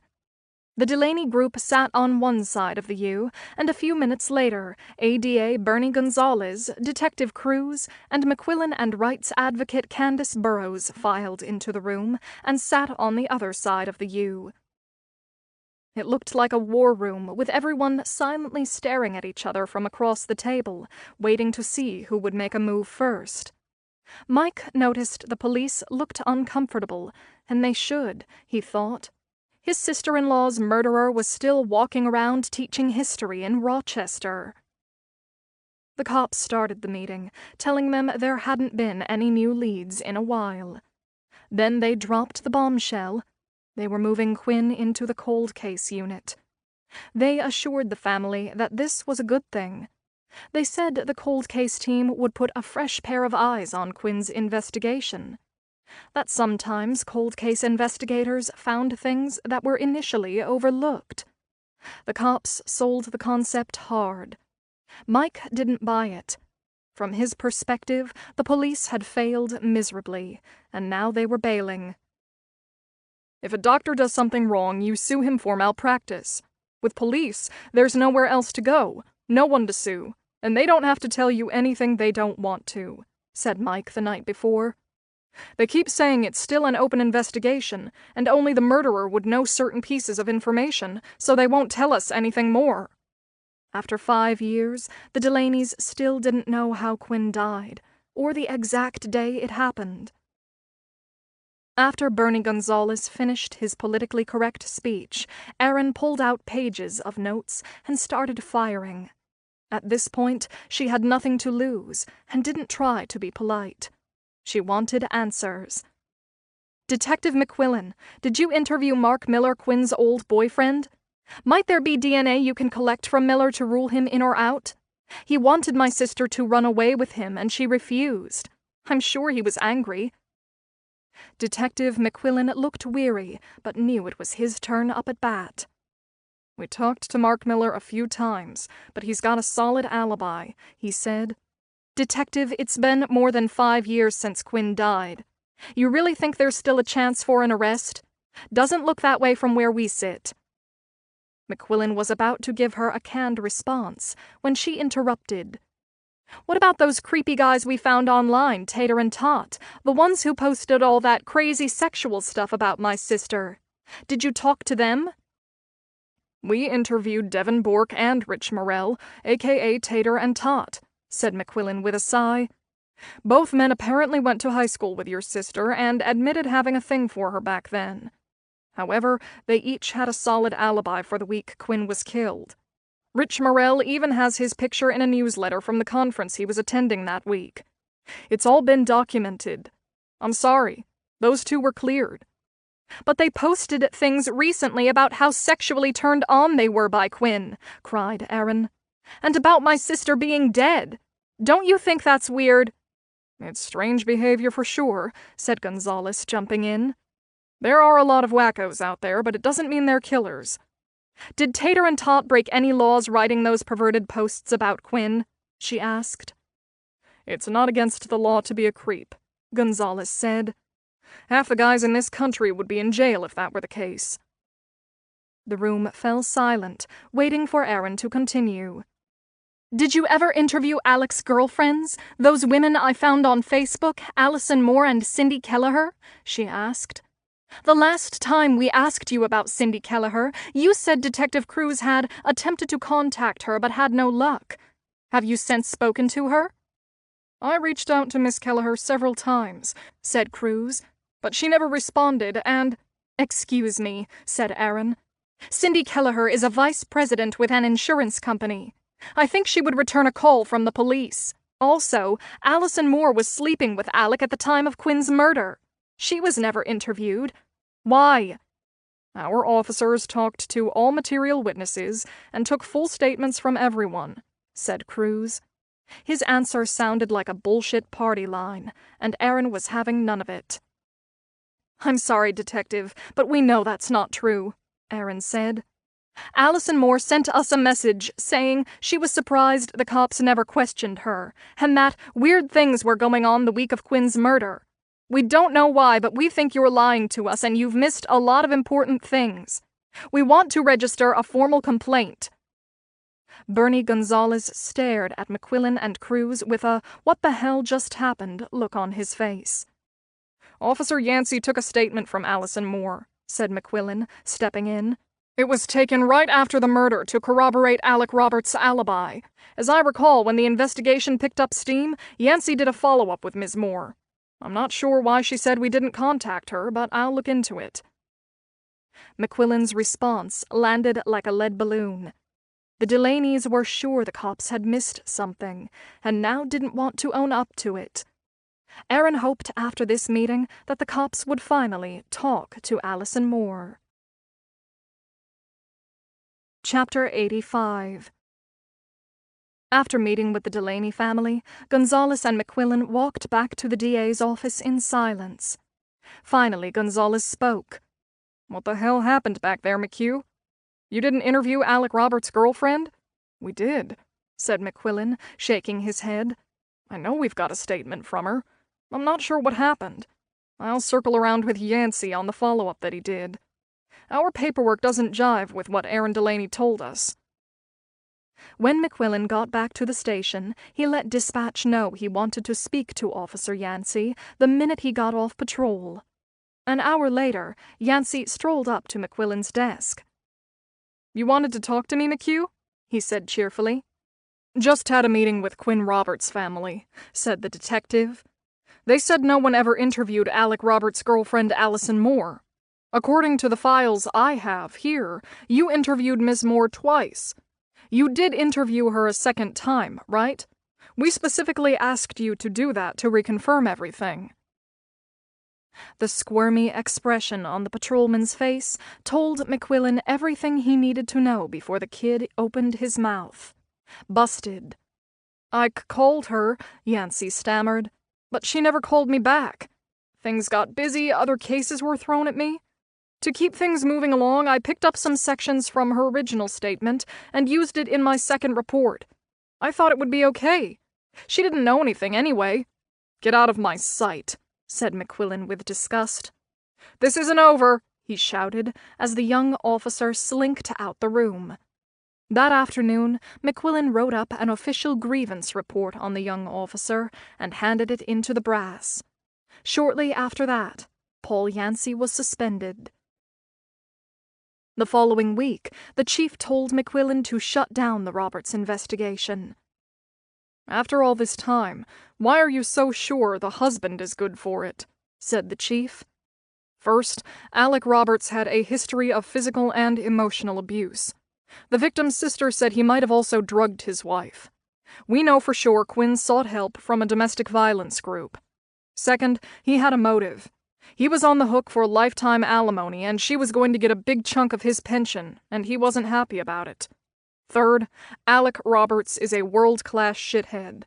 All circumstantial, said the chief. The husband had a history and a motive. While we didn't get any DNA matches from the apartment, that little scrap from the university newspaper with her address written on it ties his place of employment to her apartment. There's your connection. And you believe he wrote her address down for someone else, said the chief. That's why he gave his DNA so quickly. He knew he'd never been there, but someone else had. That's my theory. It's possible, but without anything more than your theory, we've got nothing, said the chief. We've got over 60,000 people in this city and new crimes that need our full attention. I have to put our limited resources into investigations we can actually solve. There hasn't been a shred of new evidence or a lead in years. I'm sorry, the Roberts case is over. I'm moving it to cold case. McQuillan was now officially off the Quinn Roberts investigation, the case that had consumed his life for 5 years.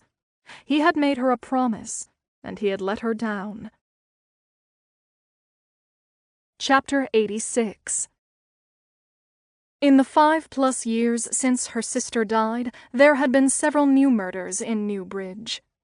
Now that Quinn was moved to cold case, no one was interested in her anymore. That's why Erin was surprised when she got a message about Quinn through Facebook.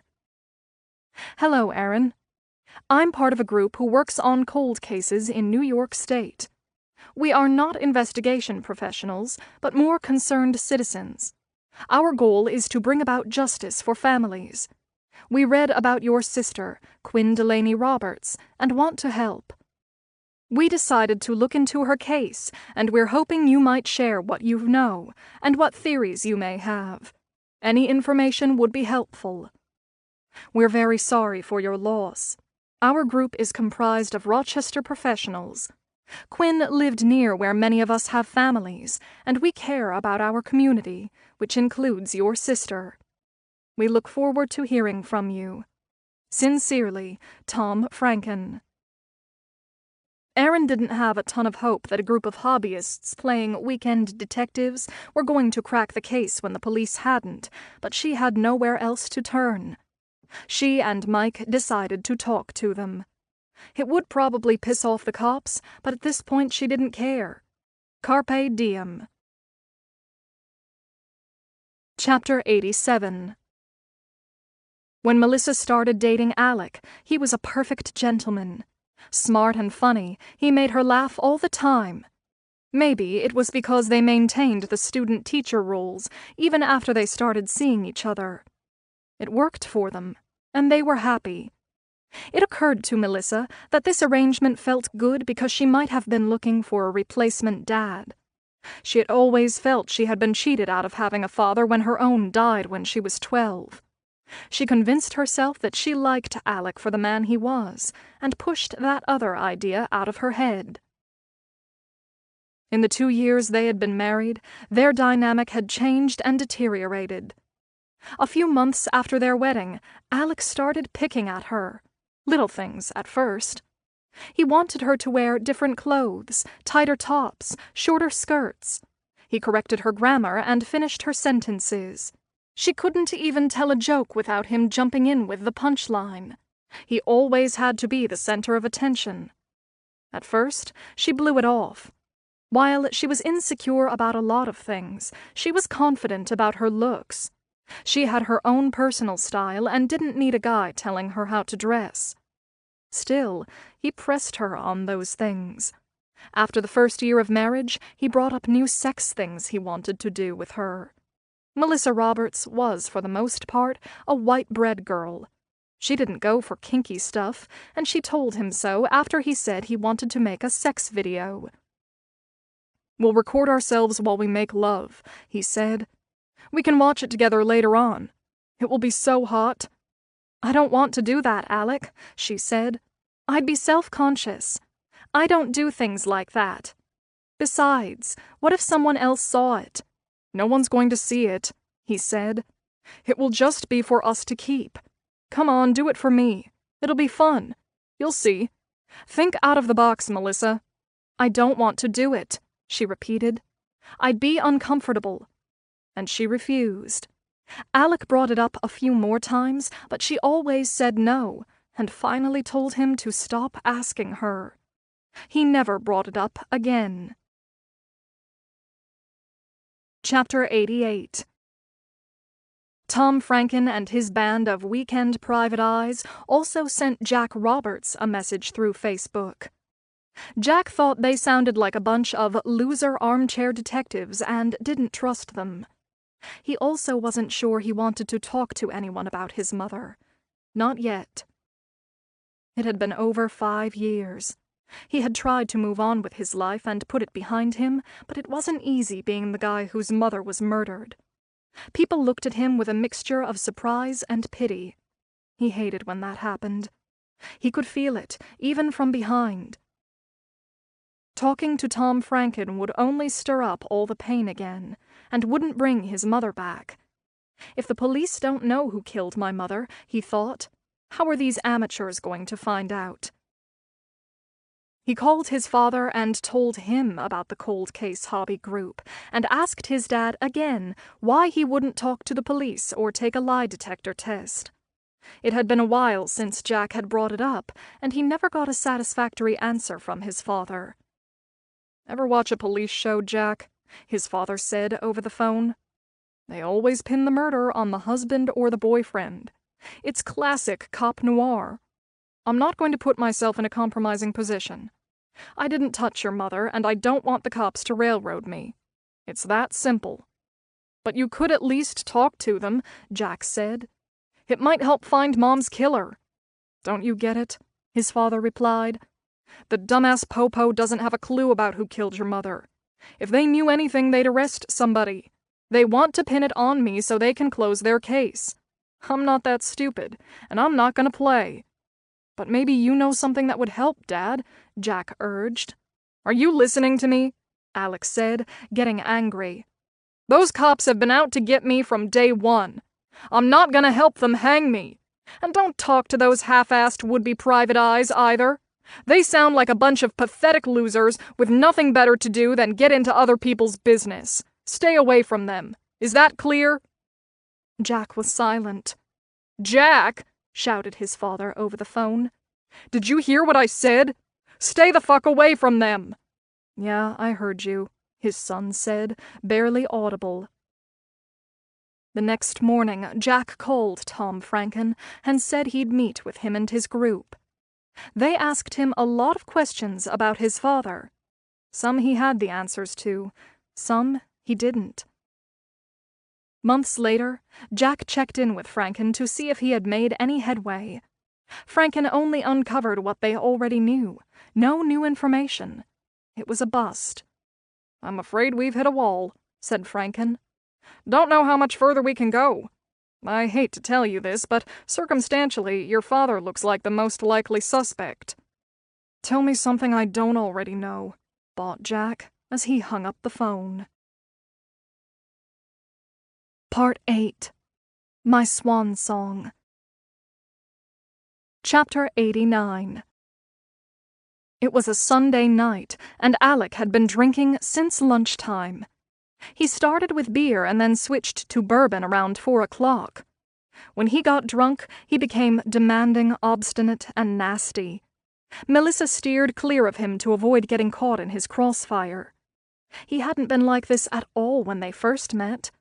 After almost 3 years of marriage, he had changed a lot, and not for the better. Later that night, she lay next to him in bed, unable to move.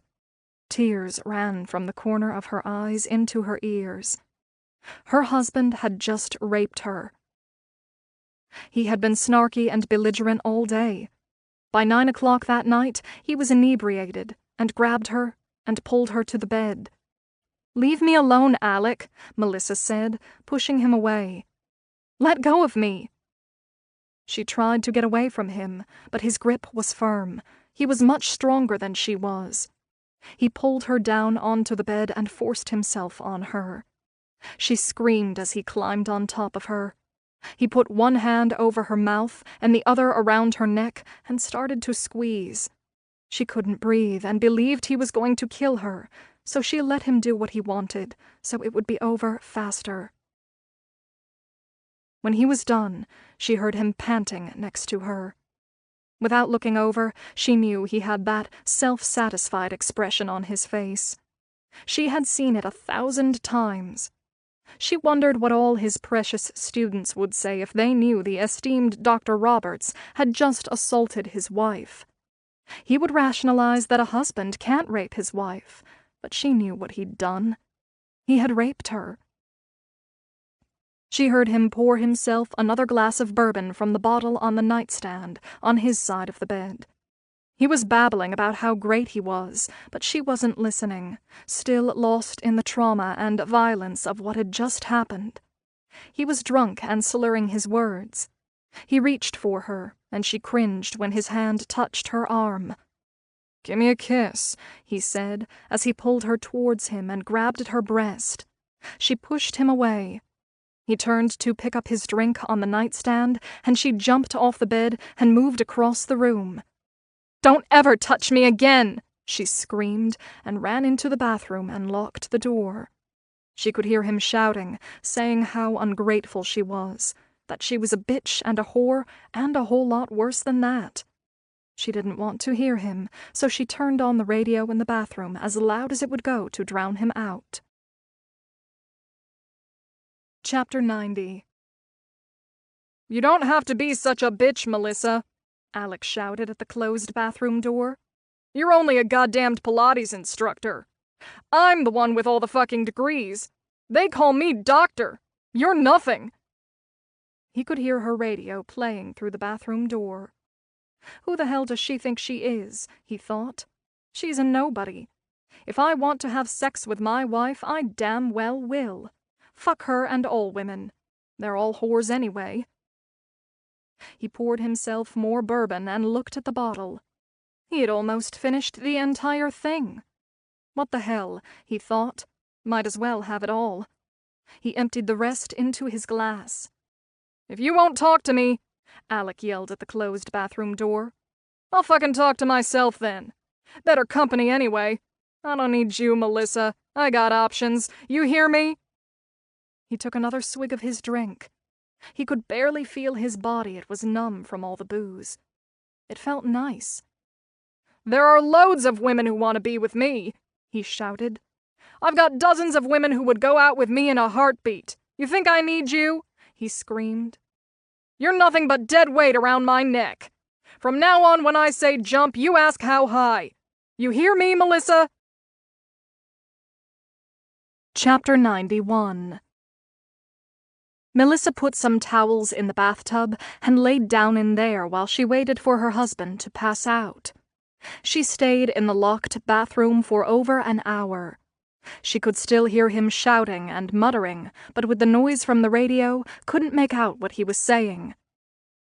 After about an hour, there was quiet in the other room. Melissa waited another 20 minutes to be sure he was asleep before she crept out of the bathroom. The lights were still on in the bedroom. Her husband was passed out on the bed, with the bourbon bottle lying next to him. What a pretty picture, she thought.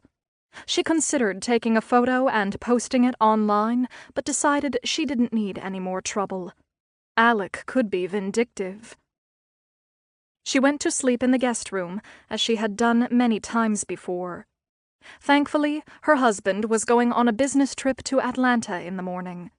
She decided to leave the house before he woke up to avoid having to see him. She needed time to think. She needed an escape plan. When the alarm went off at 6:30 that Monday morning, Alec thought his head was going to explode. He felt like crap and asked himself why he had drunk so much the night before, when he knew he had to get on a plane to Atlanta. He stumbled to the bathroom, searching for aspirin and his toothbrush. His teeth felt like they had hair on them. Melissa was already up and gone. Odd, he thought. His wife was never up this early. He looked at his face in the mirror. He felt like shit and looked even worse. 20 minutes later, the aspirin started to kick in. Random images flashed through his mind. Did he and his wife have sex the night before? He couldn't remember. He had a vague memory that maybe they did, and that she had given him a hard time. He couldn't think about her now. He'd deal with his wife and her nonsense when he got back from Atlanta. He showered, packed his things, took a few more aspirin, and drank a full quart of water. Before he walked out the back door, he wrote Melissa a note and left it on the refrigerator. Chapter 92. Alec had to leave for the airport at 9. Melissa deliberately left the house at 6:30 and went to her Pilates studio before he woke. She didn't want to see him that day, and wasn't sure if she ever wanted to see him again. He'd be gone for 3 nights, and she needed the time and space to sort things out. It couldn't continue like this. When she went back to her house a few hours later, she quietly opened the back door for fear that he might still be there. He wasn't. Tears ran from her eyes as she got into the shower and let the hot water run over her head and body for almost an hour. No amount of soap and water was going to make her situation better. Her husband was a bully, and he had hurt her more than once. She knew now that he wasn't going to stop, and it was getting worse. After what had happened the night before, the feeling of anything touching her body was unbearable. She put on the loosest-fitting clothes she could find and went into the kitchen to make some herbal tea. That was when she saw the handwritten note pinned by a red ladybug magnet to the refrigerator. Be back on Thursday around 6. Clean the fucking house. It's a sty. A. She stared at it for a moment, numb. It was the dismissiveness of the message that got to her. Alec had treated her like a piece of garbage the night before, and then left her a note as if she was the hired help. All the rage that had been bottled up from the night came pouring out, and she knew what she was going to do. Chapter 93. He didn't know why, but McQuillan's ears were itchy all day. His usually reliable inner alarm was warning him to pay attention to something he might otherwise overlook, but he hadn't figured out what that was. He was at his desk about to bite into a corned beef on rye with extra Russian when a call came in from the front desk sergeant. "McHugh, there's a woman out here who says she's been raped," said the officer. "What are you calling me for?" McQuillan asked. "I'm homicide. Call Janine Nash in Special Victims." "The lady is asking for you by name," the officer said. "She said she only wanted to speak to Detective McQuillan. She's pretty banged up, got discoloration on one of her cheeks, and she's highly agitated. Says her name is Melissa Roberts." Melissa Roberts? Holy shit, thought McQuillan. That's Alec Roberts' second wife. He called Detective Nash and gave her a 1-minute rundown on the woman they were both about to meet, and asked her to follow his lead and trust him. There had been nothing new on the Roberts case in years. It was bone dry. The only new thing was that Alec Roberts got remarried to a Melissa D'Souza, now Melissa Roberts, a former student and part-time Pilates instructor. The wedding happened after the case was moved off the active list to cold case. McQuillan had never met wife number 2 in person. Melissa Roberts was pacing nervously in conference room C when McQuillan walked in. Immediately, he noticed how much she looked like the first Mrs. Roberts. Like Quinn. Long dark hair, sparkly blue eyes, pale skin, petite. Even though the investigation had moved to cold case, McQuillan still had Quinn Roberts' picture on his desk. When he was actively working on her investigation, she had come alive for him, the beautiful woman with the dancing blue eyes. He couldn't bring himself to put that picture away. Every morning he looked into her eyes and promised her he hadn't forgotten. McQuillan's attachment to a victim had happened to him before. It was a strange phenomenon for cops who worked homicide. If the Vic was a scumbag, you did what you had to do because it was your job. But if the Vic was a good person, someone who had a family, someone people cared about, you sort of fell in love with them a little. Quinn Roberts had become a part of McQuillan's life, and a tiny piece of him had fallen in love with her. Even though she was in cold case, and nothing new had happened, he was always on the lookout for that break. It would come one day. Sometimes it took 40 years, but it almost always happened if you waited and were lucky enough to live that long. His vibrating red ears told him the wait might be over. Janine Nash and McQuillan sat across the table from Melissa Roberts.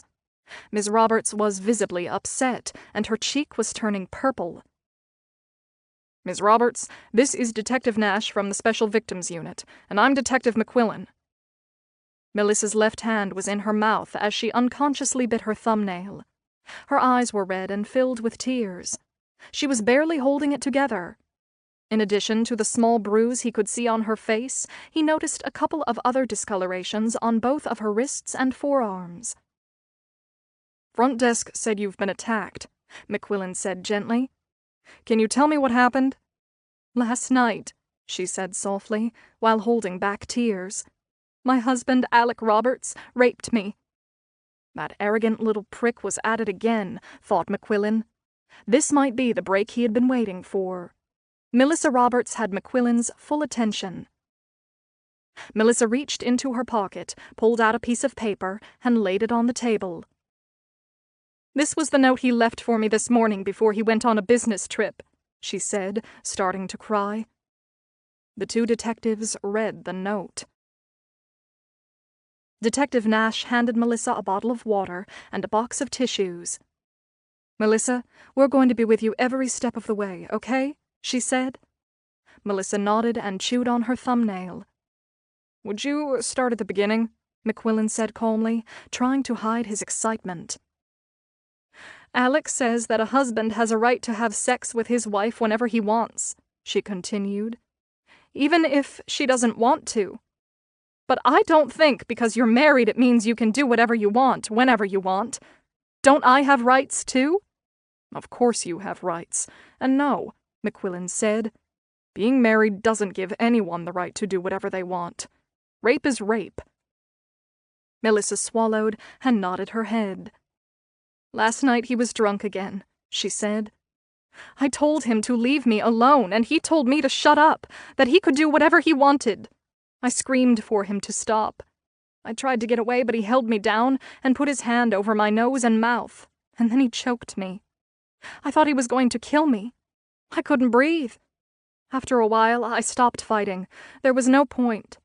He's much stronger than me, and I just wanted it to be over, so I let him do what he wanted. When he rolled over, I got up and locked myself in the bathroom." "Ms. Roberts, has your husband done this before?" Detective Nash asked. "Yes." "Do you want to press charges?" McQuillan asked. "Legally, you would be within your rights.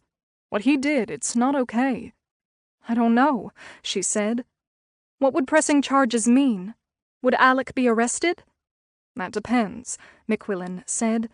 "Where is your husband right now?" "He went to Atlanta this morning for work. He'll be gone for 3 days. "Do you have another place to go?" Detective Nash asked. "No." "We can help you with that," said Detective Nash. "We've got temporary housing for this kind of situation. I can make the arrangements for you." The two detectives spent the next half hour collecting details from Melissa Roberts. Clearly, thought McQuillan, Alec Roberts still got his jollies from beating up defenseless women. Detective Nash took Melissa Roberts to another room to get photos of the bruises and abrasions, while McQuillan filled out the required paperwork to open the rape and assault case. With Alec Roberts out of town until Thursday, the plan was for Melissa to go home tonight and pack her things. Tomorrow, Detectives Nash and McQuillan would take her to a safe house until they could sort things out. "Ms. Roberts," McQuillan said, "we'll give you a lift home tonight to make sure the house is vacant. I'd also like to get a look at the room where the attack happened, take some pictures, and collect whatever evidence there might be. Are you okay with that?" Melissa nodded. Chapter 94. Half an hour later, the three of them walked into the dark house, and Melissa turned on the lights in the living room. The house was messy with papers piled everywhere. McQuillan took out his camera and took some pictures. He needed to play this legit. He was here to get the goods on a rape, but hoped he might find something that might open a crack in the Quinn Roberts murder case. As long as Melissa Roberts had willingly let him into the house, he was going to take full advantage and take his shot. He'd look around for as long as she'd let him, knowing he'd never have another chance at the inside of Alec Roberts' house again. This was his moment. It was showtime. Melissa led the two detectives upstairs to her bedroom. An empty bottle of bourbon lay on its side on the nightstand. Nice, thought McQuillan. "This is where it happened," Melissa said, with no emotion in her voice. "He raped me on that bed, and then I ran into the bathroom over there and locked the door." McQuillan and Nash made a few notes, bagged all the sheets and blankets, as well as grabbing a few pieces of paper along with the bourbon bottle. McQuillan took photos of the bedroom and bathroom from every angle. "Mind if I look around your house?" McQuillan asked. "Do whatever you need to do," Melissa said. "Is there something in particular you're looking for?" "I don't know exactly," McQuillan said. "I'll know it when I see it. In a case like this, it could turn into a he said, she said. I need something concrete to make sure we nail him." "If I file the complaint, he might not go to jail?" she asked, starting to tear up. "If he doesn't go to jail, he'll come after me. You don't know him." "But I do," thought McQuillan. "I know him very well." Janine Nash gave McQuillan a "what's going on" look, but continued to play along. It was a small Cape Cod house with no basement. They started upstairs and systematically went through dressers, closets, and all the bathroom cabinets. Nothing. McQuillan poked around the kitchen, opening cabinet doors, and then moved into the TV room/office. The desk was littered with paper, so that the detectives could barely see the wooden top. McQuillan pulled at the top right-hand drawer, but it wouldn't open. "He keeps that drawer locked," said Melissa. "I always wondered why. I asked him once, and he told me it's where he keeps all of his financial information, and to mind my own business." McQuillan's ears were itching and getting hot again. "Do you have a key to this desk?" he asked nonchalantly, while doing high kicks inside his head. "He never lets me near his desk." The detective was about to suggest they bust the lock open when Melissa Roberts had an idea. "Wait a minute. There's a little glass bowl on the top of Alec's wardrobe filled with coins. I looked in it once, and I remember now. There was a small key mixed in with the coins. I didn't think anything of it, just figured it was one of the many random keys floating around that didn't belong to anything." Melissa ran upstairs, leaving Janine Nash and McQuillan alone.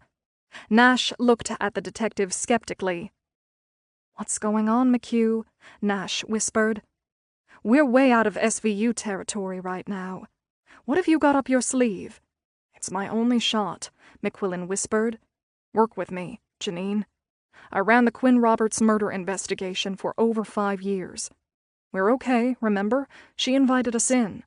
No harm, no foul. If we find something, then we do. If we don't, we don't."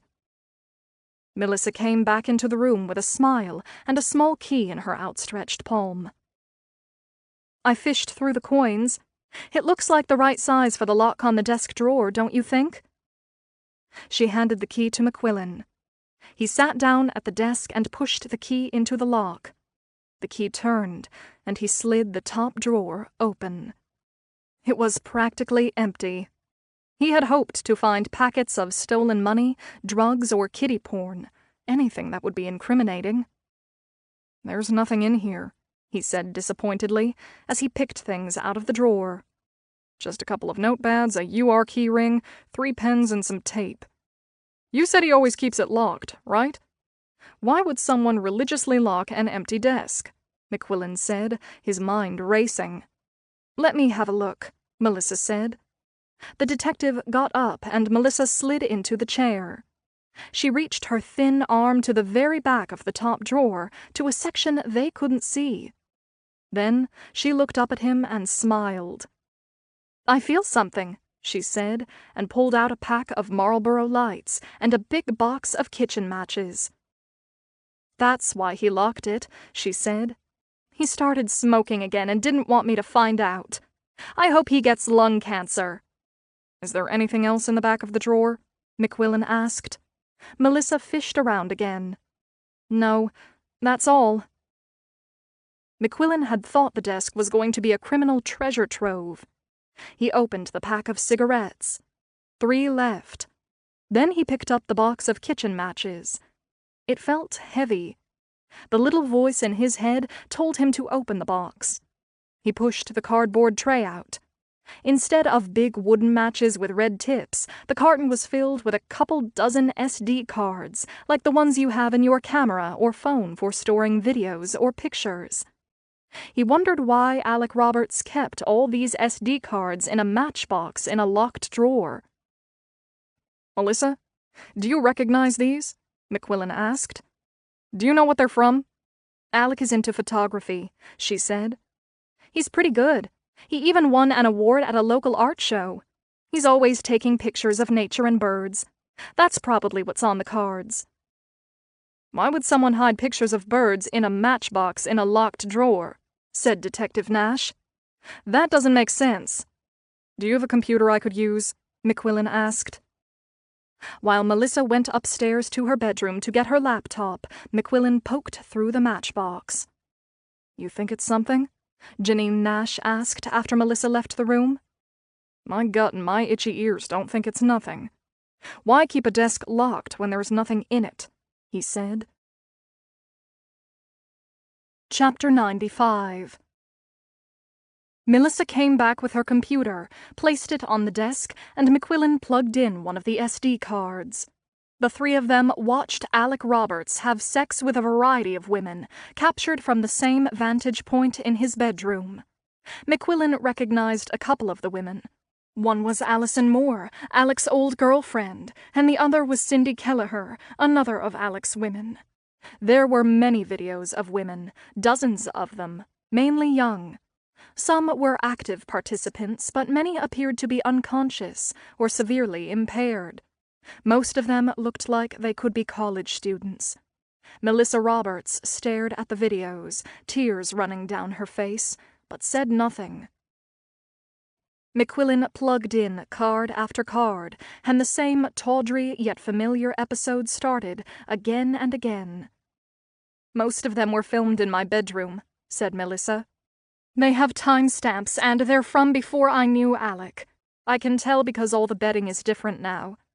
The videos of the other women had his old bedspread and pillows, the stuff he had before we got married. I bought all new sheets and a comforter after our wedding. I guess my husband is only a liar, rapist, peeping Tom, and pornographer, but not a cheater. Lucky me." McQuillan inserted a new ID card. A video of Melissa Roberts in bed with Alec appeared on the screen. She sat next to the detective silently, covering her eyes, face bright red, periodically gasping. "Can you stop the video, please?" she said. "I can't watch it." McQuillan stopped it. "I didn't know he filmed me. I'll bet the other women didn't either. If he videoed them without their consent, is that a crime?" "Oh yeah," McQuillan said. "If they didn't know about it, it's absolutely a crime. I want to find out how he did this, Melissa shouted as she bolted up the stairs with Nash and McQuillan right behind her. When they got to the bedroom, they fanned out to determine the exact angle from where the videos were taken. McQuillan walked around the bed until he thought he had found the spot. "It looks like they were recorded from somewhere on that chest of drawers," he said. The detective reached up to the top of the chest. There was a bowl of coins and a digital clock. He picked up the clock, shook it, and pushed some buttons. A little door on the back of it opened. Inside was an SD card. It looked like all the others they had found in the matchbox. "That's how he filmed everyone," said McQuillan. "Through this fake clock." "He's a pig," said Melissa. "I can't believe I married him." The three of them went back to the first floor, and McQuillan put the new SD card into the computer. The video started to play. Timestamp, last night. They watched Alec Roberts knock Melissa down and get on top of her, and put his hands around her neck and over her mouth. They could see how badly Melissa was trembling, and heard her plead with Alec to stop. She fought, but he overpowered her, and then her whole body went limp when she realized there was no way out. McQuillan looked over at Melissa crying in the corner. She wasn't watching the video any longer. "I hate him," she said through her tears. "And I feel sad for the woman on that video crying on the bed. Me!" McQuillan turned back to the video. Alec climbed off his wife and poured himself another glass of bourbon. When he reached over to get his drink, Melissa jumped up and then ran into the bathroom and locked the door behind her, just like she'd told them. Alec remained on the bed in a drunken stupor, still shouting at the closed bathroom door. "You're a bitch, Melissa. I don't fucking need you. You think I give a rat's ass about you?" he shouted. "'Cause I don't. You're just a weight around my neck. When I say jump, you ask how high. I'm the king of this fucking castle. You got that?" Alec was quiet for a moment, and then, almost as if he got a second wind, started up again. "You better shape up, Melissa," he continued, slurring his words. "I got rid of wife number 1, and I can take care of wife number 2 the same fucking way. I still got the goods on Malecki. That's right. I'll call my man Victor." Alec laughed to himself so hard that he choked on his own saliva. Too bad he didn't choke to death, McQuillan thought. He didn't know what Alec Roberts was talking about, but he was going to find out. Who was Malecki? Was that a person? McQuillan understood the wife number 1 part, though. That was loud and clear. It was Judgment Day, thought McQuillan, and Alec Roberts was going down. "You hear me, Melissa?" Alec began again. "I'll get Malecki to shut you down the same way he did with that other bitch. She thought she was so great. She was a pathological liar. She deliberately got pregnant. She thought I didn't know. All it takes is one word from me and you're gone, Melissa. Forever. Just like that lazy, crazy whore. She was trying to bleed me dry. Wanted all my money. She got what she deserved. Wanted me to pay her for the rest of my life. It's my fucking pension, not hers. She had no right to it. Never worked a day in her life and expected me to keep paying." Alec took another gulp of his bourbon, smiled, and looked over at the closed bathroom door again. "You better get your act together," he shouted, "or I'm gonna call my buddy and have him pay you a visit, too." He took one last swig of his drink, and a minute later passed out. McQuillan looked over at Melissa.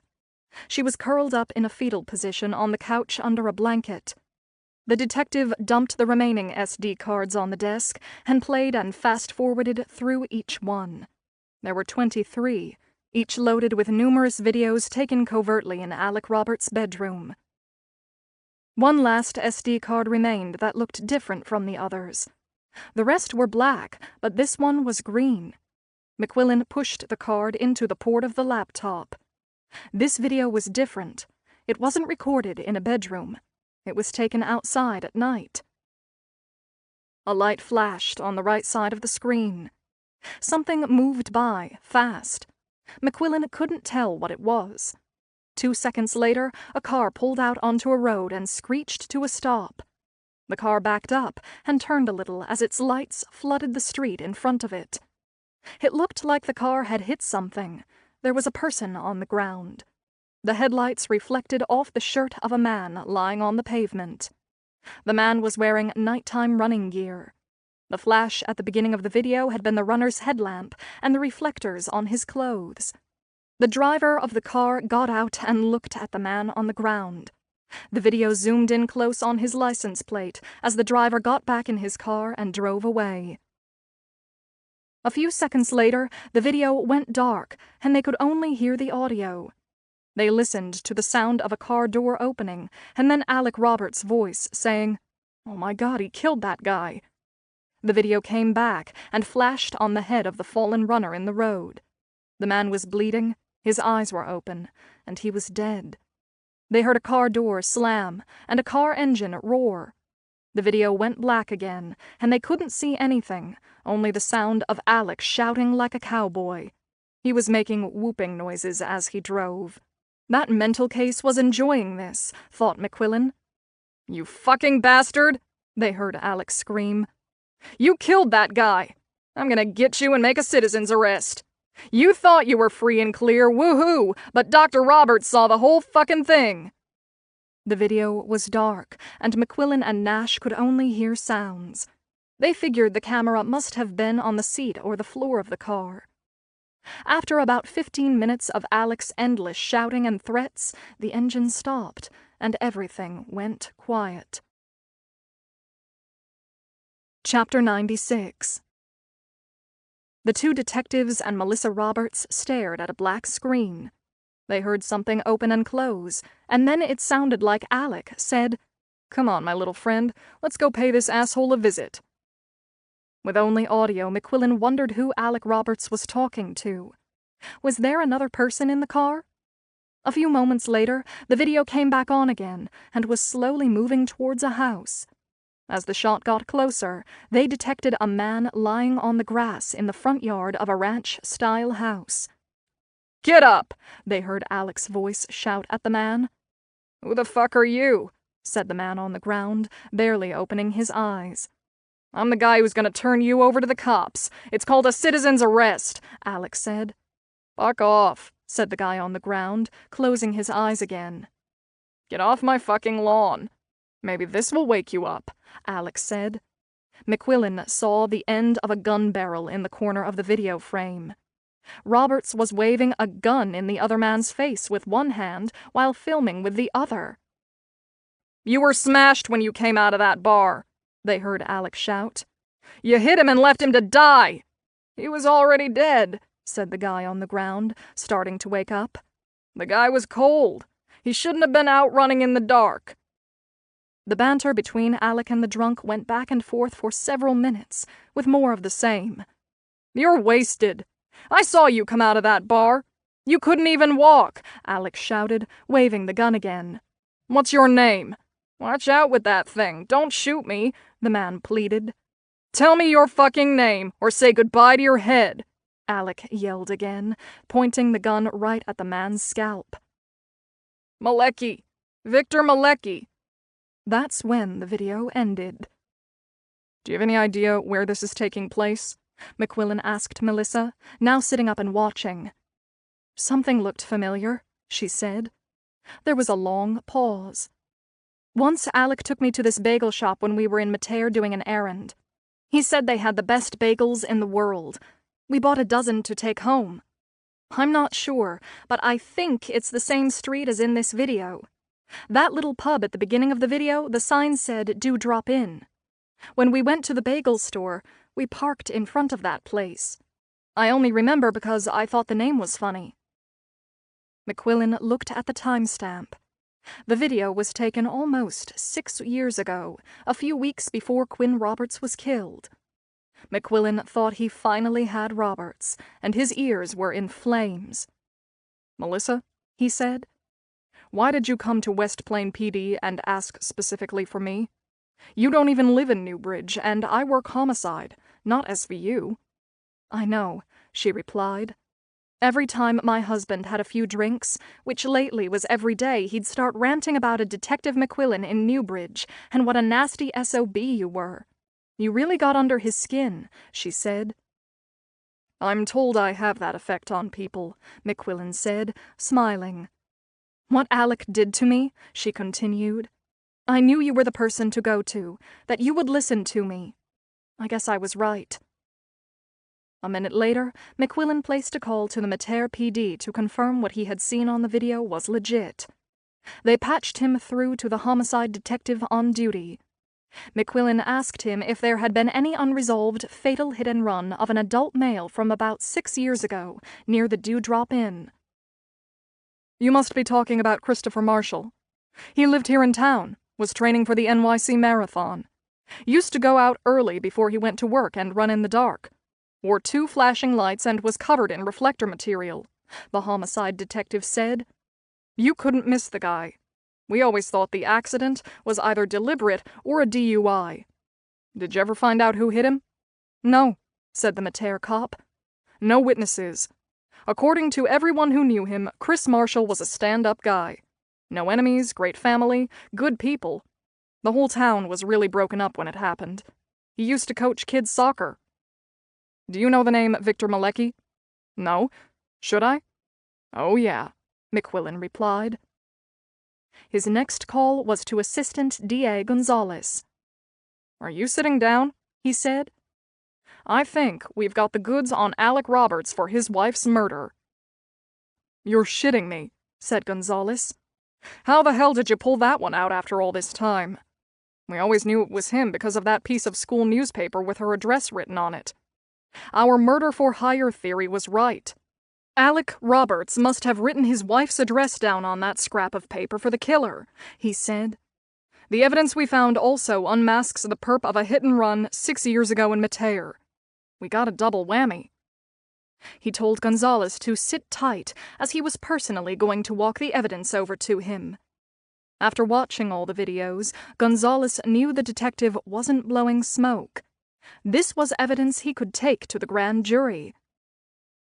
I guess Alec Roberts has finally been hoisted by his own petard, as we like to say in legal circles, said Gonzalez. That asshole was so intent on seeing his naked white ass having sex with all his little girlfriends that he incriminated himself. Yeah, said McQuillan. And even more intent on being some kind of vigilante hero with Malecki that he implicated himself in a murder for hire. From his soliloquy on the video, it sounded like he thought he was going to end up being famous. That might still happen, only not for the reason he thought. More like infamous, I'd say. His next photo is going to be a mugshot, said Gonzalez. I won't even have to show up in court to win this case. Within minutes, the DA's office had called Judge Montgomery to get an arrest warrant for Alec Roberts. Game, set, and light the fucking kitchen match. Chapter 97. One of Atlanta's most decorated detectives, steely yet diminutive Anita Blaylock, was headed across town to arrest Alec Roberts. During her phone call with Detective John McQuillan, his euphoria was palpable and contagious. She knew all too well what it was like to finally nail someone you'd been chasing for years. Some cases get under your skin, and this one was under his. She had heard her grandmother say on more than one occasion, "Honey, you lie down with dogs, you get up with fleas." The way McQuillan had described him, she thought, Alec Roberts was most definitely a hound. By 8 o'clock that night, Blaylock received the arrest warrant from the judge in Rochester, grabbed 2 uniformed deputies, and headed over to the downtown Marriott. She had promised to let McQuillan know when Roberts was in custody. After hearing all the particulars of the case, she was looking forward to making that phone call. Wanting to avoid commotion with the other hotel guests, she and the 2 officers entered the property through a side door and spoke privately with the night manager. "We're going to need a key to Alec Roberts' room," said Detective Blaylock. "Don't want to go breaking down no doors if I don't have to." The 3 police officers took the elevator to the 5th floor and knocked 3 times on room 506. Go away, señorita. Estoy muy cansado, said a laughing male voice inside the room. Come back tomorrow, I'm sleeping. Better wake up, hound dog, the detective thought. She knocked harder. Roberts was a bad guy, and she smiled to herself, contemplating how his world was about to come crashing down around him. Occupado, said the male voice, snickering. Come back mañana, por favor, señorita. A woman giggled inside. Alec, just answer it, the woman said. Blaylock knocked a third time, heard some commotion, and the door swung open. I told you to come back, Alec said, standing in the doorway with only his pants on. Confused and annoyed, it took him a second to realize the group was not housekeeping, nor were they señoritas. What's going on? He asked, noticing the police uniforms. Is there a problem in the hotel? You Alec Roberts? The detective asked, knowing for sure that he was. What's this about? He said. The detective grinned and held up a warrant. Good news. You've won a free trip to New York, compliments of the Newbridge PD and the District Attorney of Monroe County, she said, as the two deputies moved in to handcuff Roberts. Alec Roberts, you're under arrest for the murder of Quinn Roberts, she said. You have the right to remain silent. Anything you say can and will be used against you in a court of law. You have the right to an attorney. If you cannot afford an attorney, one will be provided for you. The two officers led Roberts towards the door as the half-naked young woman in the bed stared, mouth agape, clutching the sheets around her neck. Knowing Roberts' history, the irony that she had arrested him while in bed with what looked like another student wasn't lost on the detective. Alec, what's going on? The girl shouted as one of the officers opened the door. Can I see some ID, miss? The detective asked the girl. You don't have to say anything to them, Vanessa, Alec shouted over his shoulder. Rolling her eyes, the girl reached for her bag on the nightstand, dug out her wallet, and handed her student ID and U.S. passport to the detective. Vanessa Rivera, 601 Argyle Road, Rochester, New York, Detective Blaylock read aloud, leaning heavily on her southern drawl for her own amusement. You're a long way from home, Ms. Rivera. Thanks for the geography lesson, said the young woman. Your passport says you're only 15 years old, the detective said, as she looked at Roberts and gave him some shade. Alec's eyes widened. Yeah, so what? Said Vanessa defiantly. I guess, in addition to murder, Mr. Roberts, the detective said, looking directly at Alec, we're going to have to add statutory rape. But you're a college freshman, shouted Alec to the girl. I skipped 2 grades, she said, shrugging her shoulders. I'll be 16 in December. Gotta stay away from the smart ones, Roberts. They'll take you down every time. You know what happened to Al Capone? They got him on tax evasion. You probably thought you were giving Ms. Rivera a charitable contribution, but I'm afraid 15 is against the law in the great state of Georgia. This is bullshit. This is a setup, Roberts said. I want to call my lawyer. They are going to extradite you to New York, but because of Ms. Rivera being only 15, the state of Georgia may want a little piece of you, too, the detective said. Make sure you catch a glimpse of the sky when you walk outside tonight, Roberts. It's a full moon. Might be the last time you see one of those. The two deputies walked Roberts out of the room, and the detective turned her attention back to the young woman in the bed. What's your relationship with Alec Roberts? She asked her. He's my history prof at the University of Rochester. I need you to come down to the police station to make a statement, the detective said. I don't want to, Vanessa replied. I'm going to have to insist. Get dressed, Miss Rivera. I'll be waiting right outside the door. Detective Blaylock stepped into the hallway and phoned McQuillan, just as she had promised. Guess who's on his way to central booking, she said to him. We've been after him for a long time, McQuillan said. I wondered if I was going to retire before we nailed him. This is a good day. A great day. I don't know how to thank you. You're gonna love this part, Detective Blaylock said. When we got to the hotel to make the arrest, he was in bed with a teenager, one of his students. A leopard doesn't change their spots, McQuillan said. Quinn Roberts' family used to say that about him all the time. They figured if they waited he'd screw up again. I'll be on the 6 a.m. flight to Atlanta tomorrow morning to pick him up. Looking forward to shaking your hand in person, Detective. Same here, she replied. Same here. Chapter 98. The traffic between the Atlanta airport and downtown was brutal. McQuillan's taxi was stopped in a sea of immobile cars filled with angry drivers. It was almost 10 o'clock, and he was already late for his meeting with Detective Blaylock. The car finally started moving and arrived at Peachtree Street, stopping in front of the Atlanta Police Department headquarters. Over 6 years had passed since he had first heard the name Quinn Roberts. When he received that phone call from the Atlanta detective the previous night, McQuillan felt lighter, like a humongous weight had been lifted off of him. He walked into the building, flashed his badge, and was told Detective Blaylock was waiting for him outside Conference Room 12. Anita Blaylock was an attractive, petite woman with eyes that cut right through you. She may have been small, but you knew instantly that she meant business. "Detective McQuillan, I presume," she said, reaching out her hand and flashing a big white toothy smile. "Detective Blaylock," he said, shaking her hand. "You are my hero. So where's our filmmaker?" "Mr. Roberts is right on the other side of that door," she said, pointing to one of the conference rooms. "He's hog-tied and ready for transport to New York." "I can't thank you enough. I mean it. This was the big one. Roberts was kind of my white whale." "Glad to help you reel him in, Detective," Blaylock replied. "You'll do me one someday." "Go on in. He must be dying to see you."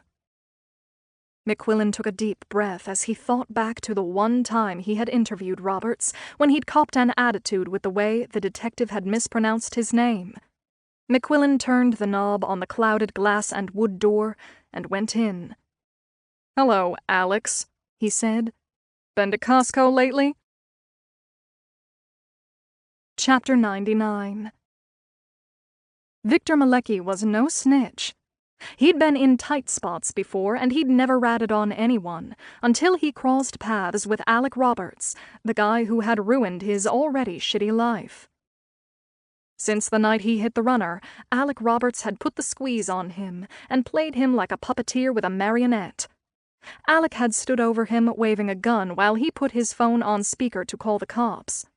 It rang twice, but before anyone answered, Alec disconnected the call. He continued to stare down at the man on the ground. 15 silent seconds later, a half-smile crept across Alec Roberts' face. "Get up, asshole," he finally said. "I have a proposition for you." Since Alec had the gun, Victor complied and clumsily stood up. Alec could see from the way the drunk man moved that he was still very intoxicated. He guided Victor to the front door and demanded his phone number. "I'm going to call you tomorrow when you're sober, asshole. No point trying to talk to you now, you won't remember anything," Alec hissed. "When I do call, you answer. Is that clear?" Victor nodded in agreement. A minute later, Alec Roberts was gone. The next morning, Victor woke up because his phone was buzzing. His head was pounding and his mouth was dry. He didn't recognize the number, but answered anyway. Big mistake. "Good morning, Victor," said a man's voice. "It's your friend from last night."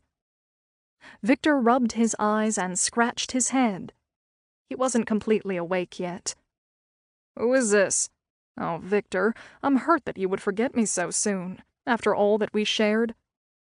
An image was triggered in Victor's mind of a man with a gun, and he realized it wasn't a dream. How the hell did he get my number? Shit!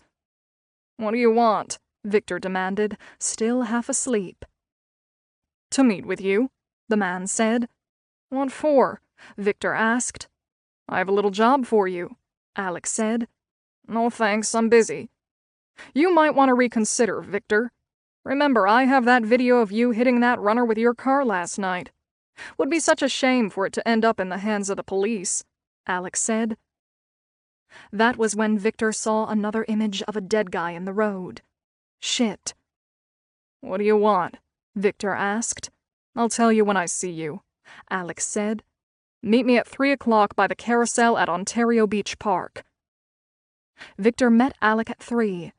Alec told him to call him Doctor, leading Victor to assume his tormentor was some kind of medical doctor. That afternoon by the lake, Alec told Victor he wanted his wife removed and expected Victor to take care of it. "Do this for me, Victor," Alec said, "and I'll destroy that awful video of you running that poor man down. So sad. I read in the paper he was training for the New York City Marathon." Alec held out his phone and played the video of the accident for Victor. As Victor watched, he knew he was screwed. His first thought was to kill Alec Roberts and be done with the whole mess. When he was in a gang, he had killed a few people, and he had liked some of them a lot more than Alec Roberts. He'd never whacked a woman, and wasn't sure he wanted to. He was thinking over his next move when Alex boxed him in. "If you're considering harming me in any way," Alex said, "don't.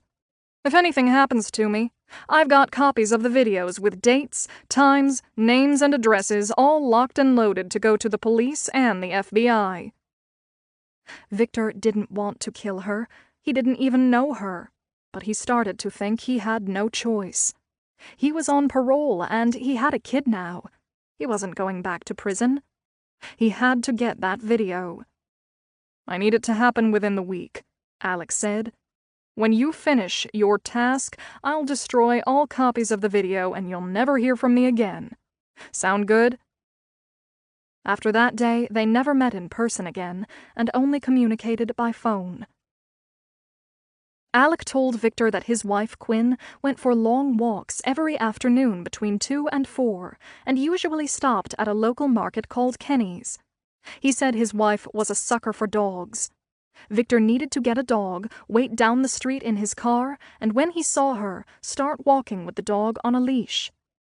"I guarantee she'll stop and talk to you," Roberts said. "My wife can't pass up a dog. Never could. They are like catnip for her. Let her start the conversation so she's the instigator and she won't suspect anything. Let her walk with you for a while. Her guard will be down if she initiates contact. Once she trusts you, when you get to her place, ask if you could get some water for your dog before you head home. She'll agree. She'll do anything for a dog. What if somebody sees me? That neighborhood is like a ghost town during the day," he said. "Everyone is at work. My wife used to complain there were never any people around to talk to. She should have gotten a job like everyone else instead of bleeding me dry." Victor's mind raced, trying to figure a way out of his predicament, and came up with nothing. "I don't care how you do it, just get it done. Make it look like a drug addict robbery or something like that," he said. "You're a resourceful guy, Victor. You'll figure it out." Alec reached into his bag, tore a piece off the corner of a newspaper, and handed it and a pen to Victor. "She lives at 1404 Brookside Drive, Apartment B in the Glades section of Newbridge."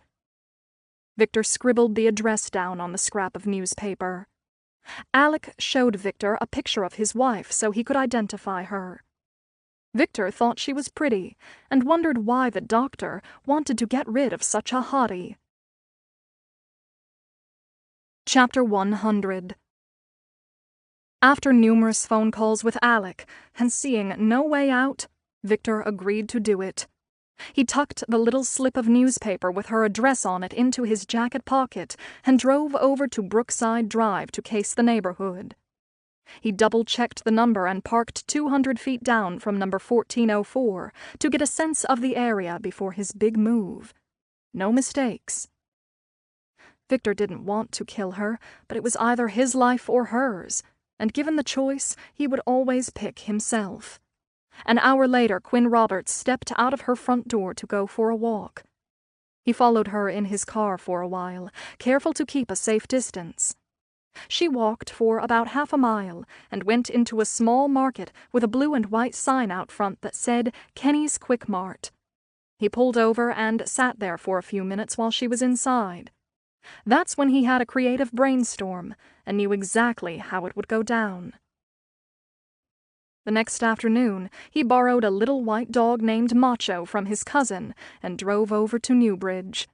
He waited down the street from the Quick Mart for about 45 minutes. Like clockwork, Quinn Roberts showed up and went inside.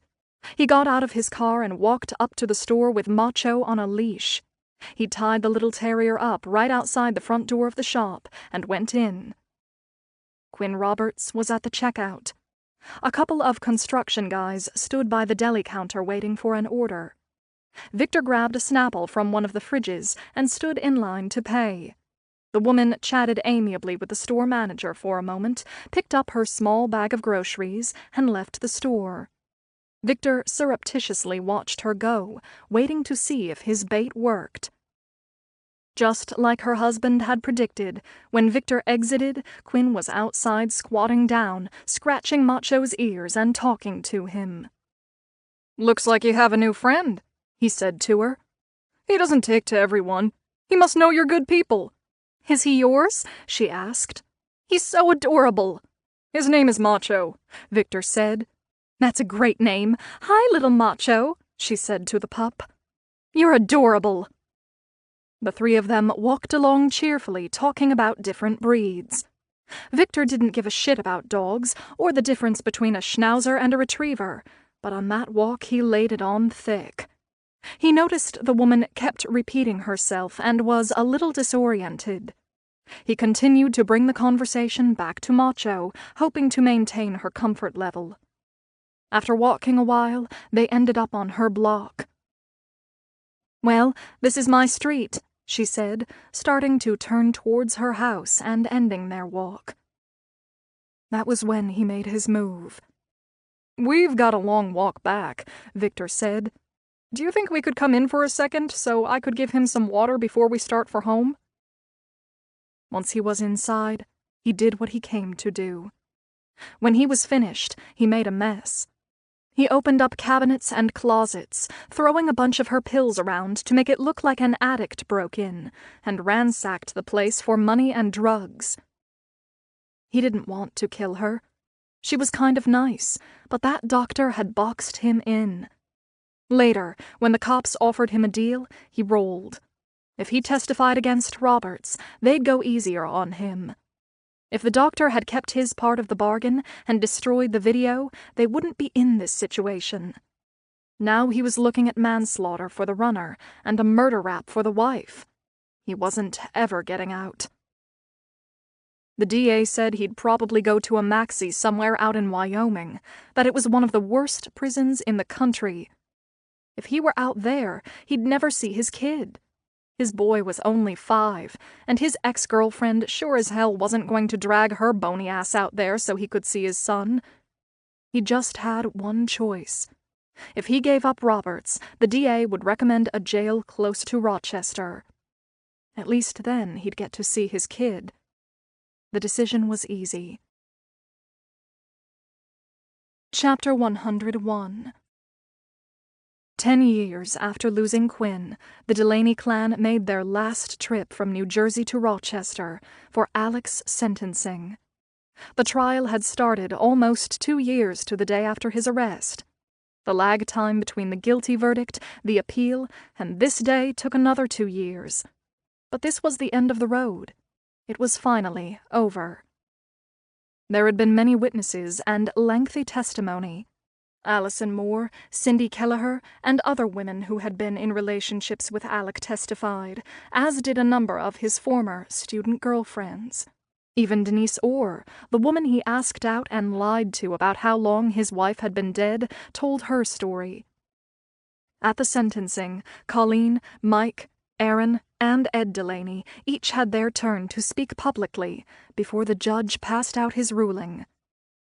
"The loss of our daughter has been the most excruciating experience of our lives, Your Honor," said Ed Delaney, gripping his wife's hand, his voice catching with each word. This evil snuffed out a beautiful light. She was someone who brought immeasurable joy to all of us and showed kindness to everyone. Our lives will never be the same. As her father, I have to live with the guilt.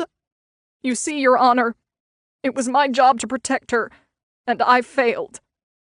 Eileen Delaney put her arms around her husband as he broke down into tears. It was Erin's turn. At last, she would say out loud what had been bottled up inside her for so many years. She wanted Alec to hear every biting word.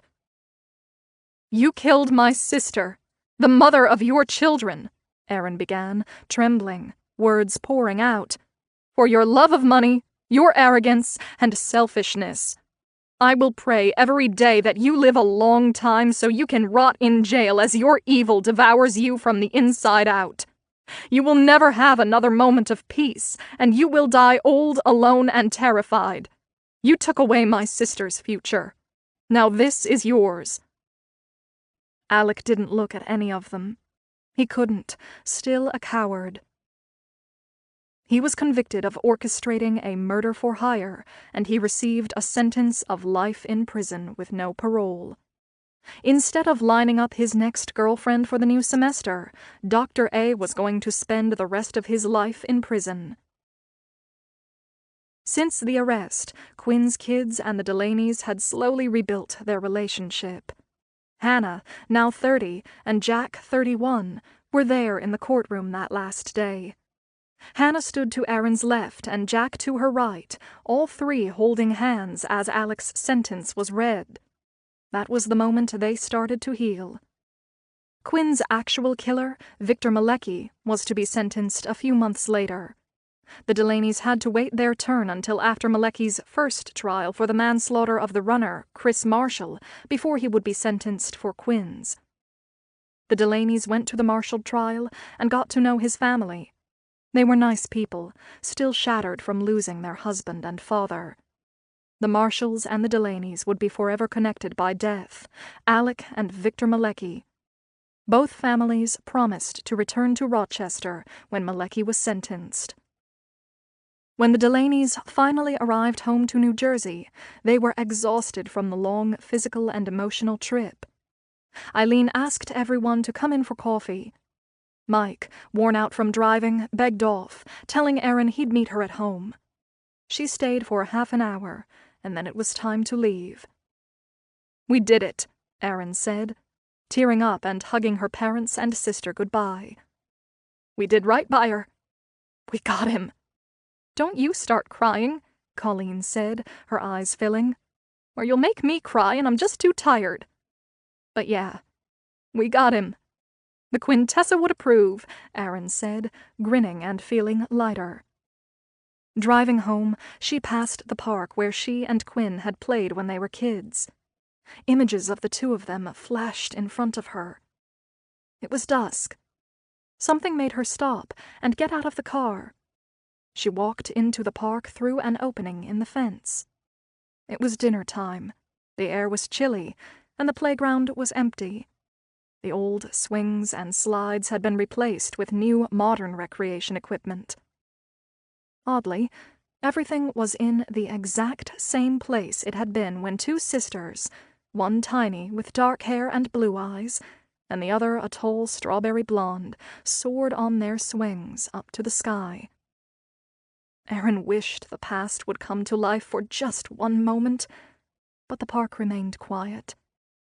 6 empty swings hung forlornly from thick plastic-coated chains. All were still, except one that was blowing in the breeze.